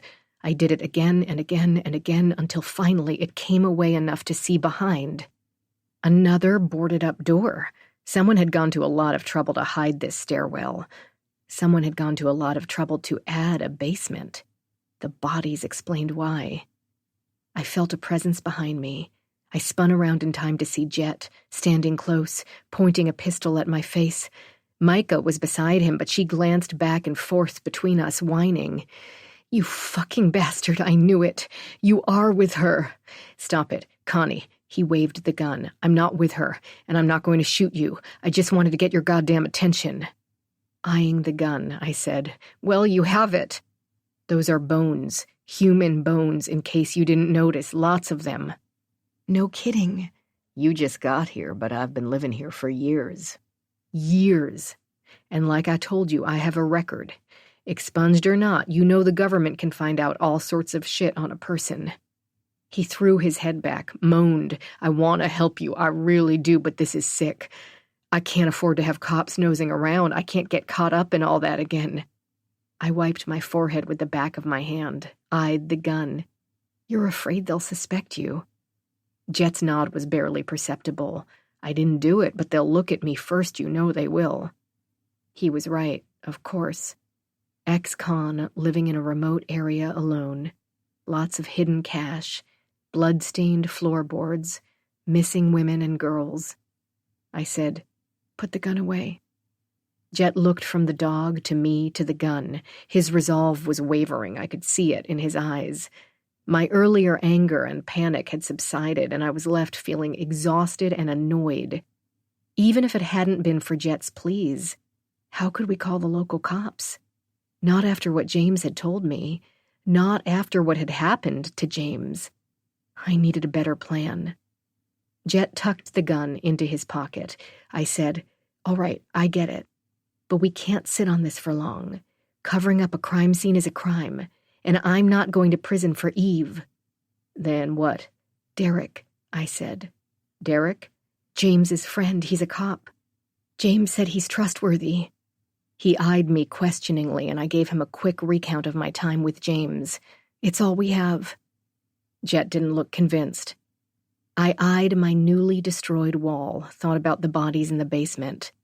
How could I sleep here tonight knowing what was underneath my floor? They had to be tied to the serial killings, to Flora Fuentes and Kyle Summers and Kelsey Foster. If the murder or murderers had buried bodies here then, would they be back now? Amy's murder so close to my house said the connection remained. What other bodies had been left behind in this house of horrors? Had they been killed here? Tortured? The bloodstains in the workshop? The fact that there were only bones in the basement? Had someone used the shop to kill the victims? Dissolve the flesh from their bones so they wouldn't smell? Maybe this house wasn't just a burial pit. Whoever was to blame had used it as their lair at some point. "The little girls," I said, horrified. Jet cocked his head, frowned. "The woman who owned this house years ago, Flora, she had 2 daughters. They disappeared." My body gave an involuntary shiver. What if they're down there too?" "Nothing would surprise me." He tapped his hand against the hidden doorway, its opening raw and exposed. "Nothing at all." "You can have the bed, I'll sleep out here." Jet threw a blanket and a pillow down on his couch. He'd changed into sweatpants and a t-shirt, and now his pistol sat on the small kitchen counter. "I'm fine on the couch. Really, I'd prefer it." "Suit yourself. Want some tea? I don't do alcohol, or I'd offer you a drink." I really wanted a shot of something harder than chamomile. "I'm fine." While he made himself a cup of tea, I arranged the blanket and pillow on his couch. I didn't know how I was going to sleep. It was after 2 and my mind was still swirling. Jet seemed calmer, but I was watching him. And the gun. He brought the tea to the couch and sat down on the blanket. This is some fucked up shit. He shook his head. All this time. I had no idea. After a day like this, how do you not add a little something to that tea? A little something is what got me in this mess. He looked at me over the rim of his mug. After a day like this, how do you not run from that house in this town? Why indeed? Tonight I was too tired to evade the question. It was a good question, and it deserved a thoughtful answer. I don't know, I said finally. I've been a pawn in Eve's evil chess game for so long, I think I've lost sight of what's real. I nuzzled in against the couch, letting my head rest against the back. That's not a real answer. You told me yourself you've been playing her games for years. Why? Why didn't you run away long ago? That was an easy one. Lisa. Your sister? Yeah. You could have run away together. Where would we have gone? Jet said, where would you like to have lived? I shrugged. Somewhere mountainous and remote, maybe Alaska or Montana. I used to kid myself that I could survive in the wilderness. I imagined Lisa's fine-boned face, her spindly arms, her clumsy gait, the now muted red scars down her back like a twisted tree of life. Lisa's not built like me. She's vulnerable. Eve knew that. She used it to her advantage. How so? How do you explain years of psychological warfare to someone who hadn't lived through it? I knew I sounded like one of those kidnapping victims who did their kidnapper's bidding. For some reason, I wanted Jet to understand. It seemed at that moment the most important thing that he comprehend what we were up against. Even dead, Eve was a formidable enemy. I threatened to run when I was 16. I'd met a friend whose parents would have helped me. I was being homeschooled, and I'd just gotten back from 4 days stranded in some small town outside Detroit. I'd had enough. You didn't go through with it, obviously, Jet said. I made the mistake of arguing with Eve, letting her know I had someone on the outside. Jet put his cup down on his knee. Let me guess, she paid off the family to go away and leave you alone? That would have been better. I recalled that day in September, the brilliant fall foliage, the marshmallow clouds gathering over Lake Champlain, the bonfire in the clearing beyond the house. The gardener was burning some brush, probably illegally. He left the area, and my sister conveniently tripped over something and fell into the fire. I wrapped my arms around my chest. It was a clumsy accident, Eve said. Lisa, always so ungainly and unobservant, she said. It wasn't an accident? I stood up, feeling claustrophobic in the tight space. I peeked out the windows toward the little red house, but all was dark. Its secrets held close for now. Nothing with Eve was an accident. I don't know how she managed it, but she did. Lisa was hospitalized with severe burns on her back and thighs. The gardener never returned. I stopped seeing my friend. A veiled threat. I turned toward him, a not-so-veiled threat. I shrugged. Anyway, you wonder why I did the things I did at Eve's direction? Because she held someone over me. She never really cared about Lisa, I knew that, and I think deep down Lisa knows that too. But I also knew that if I didn't do what Eve wanted, she would take it out on my sister. And my sister is all I have. Jet got up and placed his mug in the sink. He leaned back against the counter, looking thoughtful. The rain had stopped, and a pack of coyotes howled in the distance. I was getting used to their noise. Jet said, Ever wonder why she wanted you to do these things? The travel games in particular? It had been such an integral part of my relationship with Eve that I always just assumed it was her strange, sadistic form of control. I said, She hated us. Then why adopt you? I have no idea. Someone to torture, maybe? Jet shook his head. I knew Eve as a controlling, highly organized woman. She did nothing without a reason. What are you getting at? Jet sat back down on the couch, and Micah immediately hopped up and curled next to him. He looked tired, but his dark eyes had taken on a spark.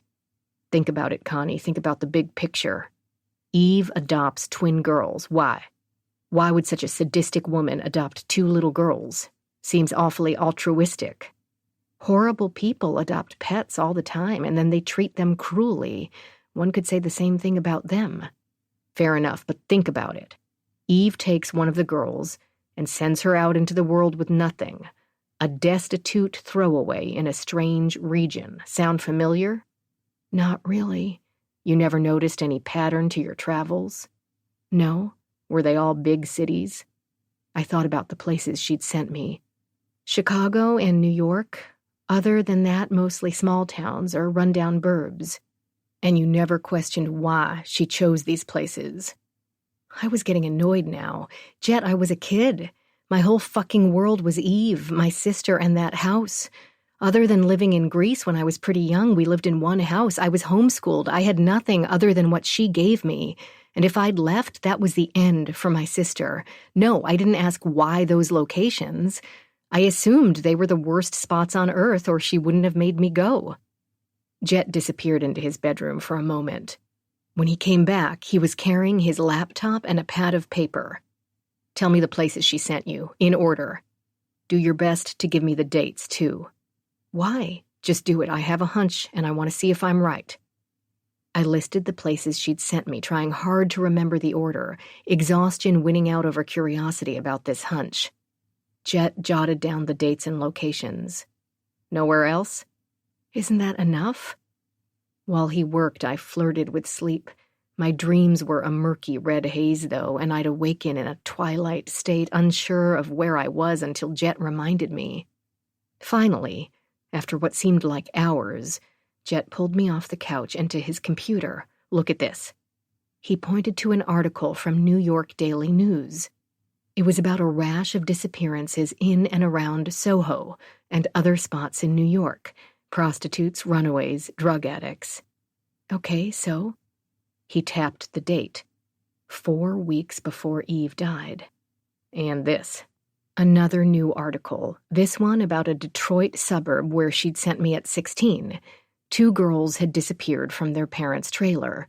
Their bodies were found in 2 garbage bags a month later. They'd been raped and tortured. And this. The piece was about a small city she'd sent me to in Florida several years ago. The article detailed the hunt for several missing women and girls over a period of a year. I'd been 19 when she'd sent me there. Oh my God. Suddenly so many things clicked into place. Kelsey. Her disappearance. She must have been looking for the man who kidnapped her daughter. Now you get it, Jet said. He tapped the computer with a calloused finger. This can't be a coincidence. Every place you were sent has a story like this. Runaways, illegal immigrants, prostitutes, all women between the ages of 14 and 30. The only thing that connected them was that no one was looking for them. They were castaways in strange towns. Their disappearances warranted only small blurbs in the backs of newspapers. The quiet was, for a moment, deafening. I could hear my own pulse, Micah's breathing, sense the sudden tension in the air. What I felt was a knowing that went deeper than this discovery. It invaded my blood and wrapped its bony skeletal fingers around my heart. Eve was using me for bait, I said. We looked at each other, and I could see my own alarm reflected in Jet's eyes. And she still is. Chapter 41. Eve Foster, Nyla, New Mexico, 1997. Flora drove along a meandering path of dusty back roads, causing Eve to wonder whether she knew she was being followed. Eve maintained her distance, which was easy given the scarcity of headlights. Night fell fast and hard in the desert, and the reddish glow of the moon, along with the absence of streetlights, made it feel as though she and Flora were the only people on Earth. Eve rolled down the window, letting the cool air blow against her face. She was getting closer to her daughter. She felt it deep down in her gut. That buzzing sense of anticipation that heralded things to come. Good or bad, she couldn't tell. But that was always the way with Kelsey. No one was as predictable in her unpredictability as Kelsey. One way or another, though, Eve would find Kelsey. and then she'd make every last one of these people pay. Flora braked suddenly and turned down another dirt road. Eve slowed, watching her progress. The road was narrow, dark, and lined with only 3 houses, each modest and 1 story. Flora parked in front of the last one. Not willing to risk being seen, Eve drove past the turnout, pulled over, and killed the engine. In this part of Nyla, the land was flat and open, and even without her binoculars, Eve could see the house, which sat forlornly in a dead end, against a backdrop of shadowy cacti and brush. A ramshackle set of buildings loomed behind the house like an ominous set in a horror movie. She watched as Flora opened the front door and turned on the indoor and outdoor lights, the children still in the car. She juggled a bag of groceries against one hip and left the front door open. A moment later, she was back outside for the children, whom she wrangled inside the house with a few impatient nudges. The front door closed. The outside light went dark. Eve climbed out of the car and leaned against the side, her binoculars trained on Flora's home. Through backlit open windows, she watched Flora's pretty head bob about as she went about her evening. Coyotes howled, their eerie collective voices too close for comfort. Eve took a deep breath, listening. She heard other noises, night noises, predator noises. A smile flitted across her lips. She was one with them now, a night predator out for prey. The thought cheered her, and she settled against the car, in for the long haul. The sound of a distant car engine startled her. The glow of headlights shone in the distance. She climbed quickly into her car and ducked down, unwilling to be seen stalking Flora's street. The car slowed before Mad Dog Road and turned onto it. Peeking over the doorframe, she saw Kyle's BMW pull in front of the house. Kyle got out, leaving the car running, and strode toward the door like a man who owned the place. But then, Eve thought, Kyle was confident of his place in Nyla, of his place in the world. Lord, how she hated him, hated his pompous head of neatly coiffed hair, hated his manicured fingernails and his unnaturally white teeth, hated the way he'd looked at her, dismissing her as though she were nothing. Eve sat up, hidden by the cloak of darkness. She gripped the car door handle and immediately thought better of it. In the silence of the surrounding desert, sounds carried. She settled for rolling down the window slightly and watching from the car as Kyle knocked, then banged on the door. He jammed a key in the lock and turned, but was met with a chain that blocked his entry. The interior of the house had gone dark, and Eve gazed, mesmerized, as the cool and collected businessman became more and more enraged. He slammed on the door with an open fist, yelling for Flora to let him in. He kicked at the door, stuck his hand in, and reached for the chain's latch. Unable to gain entry, he settled for yelling expletives, promises to get her back, promises to make her pay. As he turned back toward the car, Eve slid down into her seat, hoping he wouldn't notice the beat-up car parked along the road as he drove away. She listened for the sounds of him leaving, the slamming of his car door, the revving of his engine, but heard only the coyotes in the distance. Curious, she again popped up to look outside. Kyle was back in the car, his head against the seat, staring off into the distance. He'd turned off the engine, waiting for Flora to change her mind. Eve debated what to do. Wait and watch, risking eventual discovery, or leave and risk bringing attention to herself and her car. She was hungry and she had to pee, but she knew she was trapped. If he heard a car pull away now, he'd know someone had been inside, sitting in a car parked in the middle of nowhere. As camouflaged as she felt she was, she couldn't risk it. Food would wait. She'd have to hold her pee. She reached for her purse and pulled out her small handgun. Eve settled in on the floor of the car, the gun in her hand. She reminded herself that she was the predator, not the prey. Then why did she feel so vulnerable? At 10:46, Flora turned on the outside light and finally let Kyle inside her home. Eve snuck out of the car and relieved herself in the desert before climbing back into the car. How low I've sunk, she thought, and aimed her binoculars back at the house.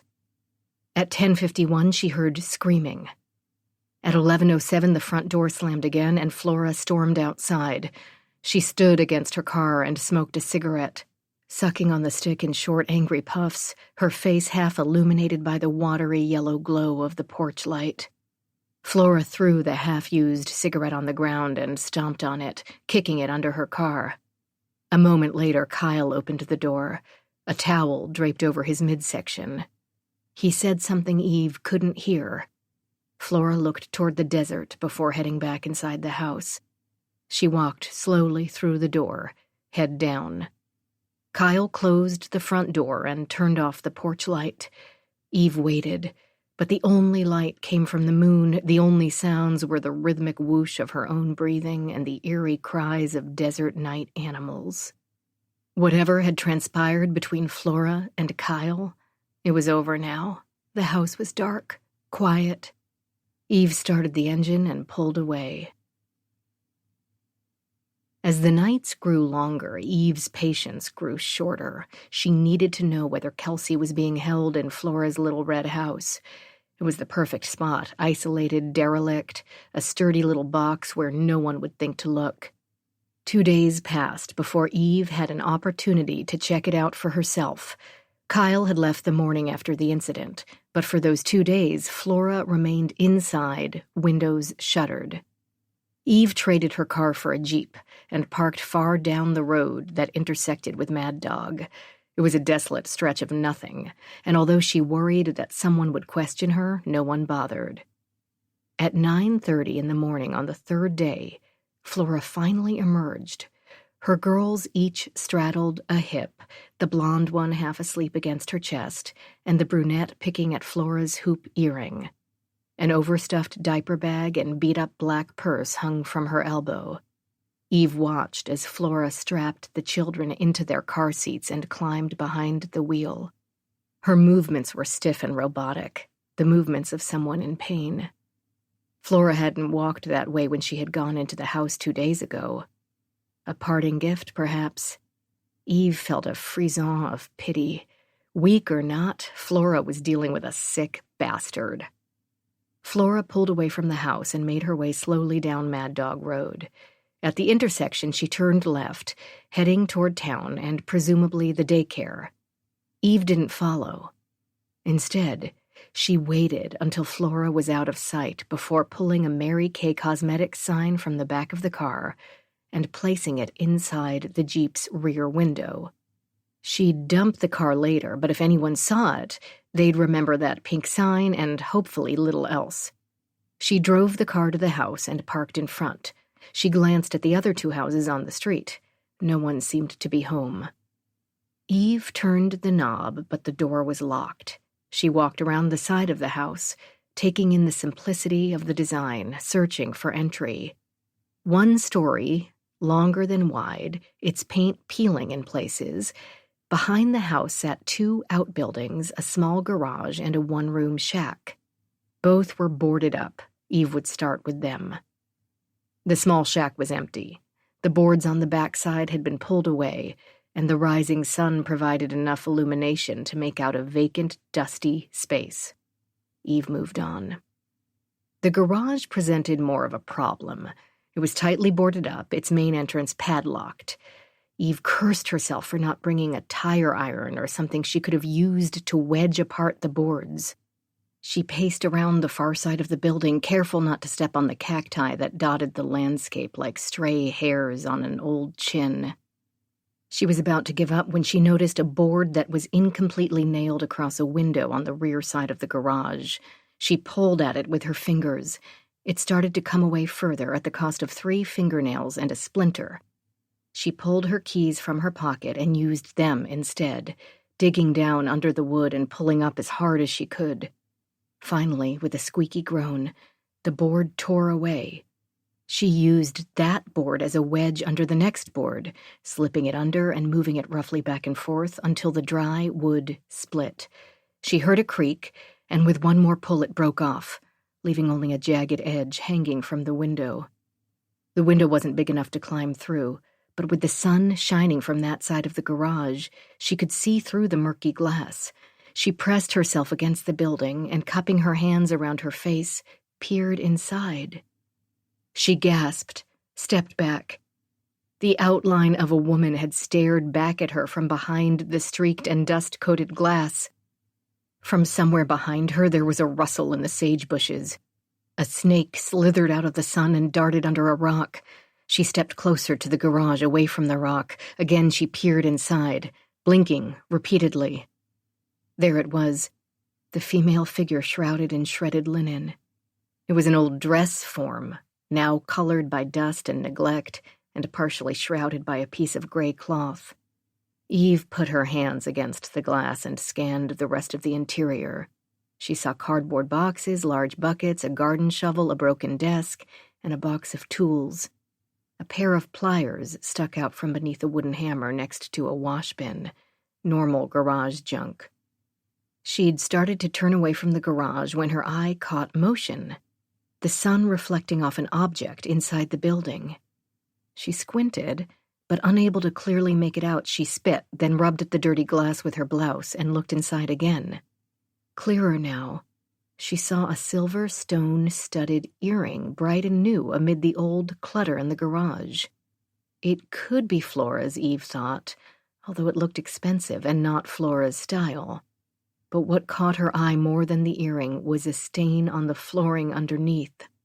A dark red snake that, like that reptile, slithered from the bright middle of the garage to a spot somewhere under the shell of the old desk.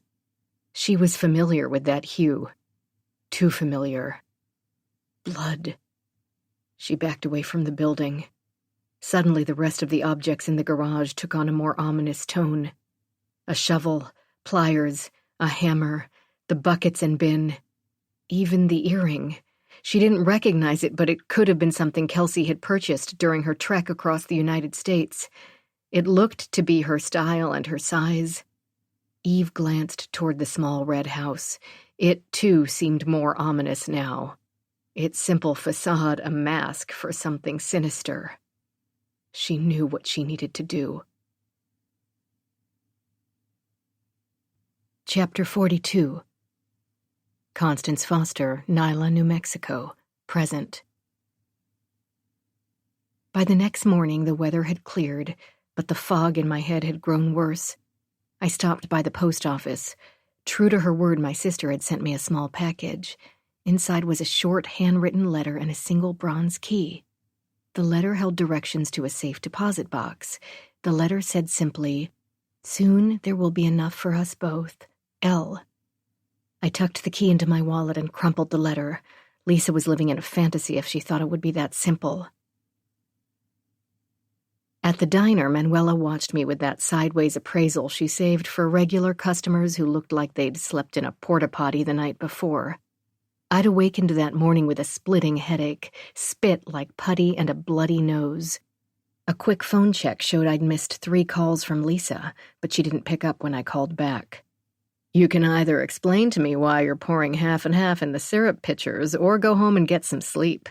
Manuela picked up a small glass pitcher, tapped the surface with a tip of magenta nail. "I'm not kidding." I gave Manuela a tired smile. "Didn't sleep well." "What's going on, Connie? I might be able to help you, you know." "Nothing's going on." I forced a smile. "Promise." I hated lying to Manuela. After Amy and James, there was no way I was putting someone else I cared about in danger. The small bell hanging from the diner door chimed. I looked up to see a man in his 60s take the far booth. I said to Manuela, "I'll take this one." Manuela looked from him to me and back again. "Last one, then Sol de Equi." Yeah, I'm out of here. Just let me get him." Before I could walk away, Manuela put a hand on my shoulder. "I've had my own issues, so I get it." Her finely penciled brows knit into a frown. "If you need money, a place to stay..." "I'm fine." I shrugged her off. Really, just exhausted. The customer was an older guy with a full head of blonde gray hair and stingy lips, the kind of lips that disappeared into his face. I'd seen him in here before. His fussy sweater vest seemed out of place at Manuela's. And I reminded myself not to screw up his order. I didn't need a pissed-off customer today. After ordering a cheese omelet and hash browns, hold the toast, he watched me intently as I jotted down his requests. You wrote down extra cheese? Yep, I said. I want the eggs buried in it. Okay, got it. As I turned to go, I felt his hand on my elbow. I spun back around. What's the nicest hotel in the area? Best you're going to do is a roadside motel unless you head to Taos or Santa Fe. How about that rooming house on the main street? Wouldn't know. The guy looked annoyed and more than a little disappointed. It was my day, it seemed, to let people down. I passed the message about cheese to Manuela in the kitchen and helped her pull together the hash browns. When I returned to the dining area with the food, the customer was gone. At his seat were 2 $20 bills. Nothing else.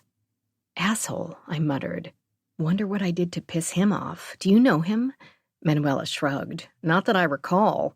But some days they're all just hungry mouths, chewing and talking. I learned to ignore the chatter, concentrate on cooking. When I frowned, she smiled and poked me gently with 2 fingers. Doesn't matter, Connie. Lighten up, eat the omelet. Now you get a good meal and a hefty tip. I nodded, my thoughts on those miserly lips.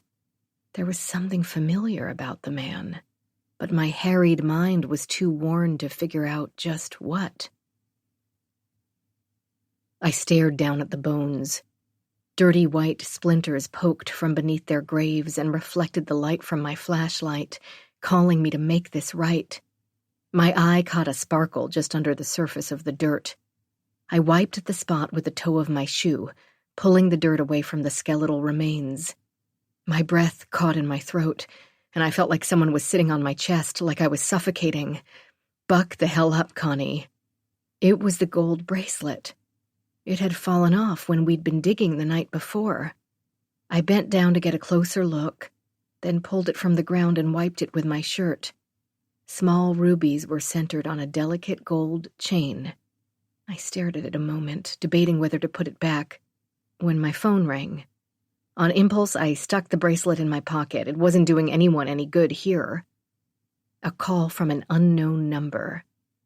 I raced upstairs and into the daylight. I'd just stolen a bracelet from a dead person. Bones littered my basement. I was in a strange state, in a strange town, and a strange house, living next to a practical stranger who was somehow my only confidant. But all I could think about was James. I answered the call. A baritone voice said, "I'm looking for Nora." "This is she," I said, breathless. "Nora, this is Officer Derek Pressman. My wife said you called." He paused, then in a hushed tone, "About mandatory counseling?" "Yes, see, this is actually about James. I'm not a grief counselor. My name is Constance. I'm a friend of James. He said I could trust you." Silence on the other end. I was beginning to think he'd hung up when he said, "Go on." "How is he?" "Not well." I blurted. He wasn't drunk and he wasn't using. "How can you be so sure?" "I was with him that night." I took a deep breath, forced myself to slow down, to think. "I have some information for you. Information that may support that this was no accident." Another long pause. "Where are you?" I didn't want to give him my address, not until I knew I could trust him. "Meet me in town, at the taco shop next to the rooming house." "I need an hour," he said. "I'll be wearing a bright red sweatshirt. And Constance?" "Yes?" "Don't tell a soul." Any trace of the storms from the day before had disappeared, and downtown Nyla was the same dusty bowl I'd witnessed on my first day. The street felt deserted. I watched a raven pick at a whole soft pretzel on the street in front of the boarding house and thought about Amy and the vagaries of fate. It could have been my body in a trash bag beside the highway. Had I only answered the door that night, she might have still been alive. A glance at the Integra clock told me I was 30 minutes early. I climbed out of the car. I needed to walk. I followed the main road, lost in a murky labyrinth of thought, until I arrived at the hardware store. Outside, a child's pool stood upright against the exterior facade, the smiling puppy pattern on molded blue plastic mocking my anxiety. Next to it sat 2 camping chairs, and Stella, the cashier, was reclining in one of them, a cigarette dangling from her fingers. "I figured you'd be back." She took a long draw on the cigarette before tossing it on the ground and snubbing it out with a sneakered toe. She picked up the butt. I took the seat next to her, uninvited. "I saw Josiah." She nodded, her weathered face impassive. Her breath was mostly wheeze, her hand shaky, and I noticed the cotton ball and Band-Aid in the crook of her elbow, the skin around it a bruised yellow. It took her a full minute to stand, and she walked into the store without another word. I followed her inside. The place was empty aside from the 2 of us. Stella disappeared in the back, and I thought she'd gone for good, but she returned with a thermos in her hand. She drank its contents in short gulps, mouth twisting in pain. "Throat cancer." She tossed her head back, grimaced. "Even plain old water's a bitch. I should have quit smoking years ago. Folks in my family never listen, but you don't want to hear about an old lady's troubles. You have problems of your own." "I'm sorry," I said, unsure what to say. Then, "Another woman died." "I heard." I shook my head, angry and baffled. "That's how many this year?" Stella stared into her thermos as though it held the answer to my question. After a pregnant silence, she shrugged bony shoulders. "I stopped keeping track." "I haven't," I said. "That's 4 women in 5 months." When Stella didn't respond, didn't so much as acknowledge what I'd said, I grabbed the thermos from her hand and pushed it aside. I crouched down so I was looking directly into her face. "You gave me Josiah's name for a reason. What was it?" She turned away. "Damn it!" I slapped my hand against the counter. "My house is the key to all of it. I understand that now. I know it used to belong to a woman named Flora Fuentes. I know she died in a fire." I walked around the counter so I was staring into Stella's sad, hollow eyes once again. "I know 2 men died in prison for crimes they didn't commit. I know my mother's daughter disappeared in Nyla years ago and was never found." I could feel my temples throb, my chest constrict. Stella's face had paled. I didn't care. "I know that the people of Nyla have some ass-backward belief that if they turn the other cheek, their kids will be spared." "It's not ass-backward." Her words came out in a guttural heap. Eyes flashed fire. "You have no right to waltz into town thinking you understand us. You don't, and you can't." "Then tell me. Explain it to me. For starters, why did you give me Josiah's name?" The bell on the door chimed, and a man entered the store. He glanced at us and quickly averted his gaze. I took a few steps backward, away from Stella, deflated. There was nothing for me here. As I was leaving, she whispered something. "What?" I asked, spinning back around. "Josiah Smith owes a debt. For the girls who are lost. For, well, others who have suffered." "Like the men who were wrongly accused?" She shook her head. "Those men in prison are gone, but you're not." "Me? What do I have to do with Josiah's penance?" "Everything." She blinked, wiped her eyes with a weathered hand. "You, Constance, are a murderer's daughter." Chapter 43. Eve Foster, Nyla, New Mexico, 1997. Eve drove the Jeep down Mad Dog Road, past the other homes, made a right and parked the beast along the side of the road, far from the sightline of Flora's house. She removed the license plate and stuffed it in her purse, better to delay any chance that the local cops would connect the car to her. Then she pulled a charcoal gray knit poncho from the trunk, slipped it on, and pulled the hood over her head, ensuring that the dark curly wig would stick out beyond the hood. To this, she added large sunglasses and a scarf. Hopefully, if she was seen by any neighbors, their description would throw the locals off her tail. She sauntered along the street, trying to look as though she belonged there, her heart pounding and a knot forming in her stomach. There was nowhere to hide. She felt exposed and increasingly angry as she walked down Mad Dog Road. If the police had taken her seriously, she wouldn't need to be sneaking around. She'd call them now and report the blood in the garage. But she knew damn well they'd do nothing about it other than chase her out of town. They were complicit in her mind, as guilty as Kyle. She reached the house and walked around back. There was only one window at the rear of the building, and it was too high off the ground for her to reach. The other long side of the rectangle, however, was protected from the neighbor's line of sight, but visible from the road. 2 larger windows sat close to the ground. No cars were coming, and only the desert, stretching on for what felt like eternity, was there to witness. She'd take her chances. She removed the poncho, wrapped it around her wrist and hand, and punched the window closest to the rear of the house. She did this 2 more times, careful to avoid slivers of glass until she could reach in, through the curtain, and unlock and raise the window. She skirted over the threshold, landing in a cramped bathroom. She did her best to clean the glass from her clothes and the sill before drawing the curtain closed. The bathroom smelled of lemon disinfectant and baby shampoo. A plastic basket had been tucked in the corner and held a handful of rubber toys and waterproof books. A single yellow towel was draped over a stainless steel sink, and a baby's plastic comb lay under the sink's exposed pipe. A water stain meandered from the ceiling to above the window, making the cheerful yellow wall paint feel like it was trying too hard. Seeing the kids' things only fueled her resolve. Eve opened the door into a kitchen.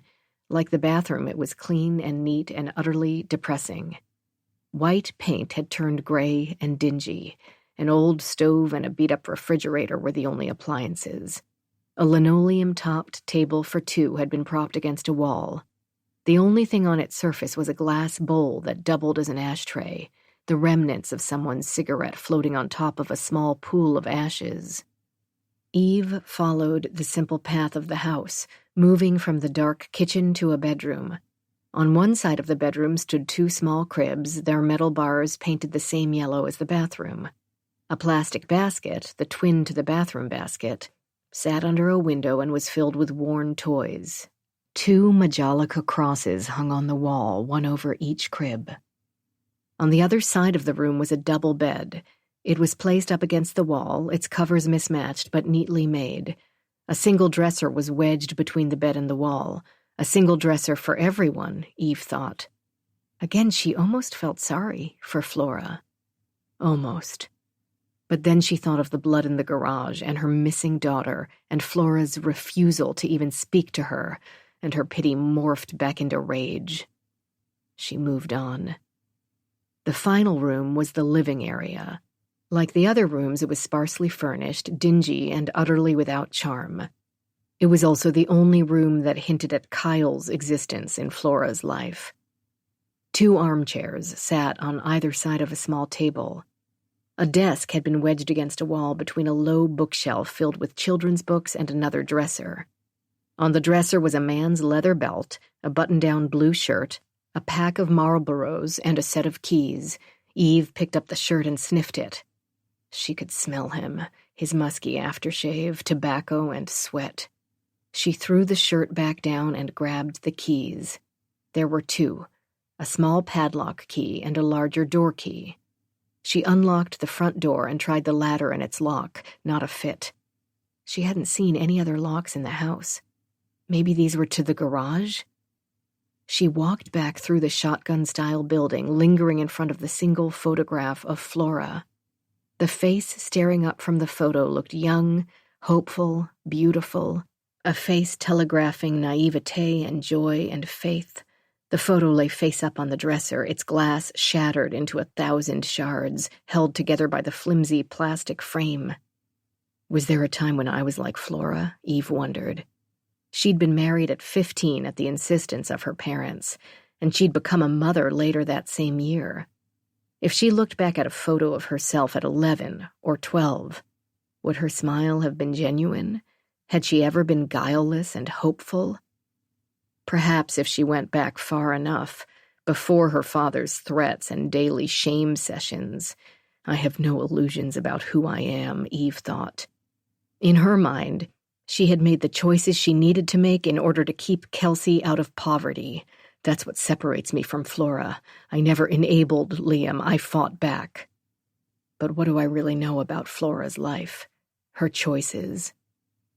Eve forced herself away from the photograph and back into the kitchen, the keys in her hand. She was reluctant to go back outside for fear Flora would return and her plan would be ruined. But she needed to see where this key led. As she made her way to the back door, something in the kitchen caught her eye. Behind the refrigerator, she could see a line of cracks in the wall. Faint but unmistakable.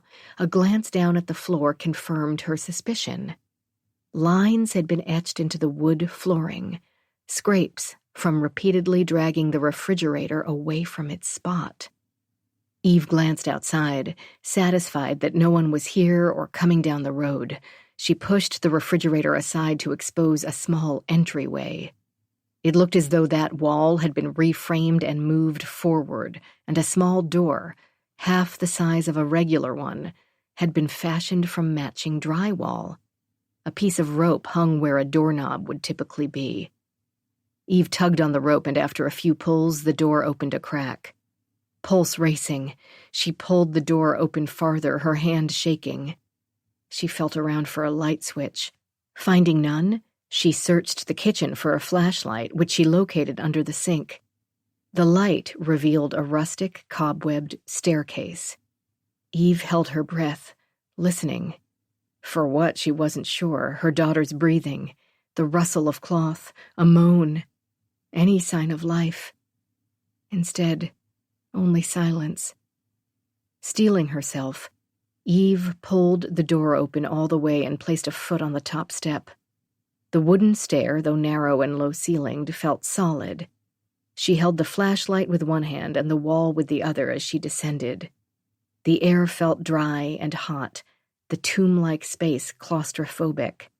Light-headedness threatened, but with sheer will, Eve kept her focus on the task ahead.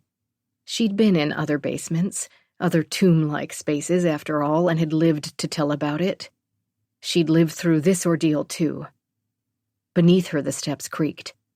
At the bottom of the staircase was another door. This one had no handle.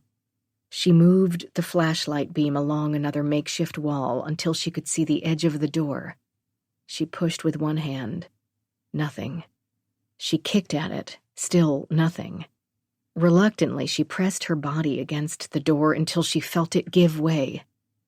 The smell hit her first, acrid and musty with an underlying stench of something sweet, like a trough of decaying apples. It took a moment for Eve's eyes to adjust, but once they did, she scanned for some sign of her daughter. A few cardboard boxes, a large empty plastic container, some assorted tools. The floor was dirt, its surface fresh and hard-packed. The low ceilings had continued down here, and the room was a narrow rectangle, a smaller footprint of the structure above. Eve's temples throbbed, her breath caught in her throat. Every cell in her being screamed danger. Someone had dug this basement and had gone to the trouble of creating the hidden staircase and doors. Why? So they could store some junk? Doubtful. This was no normal cellar. She breathed in, past the sickly sweet smell, past the dirt and mustiness. She wanted to smell some hint that Kelsey had been here, her perfume, her shampoo, but this hole was devoid of life sense. It felt like a tomb.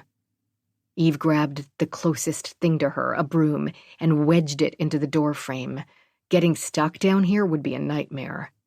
She hurried toward the boxes. They were sealed, but she was able to use the key as a knife, cutting her way through the tape. The first box contained an assortment of cleaning supplies and yard goods. The second box contained clothes. She was in the midst of opening the third box when she heard a noise coming from above. She swallowed hard, stuck the key in her pocket, and pulled out her handgun. Her mind flitted to the kitchen door and the possibility of getting stuck down here, entombed in this horrid house. Never. She sprinted across the basement and was almost at the steps when a woman's voice called out, "Kyle?" Flora. Eve flattened herself against the wall. She held her breath, waiting, following the sound of Flora's footsteps against the wooden treads until she was almost in the basement. "Kyle, are you down here?" Flora's voice was uneven, shrill. She poked her head into the room, her face red and tear-stained. Eve spun around, arm outstretched, gun pointed at Flora. "Don't move." Using her other hand, Eve shone the flashlight in Flora's face. Flora's eyes widened. She turned around. "I will use this." Eve pushed the tip of the gun into Flora's back, between her shoulder blades. Flora's body tensed, but she continued her slow progress up the steps. "No, you won't. What makes you so sure?" Flora's face half-turned into the unforgiving light. "Because with one phone call, I can get you what you want." Chapter 44. Constance Foster, Nyla, New Mexico. Present. Derek still hadn't arrived. I'd waited at the designated spot for over an hour, Stella's words ringing in my ears like a bad case of tinnitus. Deep down in my gut, I knew she was telling the truth. I was the daughter of a murderer. It was the reason Eve had treated me so badly. It was the reason for her cruelty and obsession. She believed my father killed her daughter, and she was going to get me back, slowly and painfully. Jet was right. She'd been using me as bait before, and she was using me again now. But if I was the daughter of a murderer, so was Lisa. And Eve would have wanted revenge against her, too. Thoughts of Lisa flooded bile into my throat, and I coughed and sputtered into an old paper towel, esophagus burning. It had been more than a day since Lisa's panicked call, since I heard from her at all. I glanced around the restaurant. Still, no one meeting Derek's description. And anyway, I couldn't focus without knowing my sister was safe. I picked up my phone and dialed home. Right to voicemail. I left her another message, then I tried the cook and Dave. No answer. After nearly 2 hours, I left the taco shop, unsure what to do next. I sat in my car wavering. The cops couldn't be trusted. I wanted to head back to Vermont to find Lisa, but I knew going there now might only put her in danger. I was tempted to leave Nyla, but I wouldn't allow myself to, not until this was resolved one way or another. I would never find peace with Eve lurking. I would never find peace until I understood what this all meant. Bodies in my basement. Daughter of a murderer. You look like her. What if Flora Fuentes was my mother? She'd had twins who disappeared. Was it possible that Eve had taken them? Maybe she'd grabbed them after Flora died. It would explain why we were whisked off to Greece, why she spent her life being so secretive. If she had taken us, was it out of friendship toward Flora or out of revenge? Or could she have murdered Flora herself? Josiah Smith. He knew more than he was saying. If Derek was going to stand me up, maybe I'd try Josiah one more time. On the way to Rebecca Smith's house, I thought about Flora and Eve. Eve had been here in Nyla looking for Kelsey. The Eve I knew was vindictive, smart, resourceful, and completely unfettered by a conscience. My mind spun a mad web of possibilities. I pictured Eve nabbing the 2 little girls, taking them abroad to Greece while she used her money to buy falsified documentation, coming home to the States later with 2 adoptees, moving from Philadelphia to Vermont, a new place where no one would think to ask questions. She would have been simply a rich widow who'd lost her daughter and was filling a gap in her life. No rational person would think like Eve. No rational person would link those adoptions with revenge. Years and years of revenge. The more I thought about it, the more this made sense. It explained so much, including my journey to Nyla. My phone rang, interrupting my thoughts. Connie, we need to talk. My God, Lisa, I've been worried. Are you okay? It was all fake. Kelsey never existed. At least not in our basement. Lisa took a breath, gasped. There was never a girl in that room. It took me a moment to understand what she was saying. Did you go into the basement, Lisa? Aunt Eve, she was searching. I don't know. I don't understand what I saw. Slow down. You're not making sense. The room downstairs, it's some sort of headquarters. Hysteria tinged Lisa's voice. I said calmly, describe what you saw. I can't. It seemed crazy, bizarre. Try. I need you to come home now, Connie, now. Tell me, Lisa. Okay. She was quiet for a moment. Chalkboards and bulletin boards all covered in maps and pins and newspaper articles. Some of the articles were yellowed and old, others new, almost like she was searching for missing persons or posting celebrity sightings. Could she have been searching for Kelsey? I thought that at first, but Kelsey would be 40 by now. The girls in these recent articles were younger, teens, 20s. She groaned. And dead. Murdered. Stay with me, Lisa. Okay, I'm going to ask you some simple questions. You said chalkboards and bulletin boards. Was that all you saw? She hesitated. A tape recorder. At first I was so relieved that there wasn't a dead girl in there that I looked around. I saw the tape recorder, pushed it, and moans and screams. The moans and screams we'd grown up hearing, believing it was our mentally ill sister, believing Eve would lock us up there too. So many punishments I'd endured lying on that horrid cot and listening to those awful sounds. I pulled over, the sudden tightening in my temples causing my vision to blur. Eve's mindfuckery knew no bounds. I envisioned my poor sister down in that basement alone, pushing the button that would bring back all of the memories. Fragile Lisa. Impressionable Lisa. And I knew in that moment that Eve's will, her decision to give Lisa alone the keys to her kingdom, was as much about punishing Lisa as it was about persecuting me. The daughters of a murderer. What was she looking for? Lisa asked. She was tracking a killer. I was sure the map matched the places Eve had sent me. Only Lisa didn't need to worry about that, too. I don't know. The more I thought about it, the surer I was right. For all these years, Eve had been keeping tabs on a killer, tracking our father, trying to draw him out, keeping us away from the basement room to scare us and to hide what was going on. If Flora was our mother, then this man, Kyle Summers, whoever he was our father. I wanted Lisa to send me photos. I wanted so badly to know if I was right, but I couldn't ask her to go down there again. I feared for her sanity. Lisa, listen to me. You need to find Dave. Get out of the house. Go to a hotel or somewhere far away. Do you understand? Can't you just come home? You know I can't. It's not that simple. You could lose everything. And I could lure a killer to your doorstep.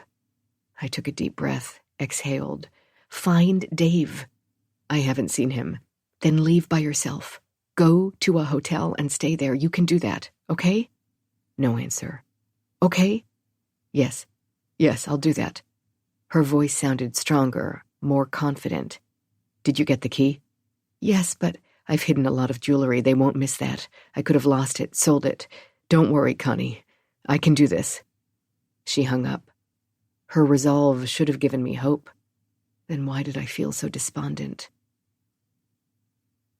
Josiah Smith wasn't expecting me. I hoped surprise worked in my favor.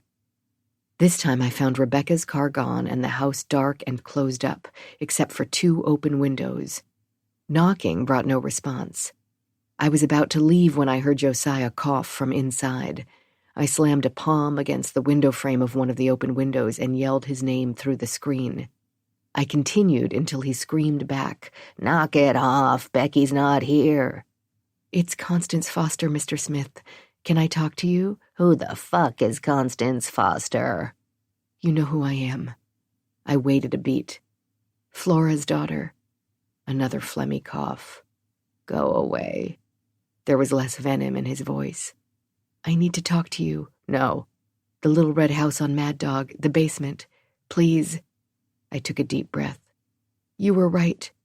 Go around to the garden, he said finally. The back entrance. She always leaves it open. The back door was indeed open, although I had to climb over a locked garden gate to get to it. The house was unlit, the smell of cat urine battling it out with disinfectant and the lingering scent of sausage. I found Josiah in his recliner, head tilted back against the worn velour. Josiah. I flipped on a lamp and squatted on the couch next to his chair. Tell me what you found. He opened his watery eyes. His skin and the whites of those eyes were yellow. He gave a hoarse cough, wiped his mouth with the back of his hand, and said again, Tell me. Bones. In the basement. I knew it.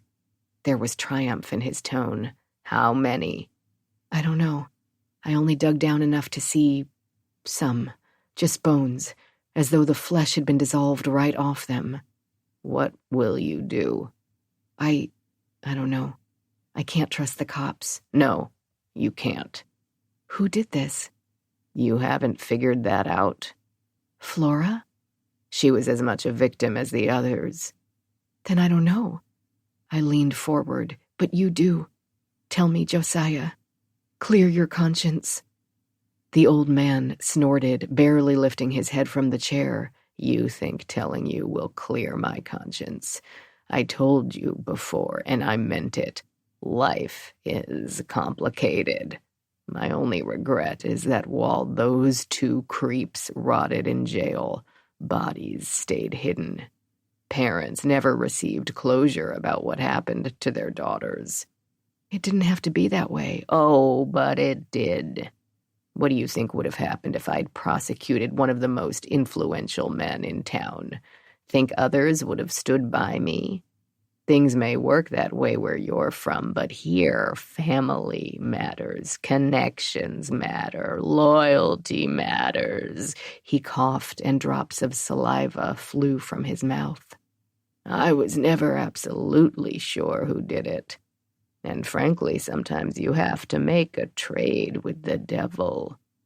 I thought about Eve's bulletin boards and news articles, the fact that Kyle Summers disappeared after Flora died. You did know exactly who did these things. In fact, in return for closing the cases in Nyla, the murderer agreed to leave. When Josiah didn't respond, I said, You know what else would have kept him out of Nyla? Putting his ass in jail. My case would have been challenged. He would have stayed in town. Others were willing to flirt with the rules. By flirt, you mean lie, tamper with evidence? Josiah flinched. Like I said, he had influence. Who is he? When he didn't answer, I said, You have a chance to right things now. Who is the man you're talking about? Kyle Summers? Josiah gave me that exasperating half-smile again. Even now, his body twisted by disease, his mind rattled by guilt, he was beholden to a murderer. You're a fucking prick, you know that? You have the chance to save lives. Forget regret. Now, here, you can make a real difference. But apparently the whole town, you included, has stood by as this asshole holds it hostage. Not everyone. Who then? Who had the ovaries to stand up to him? Josiah Smith closed his eyes. Ask yourself who suffered. The women who were murdered sure suffered. Don't be obtuse. Ask yourself who from Nyla suffered. You'll have your weak link. Josiah met my gaze with those rheumy, yellowed eyes. I saw impatience, anger, amusement. Monster. Not the monster the killer was, perhaps, but a monster nonetheless. He said, Ask yourself who suffered in the worst way possible, Constance, and you'll understand who traded a loved one's life for the chance to ease their conscience. You'll understand why the town has kept its silence. He closed his eyes. Why I have kept my silence. Chapter 45. Constance Foster, Nyla, New Mexico. Present. The nearest hospital was almost 30 miles away, and I drove there at max speed. I needed to see James. The nurse at the front desk refused to give me his room number, even after I lied and told her I was his fiancée. "Call the police station," she said. "I'm not at liberty." At least I knew he was there and still alive. A uniformed officer walked through the lobby as I was getting ready to leave. He was older and overweight, and I recognized him as the cop who'd investigated Manuela's ex-boyfriend at the diner. While the receptionist helped someone else, I hid in the tiny gift shop, then followed the cop at a distance. He pressed the button for the 4th floor. I sprinted for the stairway and climbed to the 4th floor, making certain he was gone before emerging into the hallway. The passage was dimly lit, a patchwork of gray vinyl tiles lining the floor, their edges worn. I hated hospitals. Ever since Lisa's experience with the fire, I've been terrified of doctors, terrified of the hopeless loss of control hospitals represented. Nevertheless, I followed the hall toward the sound of men talking outside a room around the corner. I stood with my back against the wall, pretending to look at my phone while I eavesdropped on their numbing mundane conversation. The weather, the latest sports scores, what they'd last had for dinner. Finally, I heard his name mentioned. "Jamie's still in a coma," someone said, someone who sounded like the partner Jamie had come to the diner with all those days ago. "Better for him. The press loves to crucify a crooked cop," someone else said. "It's a shame it has to be this way," said a deep voice, a voice I recognized. "He just wouldn't let up." Derek, the cop James had trusted. My chest tightened. James must have called him, told him what he suspected. If that was the case, it meant Derek was dirty.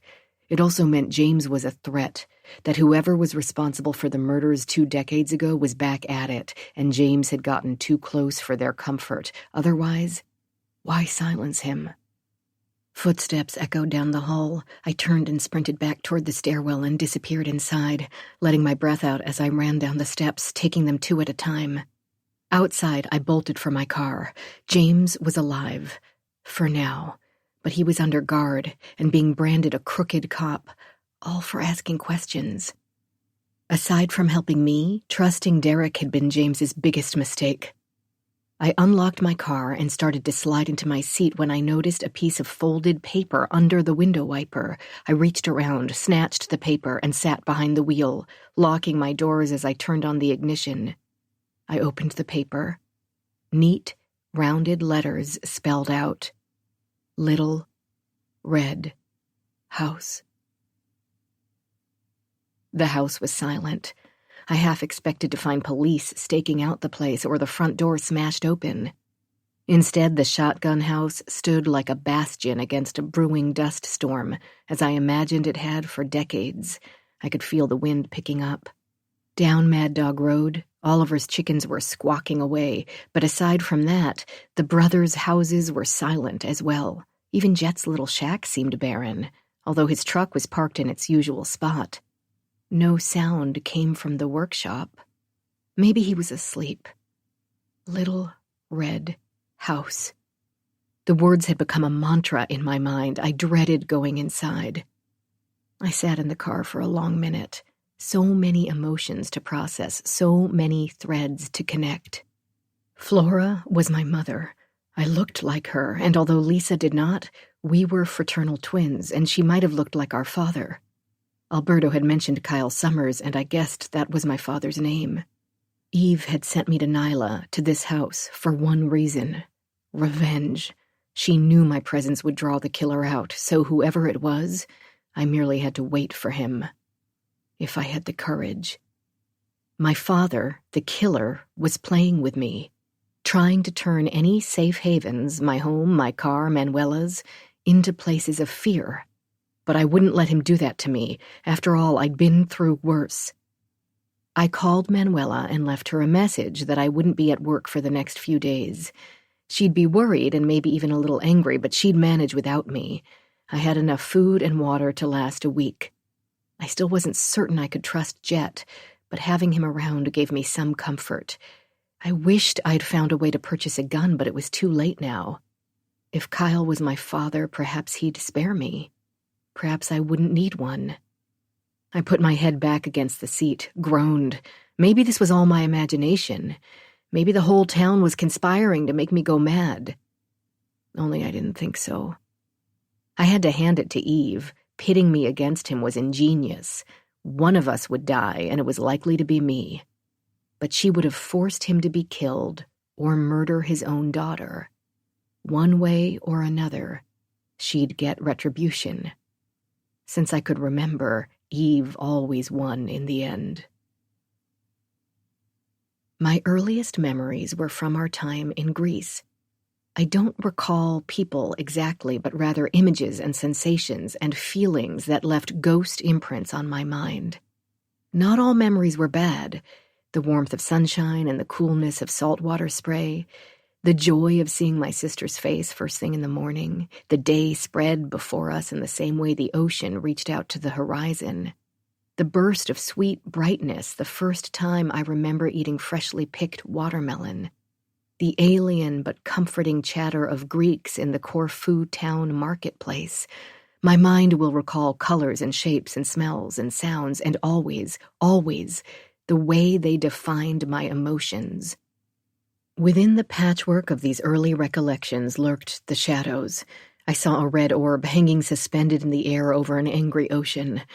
I saw long, blonde hair, gold and wavy like one of Lisa's Disney princesses. I heard a sharp voice, full of venomous anger, and at the worst times cruel amusement. I remembered mesmerizing, hateful eyes. Cat eyes that watched me constantly, always ready to pounce, always, always waiting. I stared at the red paint on my house, remembering all of the ways Eve had tried to tear Lisa and me apart. I was tired of being the rodent in her game of cat and mouse, the target in her vicious rounds of darts. I turned off the ignition and climbed out of the car. If the murderer was coming to me, if Eve had laid a trail to my doorstep, I'd be ready. Chapter 46. Constance Foster, Nyla, New Mexico, present. The wind was picking up, and along with it, needle-like dust and sand. I pulled open the door to the house and slipped inside, pausing to listen, but the wind blocked out all other sounds. I grabbed a scarf from my dresser and wrapped it around my face, leaving only a slit for eyes, and left through the back door. I pounded on Jet's door, but he didn't answer. The door was locked. Micah was going nuts inside. After checking the cab of his truck, I swung by the workshop, shielding my face with my hand to keep the stinging sand out of my eyes. He wasn't in his workshop either, but the door was open. I let myself inside and closed it behind me. The place felt different. I looked around, trying to decide why. His tools were still neatly stored in their cabinets. Half-finished projects still sat stacked by the wall, and cans of finishes still lined the shelves next to his workbenches. I couldn't put my finger on what had changed exactly, but something had. I didn't have time to dwell. I scoured the cabinets and shelves for things I could use. I pulled a plane, a nail gun, and 2 chisels down from an overhead cabinet, along with a can of paint thinner, a box of nails, and a hammer. Old boards stood against one wall, and I grabbed as many as I could carry. On the way out, I took some tacks, a flashlight, and a roll of electrical tape. I was about to leave when I thought of one more thing. I glanced back at the cabinet where Jet kept his cash. The drawer sat partially open, unlocked. I pulled it the rest of the way and stared inside. Empty. Had he run with his cash, leaving me here to face Eve's vengeance on my own? No, whatever my misgivings, Jet would not do that, and he certainly would never leave without Micah.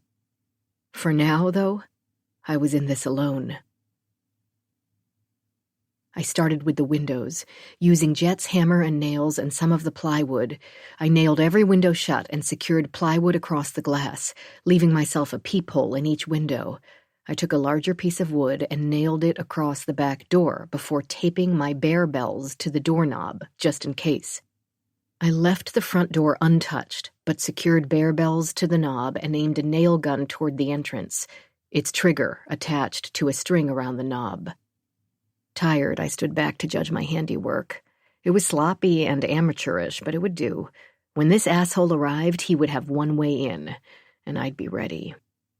Outside, the wind continued to howl, and a frenzy of dust whipped at the house, rattling the windows.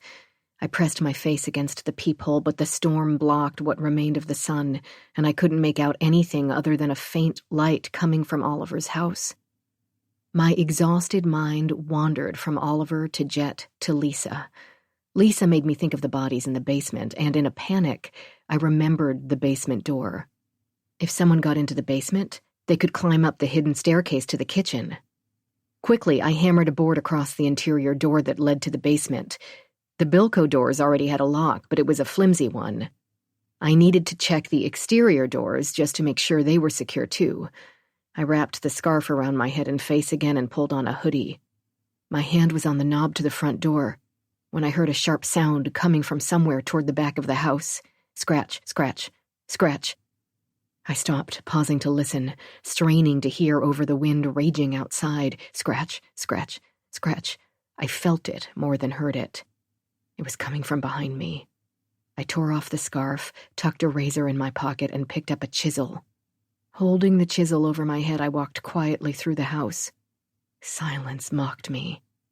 A mouse, perhaps, or a loose board grating against the house because of the wind, or my pumped-up imagination. I returned to the living room, pulled a chair in front of the door, ready for a long wait. 5 minutes later, I heard it again, this time louder, more distinct. Scratch, scratch, scratch. Rhythmic, demanding, like a chant. Scratch, scratch, scratch. Little red house. God, I wanted a drink. I wanted to down the whole fucking bottle and crawl under my blankets and fall into the deepest, meanest, nothing-est sleep. Scratch, scratch, scratch. Back in the kitchen, I placed my ear against the door to the basement. I couldn't hear anything other than the howl of the wind and the sand assaulting the windows.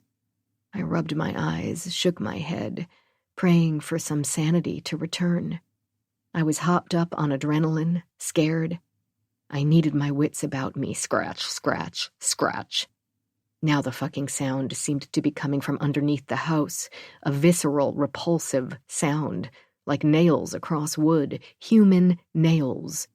In that moment, I was a kid again, locked in Eve's godforsaken basement with those moans and screams and horrid scratches echoing from the other room. Fucking Eve with her fucking games. And all that time, it was a recording. Fuck Eve. I used the chisel to pull away the board I'd just nailed to the door, and then, with all the strength I could muster, I pulled open the door to the basement. A dark abyss. It had been a mouse, or a branch, or my overactive imagination. I was about to close the door when I heard the unmistakable sound of a human moan. The light switch wasn't working, so I grabbed a flashlight from my kitchen table and aimed the beam onto the stairwell. Just dust, and the imprint of a man's shoe in that dust. Jet's from last time we were here? Another moan, masculine and deep and pained. It sounded like Jet. I needed help, but who could I ask? Not the cops. Manuela? She'd come, I was sure, but I didn't want to drag her into this mess. Oliver and Raymond? They would sooner kill me than help me. It was just me. And if Jet was down there and needed saving, I was all he had. I'd need something better than a chisel. I sprinted toward the living room to grab the nail gun. I was 2/3 of the way through the bedroom when I felt a hand grip my ankle. I tripped, fell, and slammed onto the floor, hitting my head on the old cast-iron tub. Didn't your mother teach you that the boogeyman always hides in the shadows? Terror and confusion gripped me. I knew that voice. I struggled to stand, to catch a glimpse of my attacker. Blood trickled down my scalp and into my eyes. I groped for the chisel, came up empty. I scrambled on all fours toward the living room and the front door, but I felt myself being pulled backward. A hand tugged viciously at my hair, yanking me up. The sense of cherry pipe tobacco and menthol. Familiar smells. Dave? My attacker placed cold metal against my temple. It would be best if you didn't give me a hard time. My eyes had cleared enough to see him. Dave, Eve's driver. My mind reeled with the implications. Was Dave the man responsible for all these deaths? Had he been the powerful Nyla presence everyone seemed so scared of? Dave, the driver who lived in the guest house and spent his time taking orders from Eve? I said, I don't get it. Why? Dave pushed me toward the kitchen. He opened the door to the basement and shoved me through, the gun now aimed at the back of my skull. Down, he said, and waved the gun toward the dark, narrow basement steps. No, he pushed me. I tripped and fell, slamming my hip against the wall and my knee on the step. He pulled me up and pushed me forward, his hand an iron claw around my arm. My knee throbbed. I was starting to feel wobbly and nauseous from the hit to my head. He said, "Get down there." I walked obediently in front of him, biding my time, looking for a way out. At the bottom of the steps, he flipped on the light. It took a moment for my eyes to adjust. Jet sat on one of 3 chairs placed toward the exterior wall of the basement. Sat was a kind word. He was restrained on the chair with rope and duct tape, his head lolled to one side. Dried blood had pooled under his lips and around his eyes. I wondered how long he'd been down here. I wondered how long I would be, too. Sit. Dave pushed me down onto the second chair and secured my wrists behind me with rope. With one finger, he traced a line on my forehead, then glanced at the blood now staining his skin. Dave, I said, trying to sound reasonable, we've known each other for years. If it's money you're after, we can work something out. Dave walked over to the spot where Jet and I had dug up the bones. He looked dispassionately down at the morbid gravesite, his face an unreadable mask. You did that, I said. You killed those women. He glanced my way, and in that split second I saw genuine surprise before he had the chance to rearrange his features once again. Dave. He strolled back to the steps with that rambling gait I knew so well. He flicked off the light, then made his way back upstairs, leaving me with an unconscious Jet in the blackened basement of this hell house. Dave, I screamed, let me go. A low moan escaped Jet's lips. That moan and the howling of the wind outside were the only answers to my desperate plea for freedom. The darkness swallowed me. Jet's moans were more sporadic now, his voice weaker than before. Something scurried along the dirt floor. The asshole's heavy tread echoed from upstairs. My throat was dry, my head pounding. I had to pee. Jet, I hissed. Then louder, Jet! He groaned. What had Dave done to him down here? I thought of the years Dave had been with us. Plain vanilla Dave. Dependable, quiet Dave. The antidote to Eve's erratic moods. Dave was a serial killer?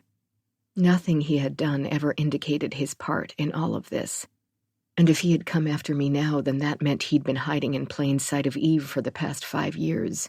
While she played secret agent in the basement, he'd been driving her around, laughing behind her back, which meant Eve didn't recognize him.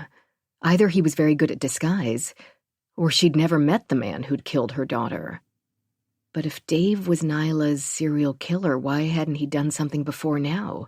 He'd had 5 years to go after Eve, 5 years to kill me and Lisa, 5 years to finish what he'd started with the Foster family. Either he was like a cat playing with his prey, or I was missing some crucial element of the story. My head throbbed, thoughts rushed at me, nonsensical, half-formed, fluid. Thinking in any organized fashion was like swimming upstream against the current. I closed my eyes, forced myself to concentrate. Currents. Waves. Lisa's head bobbing just above the water. A flash of blonde hair. Red all around us, consuming us. Smoke, so much smoke. Bits of memories swirled with pervasive, pummeling thoughts. I tried to anchor myself in the here and now, feel the wood under my thighs, the rope against my wrists, but I couldn't focus, couldn't hold on. Currents. Waves. A red door and a red roof and a red sun. over an impossibly aqua Ionian sea. Red blood in a bland hallway. A red slash of a mouth, open, yelling. Smoke, suffocation, terror. I tried to open my eyes against the assault, but they were heavy, so heavy, and I was tired. Hold on, Connie. For the absolute briefest of moments, like an illuminating flash of lightning overhead, I knew everything there was to know about what had happened. Some kind of truth was buried, like these bodies, right beneath the surface of my psyche, buried under veils and veils of red. Chapter 47. Eve Foster, Nyla, New Mexico, 1997. The gun felt heavy in Eve's hand. This is too easy, she thought, as she sat beside Flora in a car that smelled like spoiled milk and baby powder. Her head hurt from the tension and excitement and knowledge that she'd finally find her ungrateful daughter. What the hell would she do with Kelsey once she was found? Lock her in the basement until she was 21?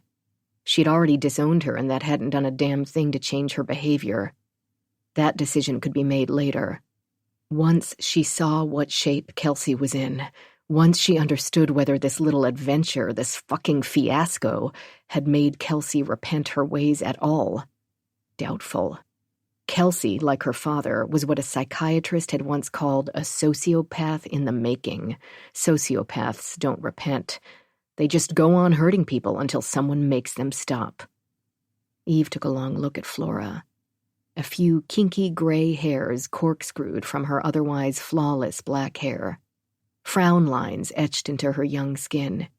Eve noticed the clenched jaw, the white knuckles, red eyes, those horrid neck bruises. In another life, perhaps, she and Flora could have been friends. Friendship born of suffering. Maybe even a friendship forged with understanding. But right now, Flora was her enemy, and Eve would do what she had to do to protect her own.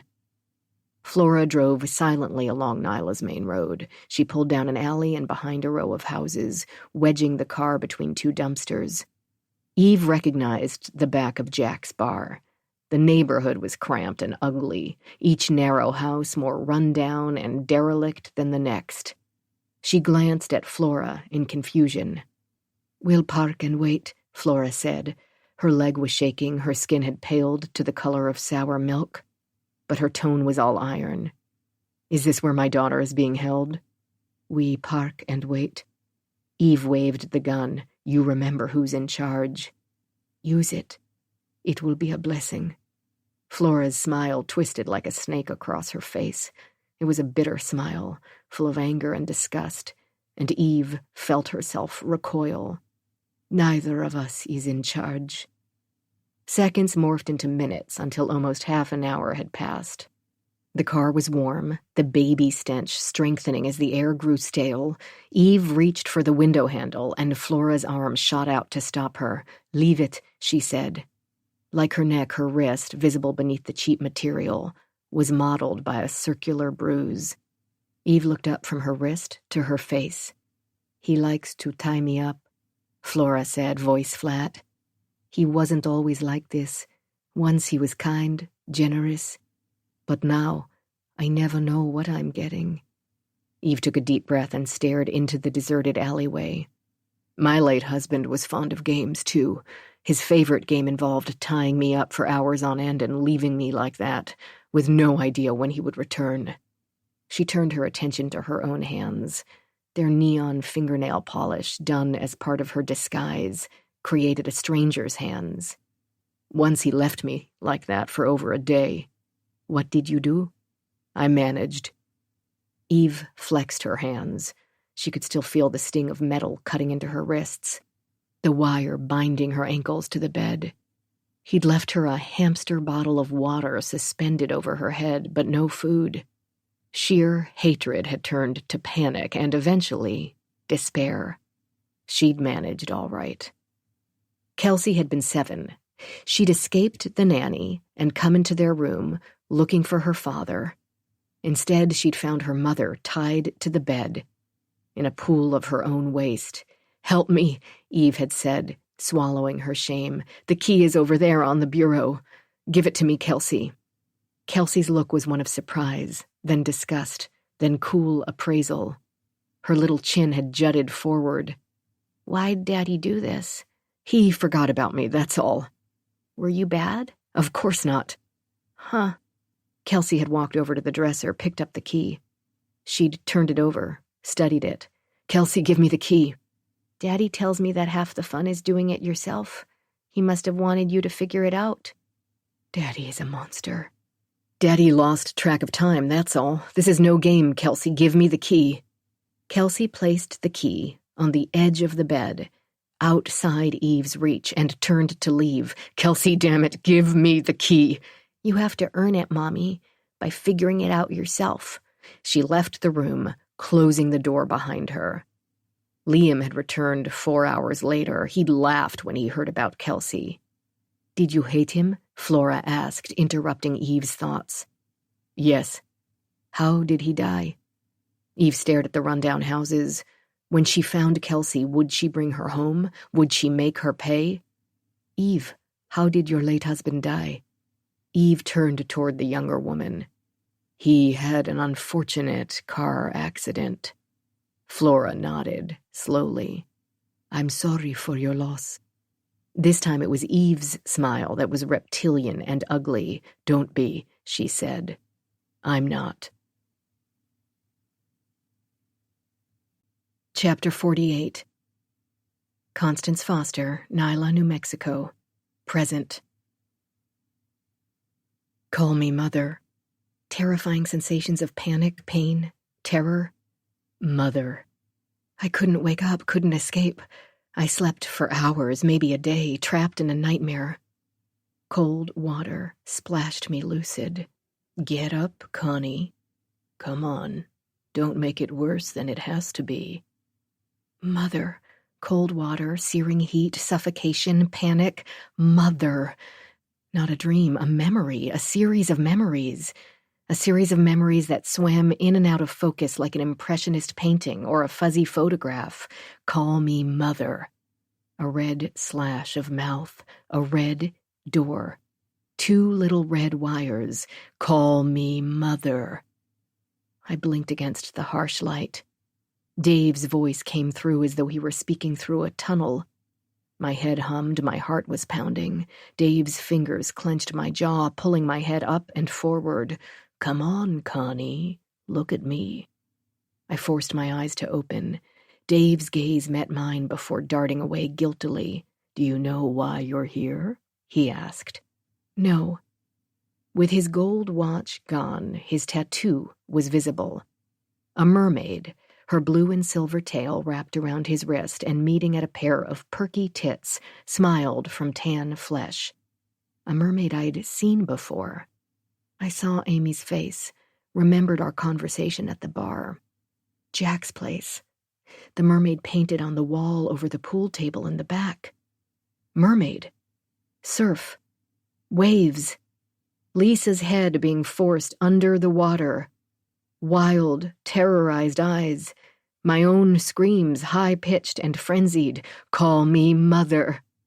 "You're Jack Cosby. You owned the bar." "Why are you here, Constance?" I didn't respond. He tossed more water on me. I shut my eyes and was transported again. Thick, choking smoke. A red pump, sitting in a pool of red liquid. 2 eyes staring. "Mommy. My mommy." Stingy red lips. "Call me Mother." "You're the serial killer," I managed, trying to ignore the chaos in my head. "You're the fucker who's been murdering these women, these girls." But even as I said the words, I knew they weren't right. Deep down where the memories were buried, I knew. He shook his head slowly back and forth. "I thought for sure you'd have it all figured out by now. You were always the smart one, too smart. Your mother couldn't keep up with you." He said mother with a sneer. "She didn't deserve you." He reached his mermaid hand out and caressed the side of my face. My skull was still tender and I flinched. He said, "I'm not going to hurt you, not if you cooperate." What do you want from me?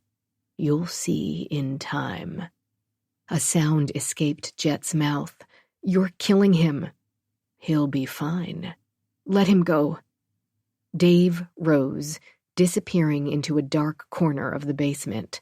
He returned with a thermos of water. He held the water to my mouth, and I clenched my lips together. I didn't trust whatever was in the container. Suit yourself. He pulled Jet's head back and poured liquid into his mouth. Jet sputtered, spit, and coughed. Dave did it again, this time pouring some of the water on Jet's head, splashing his face. Jet's eyes opened. He blinked, turned toward me, blinked again. His eyes looked bloodshot and unfocused. Dave gave Jet another sip before offering it to me. I accepted this time. I needed my strength if I was going to get out of this alive. The water was lukewarm, but I gulped at it hungrily. How long have I been down here? I asked between gulps. Maybe not long enough, Dave said. Tell me, why are you here, Constance? Things will be much easier if you just remember. I took a deep breath. My ribs hurt, pain like knife stabs seared behind my temple. I think I have a concussion, and I pissed myself. You're fine. He squatted down, gazed into my face. Why are you here? I looked away, said softly, because I'm his daughter. Dave stood and stepped back. Good girl. You are his daughter, in more ways than you know. I don't care. I don't even know who he is. I spat on the ground. Get me the fuck out of here. Calm down. Don't tell me to calm down. What is this all about, and why is Jet here? You're killing him, can't you see? Let him go. But Dave was finished talking to me. He reached again into the shadows, and this time he brought over a black bag. His hand disappeared inside and came out holding a syringe. Just a small pinch and you'll feel better. Do you know why I'm here yet? I refused to answer him, refused to look at him. He held my arm in one hand and squeezed the flesh before jabbing the needle beneath my skin. Good night, Anna. Anna? I tried to tell him to fuck off, but I was already flailing beneath the current again. Anna? A red orb over a raging sea, searing heat, this time in my chest. The hand that holds is holding me down, holding me under, pulling me up again and again and again. Call me Eve. I woke up in a cold sweat. My body ached and my head throbbed, but otherwise, I was still alive. It was pitch black in the basement, but I could hear Jet's ragged breath. He was alive, too. Jet, I whispered, are you okay? Been better. I think the motherfucker broke my wrist. Jet's voice was weak and uneven. Bashed my head pretty good, too. Ribs as well. How'd you end up down here? It was a moment before he responded. I heard something at your house. Came to check. He groaned. He caught me by surprise from behind. Hit me over the head, whacked me with a bat. Who the hell is he? Eve's driver. I don't know why he's here. Eve's driver. Jet's voice trailed off. Really? That can't be right. I strained against the rope around my wrists. Why? His tattoo. The mermaid one on his wrist. Did you see that? He's from Nyla. Yeah, I noticed that. The same design as the mermaid in the bar. I never noticed it when he was at the estate. His watch covered it. I think he's the bar's former owner, Jack Cosby. Does that mean he's the guy? Jet gasped in pain, let out his breath slowly. Is he the one doing all of this? I don't know. It doesn't really add up. Eve would have known who he was. I told Jet about the setup Lisa had found in the Vermont basement. Even if she didn't know who he was, if he was in Vermont with us, who was she hunting? Good point. Jet was silent for a few moments, and when he spoke again, his voice was weak and raspy. Do you think he killed Eve? I chided myself for not considering that. Her death in Lake Champlain was suspicious. Eve had been a strong swimmer, strong and sure and confident and careful. She wore an open water swim buoy tethered to her waist, which is how they located her body. The buoy was still bobbing. Lisa said that day the wind had been gusty and the lake's chop had been higher than normal. We all, I guess, assumed she'd gotten a mouthful of water and lost control. But Eve never lost control. Biding his time, like a predator, I said. Eve finally met her match? Perhaps. We sat in silence for a while. Jet's labored breathing worried me, although silence from him would have worried me more. Jet said, "I was afraid he'd killed you." I smiled, despite the situation, and even though he couldn't see me. "I was afraid you'd run with your money.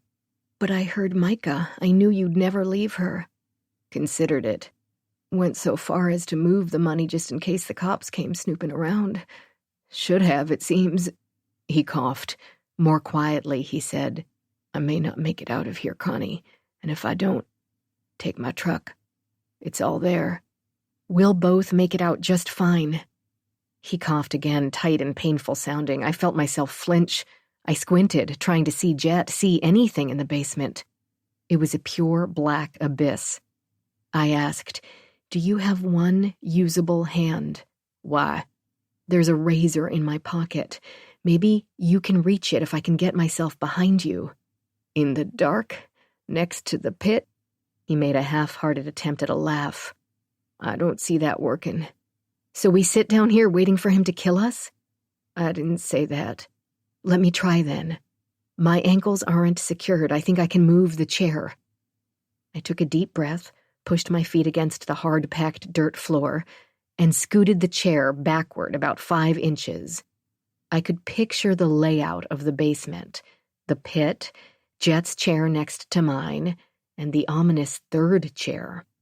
I just needed to move back about a foot. That would be the easy part. And then over about 3 feet. It was the latter move that would be tricky. Somewhere near the pit we'd left our shovels. If I dumped the chair over, or worse, fell into the pit, I wouldn't be able to right myself. I shifted backward again, sensitive to the sound of the chair's feet scraping against. Even in the midst of a journey, we pause for beauty. This music is that moment just for you. Thank you for spending your time with us.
the ground.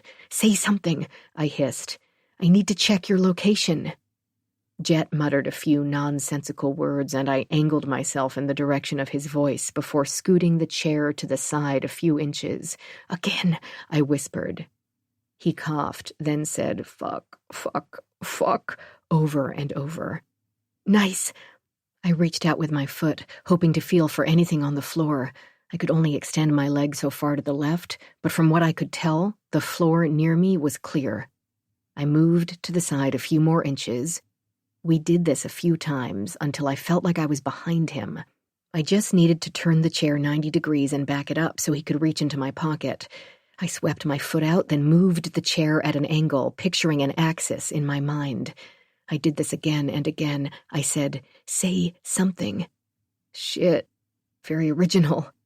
I didn't like the sound of his voice. He was weakening. Whether from dehydration, blood loss, pain, a concussion, or some combination, I wasn't sure. But I was sure he needed to get out of this basement, or he would be joining the bodies in the pit. "Hold on, okay?" I thought I had the right angle, but now I needed to edge closer to Jet so he could reach my pocket. Only I couldn't remember which pocket I'd slipped the razor in. I closed my eyes, tried to picture picking it up, slipping it inside, but my brain was forging ahead too quickly, and no image came to mind. I moved an inch, swept with my foot, and felt the back of Jet's chair. Good, just a few more inches. I repeated the process twice, and I could feel heat from his body nearby. I reached a foot out and was met with the sturdy wood from his chair. "Ready?" "Why not?" "Which is your good hand?" "My left." I pressed the side of my chair and my hip against his chair, trying to avoid his injured wrist in the dark. I heard him gasp, then let out a slow, deliberate breath. I said, "Sorry." Jet didn't answer, but I could feel his hand against my pocket. I shifted, trying to move closer. His fingers swept the top of my jeans. "It's no use. I can't get in there." "Keep trying." "Connie, your pockets are too tight and I don't have enough give. I can't reach." Damn. What the hell are we going to do now? I stopped. Sounds overhead caught my attention. It was the sound of the front door opening and footsteps overhead. "Shh," I said. "Listen." I heard 3 sets of footsteps. 2 sets of steps were heavy and 1 light. A child or a woman. A man spoke. I could hear the tone and pitch, conversational and deep, but not what he was saying. The reply came from another man, a man Dave called Kyle. The tone was authoritative, the voice surprisingly high-pitched, voices escalated, and I heard the unmistakable plea from a woman. She was sobbing. "Hear that?" I whispered to Jet. "Yes, 2 more people. One is a woman." Kyle Summers is upstairs. With another victim? I didn't even want to consider that possibility. There was a thud overhead, followed by a scream. The sound was a knife stab to my temples. Again I saw a red orb above a roiling ocean, a mean slash of a mouth. "Call me Eve." I closed my eyes, clenched my fists. A face barely bobbing above the sea, melding with a hot red sun, eyes wide with terror. Jet said, "Connie." A tiny mouth trying to let out a scream, a hand holding her under the water, pulling her up. Over and over again. I knew the hand.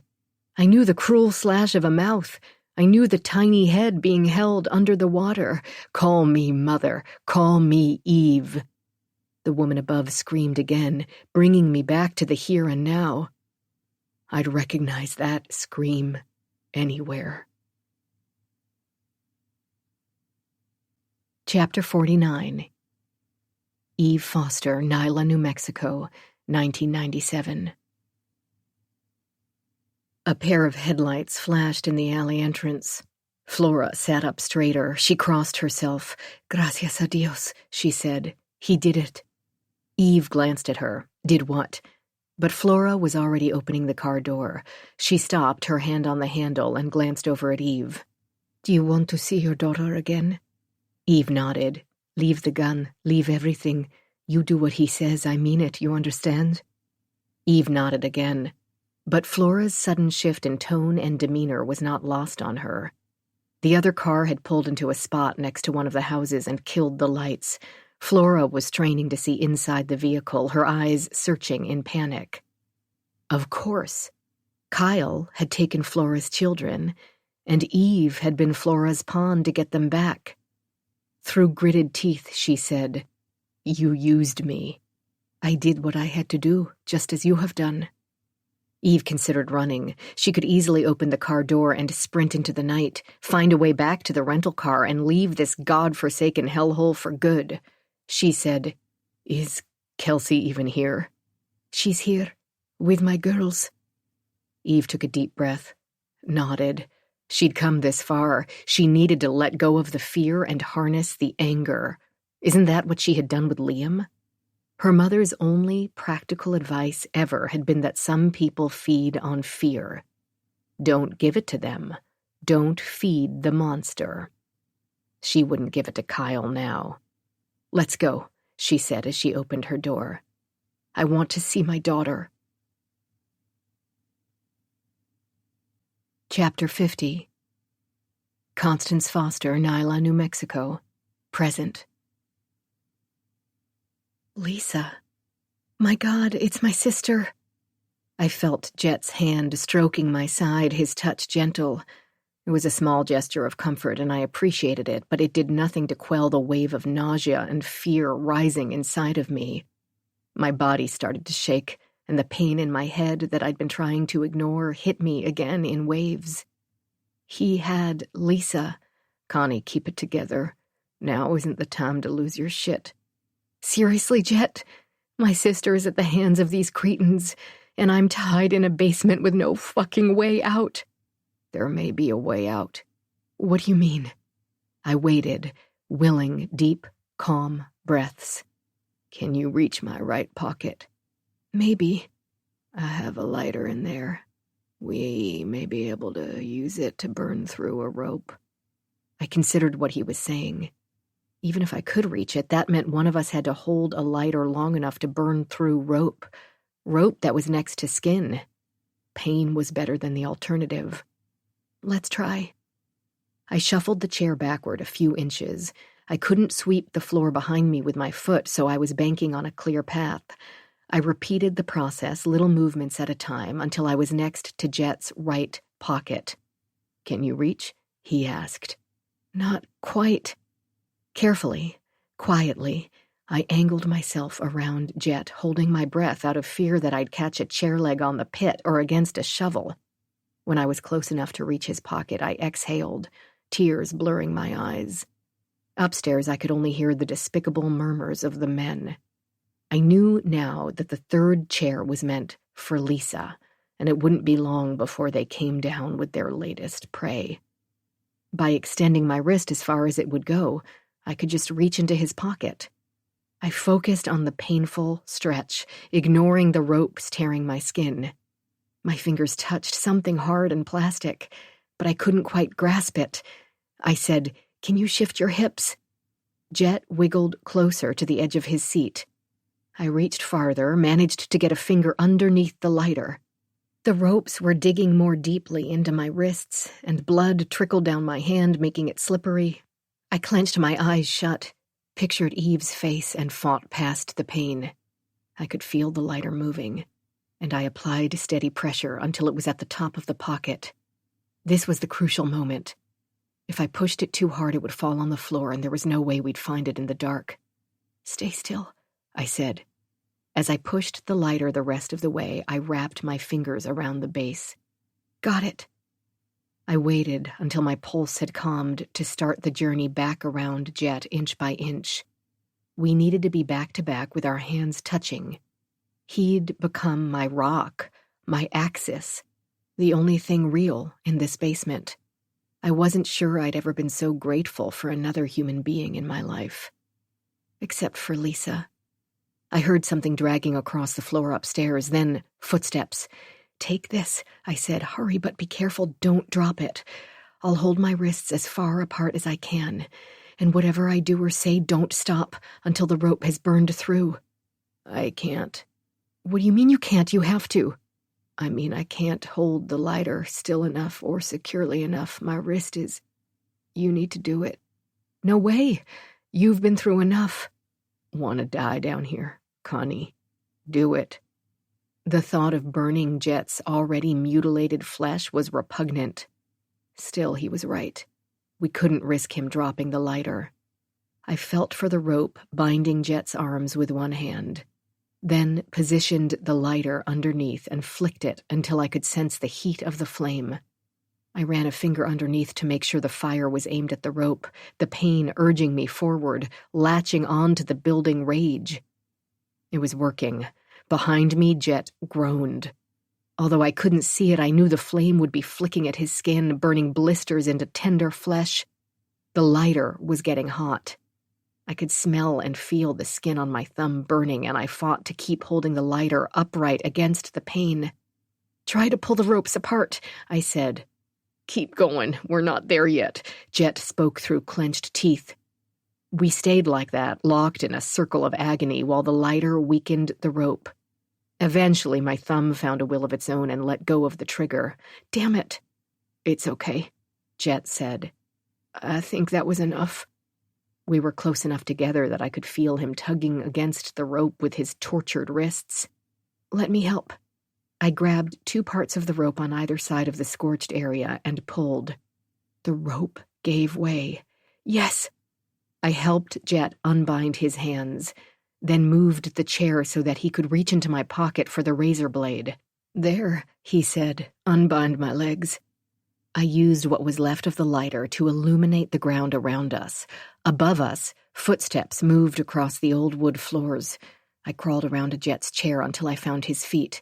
Using the razor, I sliced through the rope. What now? He asked. I didn't like the rattle in his voice. You stay here. Find a dark corner and regain some of your strength. I'll call an ambulance as soon as I can. I stuck my burned thumb into my mouth, relishing the pain, letting it fuel my hatred. Then I kissed him, softly and tenderly on parched lips. Okay? Sure. Connie. What? Be careful. Voice barely a whisper. What will you do? I glanced up, toward the floorboards overhead. I think they call it patricide. Making it to the stairs was the easy part. I half walked, half crawled across the dirt, using the lighter and my hands for guidance. Jet remained behind me, slumped on the floor by his chair. He needed help badly. I felt around the base of the steps until I found the pick we'd used to loosen the dirt around the graves, and held this to my side as I climbed the darkened steps. The door at the top was partially ajar, and I could hear them talking, laughing, as though this were an ordinary day. I started to push on the door when the third voice chilled me to my core. Eve? What was she doing here? Eve was dead. It took me a moment to realize it wasn't Eve's voice, but Lisa's.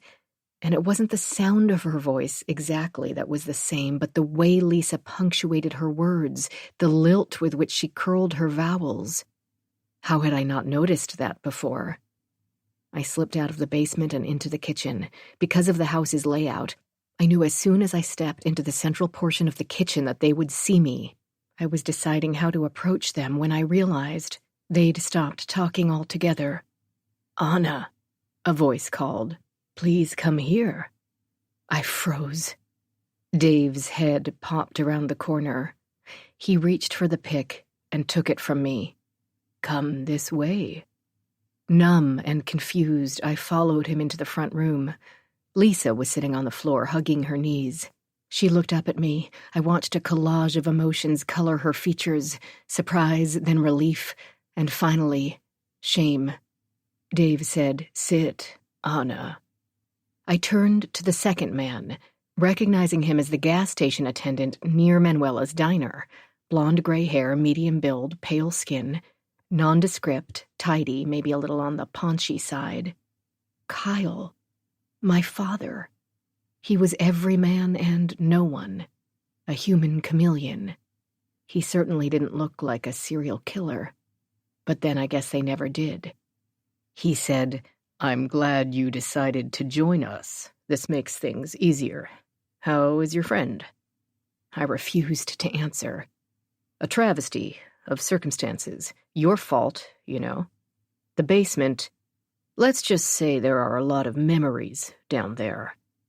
I met his gaze with a cool one of my own. Try as I might, I saw little resemblance between us. Lisa, perhaps, with her blonde hair and fair complexion. He smiled, and his eye teeth shone sharp and cruel. I had eye teeth like that. Perhaps we shared something after all. Dave pulled a chair from the kitchen and placed it next to the wall. He pushed me down. I skirted to the edge. Kyle said, "I was just offering your sister a deal." I turned my attention to Lisa. She seemed a smaller version of herself, collarbones jutting, her hair in a thin, wispy ponytail, her linen blouse hanging on her narrow frame. My first inclination was to comfort her, but I couldn't get her to acknowledge me, much less meet my gaze. I wondered about this deal. I wondered what was happening. Kyle said, "You've hurt yourself." "Look, I don't know what the fuck is happening here, but I don't know you and you don't know me, so stop feigning concern." "You do know me, Anna Maria. Granted, it's been a while." I stood up and reached for the pick in Dave's hands. He moved at the last second, throwing me off balance. I stumbled. "We're not going to tie you up again," Kyle said. "There's no need for the drama. Just sit, please." "No, sit." When I remained standing, Kyle said, "Fine, have it your way. As you've probably figured out by now, you and I have a blood bond." He nodded toward Lisa. "Same with Teresa here." "Kyle Summers, I know your name." I turned to Dave. "How are you two connected?" I glanced at his wrist, which was once again covered by the gold watch. "You owned the bar in Nyla, that much I've figured out, but what's your relationship with him?" Dave smiled, but it was Kyle who answered. "Jack and I have been friends since grade school. Right, Jack?" Jack nodded. "I financed his first business, the bar, downtown, and he gave me access to certain real estate." Kyle gave Jack a solemn nod. Now he's just a friend who wants in on the deal. "You killed those girls," I said to Dave. "Their blood is on your hands." Dave shook his head. "I never touched any of them. You made it possible. You looked away while he did vile things." Josiah believed there had been more than one murderer. He had been half right. "We're not here to talk about Jack," Kyle said. I saw the slightest shift in that sanguine demeanor. He had a sharp edge. A narcissist's need to be the center of everything. It would be a matter of getting him to go over that edge. "Why didn't Eve recognize you?" I asked Dave. "Because I looked different back then, and because your adoptive mother had never really spent much time with me." "She wasn't my adoptive mother, was she? The orphanage in Greece, a lie." Kyle said, "Sit. Let's be civilized. We are, after all, family. Or at the very least, we're soon to be business partners." I turned my attention to Lisa, who'd retreated into her shell. "What deal did you make with him? You can't believe a word that comes out of his mouth. Tell me what you agreed to." I shook her shoulders. "Tell me." Kyle said, "I merely told her she could stay with you from now on. That you and she could live together at the Vermont estate. That she didn't have to be alone." "How could you promise her that? That won't ever happen." I glanced at Dave. "You know that. Tell him it's in the will, in the terms of Eve's trust." Kyle shook his head. "The will is void. Or at least it can be." I glanced from him to Dave to my sister, who had retreated further from reality. I needed to get her out of here, but if we were going to escape this, we needed to act together. She had to help me. "I don't care about the will," I said to Kyle. "I know you're a killer, a cowardly asshole who let 2 men go to prison for what you did. You murdered my real mother along with countless other women." I stared at him, the full horror of his actions becoming clear. "You murdered Amy. Kidnapped her, tortured her. You've been stalking me. I know you wrote Little Red House on the paper at the diner. You put that snake in my house." "You know more than that." Kyle's voice was chillingly soft. He stood and walked to where I was sitting. Think, Anna. Think. I shook my head. Lisa started to sob. Anna. He said the name sharply, and I looked up. Gently, almost lovingly, he said, Do you remember that night? It was so long ago. As before, I could feel the memories pressing inside me, straining toward the light. A jumbled, infuriating collection of disparate thoughts and phrases. Underneath the chaos, underneath the flashes of memory, lurked the truth. Whether a two-headed monster or an angel of rebirth, the truth I believed would set me free. Help me remember, I said. Are you sure?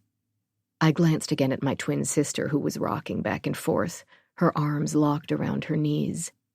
Yes. Why do men feel the need to possess beauty? Why isn't it enough simply to admire it, appreciate it, acknowledge it? Why must there always be a game, a competition, a conquest? Big game hunter and prey, fisherman and catch, art collector and objet d'art, pimp and prostitute. And why do the worst of men feel the need to not only possess beauty, but destroy it?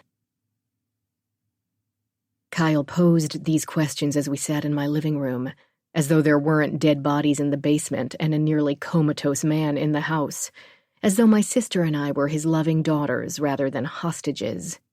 I watched his lips move, fascinated by his self-absorption, his complete lack of understanding of how fucking abnormal this all was. Kyle said, Stop and ask yourself, Anna, why men do these things, what drives them. Is it a diseased mind, as many psychoanalysts would have you think, or is it, perhaps, simply because they can? Simply because you can. He sat back against his chair, crossed his legs. But why? And not just men, some women as well. I'm not sure I care why. Kyle smiled.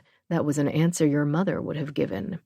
She had no curiosity about the why of things, which is something, sadly, that triggered me on occasion. I regret that. I didn't think sociopaths could feel regret. Kyle laughed. I hardly consider myself a sociopath. I feel regret, even shame, on occasion.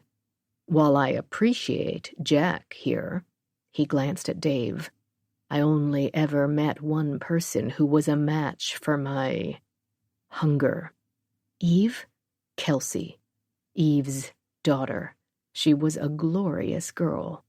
Intelligent, gorgeous, spiteful, and very bright.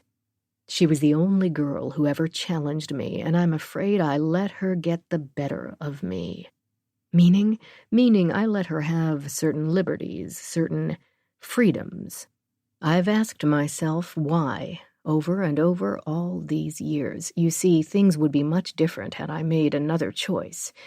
The simple answer, I suppose, is that she amused me.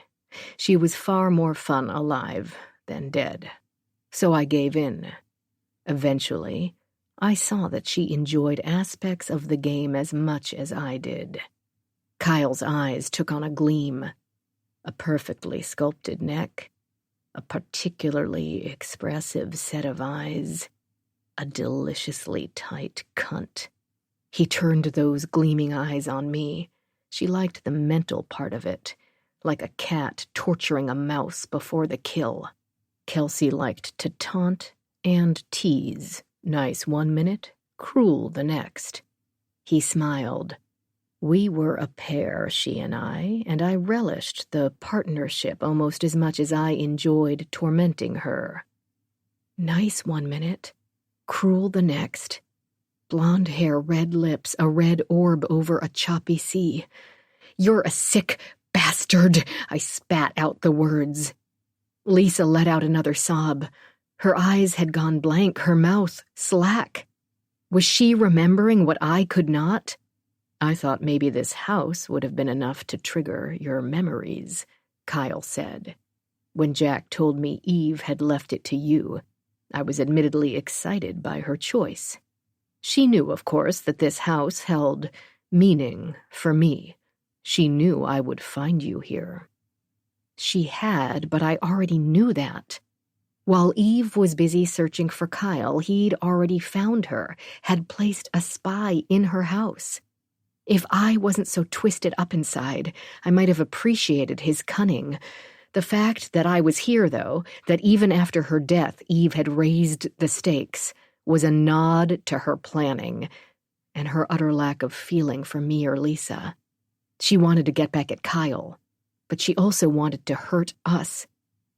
I watched Lisa rock back and forth, my poor, sensitive, vulnerable sister. I closed my eyes, thought of the red orb, the waves, the hand that held her under, the hand that held me under. What did it all mean? Call me Mother. Call me Eve. A red slash of a mouth, a red door, 2 red wires. I knew these memories were from Corfu. I knew the Ionian Sea, the brilliant sunsets and sunrises of my childhood. But the hand, the wire, the mouth, not wires, matches, fire, smoke. Kyle said, "Think, Anna." A young mouth, red and twisted and mean, a young woman laughing cruelly, a young woman kicking at a body, my mommy, dead on the floor, matches, fire, a young woman forcing Lisa's head under the water. Call me Eve, call me Eve. A young woman taking my kitten, a young woman sending me away, a young woman I knew. I stood, ran to the bedroom. There I tore through my drawers looking for the bracelet I had pulled from the bones in the basement. I found it beneath my t-shirts. I turned it over, held the back to the light. There they were, the initials, E.F. E.F. Eve Foster. It wasn't Kelsey whose bones were buried in the basement of the little red house. It was Eve, the real Eve Foster. Chapter 51. Eve Foster, Nyla, New Mexico, 1997. She felt the cold metal against her temple at the same time his chest pressed against her back. Kyle was a small man, but she hadn't noticed just how small he was before now. His chest fit perfectly against the curve of her spine, his slight frame a complement to her own. Such a little man had taken down Kelsey. Who would have thought that was possible? The funny things you think about when you're in danger, Eve thought. She reached up and touched the gun aimed at her brain. "Really?" she asked. "Is that necessary?"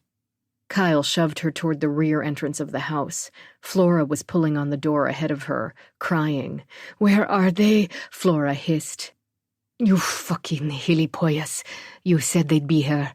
You said you'd give them back if I brought her." Kyle reached around Flora, opened the screen door, and unlocked a padlock on the bottom of the back door. A padlock, securing the house from the outside. Eve's skin prickled. She noticed the barred windows, the drawn shades. Normal people didn't do these things. Hadn't the neighbors noticed? But then who were the neighbors? A bar? The rest of the houses along this strip looked run down, condemned, or abandoned. These people had other things on their minds. "Kyle, where are they? Please tell me." Flora was crying softly now, her shoulders heaving with each word. "They're here, just like I promised." "I don't hear them." "Enough, Flora." Flora's face paled. "You killed them." "Enough." "Oh, God, what did you do?" She punched him in the back, pounded her fists against his spine over and over. "What did you do to them, my babies?" Eve's head was pounding from the tension of the gun against her skin. She fought to focus. Whatever she'd find inside, she needed to stay calm. She had one goal, she reminded herself. Get Kelsey out of there. She couldn't be distracted by Flora or Flora's daughters or even fear. Kyle opened the door and pushed Eve through. The house smelled of mothballs and Lysol and madness. It was dimly lit inside, and her footfalls against the wooden floors echoed. She blinked, her eyes adjusting to the darkness. Kyle flipped a switch, and the sudden brightness burned. They were standing in a narrow hallway. Flora was alternating between sobs and curses, her back against the wall. Kyle grabbed her hand roughly and pulled her forward. The house was a labyrinth with a series of small, wood-paneled rooms jutting off a central corridor. It was bigger than Flora's house, but not by much. It felt cramped and hot and claustrophobic. Eve's eyes watered from the musty air, and her head was pulsing now. She wished Flora would shut the fuck up. "You are mad," Flora muttered. "I should have had you killed when I had the chance. You are both mad. You are both fucking monsters." Kyle reached back and smacked her. Flora's face reddened. She put a palm to her face, and, wide-eyed, she slapped him back. He pulled back and punched her, knocking her to the floor. Her head snapped backward and hit the bottom wooden step with a loud crack. "See what you made me do?" Kyle poked at Flora with an Oxford-clad toe. "Damn it, Flora, get up." Eve wasn't so sure Flora would ever get up. Her eyes were glassy, her mouth open, and blood was trickling down her forehead. Kyle nudged Flora in the ribs. Her head lolled to the side. "Damn it," Kyle hissed. He shoved the gun harder against Eve's head. "This is your fault. Move now." Still staring at Flora, Eve said, "You need to call an ambulance." Kyle grabbed both of her wrists with one hand. He pulled them behind her back. "No funny stuff. You killed your girlfriend." Kyle shoved her hard farther down the hallway. The rooms she passed were barely furnished. A singular dingy chair, a floor cushion. But Kelsey was here. She could feel her daughter's energy like stormy ocean waves lapping at her. A wave of nausea rose in her gut. She pushed it down with a will she'd forged from years of living with Liam. Survivors survive, she reminded herself. Kyle stopped at a paneled wall adorned with an oversized, dusty, fake fern. He reached behind the plant. With a glance at her, he pulled something, and a seam appeared in the paneling. He pushed against the seam, and the wall popped open, revealing a door. With one hand holding the gun against her head, he unlocked the door, then pushed her through. She stumbled on a small landing, nearly falling down a flight of steps. He flicked on the lights. "Down there," he mumbled. "Kelsey!" Eve yelled. "She can't hear you." "How do I know she's even down there?" Kyle tapped her head with the gun. "Do you really have a choice?" Eve looked around for a weapon, anything she could use in a surprise attack. If only she could push him down the steps, use his own weight against him. Before she could angle herself to the side of the narrow staircase, he grabbed her by the hair, pulling off her wig. Then he wrapped his fingers around her skull and twisted her head back, forcing her to look up into his cold, mocking eyes. "Don't try anything, Eve. I mean it, or you and the girl will die. I just want to see my daughter." He smiled, a wicked smile full of contempt and hatred and something akin to amusement, but far more cruel. "Just remember, you asked for this. What about Flora? Her usefulness has passed." Usefulness? Eve thought about the first time she had seen Flora in Jack's bar. Pretty, sweet, seductive Flora. What better trap for unwary girls or women? Someone kind, someone they could trust. Until they met her boyfriend. The little house, the blood in the outbuilding, the tools, the basement with a dirt floor. My God, Eve thought. Flora wasn't just a naive victim. He must have been using those little girls as collateral, ensuring Flora's cooperation, ensuring use of her house. With a town unwilling to confront Kyle and her questionable immigration status, Flora was given a Sophie's choice. He'd made her his accomplice until she became a liability. Then he'd needed another woman to use as bait, willing or not. A sound echoed from the bottom of the steps and a door swung open. 2 little faces peeked up from the doorway. One blonde, one brunette, one crying, the other wide-eyed and curious. "Mammy?" the blonde asked. "Your mommy's coming," a voice said. A voice Eve would recognize anytime, anywhere. Low-pitched for a girl, smooth, mellow, but commanding.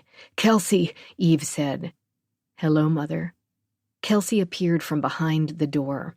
She was thinner, her hair longer, the hungry edges of her face more pronounced.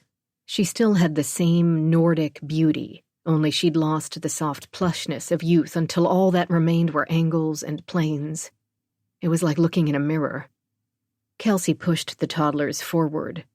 "Where's Flora?" Kyle shook his head. "Mommy," the blonde sobbed. She stuck her thumb in her mouth, and her sister placed a tiny hand on her shoulder. Kelsey straightened. She was wearing denim shorts, a red t-shirt, and her blonde hair cascaded around her shoulders in waves. Her bare legs were pale and scab-covered, but otherwise she looked healthy. Kyle pushed Eve toward the open door.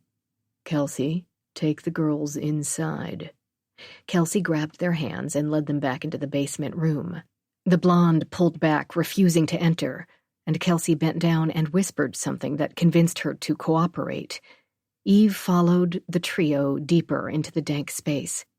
Basements here were uncommon, and this basement was rudimentary at best. A wooden table stood by the entrance, its top covered with a variety of tools and knives, implements that made Eve shudder.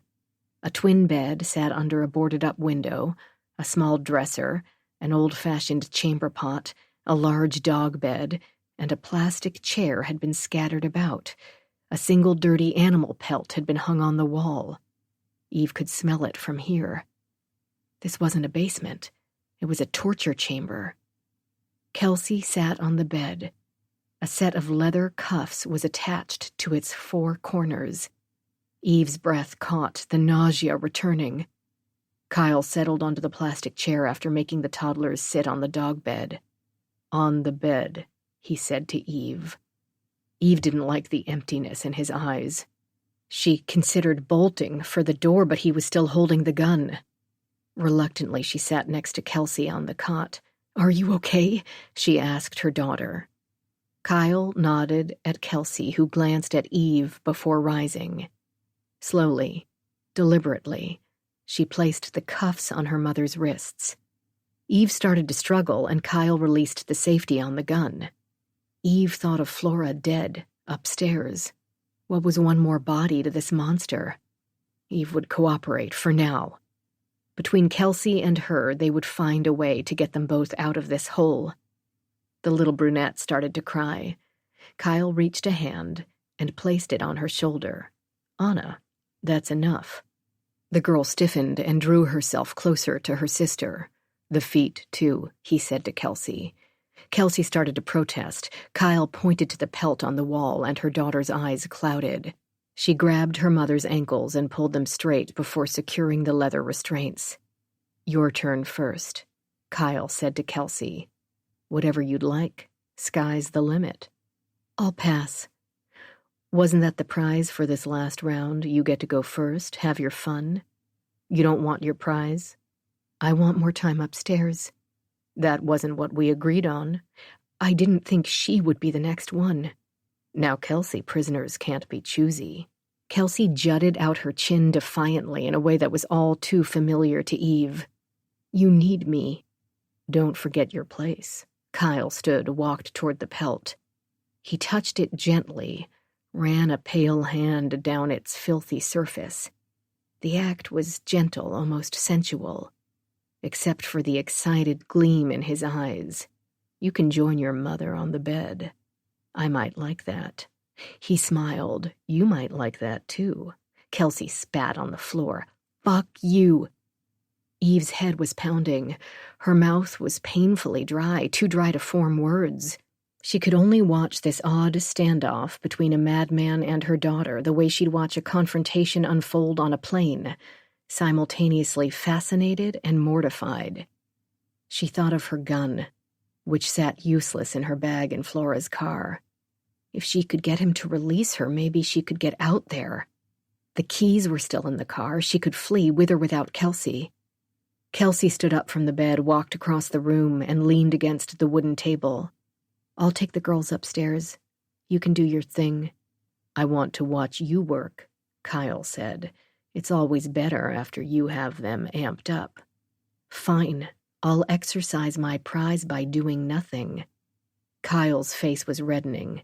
He waved the gun. "Take off her clothes." "No. You disappoint me, Kelsey. I thought you'd want this.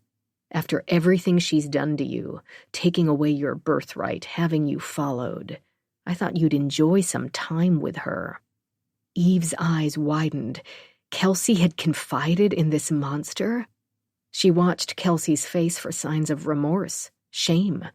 She saw only a chin thrust defiantly forward, eyes that were clear and intelligent and matched his in coldness.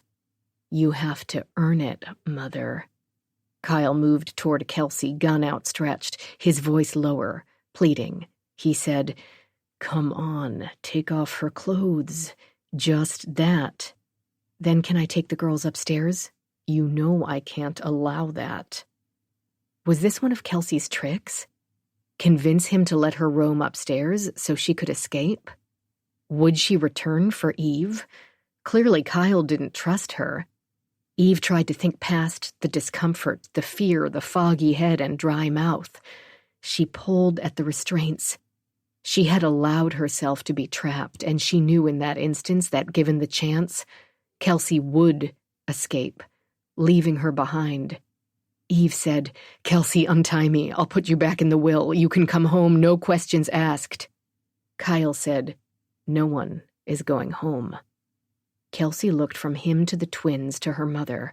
She let out a big sigh. "I'm going to let her go, Kyle. Don't you fucking move. I'll shoot her, Kelsey. And you'll be back in those restraints." Quietly, calmly, Kelsey said, "You know I don't really care if you shoot her, and you can't do both. By the time you shoot my mother, I'll have run up the steps and escaped. Better yet, I'll have locked you in here." She nodded toward the entrance. She was a step away. He was across the room. Kyle smiled, and in that second, Eve knew they both got off on whatever little game was playing out between them. Her daughter had met someone as sick as she was. A sick, twisted match indeed. And Eve's life hung in the balance. "What do you want?" Kyle asked finally. He was looking at his daughters while talking to Kelsey and pointing the gun at Eve. In a huskier tone, "Tell me." "I'll undress her, if that's what you'd like, and then I let you do whatever you want to her, but no permanent damage, and afterward you let her go. In return for her life, she puts me back in the will, and otherwise leaves me the fuck alone and says nothing to no one, or we hunt her down. And you?" "I'll stay, but no more basement. I want equal privileges." "I've been denying your existence in Nyla for weeks. I can't acknowledge you publicly now." "I'll stay here at this house behind closed doors. We can work together." She tilted her head. In a sweet voice, she said again, "You need me." His attention turned to his daughters. "I do need someone to take care of the girls." Kelsey said, "I can do that. You know I can." Eve watched him as he considered his options. She saw a bottomless hole of depravity and hunger and darkness, but it was the hunger that drove him. It would make him stupid with lust, and Kelsey would take advantage of that stupidity. Kelsey knew how to control her urges, to have patience, to lay a trap and wait for the right moment. She'd been doing it her entire life. Kyle nodded. "Fine." Kelsey made her way back to the cot. She began unbuttoning Eve's blouse. Eve closed her eyes, swallowing the humiliation, fanning the anger. There was a way out, and this was it. The only way out. When she opened her eyes again, Kyle was staring at them, his hand on his leg. He seemed mesmerized by what was happening, his eyes heavy-lidded. The toddlers were curled around one another, half asleep. Eve was grateful they would not witness what was about to happen. "I'll do what he wants," Eve said. "If you let me go, I'll never breathe a word of this. Kelsey will be back in the will. In fact, I'll wire money, however much you both want." Eve felt her daughter's fingers trace a line across her neck. Her touch was gentle, soft. Kelsey leaned over and whispered, "The problem, Mother, is that I want it all." With a hard and sudden shove, Kelsey leveraged the bed to push herself outward. She slammed into Kyle, knocking him off balance, and grabbed the gun. Without hesitation, she aimed at his head and pulled the trigger. Kyle dove for the floor. The sound was deafening in the small space, and the girls awakened, screaming, their hands over their ears. Kelsey aimed again, but Kyle was fast. He ran upstairs just as Kelsey was pulling the trigger again. "Damn!" Kelsey yelled. "Damn you!" The girls were crying. "Shut up!" Kelsey hissed. "Just be quiet!" She cocked her head, listening before running up the stairs after him, gun cocked. Eve heard footsteps overhead, a door slam. She pulled against the cuffs. "Kelsey!"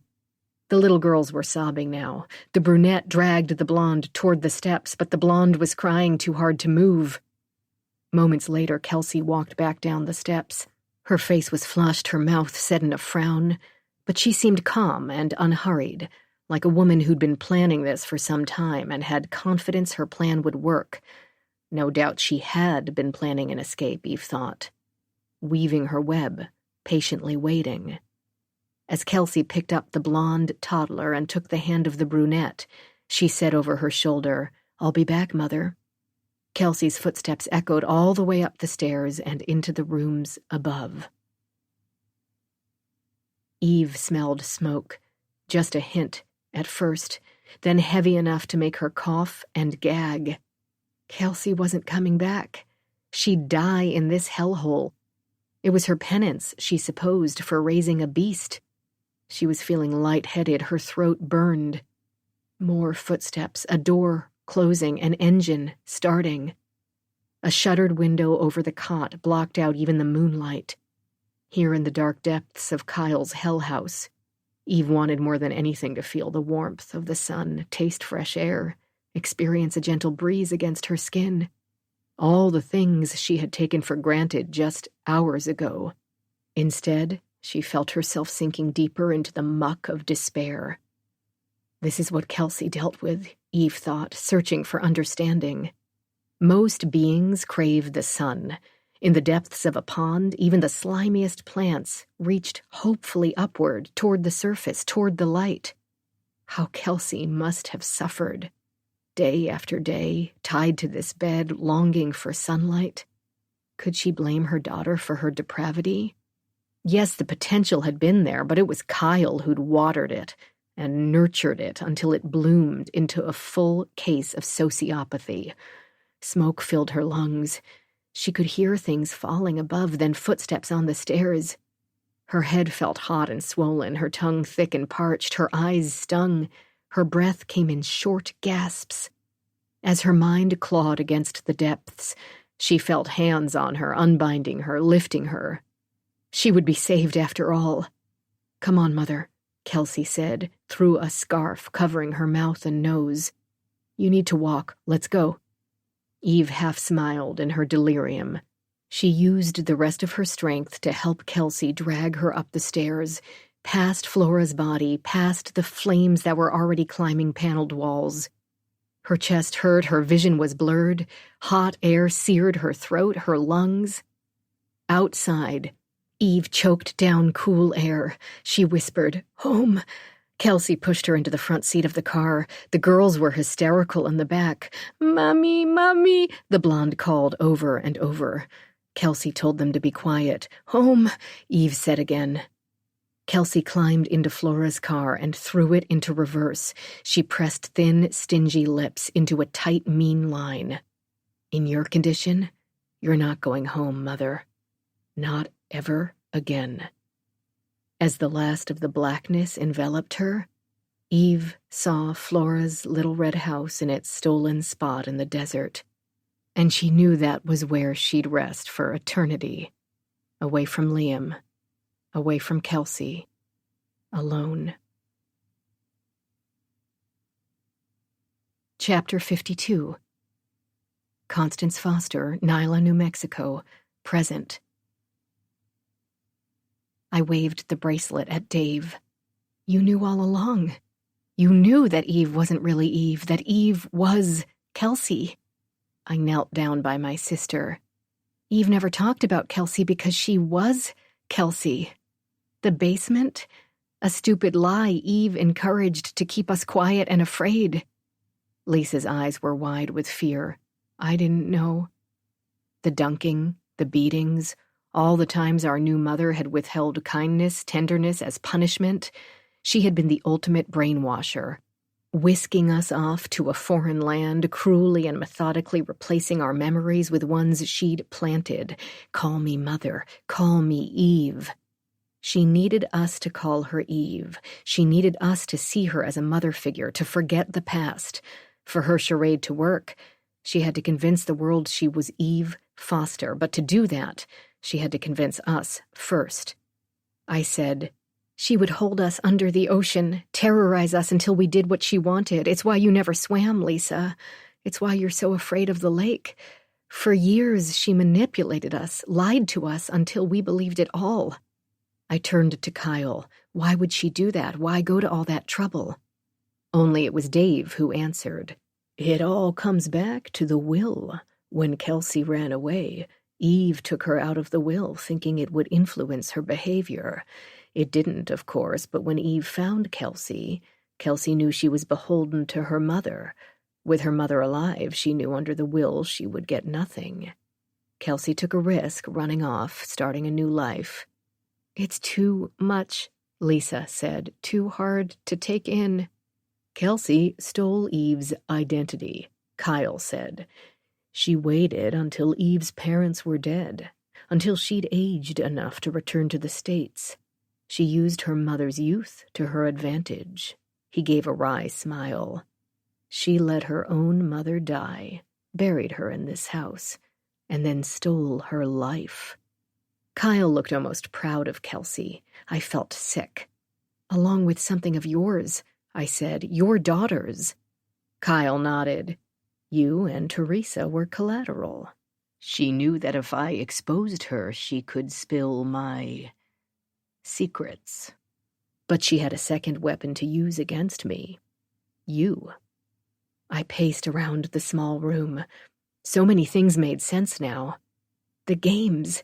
She knew she was never really safe while you were alive. She knew your style, your preferences. She scoured the news for murders that stank of your presence. She used me to bring you out of hiding. Only with you dead could she rest. Kyle let out a twisted laugh.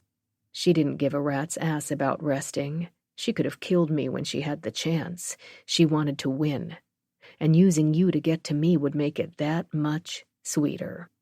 So you found her and placed Dave in her house, I said. You got to her before she could get to you. And I was sure it thrilled him to know he had a spy in her house. I wondered what Dave had seen, what he had communicated back to Kyle. Kyle walked around the room, pacing, a noticeable limp in his gait. Kelsey's strength was also her weakness. She was overly confident. She'd met Jack a few times, but she'd been young and arrogant and full of herself, and he'd aged since then. I took a risk, and it paid off. You killed her, I said to Dave. Kyle's smile was noncommittal. He glanced at Lisa. Did he? Why are you asking Lisa? I didn't finish the question. I didn't need to. The scarlet flush of my sister's face gave me the answer. I thought of her phone call that day in New York, stern, commanding, so unlike Lisa. Then her hysteria when the will was read. All along, it had been her. My God, is it true? Lisa was looking down at her hands. Like her face, they were blotchy and red. I said, You're afraid of water. Swimming, not kayaking, Dave said. The buoy leash. It wouldn't have been hard to find Eve, to throw her off her game, to wrap the leash around her neck as she struggled. Was Lisa capable of that? I stared at my sister anew. Maybe the travel games had been a blessing, a chance to escape Eve's sick grasp. Lisa had only known Eve, and if she'd wanted me back home, wanted us to be together, perhaps she'd snapped. So now, what do you want with us? Only as soon as the words were uttered, I knew he wanted silence and money. No way. No fucking way. It's a win-win, Anna. Call me Connie. Fine, have it your way, Connie. Kyle stopped pacing and pulled his shoulders back. It's a win-win. You and your sister, as the never legally adopted daughters of Kelsey Foster, who herself had been disinherited, are technically entitled to nothing. The entire Foster estate will go to some distant cousin. You and Lisa will be pulled apart. I said, and you'll be exposed as the murderer you are. That's your real fear, that these bodies, all the evidence that Kelsey had against you for all these years, will get into hands outside of this town and be used to put you away forever. Am I right? I walked closer to him. You want the money, sure, but more than that, you want to blackmail us into staying quiet. His eyes narrowed, a shadow fell across his features. His gaze was cold and black and full of disgust. I saw a glimpse of the beast within, and I was, in that moment, more scared of him than I'd ever been of my mother. For all Eve's faults, she'd been a victim. His victim. Perhaps, someday, I would find some sympathy for her, or at least some understanding. For now, it was enough to know. Kyle looked at Lisa, and before I could move, he'd pulled her upright, hugged her against him. She looked frail and pale, and surprisingly calm. Teresa wants this, right? He spoke softly into her ear, and my sister nodded. She wants this all to be over. She wants to go home to Vermont and the estate and her comfortable life, right? Lisa nodded again. Please, Connie, if we don't tell, we can follow my plan. The jewels, the money. Little by little, I can transfer her wealth. Eventually, we can leave and be together. She sobbed. It's all I've ever wanted. He's lying. Lisa, we can't trust him. He will never let us be free, not with what we know. If we do what he wants, he gets away with raping and torturing and killing innocent people. And for what? He can't change Eve's will. All the fucking trust stipulations. All he can do is blackmail us and use our compliance against us. But Lisa's eyes were pleading. I knew if it was money he was after, he only really needed Lisa. But his real fear was this house, those bodies. I was the time bomb. He'd leave Lisa alive to get to the Foster fortune. I, however, presented unnecessary risk. He wouldn't kill me with Lisa here. If he did that, he'd risk losing her cooperation, which he needed. Fine, I said, biding my time. What about this house? Do I keep it? He seemed surprised. Do you want it? I looked around. The bodies, the workshop. It was the place you dismembered them, stripped the flesh from their bones and buried them. It was Flora's house, and I imagine it gave you some perverted pleasure to know she and her kids, Lisa and me, were trapped in a house of horrors. My voice was rising, my insides twisting with the realization of the depth of his depravity. That's why you didn't leave all of the bodies for the public to find. Leaving some in the open, exposed, to be violated one last time gave you a sick thrill, sure, but the women you buried in this house were your special treasures, your reminders to my real mother that she could be next, and so could we. Kyle stayed silent, but I saw the lift of his head, the subtle stretch of his neck. You raped them and murdered them and brought them here for Flora to witness your cruelty like a hunter bringing home his kill. I shook my head. You stayed away from Nyla for years, but ultimately it called you back, and the killings started here again. I shook my head, and now you want us to go along with your evil little plan? But to get away with it, someone needs to stay here. Otherwise, a real cop, if there is one around here, will find your cachet. And then what? What do you want, Connie? A guarantee that you won't hurt either of us. Then you'll agree? I glanced at my sister, who seemed to have withdrawn again. Yes. Kyle nodded at Jack. As Jack turned toward that horrid black bag, I reached for the pick. Swiftly, I lifted it over my head and brought it down into Jack's back. He screamed, and I pulled it out, slamming it down again. I felt Kyle's hands around my neck, but the adrenaline coursing through my system gave me strength and speed, and I swung the handle of the pick at his head. It connected with a thud. He fell to the ground. "Come on," I said to Lisa. "Let's go now." She shook her head, shifted her gaze to Kyle. Tears streamed down her cheeks. "Lisa." "I'm not going, Connie. This is your fight. I just wanted to go home with you." I grabbed her arm and pulled. "Come on!" She sank down like a toddler, becoming dead weight. "Lisa!" I was so wrong. I thought this would be over. I thought we were at the end. "Lisa, come on. Screw the money. We can be together. That's what you wanted." "Go," she said.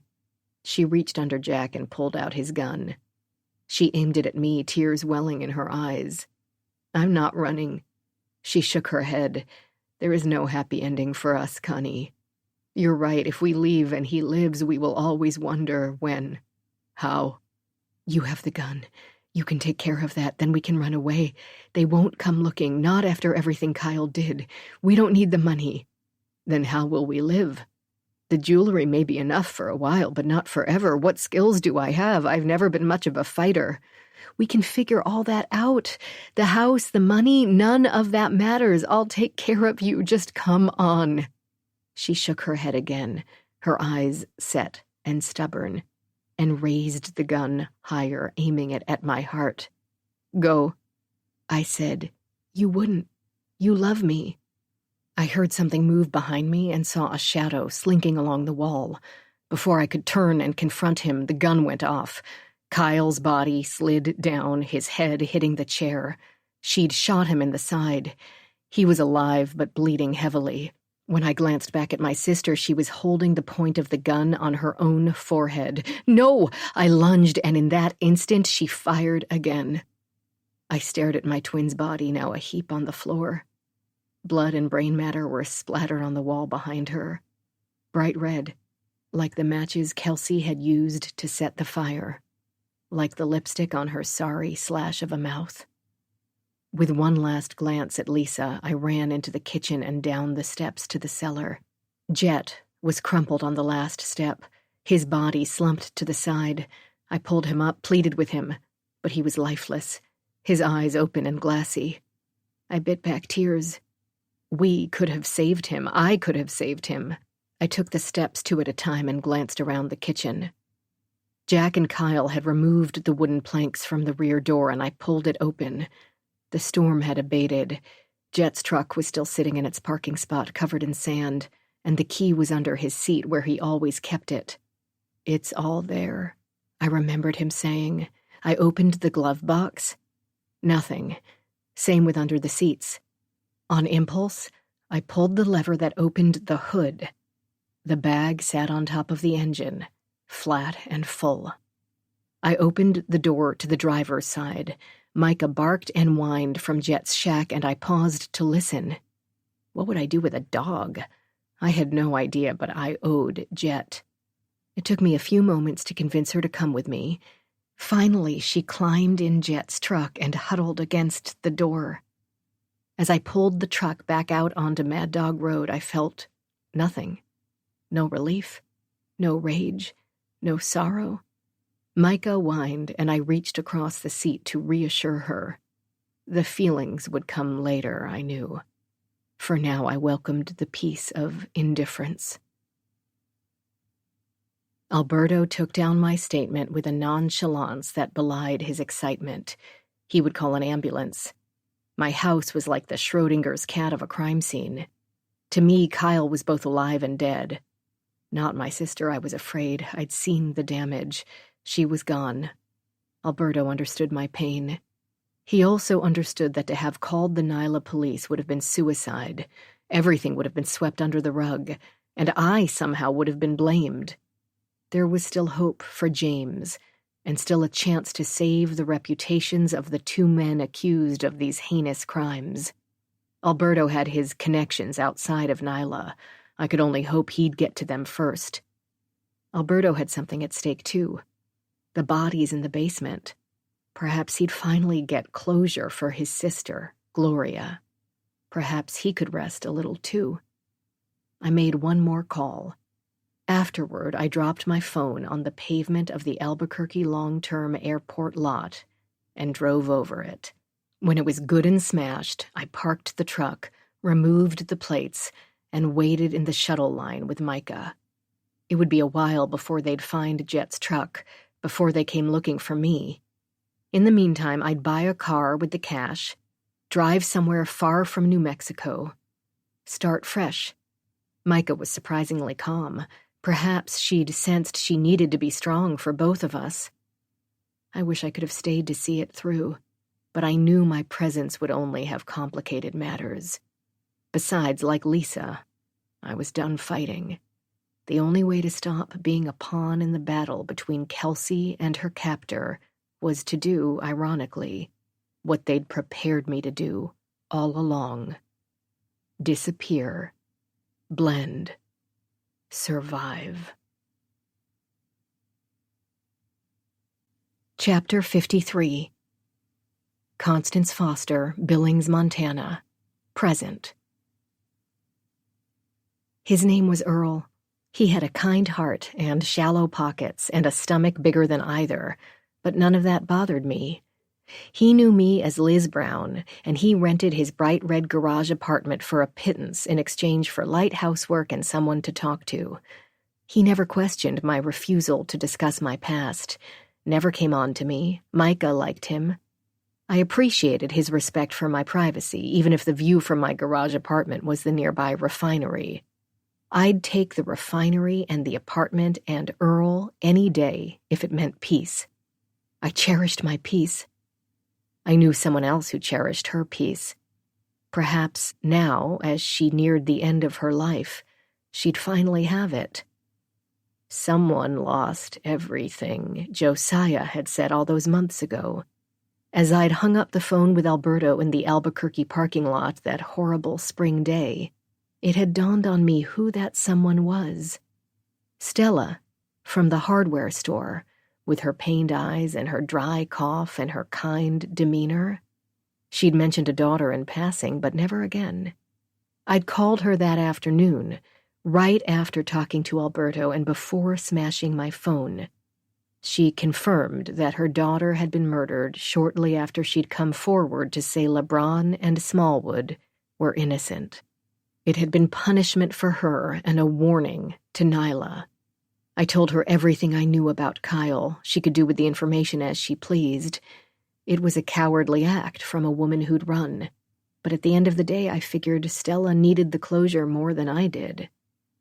So on the first Monday in November, a day that was cool and dusty and threatening snow, I opened the national paper to see Kyle's name in the headlines. He'd survived that day in the little shotgun house, his spinal cord severed, paralyzed from the waist down. If there was justice in the world, he would live his final hours in the penitentiary, the bodies underneath the house and Stella's testimony sealing his fate. I suppose there was some cosmic irony in the fact he was imprisoned in his own body. I wasn't sure I believed in karma, but I also wasn't sure what I believed mattered.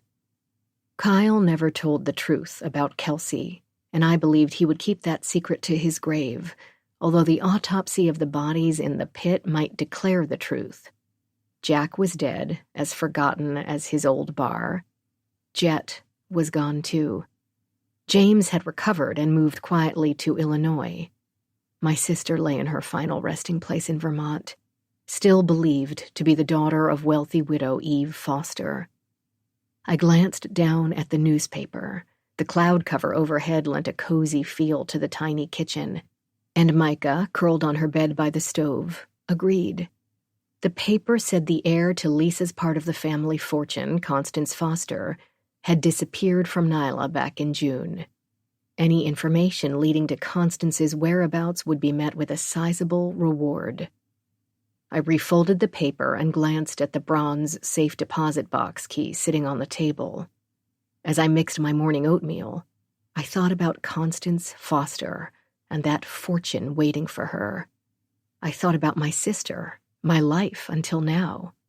Anna Maria, Constance Foster, Liz Brown. What was in a name, after all. As Anna and Connie, I'd had no control. As Liz Brown, I would have freedom. I rose, lit a gas burner, and held the end of the paper in the fire. I watched it burn for a moment, mesmerized by the flames, before tossing it into the sink. The edges of the newspaper curled, turned black, then scattered into ashes. I turned on the faucet and washed the bits down the drain. Constance Foster, I thought. A half-smile played on my lips. Little does the world know the Constance Foster I once was is now dead and buried, like all the other unfortunate souls under the little red house.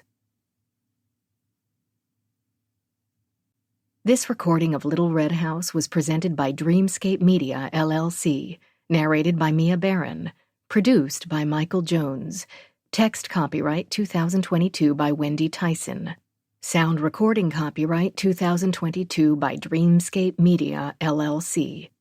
This recording may not be copied or played for an audience without the written permission of Dreamscape Media, LLC.